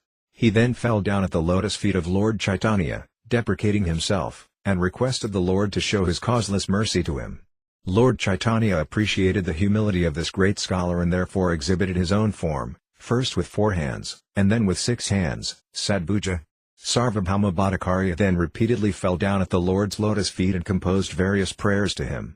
He was undoubtedly a great scholar, and after receiving the causeless mercy of the Lord, he was empowered to explain the Lord's activities in different ways. For instance, he was able to express the benefit of chanting Hare Krishna, Krishna Krishna, Hare Rama, Rama Rama, Hare. It is said that at this time Sarvabhauma Bhattacharya composed 100 verses in appreciation of the Lord's activities, and that those verses were so great that they could not be surpassed even by Brihaspati, the greatest learned scholar in the heavenly planets. The Lord was very much pleased to hear these 100 verses, and he embraced the Bhattacharya. The Bhattacharya became overwhelmed with ecstasy by the Lord's touch, and he practically fell unconscious. He cried, trembled, shivered and perspired, and sometimes he danced and sang and fell at the lotus feet of Lord Caitanya. The Bhattacharya's brother-in-law, Gopinathacharya, and the devotees of the Lord were surprised to see that Bhattacharya transformed into a great devotee. Gopinathacharya then began to thank the Lord. "It is by your grace only that the Bhattacharya has been transformed from his stone-like position into such a devotee." Lord Caitanya replied to Gopinathacharya that it was due to a devotee's favor that a stone-like man could be transformed into a mild, flower-like devotee. Actually, Gopinathacharya had sincerely wished that his brother-in-law, the Bhattacharya, would become a devotee of the Lord. He had sincerely desired that the Lord favor the Bhattacharya, and he was glad to see that his desire had been fulfilled by Lord Caitanya. In other words, a devotee of the Lord is more merciful than the Lord himself. When a devotee desires to show his mercy to a person, the Lord accepts him, and by the Lord's grace he becomes a devotee. Lord Caitanya pacified the Bhattacharya and asked him to go home. The Bhattacharya again began to praise the Lord and said, "You have descended to deliver all the fallen souls of this material world. That project is not so difficult for you. But you have turned a stone-hearted man like me into a devotee, and that is very wonderful indeed. Although I was very expert at logical arguments and grammatical explanations of the Vedas, I was as hard as a lump of iron. But your influence and temperature were so great that you could melt even a hard piece of iron like me." Lord Caitanya then returned to his place, and the Bhattacharya sent Gopinathacharya to him with various kinds of prasadam from the Jagannath temple. The next day the Lord went to the temple of Jagannath early in the morning to attend Mangala Arati. The priests in the temple brought him a garland from the deity and also offered him various kinds of prasadam. The Lord was very much pleased to receive them, and he at once went to the house of the Bhattacharya, taking the prasadam and flower garland to present to him. Although it was early in the morning, the Bhattacharya understood that the Lord had come and was knocking on his door. He at once rose from his bed and began to say, "Krishna! Krishna!" This was heard by Lord Caitanya. When the Bhattacharya opened the door, he saw the Lord standing there, and he was very much pleased to see him early in the morning. Receiving him with all care, the Bhattacharya offered him a nice seat, and both of them sat there. Lord Caitanya then offered him the prasadam he had received in the temple of Jagannath, and the Bhattacharya was very glad to receive this prasadam from the hands of Lord Caitanya himself. Indeed, without taking his bath and without performing his daily duties or even cleansing his teeth, he immediately began to eat the prasadam. In this way he was freed from all material contamination and attachment. As the Bhattacharya began to eat the prasadam, he recited a verse from the Padma Purana. There it is stated that when prasadam is received it must be eaten immediately, even if it has become very dry or old, or even if it is brought from a distant place, or even if one has not completed executing his daily duties.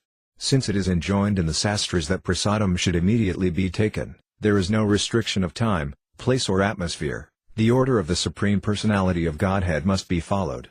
There are restrictions one must follow before accepting food from various people, but there are no restrictions on accepting prasadam from all kinds of people. Prasadam is always transcendental and can be taken under any condition. Lord Caitanya was very much pleased to see that the Bhattacharya, who had always obeyed the rules and regulations strictly, accepted prasadam without following any rules and regulations. Being so pleased, Lord Caitanya embraced the Bhattacharya, and they both began to dance in transcendental ecstasy. In that ecstasy Lord Caitanya exclaimed, "My mission in Jagannath Puri is now fulfilled. I have converted a person like Sarvabhauma Bhattacharya.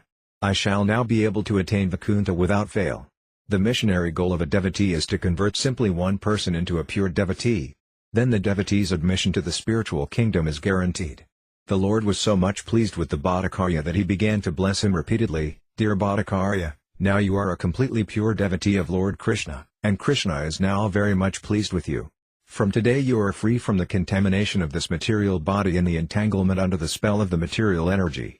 You are now fit to go back to Godhead, back home." The Lord then cited a verse from Srimad Bhagavatam, February 7, 1942, Yesam Sa Bhagavan De Adananta Sarvatmanas Rita Pato Yadi Nirvyalite Dustaramati Charandi Ca Deva Mime Nasam Mamahamiti Idhih Svasragalabaksi. Whoever takes complete shelter of the lotus feet of the Supreme Lord is favored by the Supreme Lord, who is known to be unlimited. Such a person also receives permission to cross the ocean of nescience. However, one who is under the misconception that his material body is himself cannot receive the causeless mercy of the Supreme Personality of Godhead. After this incident, Lord Caitanya returned to his place, and the Bhattacharya became a pure and faultless devotee. Since he had formerly been a great academic scholar, the Bhattacharya could only have been converted by the causeless mercy of Caitanya Mahaprabhu. From that day forward the Bhattacharya never explained any Vedic literature without explaining devotional service. Gopinathacharya, his brother-in-law, was very much pleased to see the Bhattacharya's condition, and he began to dance in ecstasy and vibrate the transcendental sound Hare Krishna, Krishna, Krishna, Hare Rama, Rama Rama, Hare. The next day, after visiting the Jagannath temple early in the morning, the Bhattacharya went to see Lord Caitanya, and he offered his respects by falling down before the Lord. He then began to explain his past undesirable behavior. When he asked the Lord to speak something about devotional service, the Lord began to elaborately explain the verse in the Brihadaranyaka Purana beginning Hare Nama. While hearing this explanation, the Bhattacharya became more and more ecstatic. Seeing the condition of his brother-in-law, Gopinathacharya said, "My dear Bhattacharya, previously I had said that when one is favored by the Supreme Lord he will understand the techniques of devotional service. Today I am seeing this fulfilled." The Bhattacharya offered him his due respect and replied, "My dear Gopinathacharya, it is through your mercy that I have received the mercy of the Supreme Lord. The mercy of the Supreme Personality of Godhead can be obtained by the mercy of a pure devotee. Lord Chaitanya's mercy was bestowed upon the Bhattacharya because of Gopinath Acharya's endeavor. "You are a great devotee of the Lord," the Bhattacharya continued, "and I was simply blinded by my academic education. So it is only through your agency that I have obtained the mercy of the Lord." Lord Chaitanya was greatly pleased to hear the Bhattacharya say that a man can achieve the mercy of the Lord through the agency of a devotee. Lord Chaitanya appreciated his words and embraced the Bhattacharya, confirming his statement. The Lord then requested the Bhattacharya to go see Jagannath in the temple, and the Bhattacharya started out for the temple accompanied by Jagadananda and Damodara, two principal associates of Lord Chaitanya. After seeing Jagannath, the Bhattacharya returned home, bringing with him much prasadam purchased from the temple. He sent all this prasadam to Lord Chaitanya through his Brahmana servant. The Bhattacharya also dispatched 2 verses written on a palm tree leaf and requested Jagadananda to do him a favor by delivering them to the Lord. Thus Lord Chaitanya was offered the prasadam and the verses on the palm leaf. But before reaching the Lord, Mukunda Datta, who had also undertaken the delivery of the verses, had copied the verses into his book. When Lord Chaitanya read the verses on the palm leaf, he tore it to pieces, for he never liked to be praised by anyone. The verses only survived because they had been copied by Mukunda Datta. The verses praised Lord Chaitanya as the Supreme Original Personality of Godhead, declaring that he had descended as Lord Chaitanya to preach to the people in general about detachment, transcendental knowledge and devotional service. Comparing Lord Chaitanya to an ocean of mercy, the Bhattacharya wrote, "Let me surrender unto that Lord Chaitanya Mahaprabhu." The Lord, seeing that devotional service was absent, descended in the form of Chaitanya Mahaprabhu to preach devotional service. Let us all surrender unto his lotus feet and learn from him what devotional service actually is. These 2 important verses are considered the most valuable jewels by the devotees of the Lord in disciplic succession, and by virtue of these famous verses Sarvabhauma Bhattacharya has become known as the highest of devotees. Thus Sarvabhauma Bhattacharya was converted into one of the most important devotees of the Lord, and he had no other interest than to serve the Lord. His only concern was to think of Lord Chaitanya constantly, and this meditation and chanting became the main purpose of his life. One day Sarvabhauma Bhattacharya came before the Lord, offered his respects and began to recite one of Lord Brahma's prayers from Srimad Bhagavatam, 10.14.8. The Bhattacharya recited as follows, Tattanukam pam susamak samano bunyana evatmakritam vipakam hrd vajve purburvadada namaste jiveda yo bhakti paid sadaya bhak. In reciting the verse the Bhattacharya changed the original word mukti, liberation, to bhakti, devotional service, in the last line. The meaning of the original verse is a person who devotes his mind, body and speech to the service of the Lord, even though in the midst of a miserable life caused by his past misdeeds, is assured of liberation. Why have you changed the original verse? The Lord asked the Bhattacharya. The word is mukti, and you have changed it to bhakti. The Bhattacharya replied that mukti is not as valuable as bhakti and that mukti is actually a sort of punishment for the pure devotee. For this reason he changed the word mukti to bhakti. The Bhattacharya then began to explain his realization of bhakti. Anyone who does not accept the transcendental personality of Godhead and his transcendental form cannot know the absolute truth. One who does not understand the transcendental nature of the body of Krishna becomes his enemy and decries him or fights with him. The destination of such enemies is to merge into the Lord's Brahma effulgence. Such mukti, or liberation, is never desired by the Lord's devotees. There are 5 kinds of liberation: 1. Gaining admission to the planet where the Lord resides; 2. Being able to associate with the Lord; 3. Attaining a transcendental body like the Lord's; 4. Attaining opulence like the Lord's; and 5. Merging into the existence of the Lord. A devotee has no particular interest in any of these types of liberation. He is satisfied simply by being engaged in the transcendental loving service of the Lord. A devotee is especially averse to merging into the existence of the Lord and losing his individual identity. Indeed, a devotee considers oneness with the Lord to be worse than hell. But he will accept one of the 4 other kinds of liberation if it enables him to be engaged in the service of the Lord.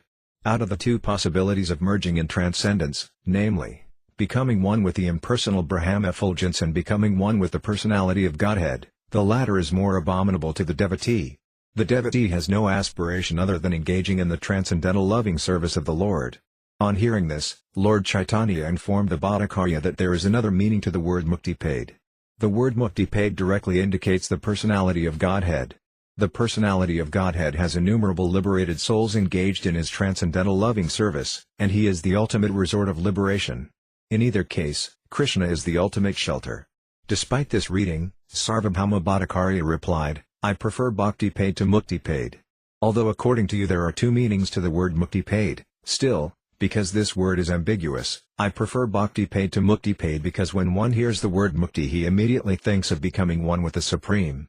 I therefore even hate to utter the word mukti. But I am very enthusiastic to speak of bhakti. At this, Lord Chaitanya laughed very loudly and embraced the Bhattacharya with great love.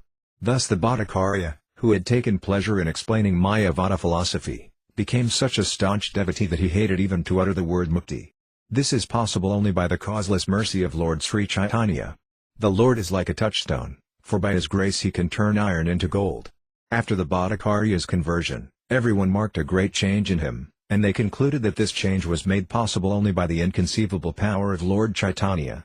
Thus they took it for granted that Lord Chaitanya was none other than Lord Krishna himself. Library Teachings of Lord Chaitanya Chapter 27 Lord Chaitanya and Ramananda Raya. The author of the Caitanya Charitamrita has described Lord Chaitanya Mahaprabhu as the ocean of transcendental knowledge and Sri Ramananda Raya as the cloud which is produced from that ocean. Ramananda Raya was a greatly advanced scholar in devotional service, and by the grace of Lord Chaitanya he gathered all transcendental conclusions just as a cloud gathers water from the ocean. As clouds appear from the ocean and then go all over the world to distribute water, which then returns to the ocean, so by the grace of Lord Chaitanya, Ramananda Raya attained his higher knowledge of devotional service and again, after retiring from service, went to join Lord Chaitanya in Puri. When Lord Chaitanya visited the southern part of India, he first went to the great temple known as Jayadinrasam etc. This temple is situated in a place known as Sivakala, 5 miles from Visakhapatnam. The temple is situated on the top of a hill. There are many temples in that area, but the Jayadinrasam etc. temple is the largest of all. This temple is filled with beautiful sculpture, of interest to many students, and due to its popularity it is a very rich temple. An inscription in the temple states that the king of Vijayanagara formerly decorated this temple with gold and even covered the body of the deity with gold plate. To facilitate attendance at the temple, there are free apartments for visitors. The temple is managed by priests of the Ramanujakarya sect. When Lord Chaitanya visited this temple, he praised the deity and quoted a verse from Sridhar Isvami's commentary on Srimad Bhagavatam, 7.9.1, Ugropayanya Gravayam Svabhaktanam Enarkasari Kizariva Svapatanam Eniasugravikrama. Although Lord Nrsimha is very severe to demons and non-devotees, he is very kind to his submissive devotees like Prahlada. Lord Nrsimha appeared as a half-man, half-lion incarnation of Krishna when Prahlada, a boy devotee of the Lord, was harassed by his demoniac father Hiranyakasipu. Just as a lion is very ferocious to other animals but very kind and submissive to his cubs, so Lord Nrsimha appeared ferocious to Hiranyakasipu and very kind to his devotee Prahlada. After visiting the temple of Jayadinrasama, the Lord proceeded further into South India and ultimately reached Vijayanagara, on the bank of the Godavari. While on the bank of this river, the Lord remembered the Yamuna river in Vrindavana, and he considered the trees on the bank to be the forest of Vrindavana. Thus he was in ecstasy there. After taking a bath in the Godavari, the Lord sat near the bank and began chanting Hare Krishna, Krishna Krishna, Hare Rama, Rama Rama, Hare. While sitting and chanting, the Lord saw that the governor of the province, Sri Ramananda Raya, had reached the banks of the river accompanied by his associates, which included a musical band and many brahmanas. Previously the Lord had been asked by Sarvabhauma Bhattacharya to visit the great devotee Ramananda Raya at Kabur. The Lord could understand that the man approaching the riverbank was Ramananda Raya, and he desired to see him immediately. But because he was in the renounced order of life, he restrained himself from going to see a person involved in political affairs. Being a great devotee, Ramananda Raya was attracted by the features of Lord Chaitanya, who appeared as a sannyasi, and he himself came to see the Lord. Upon reaching Caitanya Mahaprabhu, Ramananda Raya prostrated himself to offer his obeisances and respects. Lord Chaitanya received him by vibrating Hare Krishna, Krishna Krishna, Hare Rama, Rama Rama, Hare. When Ramananda Raya presented his credentials, Lord Chaitanya embraced him, and both of them were overwhelmed with ecstasy. The Brahmanas who accompanied Ramananda Raya were surprised to see them embracing in transcendental ecstasy. The Brahmanas were all stalwart followers of the rituals, and they could not understand the meaning of such devotional symptoms. Indeed, they were rather surprised to see such a great sannyasi touch a sutra, and they were also surprised to see Ramananda Raya, who was a great governor and practically king of that province, crying simply by touching a sannyasi. Lord Chaitanya understood the Brahmana's thoughts and, considering the unfavorable situation, he pacified himself. After this, Lord Chaitanya and Ramananda Raya sat down together. Sarvabhauma Bhattacharya has spoken very highly of you, Lord Chaitanya informed him. So I have come to see you. Sarvabhauma Bhattacharya considers me one of his devotees, Ramananda Raya replied. Therefore he has kindly recommended that you see me. Ramananda Raya very much appreciated the Lord's touching a man of wealth. Generally a king, governor or any politician is always absorbed in thoughts of political affairs and pounds shillings pence, therefore such persons are avoided by sannyasis. Lord Chaitanya, however, knew Ramananda Raya to be a great devotee, and so he did not hesitate to touch and embrace him. Ramananda Raya was surprised by Lord Chaitanya's behavior, and he cited a verse from Srimad Bhagavatam, 10.8.4, Great personalities and sages appear in the homes of worldly men just to show them mercy. Lord Chaitanya's special treatment of Ramananda Raya indicated that although Ramananda Raya was born in a non-Brahminical family he was far advanced in spiritual knowledge and activity. Therefore he was more respectable than one who simply happens to be born in a Brahminical family. Although Ramananda, out of his meek and gentle nature, considered himself to be born in a lower, Sudra family, Lord Chaitanya nonetheless considered him to be situated in the highest transcendental stage of devotion. Devotees never advertise themselves as great, but the Lord is very eager to advertise the glory of his devotees. After meeting for the first time that morning on the bank of the Godavari, Ramananda Raya and Lord Chaitanya separated with the understanding that Ramananda Raya would come in the evening to see the Lord. That evening, after the Lord had taken his bath and seated himself, Ramananda Raya came to see him with a servant. He offered his respects and sat down before the Lord. Before Ramananda Raya could even ask the Lord a question about the advancement of spiritual knowledge, the Lord said, "Please quote some verses from scripture about the ultimate goal of human life." Sri Ramananda Raya at once replied, "A person who is sincere in performing his occupational duty will gradually develop a sense of God consciousness." In this connection he quoted a verse from the Vishnu Purana, 3.8.9, which states that one worships the Supreme Lord by following the principles of one's occupational duty and that there is no alternative for satisfying him. The purport is that human life is meant for understanding one's relationship with the Supreme Lord and acting in that relationship.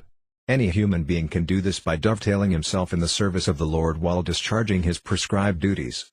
For this purpose human society is divided into four classes: the intellectuals, Brahmanas, the administrators, Kshatriyas, the merchants, Vaisyas, and the laborers, Sudras.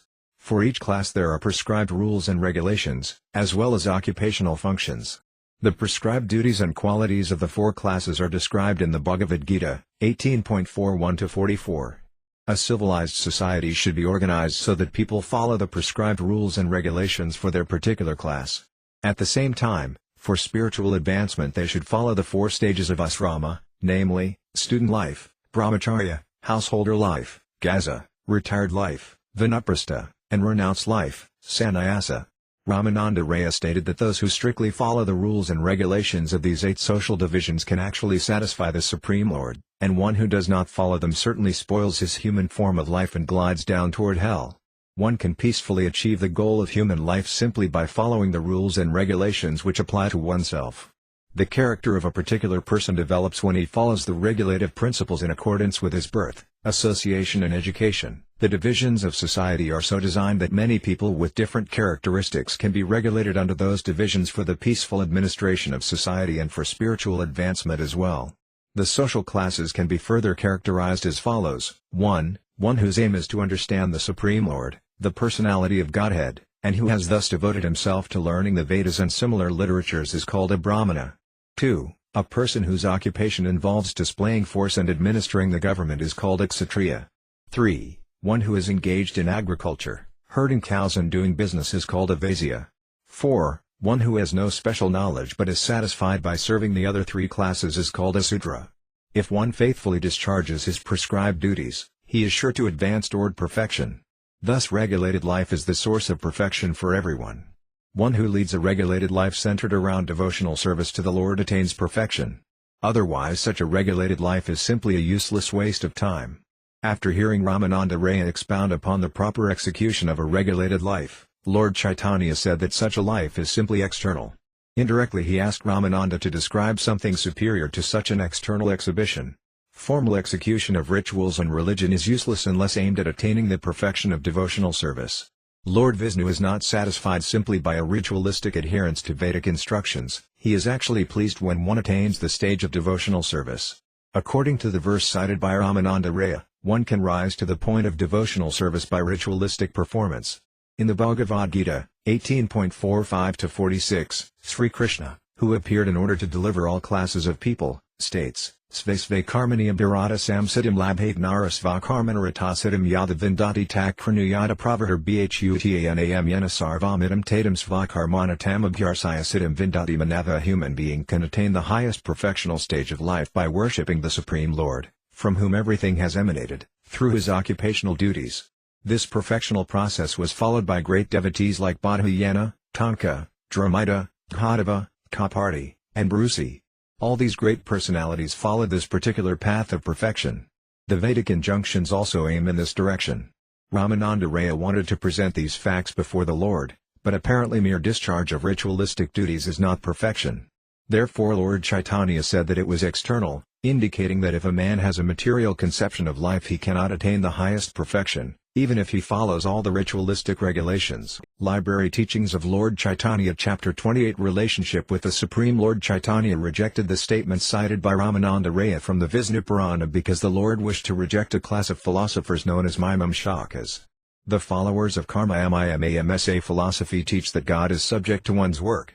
Their conclusion is that if one works nicely God is bound to give good results. Thus from the statement of the Vishnu Purana cited by Ramananda Raya one might conclude that Vishnu, the Supreme Lord, has no independence but is bound to award a certain kind of result to the worker. Such a dependent God becomes subject to the worshipper, who accepts the Supreme Lord as both impersonal and personal, as he wishes. Actually, the Karma Mimamsa philosophy stresses the impersonal feature of the Supreme Absolute Truth. Because Lord Chaitanya did not like such impersonalism, he rejected it. Tell me if you know something beyond this conception of the Supreme Absolute Truth, Lord Chaitanya said. Ramananda Raya understood the purpose of Lord Chaitanya and, after stating that it is better to give Krishna the results of fruitive activities, he quoted a verse from the Bhagavad Gita, 9.27, Yet karosi yad asanasi yaj juosi dadasi yat tapasi asi kanti yatat kurisva panamo of Kunti, whatever you do, whatever you eat, whatever you sacrifice, whatever you give away, and whatever austerity you undergo to achieve some goal, everything should be dedicated to my service. There is a similar passage in Srimad Bhagavatam, November 2, 1936, which states that one should submit everything, all the results of the fruitive activities one performs with body, speech, mind, senses, intelligence, soul and modes of nature, to the Supreme Personality of Godhead, Narayana.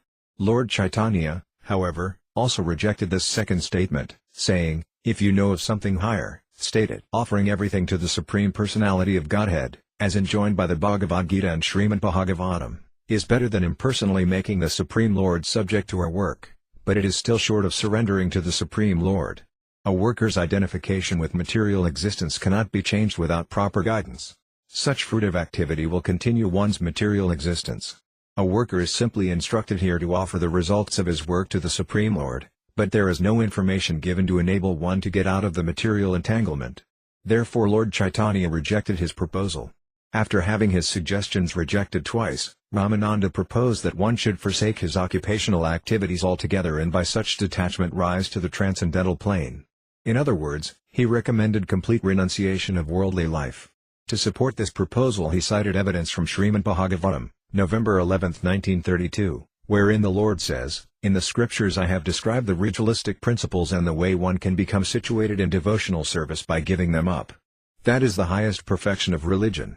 Ramananda also quoted Lord Krishna's similar statement in the Bhagavad Gita, 18.66, Sarvadharman Parityajamam ekam saranam vraya aham tvam sarvapapebhyo mokshayasyami masuka. Give up all kinds of religiousness and just surrender unto me, the Supreme Personality of Godhead. I shall protect you from all sinful reactions, and you will have nothing to be aggrieved over. Lord Chaitanya also rejected this third proposal from Ramananda Raya, for he wanted to demonstrate that renunciation in itself is not sufficient. There must be positive engagement. Without positive engagement, the highest perfectional stage cannot be attained. Generally there are two kinds of philosophers in the renounced order of life. The goal of one is nirvana, and the goal of the other is the impersonal Brahma effulgence.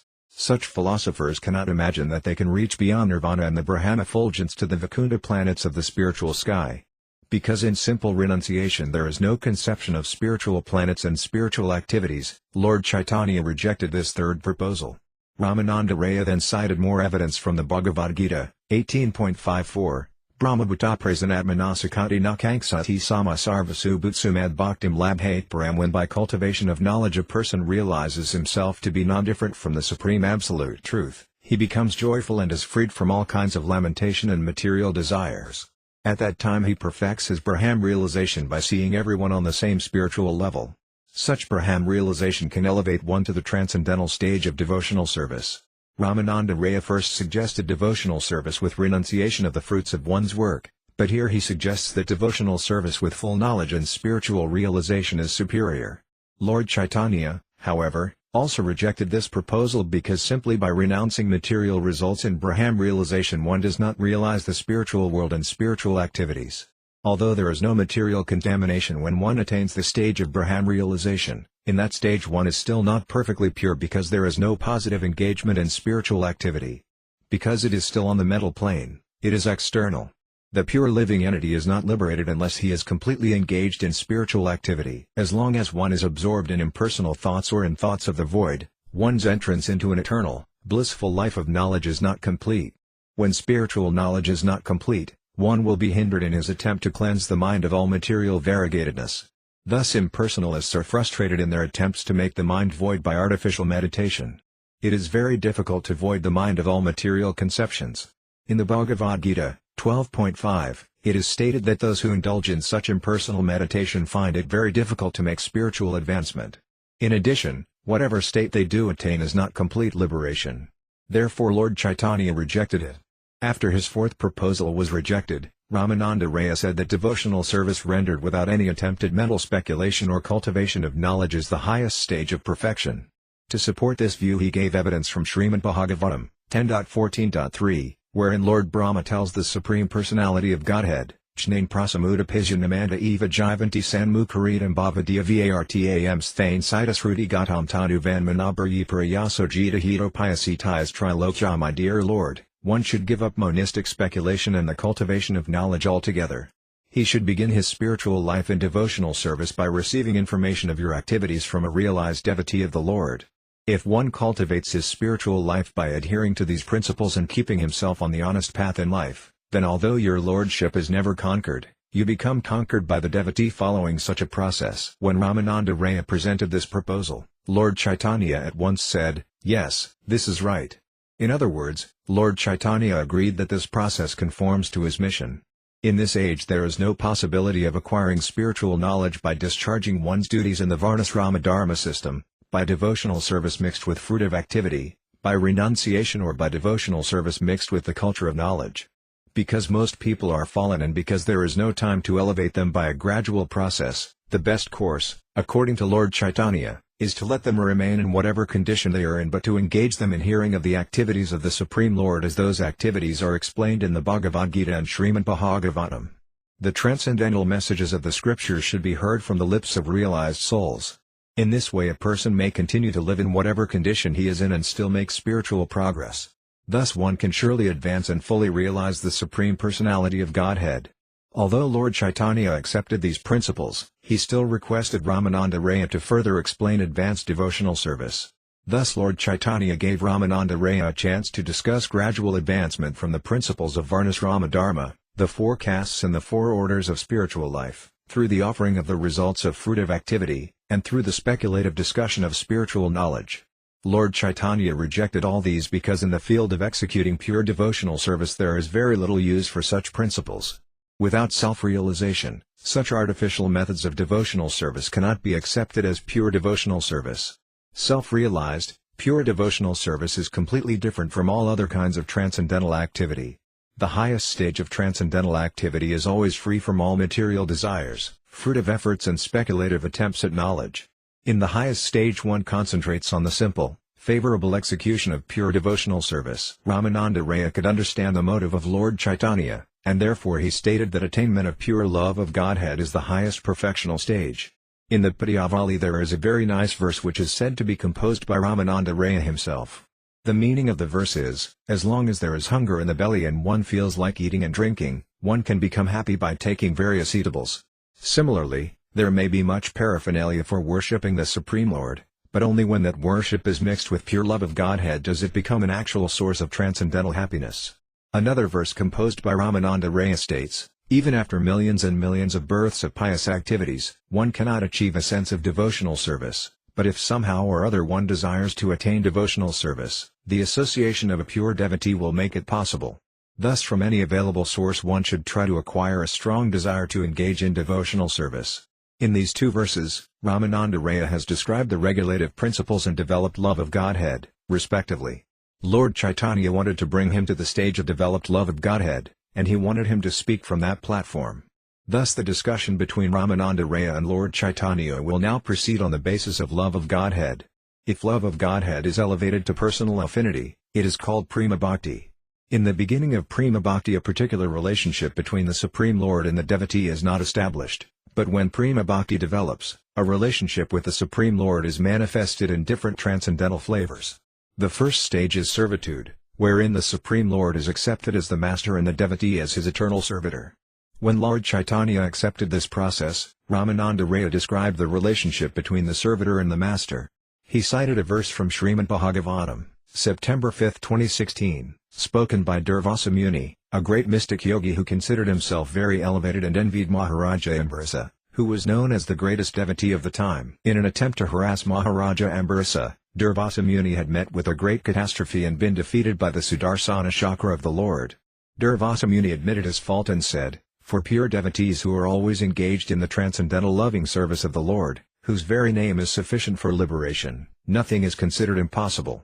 In the Stotra Ratna, 43, Yamunacharya writes, my Lord, those who keep themselves independent of your service are helpless. They work on their own account and thus receive no support from superior authority. Therefore I long for the time when I shall engage fully in your transcendental loving service without any desire for material satisfaction and without hovering on the mental plane. Only when I engage in such unalloyed devotional service will I enjoy actual spiritual life. Upon hearing this statement, the Lord requested Ramananda Raya to go still further. Library Teachings of Lord Caitanya Chapter 29 Pure Love for Krishna. Encouraged by Lord Caitanya to proceed further, Ramananda Raya said that the fraternal relationship with Lord Krishna is a still higher transcendental position. The reason Ramananda Raya said this is because when the relationship with Krishna increases in affection, the mood of fear and the consciousness of the superiority of the Supreme Lord diminish. At this point the mood of faithfulness increases, and this faithfulness is called friendship. In this friendly relationship, there is a sense of equality between Lord Krishna and his friends. In this regard Ramananda Raya quoted a nice verse from Srimad Bhagavatam, October 12, 2011, which Sukadeva Goswami spoke while describing Lord Krishna's lunch with his friends in the forest. Lord Krishna and his friends had gone to the forest with the cows to play, and it is said in this verse that the boys who accompanied Krishna enjoyed transcendental friendship with the Supreme Personality of Godhead, who is considered to be the impersonal Brahman by great sages, the Supreme Personality of Godhead by devotees in the mood of servitude, and an ordinary human being by common men. Lord Caitanya appreciated this statement very much, yet still he said, you can go even further. Being so requested, Ramananda Raya then stated that the parental relationship with Krishna is a still higher transcendental position. When the friendly attitude toward Krishna increases in affection, it develops into the relationship found between parents and their son. Regarding this, Ramananda Raya quoted a verse from Srimad Bhagavatam, October 8, 1946, wherein Maharaja Pariksit inquired from Sukadeva Goswami about the magnitude of righteous activity performed by Yasoda, the mother of Krishna, enabling her to be called mother by the Supreme Personality of Godhead and to have him suck her breasts. Then Ramananda quoted another verse from Srimad Bhagavatam, October 9, 2020, in which it is stated that Yasoda, the wife of the cowherd Nanda, receives such mercy from the Supreme Personality of Godhead that it is beyond comparison even to the mercy received by Brahma, the first created living being, or by Lord Shiva, or even by the goddess of fortune, Lakshmi, who is always situated on the chest of Lord Vishnu. Lord Caitanya then asked Ramananda Raya to proceed further in order to come to the point of conjugal love. Understanding the mind of Lord Caitanya, Ramananda Raya immediately answered that it was indeed conjugal love with Krishna that constituted the highest relationship. In other words, one's intimate relationship with Krishna develops from an ordinary conception of the Supreme Personality of Godhead, to the conception of master and servant, and, when this becomes confidential, It develops into a friendly relationship, and when this relationship further develops, it becomes parental, and when this develops to the highest point of complete love and affection, it is known as conjugal love with the Supreme Personality of Godhead. Ramananda Raya then quoted another verse from Srimad Bhagavatam, 10.47.60, which states that the transcendental mode of ecstasy exhibited during the Rasa dance between the Gopas and Krishna was never relished even by the goddess of fortune, who is always situated on the chest of the Lord in the spiritual kingdom. And what to speak of the experience of ordinary women? Ramananda Raya then explained the gradual process by which pure love for Krishna is developed. He pointed out that the relationship a living entity has with the Supreme Personality of Godhead in any of the modes of affection is just suitable for him. Still, there are higher and lower relationships. A relationship with the Supreme Lord begins with the master and servant relationship and further develops into friendship, parental love and conjugal love. One who is situated in his particular relationship with the Supreme Personality of Godhead is in the best relationship for him. But when we study these different flavors of transcendental taste in relationship with the Supreme Lord, we can see that the neutral stage of realization, Brahmabhuta, is the first stage, that the stage of accepting the Lord as master and oneself as his servant is better, that the conception of oneself as the Lord's friend is even more developed, that a parental relationship with the Lord is of a still superior quality, and that conjugal love is the supreme relationship with the Lord.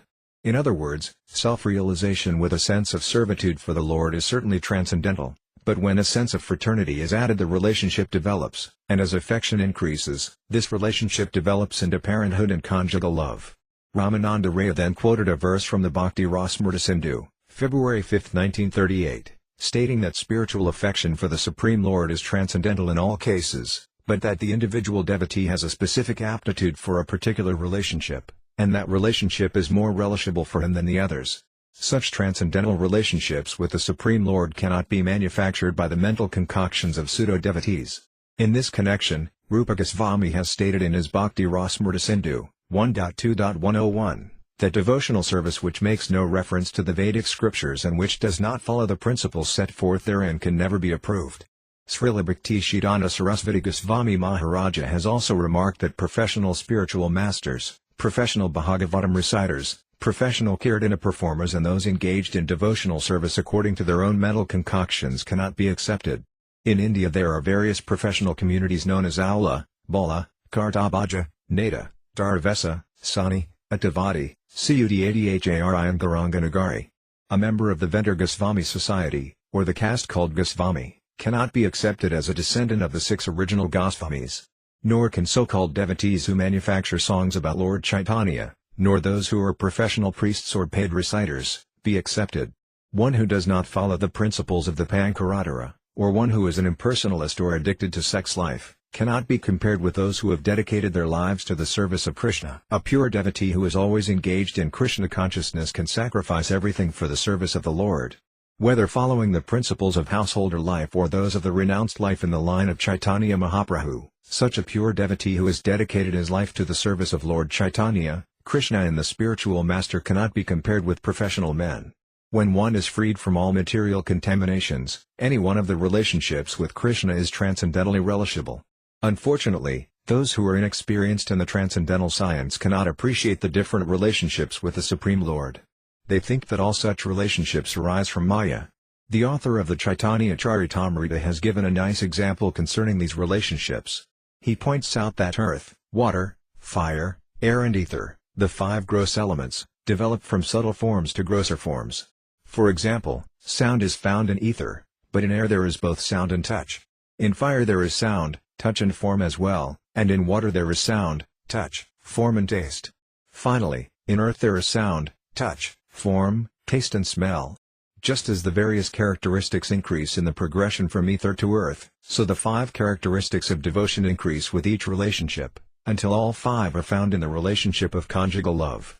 Thus the relationship with Krishna and conjugal love is accepted as the highest perfectional stage of love of God.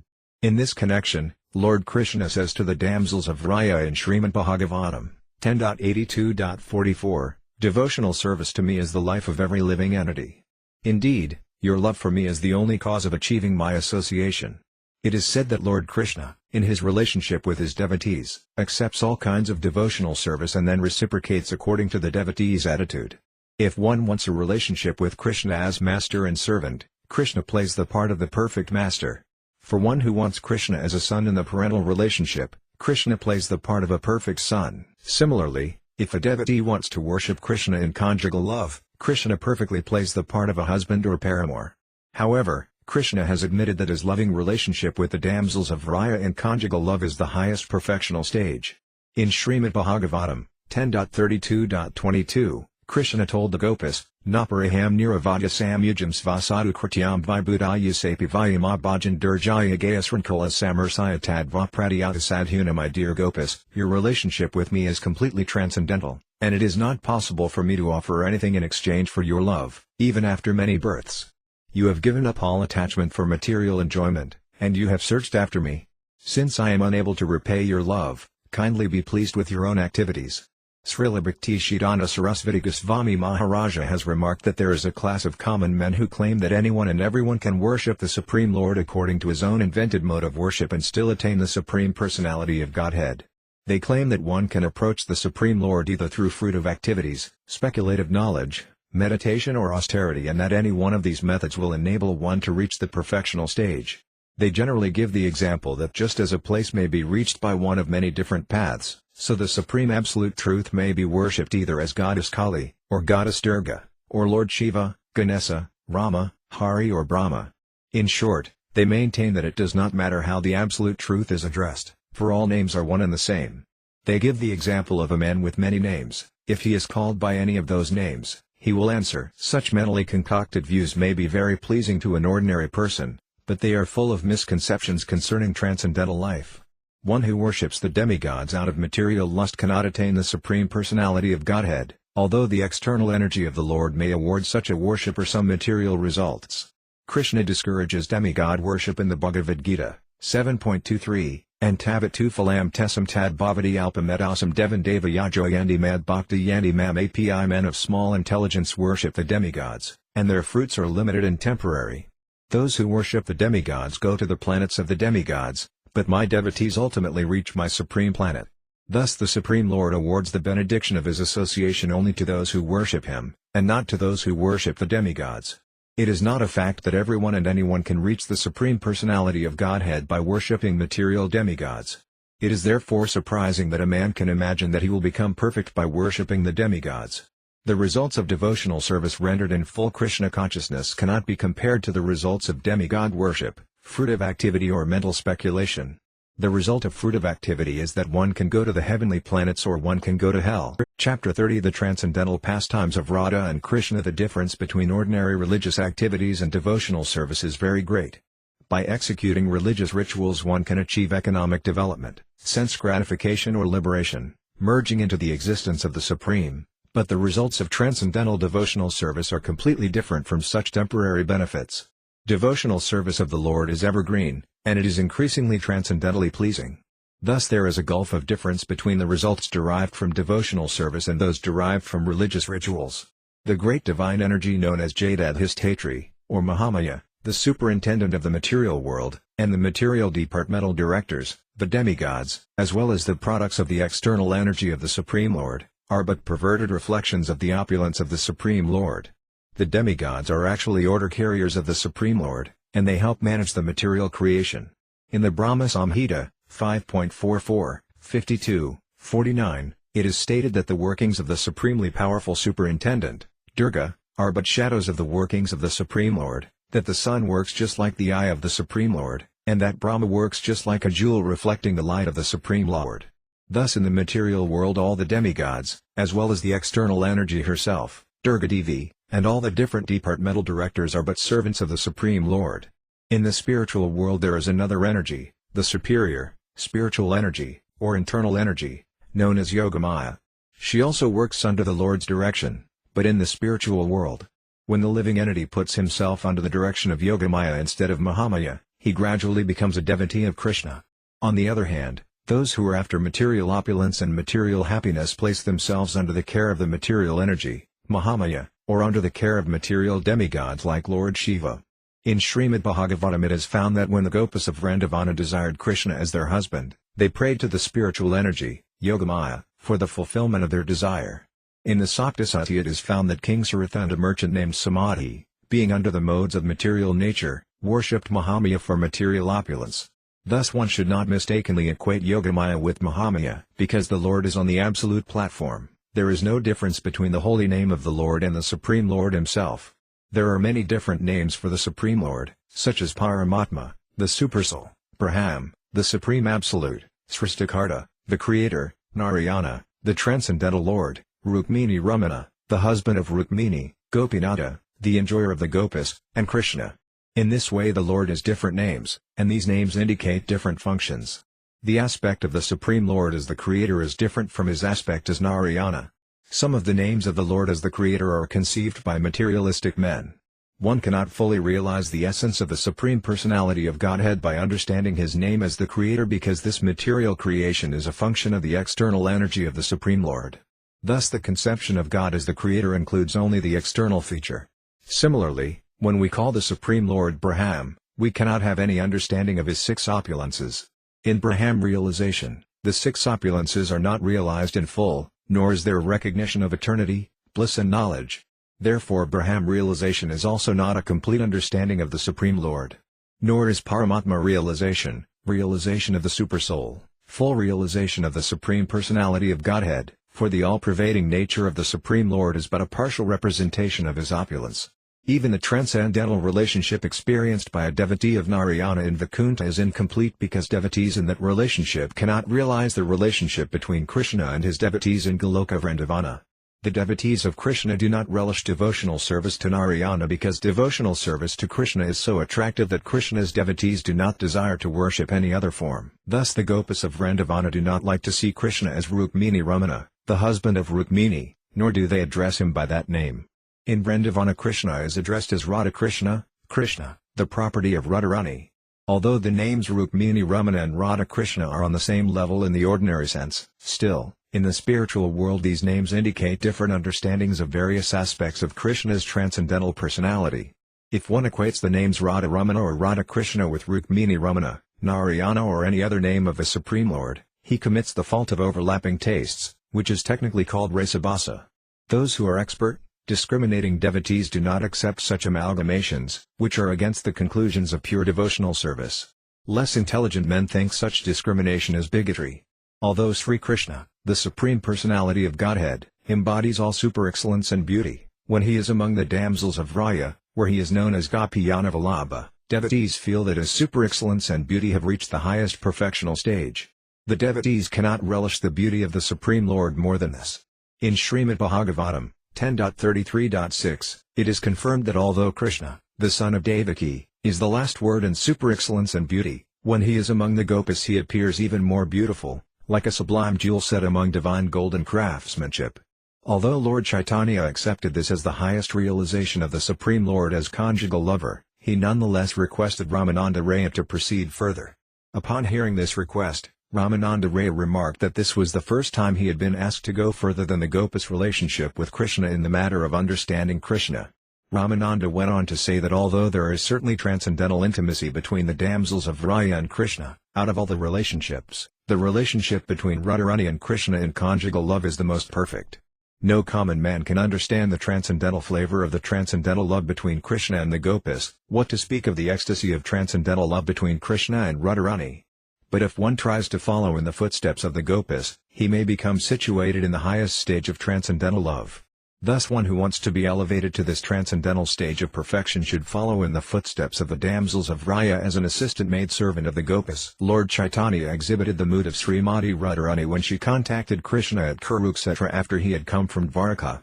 Such transcendental love is not possible for any common man, therefore one should not imitate this highest perfectional stage exhibited by Caitanya Mahaprabhu. But if one desires to be in that association, he may follow in the footsteps of the Gopas. In the Padma Purana it is stated that just as Radharani is dear to Krishna, similarly the pond known as Radhakunda is also very dear to him, and that Radharani is dearer to Krishna than all the other Gopas. In Srimad Bhagavatam, October 30, 2028, it is also stated that Radharani and the Gopas render the highest perfectional loving service to the Lord and that the Lord is so pleased with them that he does not wish to leave the company of Srimati Radharani. When Lord Caitanya heard Ramananda Raya speak of the loving affairs between Krishna and Radharani, he said, "Please go further. Go on and on." The Lord also said that he was enjoying with great relish the descriptions of the loving affairs between Krishna and the gopis. "It is as if a river of nectar is flowing from your lips," he said. Ramananda Raya continued by saying that when Krishna danced among the gopis he thought, "I am not giving any special attention to Radharani." Because among the other gopis Radharani was not so much an object of special love, Krishna stole her away from the arena of the Rasa dance and showed her special favor. After explaining this to Lord Chaitanya, Ramananda Raya said, "Now let us relish the transcendental loving affairs between Krishna and Radha. These have no comparison in this material world." Thus Ramananda Raya continued by saying that during the Rasa dance Radharani suddenly left the arena, as if she were angry that no special favor was being shown her. Krishna was desirous of seeing Radharani in order to fulfill the purpose of the Rasa dance, but not seeing Radharani there, he became very sorrowful and went to search her out. In the Gita Govinda there is a nice verse which states that Krishna, the enemy of Kamsa, wanted to be entangled in loving affairs with women and thus simply took Radharani into his heart and left the company of the other damsels of Raya. The next verse describes how Krishna was very much afflicted by Radharani's absence and, being thus distressed in mind, began to search her out along the banks of the Yamuna. Failing to find her, he entered the bushes of Vrindavana and began to lament. Ramananda Raya pointed out that one who discusses the purport of these two special verses of the Gita Govinda, 3.1-2, can relish the highest nectar of Radha and Krishna's loving affairs. Although there were many gopis to dance with, Krishna especially wanted to dance with Radharani. In the Rasa dance Krishna expanded himself and placed himself between every two gopis, but he was especially present with Radharani. However, Radharani was not pleased with Krishna's behavior. As described in the Ujjvala Nilamani, the path of loving affairs is just like the movement of a snake. Among young lovers, there are two kinds of mentality, causeless and causal. Thus when Radharani left the arena of the Rasa dance out of anger at not receiving special treatment, Krishna became very sad because he could not see her among the other gopis. The perfection of the Rasa dance was considered complete due to Radharani's presence, and in her absence Krishna considered the dance to be disrupted. Therefore he left the arena to search her out. When he could not find Radharani after wandering in several places, he became very distressed. Thus it is understood that Krishna could not enjoy his pleasure potency even in the midst of all the other gopis. But in the presence of Radharani he was satisfied. When this transcendental love between Radharani and Krishna was described by Ramananda Raya, Lord Chaitanya said, "I came to you to understand the transcendental loving affairs between Krishna and Radha, and now I am very satisfied that you have described them so nicely. I can understand from your version that the highest loving state is that between Krishna and Radha." Yet Lord Chaitanya still requested Ramananda Raya to explain something more. What are the transcendental features of Krishna and Radharani, and what are the transcendental features of the reciprocation of their feelings, and what is the love between them? If you kindly describe all this to me, I will be very much obliged. Except for you, no one can describe such things. "I do not know anything," Ramananda Raya replied in all humility. "I am simply saying what you are causing me to say. I know that you are Krishna himself, yet still you are relishing hearing about Krishna from me. Therefore please excuse me for my faulty expression. I am just trying to express whatever you are causing me to express." "I am a Mayavadi sannyasi," Lord Chaitanya protested. "I have no knowledge of the transcendental features of devotional service. By the greatness of Sarvabhauma Bhattacharya my mind has become clear, and I am now trying to understand the nature of devotional service to Lord Krishna. The Bhattacharya recommended that I see you in order to understand Krishna. Indeed, he said that you are the only person who knows something about love of Krishna. Therefore I have come to you upon the recommendation of Sarvabhauma Bhattacharya. Please, then, do not hesitate to relate to me all the confidential affairs between Radha and Krishna." In this way Lord Chaitanya actually took the subordinate position before Ramananda Raya. This has very great significance. One who is serious about understanding the transcendental nature of Krishna should approach a person who is actually enriched with Krishna consciousness. One should not be proud of his material birth, material opulence, material education and material beauty, and with these things try to conquer the mind of an advanced student of Krishna consciousness. One who thus goes to a Krishna conscious person, thinking that he would be favorably induced, is under a misconception about this science. One should approach a Krishna-conscious person with all humility, put relevant questions to him and not challenge him. If one were to challenge him, such a highly elevated Krishna-conscious person would not be available to receive any tangible service. A challenging, puffed-up person cannot gain anything from a Krishna-conscious man, he simply remains in material consciousness. Although Lord Chaitanya was born in a high Brahmana family and was situated in the highest perfectional stage of sannyasa, He nonetheless showed by his behavior that even an elevated person would not hesitate to take lessons from Ramananda Raya, although Ramananda appeared as a householder situated in a social status beneath that of a Brahmana. Thus Lord Caitanya clearly showed that a sincere student never cares whether his spiritual master is born in a high Brahmana family or Kshatriya family, or whether he is a high-grade sannyasi, a brahmachari or whatever. Whoever can teach one about the science of Krishna is to be accepted as a guru. Library Teachings of Lord Caitanya Chapter 31 The Supreme Perfection. Whatever position one may have, if he is fully conversant with the science of Krishna consciousness, he can become a bona fide spiritual master, an initiator or a teacher of the science. In other words, one can become a bona fide spiritual master if he has sufficient knowledge of the science of Krishna consciousness.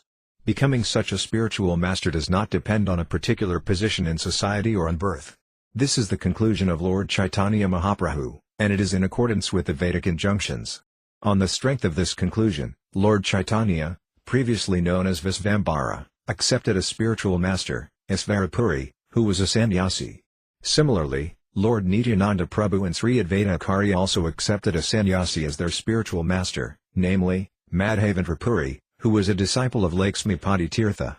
Similarly, another great Acharya, Sri Rasikananda, accepted Sri Syamananda as his spiritual master, although Syamananda was not born in a Brahmana family. So also did Ganganarayana Chakravarti accept Nautama Dasa Thakura as his spiritual master. In ancient days there was even a hunter named Dharma who became a spiritual master for many people. There are clear instructions in the Mahabharata and Srimad Bhagavatam, July 11, 1932, stating that a person should be accepted as a Brahmana, Kshatriya, Vaisya or Sudra according to his personal qualifications and not his birth. For example, if a man is born in a Brahmana family but his personal qualifications are those of a Sudra, he should be accepted as a Sudra. Similarly, if a person is born in a Sudra family but has the qualifications of a Brahmana, he should be accepted as a Brahmana. All sastric injunctions, as well as the versions of great sages and authorities, establish that a bona fide spiritual master is not necessarily a Brahmana by caste. The only qualification is that he be conversant with the science of Krishna consciousness. That alone makes one perfectly eligible to become a spiritual master. This is the conclusion of Sri Caitanya Mahaprabhu in his discussions with Ramananda Raya. In the Hari Bhakti Vilasa it is stated that if one bona fide spiritual master is born in a Brahmana family and another qualified spiritual master is born in a Sudra family, one should accept the one who is born in a Brahmana family. This statement serves as a social compromise, but it has nothing to do with spiritual understanding. This injunction is applicable only for those who consider social status more important than spiritual status. It is not for people who are spiritually serious. A serious person would accept Caitanya Mahaprabhu's instruction that anyone conversant with the science of Krishna must be accepted as the spiritual master, regardless of his social position. There is an injunction in the Padma Purana which states that though a highly elevated, spiritually advanced devotee of the Lord may have been born in a family of dog-eaters, he can be a spiritual master, but that a highly elevated person born in a Brahmana family cannot be a spiritual master unless he is a devotee of the Lord. A person born in a Brahmana family may be conversant with all of the rituals of the Vedic scriptures, but if he is not a pure devotee he cannot be a spiritual master. In all sastras the chief qualification of a bona fide spiritual master is that he be conversant with the science of Krishna. Lord Caitanya therefore requested Ramananda Raya to go on teaching him without hesitation, not considering Lord Chaitanya's position as a sannyasi. Thus Lord Caitanya urged him to continue speaking on the pastimes of Radha and Krishna. Because you are asking me to speak of the pastimes of Radha and Krishna, Ramananda Raya humbly submitted, I will obey your order. I will speak in whatever way you like. Thus Ramananda Raya humbly submitted himself as a puppet before Lord Caitanya, the puppet master. He only wanted to dance according to the will of Caitanya Mahaprabhu. He compared his tongue to a stringed instrument, saying, You are the player of that instrument. Thus as Lord Caitanya would play, Ramananda Raya would vibrate the sound. Ramananda Raya said that Lord Krishna is the Supreme Personality of Godhead, the source of all incarnations and the cause of all causes. There are innumerable Vaikunta planets, innumerable incarnations and expansions of the Supreme Lord, and innumerable universes also, and of all these existences the Supreme Lord Krishna is the only source. His transcendental body is composed of eternity, bliss and knowledge, and he is known as the son of Maharajananda and the inhabitant of Goloka Vrindavana.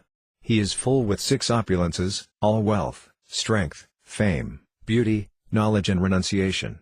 In the Brahma Samhita, 5.1, it is confirmed that Krishna is the Supreme Lord, the Lord of all lords, and that his transcendental body is Saksidananda. No one is the source of Krishna, but Krishna is the source of everyone. He is the supreme cause of all causes and a resident of Vrindavana. He is also very attractive, just like Cupid. One can worship him by the Kama Gayatri mantra. In the Brahma Samhita, the transcendental land of Vrindavana is described as being always spiritual. That spiritual land is populated by goddesses of fortune who are known as Gopas. These are all beloved of Krishna, and Krishna is the only lover of all those Gopas. The trees of that land are all desire trees. You can have anything you want from any tree. The land is made of touchstone and the water is nectar. In that land all speech is song, all walking is dancing, and the constant companion is the flute. Everything is self-illuminated, just like the sun and moon in this material world. The human form of life is meant for understanding this transcendental land of Vrindavana, and one who is fortunate should cultivate knowledge of Vrindavana and its residents. In that supreme abode of Krishna are Surabhi cows who overflood the land with milk. Since not even a moment there is misused, there is no past, present or future. An expansion of that Vrindavana is present on this earth, and superior devotees worship the earthly Vrindavana as non-different from the supreme abode. No one can appreciate Vrindavana without being highly elevated in spiritual knowledge, Krishna consciousness. According to ordinary experience, Vrindavana appears to be just like an ordinary tract of land, but in the eyes of a highly elevated devotee, it is as good as the original Vrindavana. A great saintly Acharya has sung, "When will my mind be cleared of all dirty things so I will be able to see Vrindavana as it is? And when will I be able to understand the literature left by the 6 Goswamis so that I will be able to understand the transcendental pastimes of Radha and Krishna?" The loving affairs between Krishna and the Gopas in Vrindavana are also transcendental. Such affairs appear like the ordinary lusty affairs of this material world, but there is a gulf of difference between the moods of Vrindavana and those of this material world. In the material world there may be the temporary awakening of lust, but it disappears after so-called satisfaction. In the spiritual world the love between the Gopas and Krishna is constantly increasing. That is the difference between the love in the transcendental world and the lust in the material world. The lust, or so-called love, arising out of this body is as temporary as the body itself, but the love arising from the eternal soul in the spiritual world is on the spiritual platform, and since the spirit soul is eternal, that love is also eternal. Therefore Krishna is addressed as the evergreen Cupid. Lord Krishna is worshipped by the Gayatri mantra, and the specific mantra by which he is worshipped is called Kama Gayatri. The Vedic literature explains that sound vibration which can elevate one from mental concoction is called Gayatri. The Kama Gayatri mantra is composed of 24.5 syllables thus, Klam Kama Devaya Vidmahe Puspabhanaya Dhamahi Tanno Nanga Prakadayat. This Kama Gayatri is received from the spiritual master when the disciple is advanced in chanting Hare Krishna, Krishna Krishna, Hare Rama, Rama Rama, Hare. In other words, this Kama Gayatri mantra and samskara, or reformation of a perfect Brahmana, are offered by the spiritual master when he sees that his disciple is advanced in spiritual knowledge. Even then, the Kama Gayatri is not uttered under certain circumstances. In any case, the chanting of Hare Krishna is sufficient to elevate one to the highest spiritual platform. In the Brahma Samhita a nice description of the sound of Krishna's flute is given. When Krishna began to play on his flute, the sound vibration entered into the ear of Brahma as the Vedic mantra Om.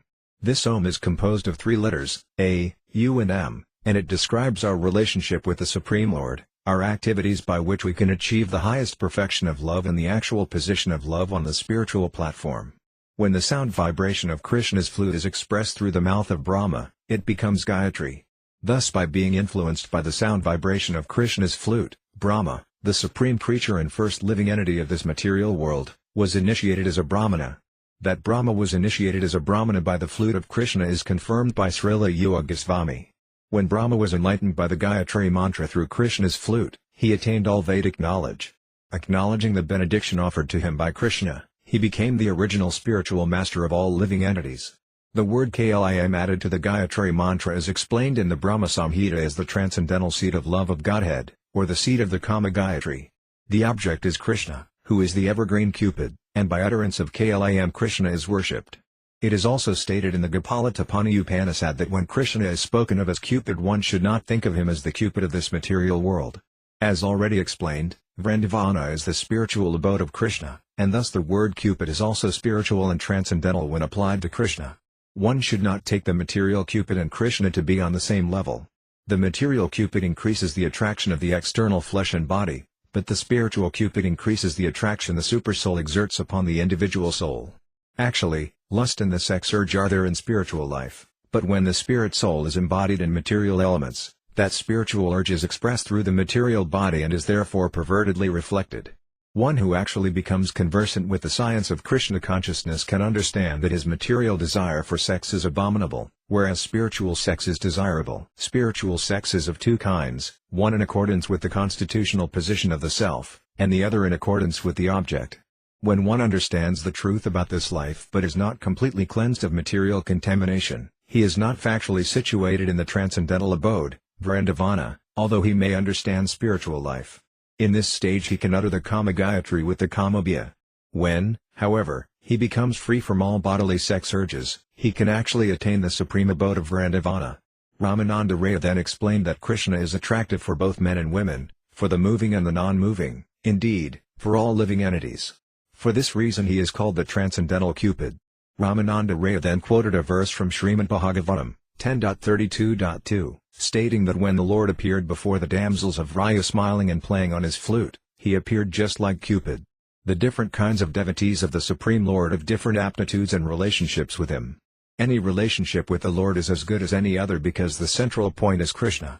In this connection there is a nice verse in the Bhakti Rasamrita Sindhu, 1.1.1, that states, Krishna is the reservoir of all pleasures, and he is always attracting the gopas by the spiritual luster of his body.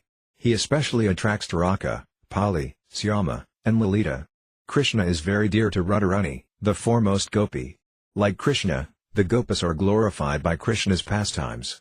There are different kinds of relationships with Krishna, and anyone who is attracted to Krishna in a particular mellow is glorious. Krishna is so beautiful, transcendental and attractive that he sometimes attracts even himself. The following verse appears in the Gita Govinda, 1.11. Visvesamanu Ranjanina Jainayananandam Indivarasrini Sayamala Kamalera Panayanangaranangozavam Svakandam Braya Sundarivarabhita Pratiyangamalanjita Sringarasaki Murtam and Ivamadhamugdo Hari Kradati. My dear friend, just see how Krishna is enjoying his transcendental pastimes in the spring by expanding the beauty of his personal body. His soft legs and hands, just like the most beautiful moon, are used on the bodies of the gopas. When he embraces different parts of their bodies, he is so beautiful. Krishna is so beautiful that he attracts even Narayana, as well as the goddess of fortune, who associates with Narayana. In Srimad Bhagavatam, 10.89.58, the Bhuma Purusa, Mahavishnu, told Krishna and Arjuna, My dear Krishna and Arjuna, I have taken the Brahmana's sons just to see you. Arjuna had attempted to save some youths who had died untimely at Dwaraka, and when he failed to save them, Krishna took him to the Bhuma Purusa. When the Bhuma Purusa brought forth those dead youths as living entities, he said, Both of you appeared in order to preserve religious principles in the world and to annihilate the demons. In other words, the Bhuma Purusa, being also attracted by the beauty of Krishna, concocted this pastime just as a pretext to see him. It is recorded in Srimad Bhagavatam, October 16, 1936, that after the serpent Kaliya was punished by Krishna, one of Kaliya's wives told Krishna, Dear Lord, we cannot understand how this fallen serpent got the opportunity of being kicked by your lotus feet when even the goddess of fortune underwent austerities for many years just to see you. How Krishna is attracted by his own beauty is described in the Lalita Madhava, 8.34. Upon seeing his own picture, Krishna lamented, How glorious this picture is! It is attracting me just as it attracts Radharani. After giving a summary description of Krishna's beauty, Ramananda Raya began to speak of his spiritual energies, headed by Srimati Radharani. Krishna has immense energetic expansions, of which three are predominant, the internal energy, the external energy and the marginal energy, comprising the living entities. This threefold division of energies is confirmed in the Vishnu Purana, June 7, 1961, where it is said that Vishnu has one spiritual energy, which is manifested in three ways. When the spiritual energy is overwhelmed by ignorance, it is called the marginal energy. As far as the spiritual energy itself is concerned, it is exhibited in three forms because Krishna is a combination of eternity, bliss and knowledge. As far as his bliss and peacefulness are concerned, his spiritual energy is manifested as the pleasure-giving potency. His eternity is a manifesting energy, and his knowledge is manifested as spiritual perfection. As confirmed in the Vishnu Purana, January 12, 1969, the pleasure potency of Krishna gives Krishna transcendental pleasure and bliss. Thus when Krishna wants to enjoy pleasure, he exhibits his own spiritual potency known as Aladini. In his spiritual form, Krishna enjoys his spiritual energy, and that is the sum and substance of the Radha-Krishna pastimes. These pastimes can be understood only by elevated devotees. One should not try to understand the Radha-Krishna potencies and pastimes from the mundane platform. Generally people misunderstand these as being material. When the pleasure potency is further condensed, it is called Mahabhava. Srimati Radharani, the eternal consort of Krishna, is the personification of that Mahabhava. In this regard, in the Ujjvala Nilamani, 4.3, Rupa Goswami states that there are two competitors in loving Krishna, Radharani and Chandravali. When they are compared, it appears that Radharani is superior, for she is Mahabhava Svarupa. The term Mahabhava Svarupa, the personification of Mahabhava, is applicable to Radharani only, and no one else. Mahabhava is full of the pleasure potency, and it is an exhibition of the highest love for Krishna. Radharani is therefore known throughout the world as the most beloved of Krishna, and her name is always associated with Krishna as Radha Krishna. The Brahma Samhita, 5.37, also confirms that Krishna expands himself by his pleasure potency in the spiritual world and that these potencies are all non-different from him, the absolute truth. Although Krishna is always enjoying the company of his pleasure potency expansions, he is all-pervading. Therefore Brahma offers his respectful obeisances to Govinda, the cause of all causes. As Krishna is the highest emblem of spiritual perfection, so Radharani is the highest emblem of the spiritual pleasure potency meant for satisfying Krishna. Krishna is unlimited, and Radharani is also unlimited in her ability to satisfy him. Krishna is satisfied just by seeing Radharani, but Radharani expands herself in such a way that Krishna desires to enjoy her more. Because Krishna was unable to estimate the pleasure potency of Radharani, he decided to accept the role of Radharani, and that combination of Krishna and Radharani is Sri Caitanya Mahaprabhu. Ramananda Raya then began to explain how Radharani is the supreme emblem of Krishna's pleasure potency. Radharani expands herself in different forms, known as Lalita, Visakha and her other confidential associates. In his Ujjvala Nilamani, Rupa Goswami explains that one of the characteristics of Srimati Radharani is that her body is an evolution of transcendental pleasure. That body is decorated with flowers and fragrant aromas and is complete with transcendental love for Krishna. Indeed, that body is the personification of his pleasure potency.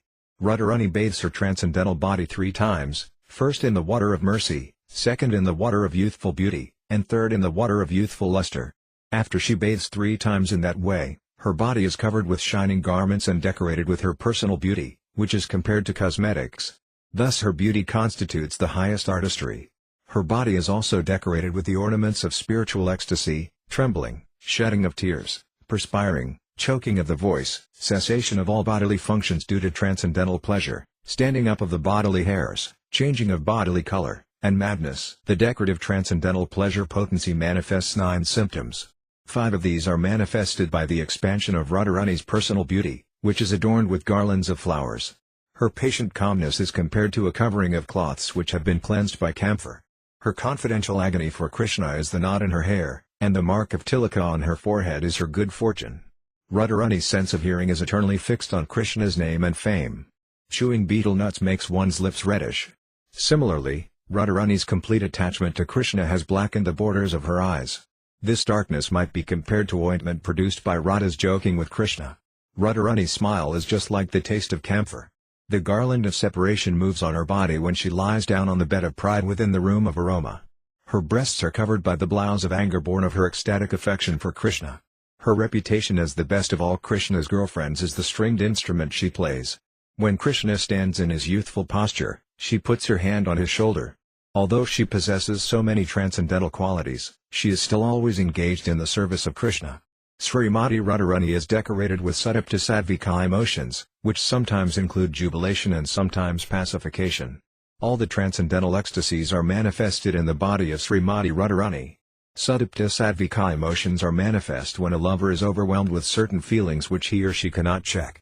Radharani has another emotion called Kilakansita, which is manifest in 20 different ways. These emotions are manifested partly due to one's body, partly due to one's mind, and partly due to habit. As far as the bodily emotions are concerned, they are manifested in posture and movement. As far as the emotions of the mind are concerned, they are manifested as beauty, luster, complexion, sweetness, talking, magnanimity and patience. As far as habitual emotions are concerned, they are manifested as pastimes, enjoyment, preparing for separation, and forgetfulness. The tilaka of good fortune is on the forehead of Srimati Radharani, and she also has a locket of Prema Vaisakya. Prema Vaisakya is manifest when a lover and beloved meet and fear separation. Srimati Radharani is 15 days younger than Krishna. She always keeps her hand on the shoulder of one of her friends, and she always talks and thinks of pastimes with Krishna. She always offers Krishna a kind of intoxicant by her sweet talks, and she is always prepared to fulfill all his desires. In other words, she supplies everything needed to meet all the demands of Sri Krishna, and she possesses unique and uncommon qualities for Krishna's satisfaction. In the Govinda Leelamrita, a nice verse states, "Who is the breeding ground of affection for Krishna?"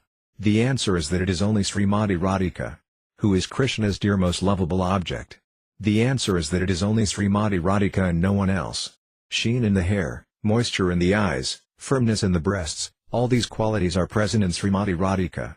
Therefore only Srimati Radhika is able to fulfill all the desires of Krishna. No one else can do so. Satyabhama is a competitor of Srimati Radharani's, but she always desires to come to the standard of Srimati Radharani. Radharani is so expert in all affairs that all the damsels of Raya come to learn arts from her. She is so extraordinarily beautiful that even the goddess of fortune and Parvati, the wife of Lord Shiva, desire elevation to her standard of beauty. Arundhati, who is known as the most chaste lady in the universe, desires to learn the standard of chastity from Srimati Radharani. Since even Lord Krishna cannot estimate Radharani's highly transcendental qualities, it is not possible for an ordinary man to estimate them. After hearing Ramananda Raya speak of the qualities of Srimati Radharani and Krishna, Lord Chaitanya desired to hear from him about the reciprocal exchange of love between them. Ramananda Raya described Krishna as Dhira Lalita, a word indicating a person who is very cunning and youthful, who is always expert in joking, who is without anxiety, and who is always subservient to his girlfriend.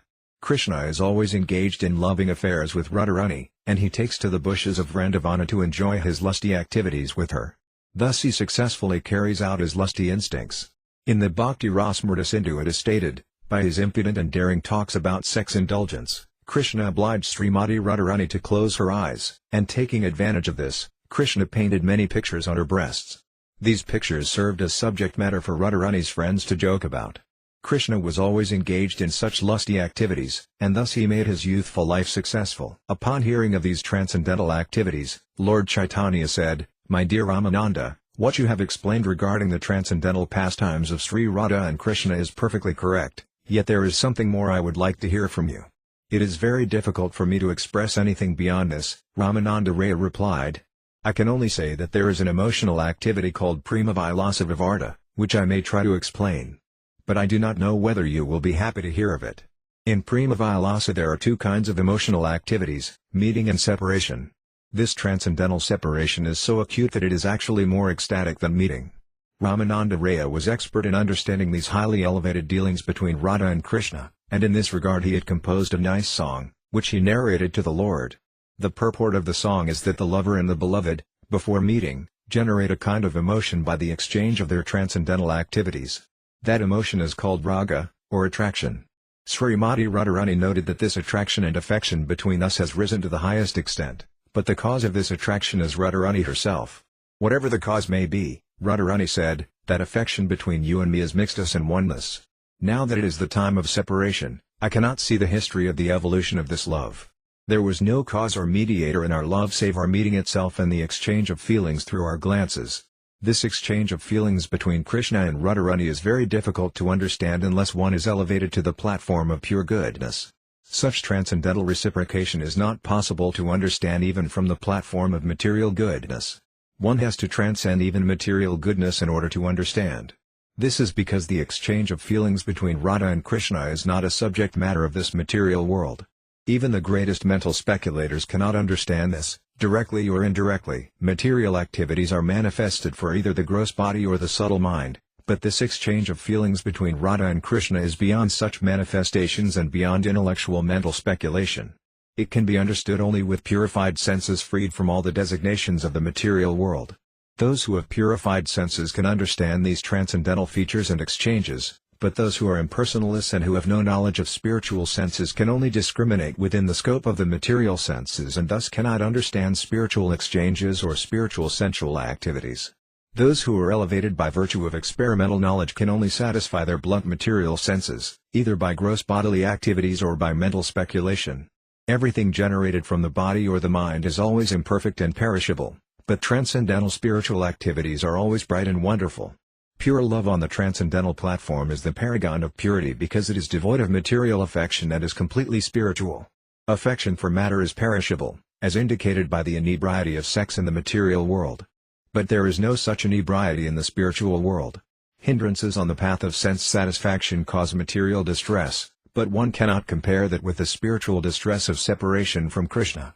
In such spiritual separation there is neither inebriety nor ineffectiveness, as one finds with material separation. Lord Caitanya said that this is the highest position of transcendental loving reciprocation, and he told Ramananda Raya, "By your grace only have I been able to understand such a high transcendental position. Such a position cannot be attained without the performance of transcendental activities. So will you kindly explain to me how I can raise myself to this platform?" "It is similarly difficult for me to make you understand," Ramananda replied. "As far as I am concerned, I can only speak what you wish me to, for no one can escape your supreme will. Indeed, there is no one in the world who can surpass your supreme will, and although I appear to be speaking, I am actually not the speaker. You are. Therefore you are both the speaker and the audience. Thus let me speak only as you will me to speak about the activities required to attain this highest transcendental position." Ramananda Raya then began his explanation, saying that the transcendental activities of Radha and Krishna are very confidential. These activities cannot be understood by one who has an emotional relationship with the Supreme Lord as servant to master, friend to friend, or parent to son. This confidential subject matter can be understood only in the association of the damsels of Raya, for these confidential activities have arisen from the feelings and emotions of those damsels. Without the association of the damsels of Raya, one cannot nourish or cherish such a transcendental understanding. In other words, because these confidential pastimes of Radha and Krishna have expanded through the mercy of the damsels of Raya, without their mercy one cannot understand them. One has to follow in the footsteps of the damsels of Raya in order to understand. When one is actually situated in that understanding, he becomes eligible to enter into the confidential pastimes of Radha and Krishna. For one who wants to understand these confidential pastimes, there is no alternative to following in the footsteps of the damsels of Raya. This is confirmed in the Govinda Lilamrita, 10.17, although manifest, happy, expanded and unlimited, the emotional exchanges between Radha and Krishna can be understood only by the damsels of Raya or their followers. Just as no one can understand the expansion of the spiritual energy of the Supreme Lord without his causeless mercy, no one can understand the transcendental sex life between Radha and Krishna without following in the footsteps of the damsels of Raya. The associates of Radharani include her personal associates, called Sakhis, and her near assistants, called Manjaris. It is very difficult to express the dealings of Radharani's associates with Krishna because they have no desire to mix with him or enjoy with him personally. Rather, they are always ready to help Radharani associate with Krishna.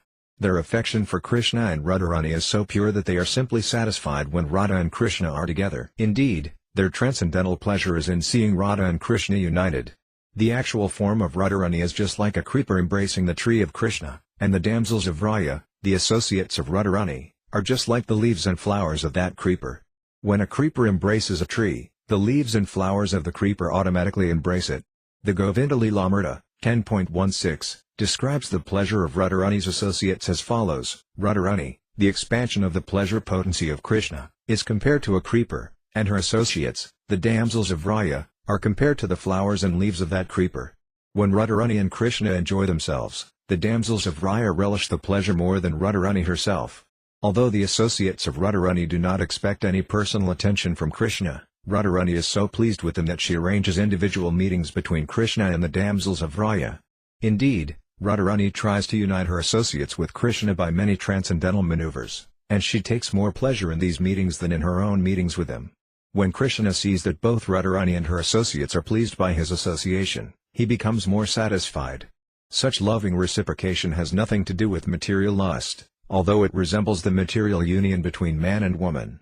Because of that similarity, such reciprocation is sometimes called, in transcendental language, transcendental lust, as confirmed in the Gautamiya Tantra. Lust means attachment to one's personal sense gratification. But as far as Radharani and her associates are concerned, they have no desire for personal sense gratification. They only want to satisfy Krishna. This is confirmed in Srimad Bhagavatam, October 31, 2019, in a verse spoken by the Gopas among themselves. Yatte sujata karanamburam stanasu bhitah sanai priyadeti mahi karkase sutanata vimadasi tad vithat nakims feet kirpadiburbramadi dear bhavadasana. My dear friend Krishna, you are now roaming in the forest with your bare feet, which you sometimes keep on our breasts. When your feet are on our breasts, we think that our breasts are too hard for your soft feet. Now you are wandering in the forest and walking over rough stones, and we do not know how you are feeling. Since you are our life and soul, the displeasure you are undergoing in traveling over the rough stones is giving us great distress. Such feelings expressed by the damsels of Raya constitute the highest Krishna-conscious emotions. Anyone who actually becomes captivated by Krishna consciousness approaches this level of the gopas. There are 64 categories of regulated devotional service, the performance of which helps one rise to the gopas stage of unconditional devotion. Affection for Krishna on the level of the gopas is called ragadmika, spontaneous love. When one enters into a spontaneous loving affair with Krishna, there is no need to follow the Vedic rules and regulations. There are various kinds of personal devotees of Lord Krishna in the transcendental abode. For example, there are servants of Krishna, like Raktaka and Patraka, and friends of Krishna, like Sridama and Subala. There are also Krishna's parents, Nanda and Yasoda, who are also engaged in his service according to their respective transcendental emotions. One who desires to enter into the supreme abode of Krishna can take shelter of one such transcendental servitor. Then, through the execution of loving service one can ultimately attain transcendental affection for Krishna, the highest goal. In other words, the devotee in this material world who executes loving service in pursuance of the activities of the eternal associates with Krishna attains the same post when he is perfected. The sages known as the Srutas, the personified Upanishads, also desired the post of the Gopas, and they also followed in the footsteps of the Gopas in order to attain that highest goal of life. This is confirmed in Srimad Bhagavatam 10.87.23, where it is said that in general sages control their mind and senses by practicing pranayama, control of the breathing process, and mystic yoga. Thus they try to merge into the Supreme Brahman, but this same goal is attained by atheists, who deny the existence of God, if they are killed by an incarnation of the Supreme Personality of Godhead. They also merge into the Brahman existence of the Supreme Lord. But the damsels of Vrindavana worship Sri Krishna, having been bitten by him just as a person is bitten by a snake, for Krishna's body is compared with the body of a snake. A snake's body is never straight, it is always curved. Similarly, Krishna often stands in a three-curved posture, and he has bitten the Gopas with transcendental love. The Gopas are certainly better situated than all mystic yogis and others who desire to merge into the Supreme Brahman. Therefore the sages known as the Srutas followed in the footsteps of the damsels of Raya in order to attain a similar position. One cannot attain that position simply by following the regulative principles. Rather, one must seriously follow the principles of the Gopas. This is confirmed in Srimad Bhagavatam, October 9, 2021, wherein it is stated that Lord Sri Krishna, the son of Srimati Yasoda, is not easily available to those following the principles of mental speculation but is very easily available to all kinds of living beings who follow the path of spontaneous devotional service. There are many pseudo-devotees, claiming to belong to Lord Caitanya Mahaprabhu's sect, who artificially dress themselves as the damsels of Raya. This is not approved by advanced spiritualists, or advanced students of devotional service. Such people dress the outward material body because they foolishly confuse the body with the soul. They are mistaken when they think that the spiritual bodies of Krishna, Radharani and their associates, the damsels of Raya, are composed of material nature. One should know perfectly well that all such manifestations are expansions of the eternal bliss and knowledge in the transcendental world. They have nothing to do with these material bodies, thus the bodies, dresses, decorations and activities of the damsels of Vrindavana do not belong to this material cosmic manifestation. The damsels of Vrindavana are not a subject for the attraction of those in the material world, they are the transcendental attractions for the all-attractive Krishna. Because the Lord is all-attractive, he is called Krishna, but the damsels of Vrindavana are attractive even to Krishna. Therefore they are not of this material world. If one wrongly thinks that the material body is as perfect as the spiritual body and thus begins to worship Krishna by imitating the damsels of Vrindavana, he becomes infested with Mayavada, impersonal, philosophy. The impersonalists recommend a process of Ahangrayapashana, by which one worships his own body as the supreme. Thinking in this way, such pseudo-transcendentalists dress themselves as the damsels of Raya. Such activities are not acceptable in devotional service. Srila Yuva Goswami, the most authoritative Acharya in the Gaudiya Sampradaya, has condemned these imitators. The process of transcendental realization is to follow in the footsteps of the associates of the Supreme Lord, Therefore to think oneself a direct associate of the Supreme Lord is condemned. According to authorized Vaishnava principles, one should follow a particular devotee and not think of himself as Krishna's associate. In this way Ramananda Raya explained that one should accept the mood of the damsels of Raya. In the Caitanya Charitamrita it is clearly said that one should accept the emotional activities of the associates of Krishna, not imitate their dress. One should also always meditate upon the dealings between Radha and Krishna in the transcendental world. One should think of Radha and Krishna 24 hours a day and engage in their service within one's mind, not externally change one's dress. By adopting the mood of the associates and friends of Radharani and following in their footsteps, one can ultimately achieve the perfectional stage of being transferred to Goloka Vrindavana, the transcendental abode of Krishna. By adopting this emotional mood of following in the footsteps of the gopis, one attains his siddhi. This word indicates the pure spiritual body, which is beyond the senses, mind and intelligence. The siddhi is the purified soul who is just suitable to serve the Supreme Lord. No one can serve the Supreme Lord as his associate without being situated in his perfectly pure spiritual identity. That identity is completely free from all material contamination. As stated in the Bhagavad Gita, a materially contaminated person transmigrates to another material body by material consciousness. At the time of death he thinks materially and is therefore transferred to another material body. Similarly, one who at the time of death is situated in his pure spiritual identity thinks of the spiritual loving service rendered to the Supreme Lord and is transferred to the spiritual kingdom, to enter into the association of Krishna.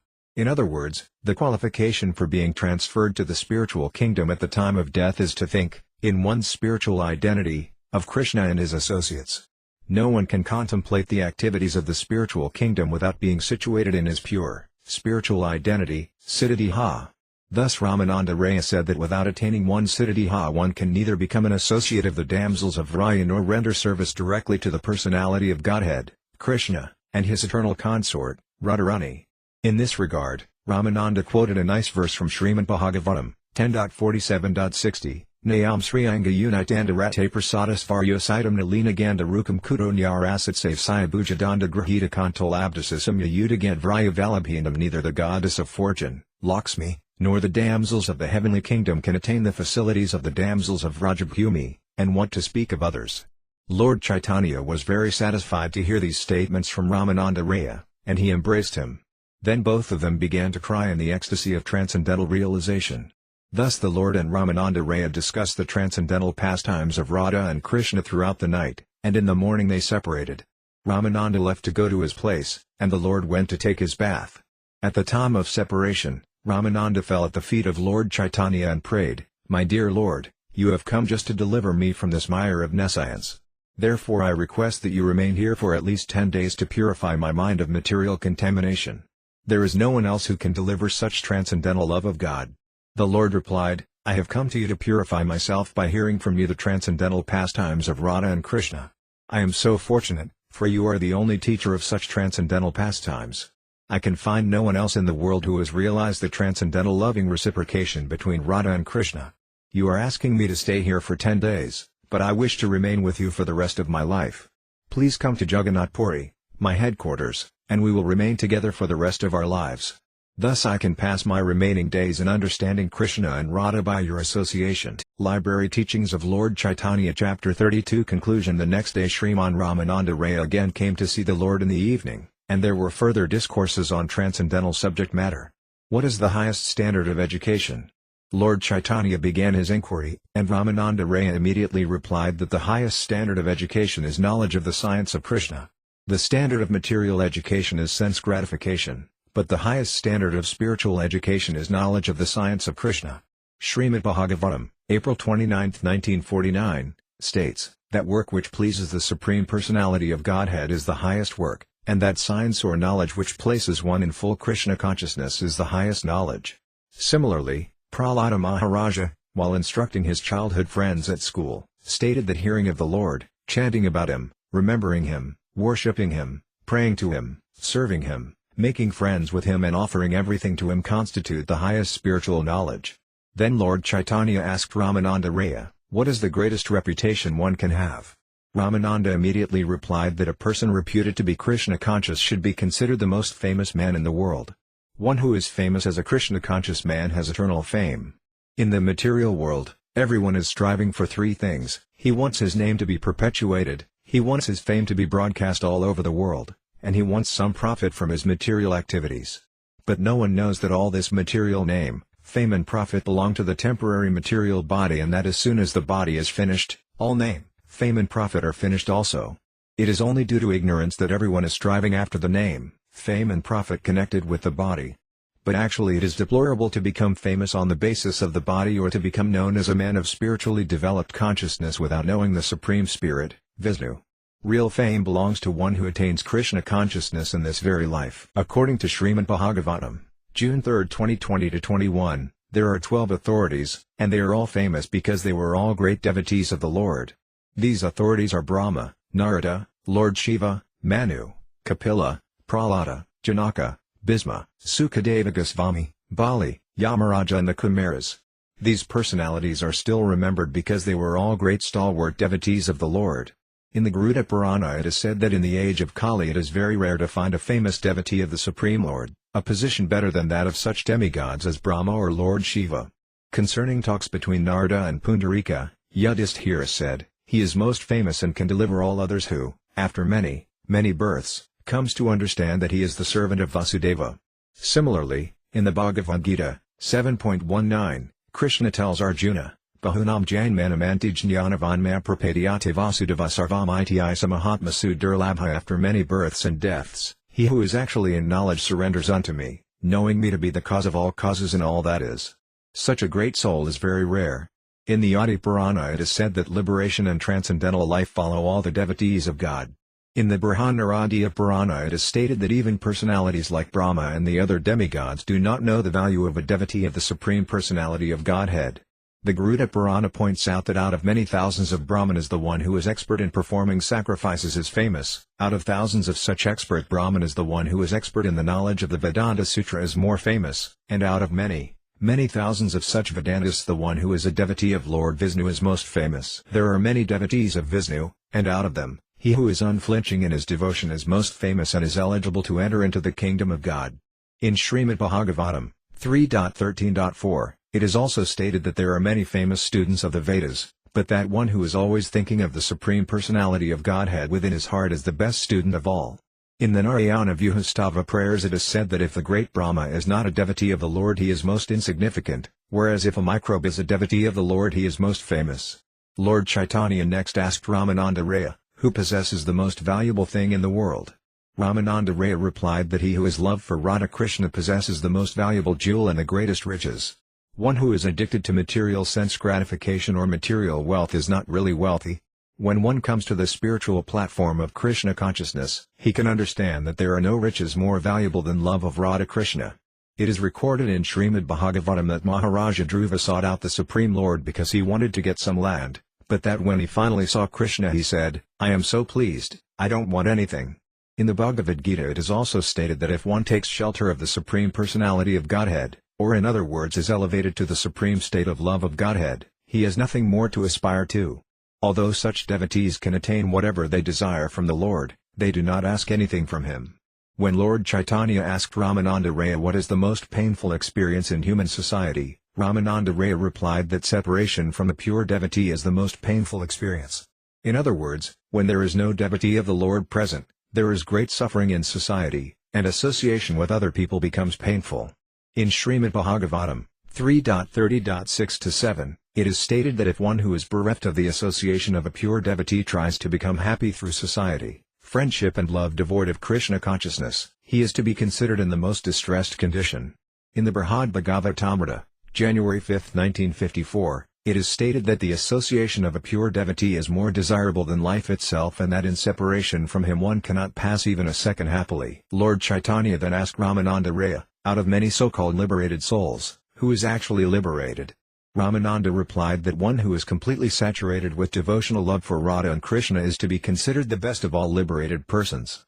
Similarly, it is stated in Srimad Bhagavatam, 6.14.5, that a devotee of Narayana is so rare that only one can be found among millions and millions of liberated people. And out of all songs, what song do you think is the best? Chaitanya Mahaprabhu asked. Ramananda replied that any song which describes the pastimes of Radha and Krishna is the best song. The conditioned soul is captivated by sex. All literary works of fiction, dramas, novels and so on, describe love between men and women. Since people are so attracted to this kind of literature, Krishna appeared in this material world and displayed his transcendental loving affairs with the gopas. There is an immense literature dealing with the loving exchanges between the gopas and Krishna, and anyone who takes shelter of this literature, or of the stories about Radha and Krishna, can enjoy actual happiness. In Srimad Bhagavatam 10.33.36, it is said that the Lord displayed his pastimes in Vrindavana in order to reveal his actual life. Any intelligent person who tries to understand the pastimes of Radha and Krishna is most fortunate. The songs that tell of those pastimes are the greatest songs in the world. Lord Caitanya then inquired, "What is the most profitable thing in the world, the essence of all auspicious events?" Ramananda Raya replied that there is nothing as profitable as the association of pure devotees. "And what do you recommend a person should think of?" Lord Caitanya asked. Ramananda replied that one should always think of the pastimes of Krishna. This is Krishna consciousness. Krishna has multiple activities, and they are described in many Vedic scriptures. One should always think of those pastimes. That is the best meditation and the highest ecstasy. In Srimad Bhagavatam, February 2, 1936, Sukadeva Goswami confirms that one should always think of the Supreme Personality of Godhead. Indeed, one should not only think of him but also hear and chant his name, fame and glories. And what is the best type of meditation? Lord Caitanya inquired. He who always meditates on the lotus feet of Radha and Krishna is the best meditator, Ramananda Raya answered. This is confirmed in Srimad Bhagavatam, January 2, 2014. It is the Supreme Personality of Godhead alone, he who is the master of all devotees, whose name one should always chant and who should always be meditated upon and worshipped regularly.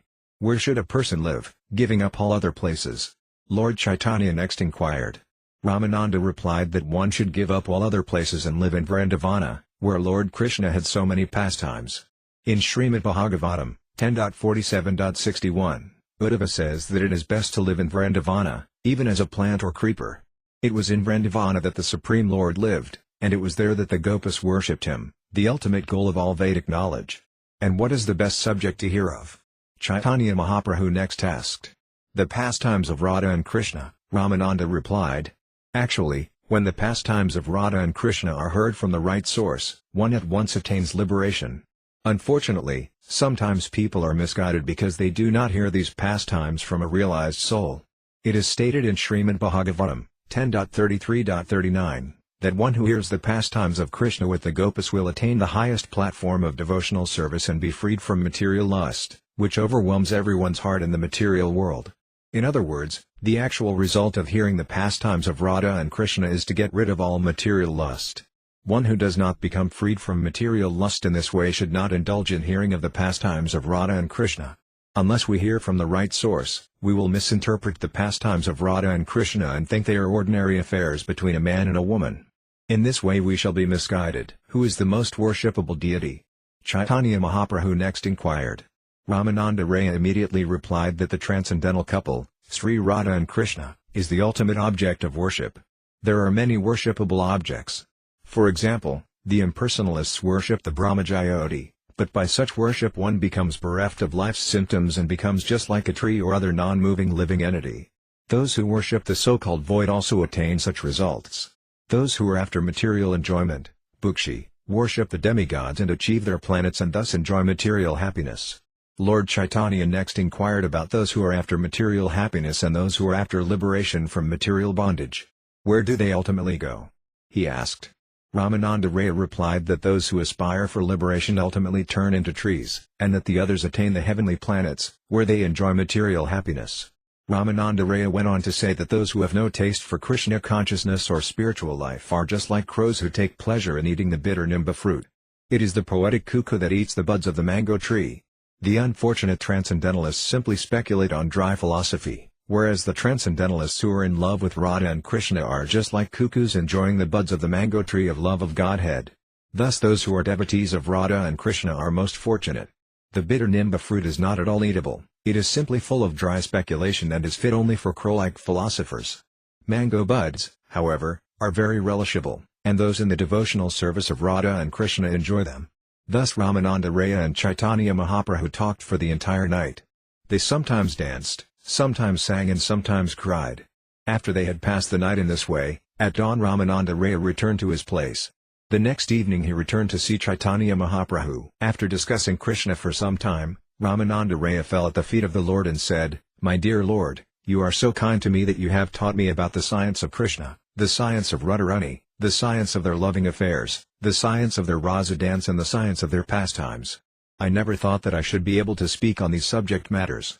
You have taught me as you formerly taught the Vedas to Brahma. This is the system of receiving instructions from the Supersoul. Externally he is not to be seen, but internally he speaks to the devotee. That is confirmed in the Bhagavad Gita, 10.10, the Lord dictates from within to anyone who is sincerely engaged in his service, and the Lord acts in such a way that such a person can ultimately attain the supreme goal of life. When Brahma was born, there was no one to instruct him, therefore the Supreme Lord himself instructed Brahma in Vedic knowledge through Brahma's heart. In Srimad Bhagavatam, February 4, 2022, Sukadeva Goswami confirms that the Gayatri mantra was first imparted within the heart of Brahma by the Supreme Lord. Sukadeva Goswami then prays to the Lord to similarly help him speak Srimad Bhagavatam before Maharaja Pariksit. The first verse of the first canto of Srimad Bhagavatam describes the Supreme Absolute Truth as he who instructed Brahma through the heart. In that verse Srila Vyasadeva, the author of Srimad Bhagavatam, states, "Let me offer my respectful obeisances to Sri Krishna, the Supreme Personality of Godhead, who is the cause of the cosmic manifestation and its maintenance and dissolution as well." If we scrutinizingly try to understand the Supreme Truth, we can't understand that He knows everything directly and indirectly. He is the only Supreme Personality, and it is He only who is fully independent. He alone instructed Brahma as the Supersoul within. Even the greatest scholars become bewildered in trying to understand the Supreme Truth because the entire perceivable cosmic manifestation is situated within Him.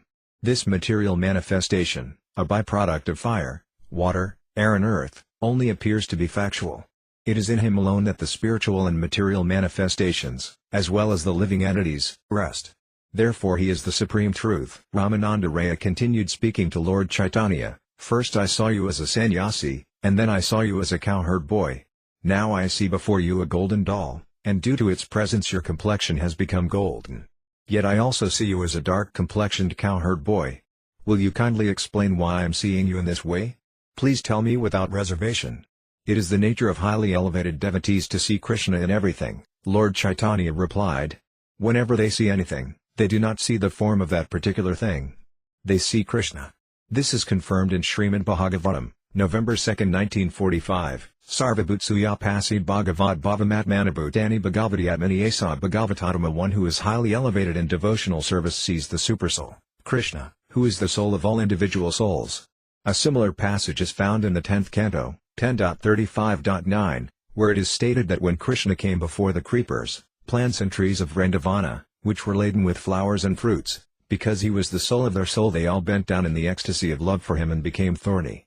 Because you have the highest conception of the pastimes of Radha and Krishna, Lord Caitanya concluded, you are seeing Radha Krishna everywhere.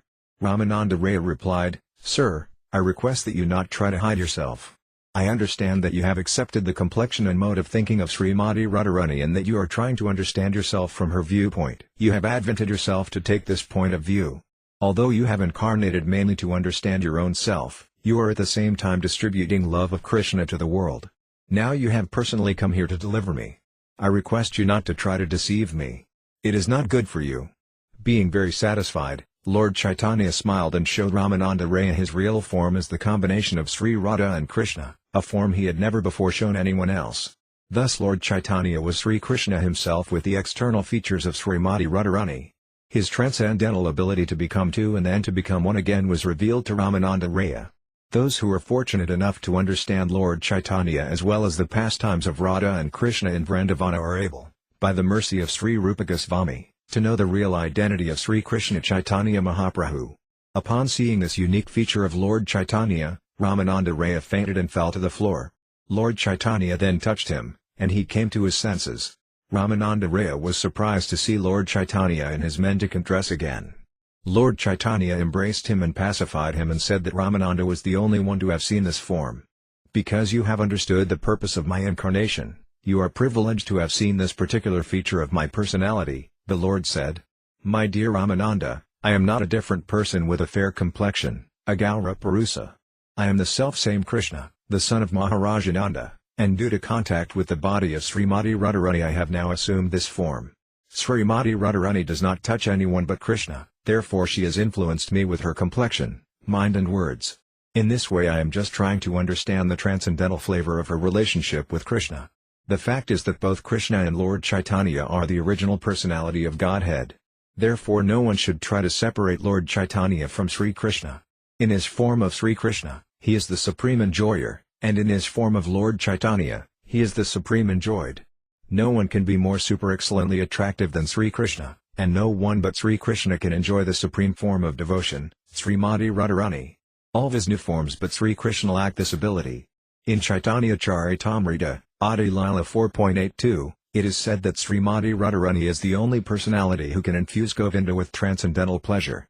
Thus Srimati Radharani is the chief of all the damsels of Raya who love Govinda, the supreme personality of Godhead, Sri Krishna. Please rest assured that I have nothing to hide from you, Lord Chaitanya told Ramananda. Even if I do try to hide something from you, you are such an advanced devotee that you can understand all my secrets. I request that you please keep them secret and do not disclose them to anyone. If they were revealed, everyone would consider me a madman. The facts I have disclosed to you cannot be understood by materialistic people. Were they to hear of them, they would simply laugh at me. But you can understand these secrets, please keep them to yourself. From a materialistic point of view, a devotee in the ecstasy of love for Krishna is mad. Both you and I are thus just like madmen. So please don't disclose these facts to ordinary men. If you do, they will surely laugh at me. Lord Chaitanya passed 10 nights with Ramananda Raya, enjoying his company by discussing the pastimes of Krishna and Radha. The discussions between them were on the highest level of love for Krishna. Some of these talks are described, but most of them could not be described. In the Caitanya Charitamrita their talks have been compared to a metallurgic examination. The metals are studied in the following sequence: first copper, then bronze, then silver, then gold and at last touchstone. The preliminary discussions between Lord Chaitanya and Ramananda Raya are considered to be like copper, and the higher discussions are considered to be like gold. The fifth and highest dimension of their discussions, however, is considered to be like touchstone. If one is very eager to progress higher and higher to the position of the highest metallurgist, one must begin with an inquiry into the qualities of copper, then progress to bronze, then to silver, to gold, and so on. The next day Lord Chaitanya asked Ramananda Raya to allow him to return to Jagannath Puri. For the rest of our lives we can remain together at Jagannath Puri and pass our time in discussing Krishna. Lord Chaitanya then embraced Ramananda Raya and sent him to his own place. In the morning the Lord prepared to start on his journey south. He had met Ramananda Raya on the riverbank, near a temple of Hanuman. After visiting that temple, he left. As long as Caitanya Mahaprabhu remained at Vidayanagara, all kinds of people met him, and by his grace everyone became a devotee of the Supreme Lord. After Lord Chaitanya's departure, Ramananda Raya became overwhelmed due to his separation from the Lord, and he immediately decided to retire from service so he could meet the Lord again at Jagannath Puri. The discussions between Ramananda Raya and Lord Chaitanya deal with the most concentrated form of devotional service. By hearing these discussions one can understand the pastimes of Sri Radha and Krishna, as well as the confidential role played by Lord Chaitanya. One who is fortunate enough to have faith in these discussions can enter into the transcendental association of Radha and Krishna.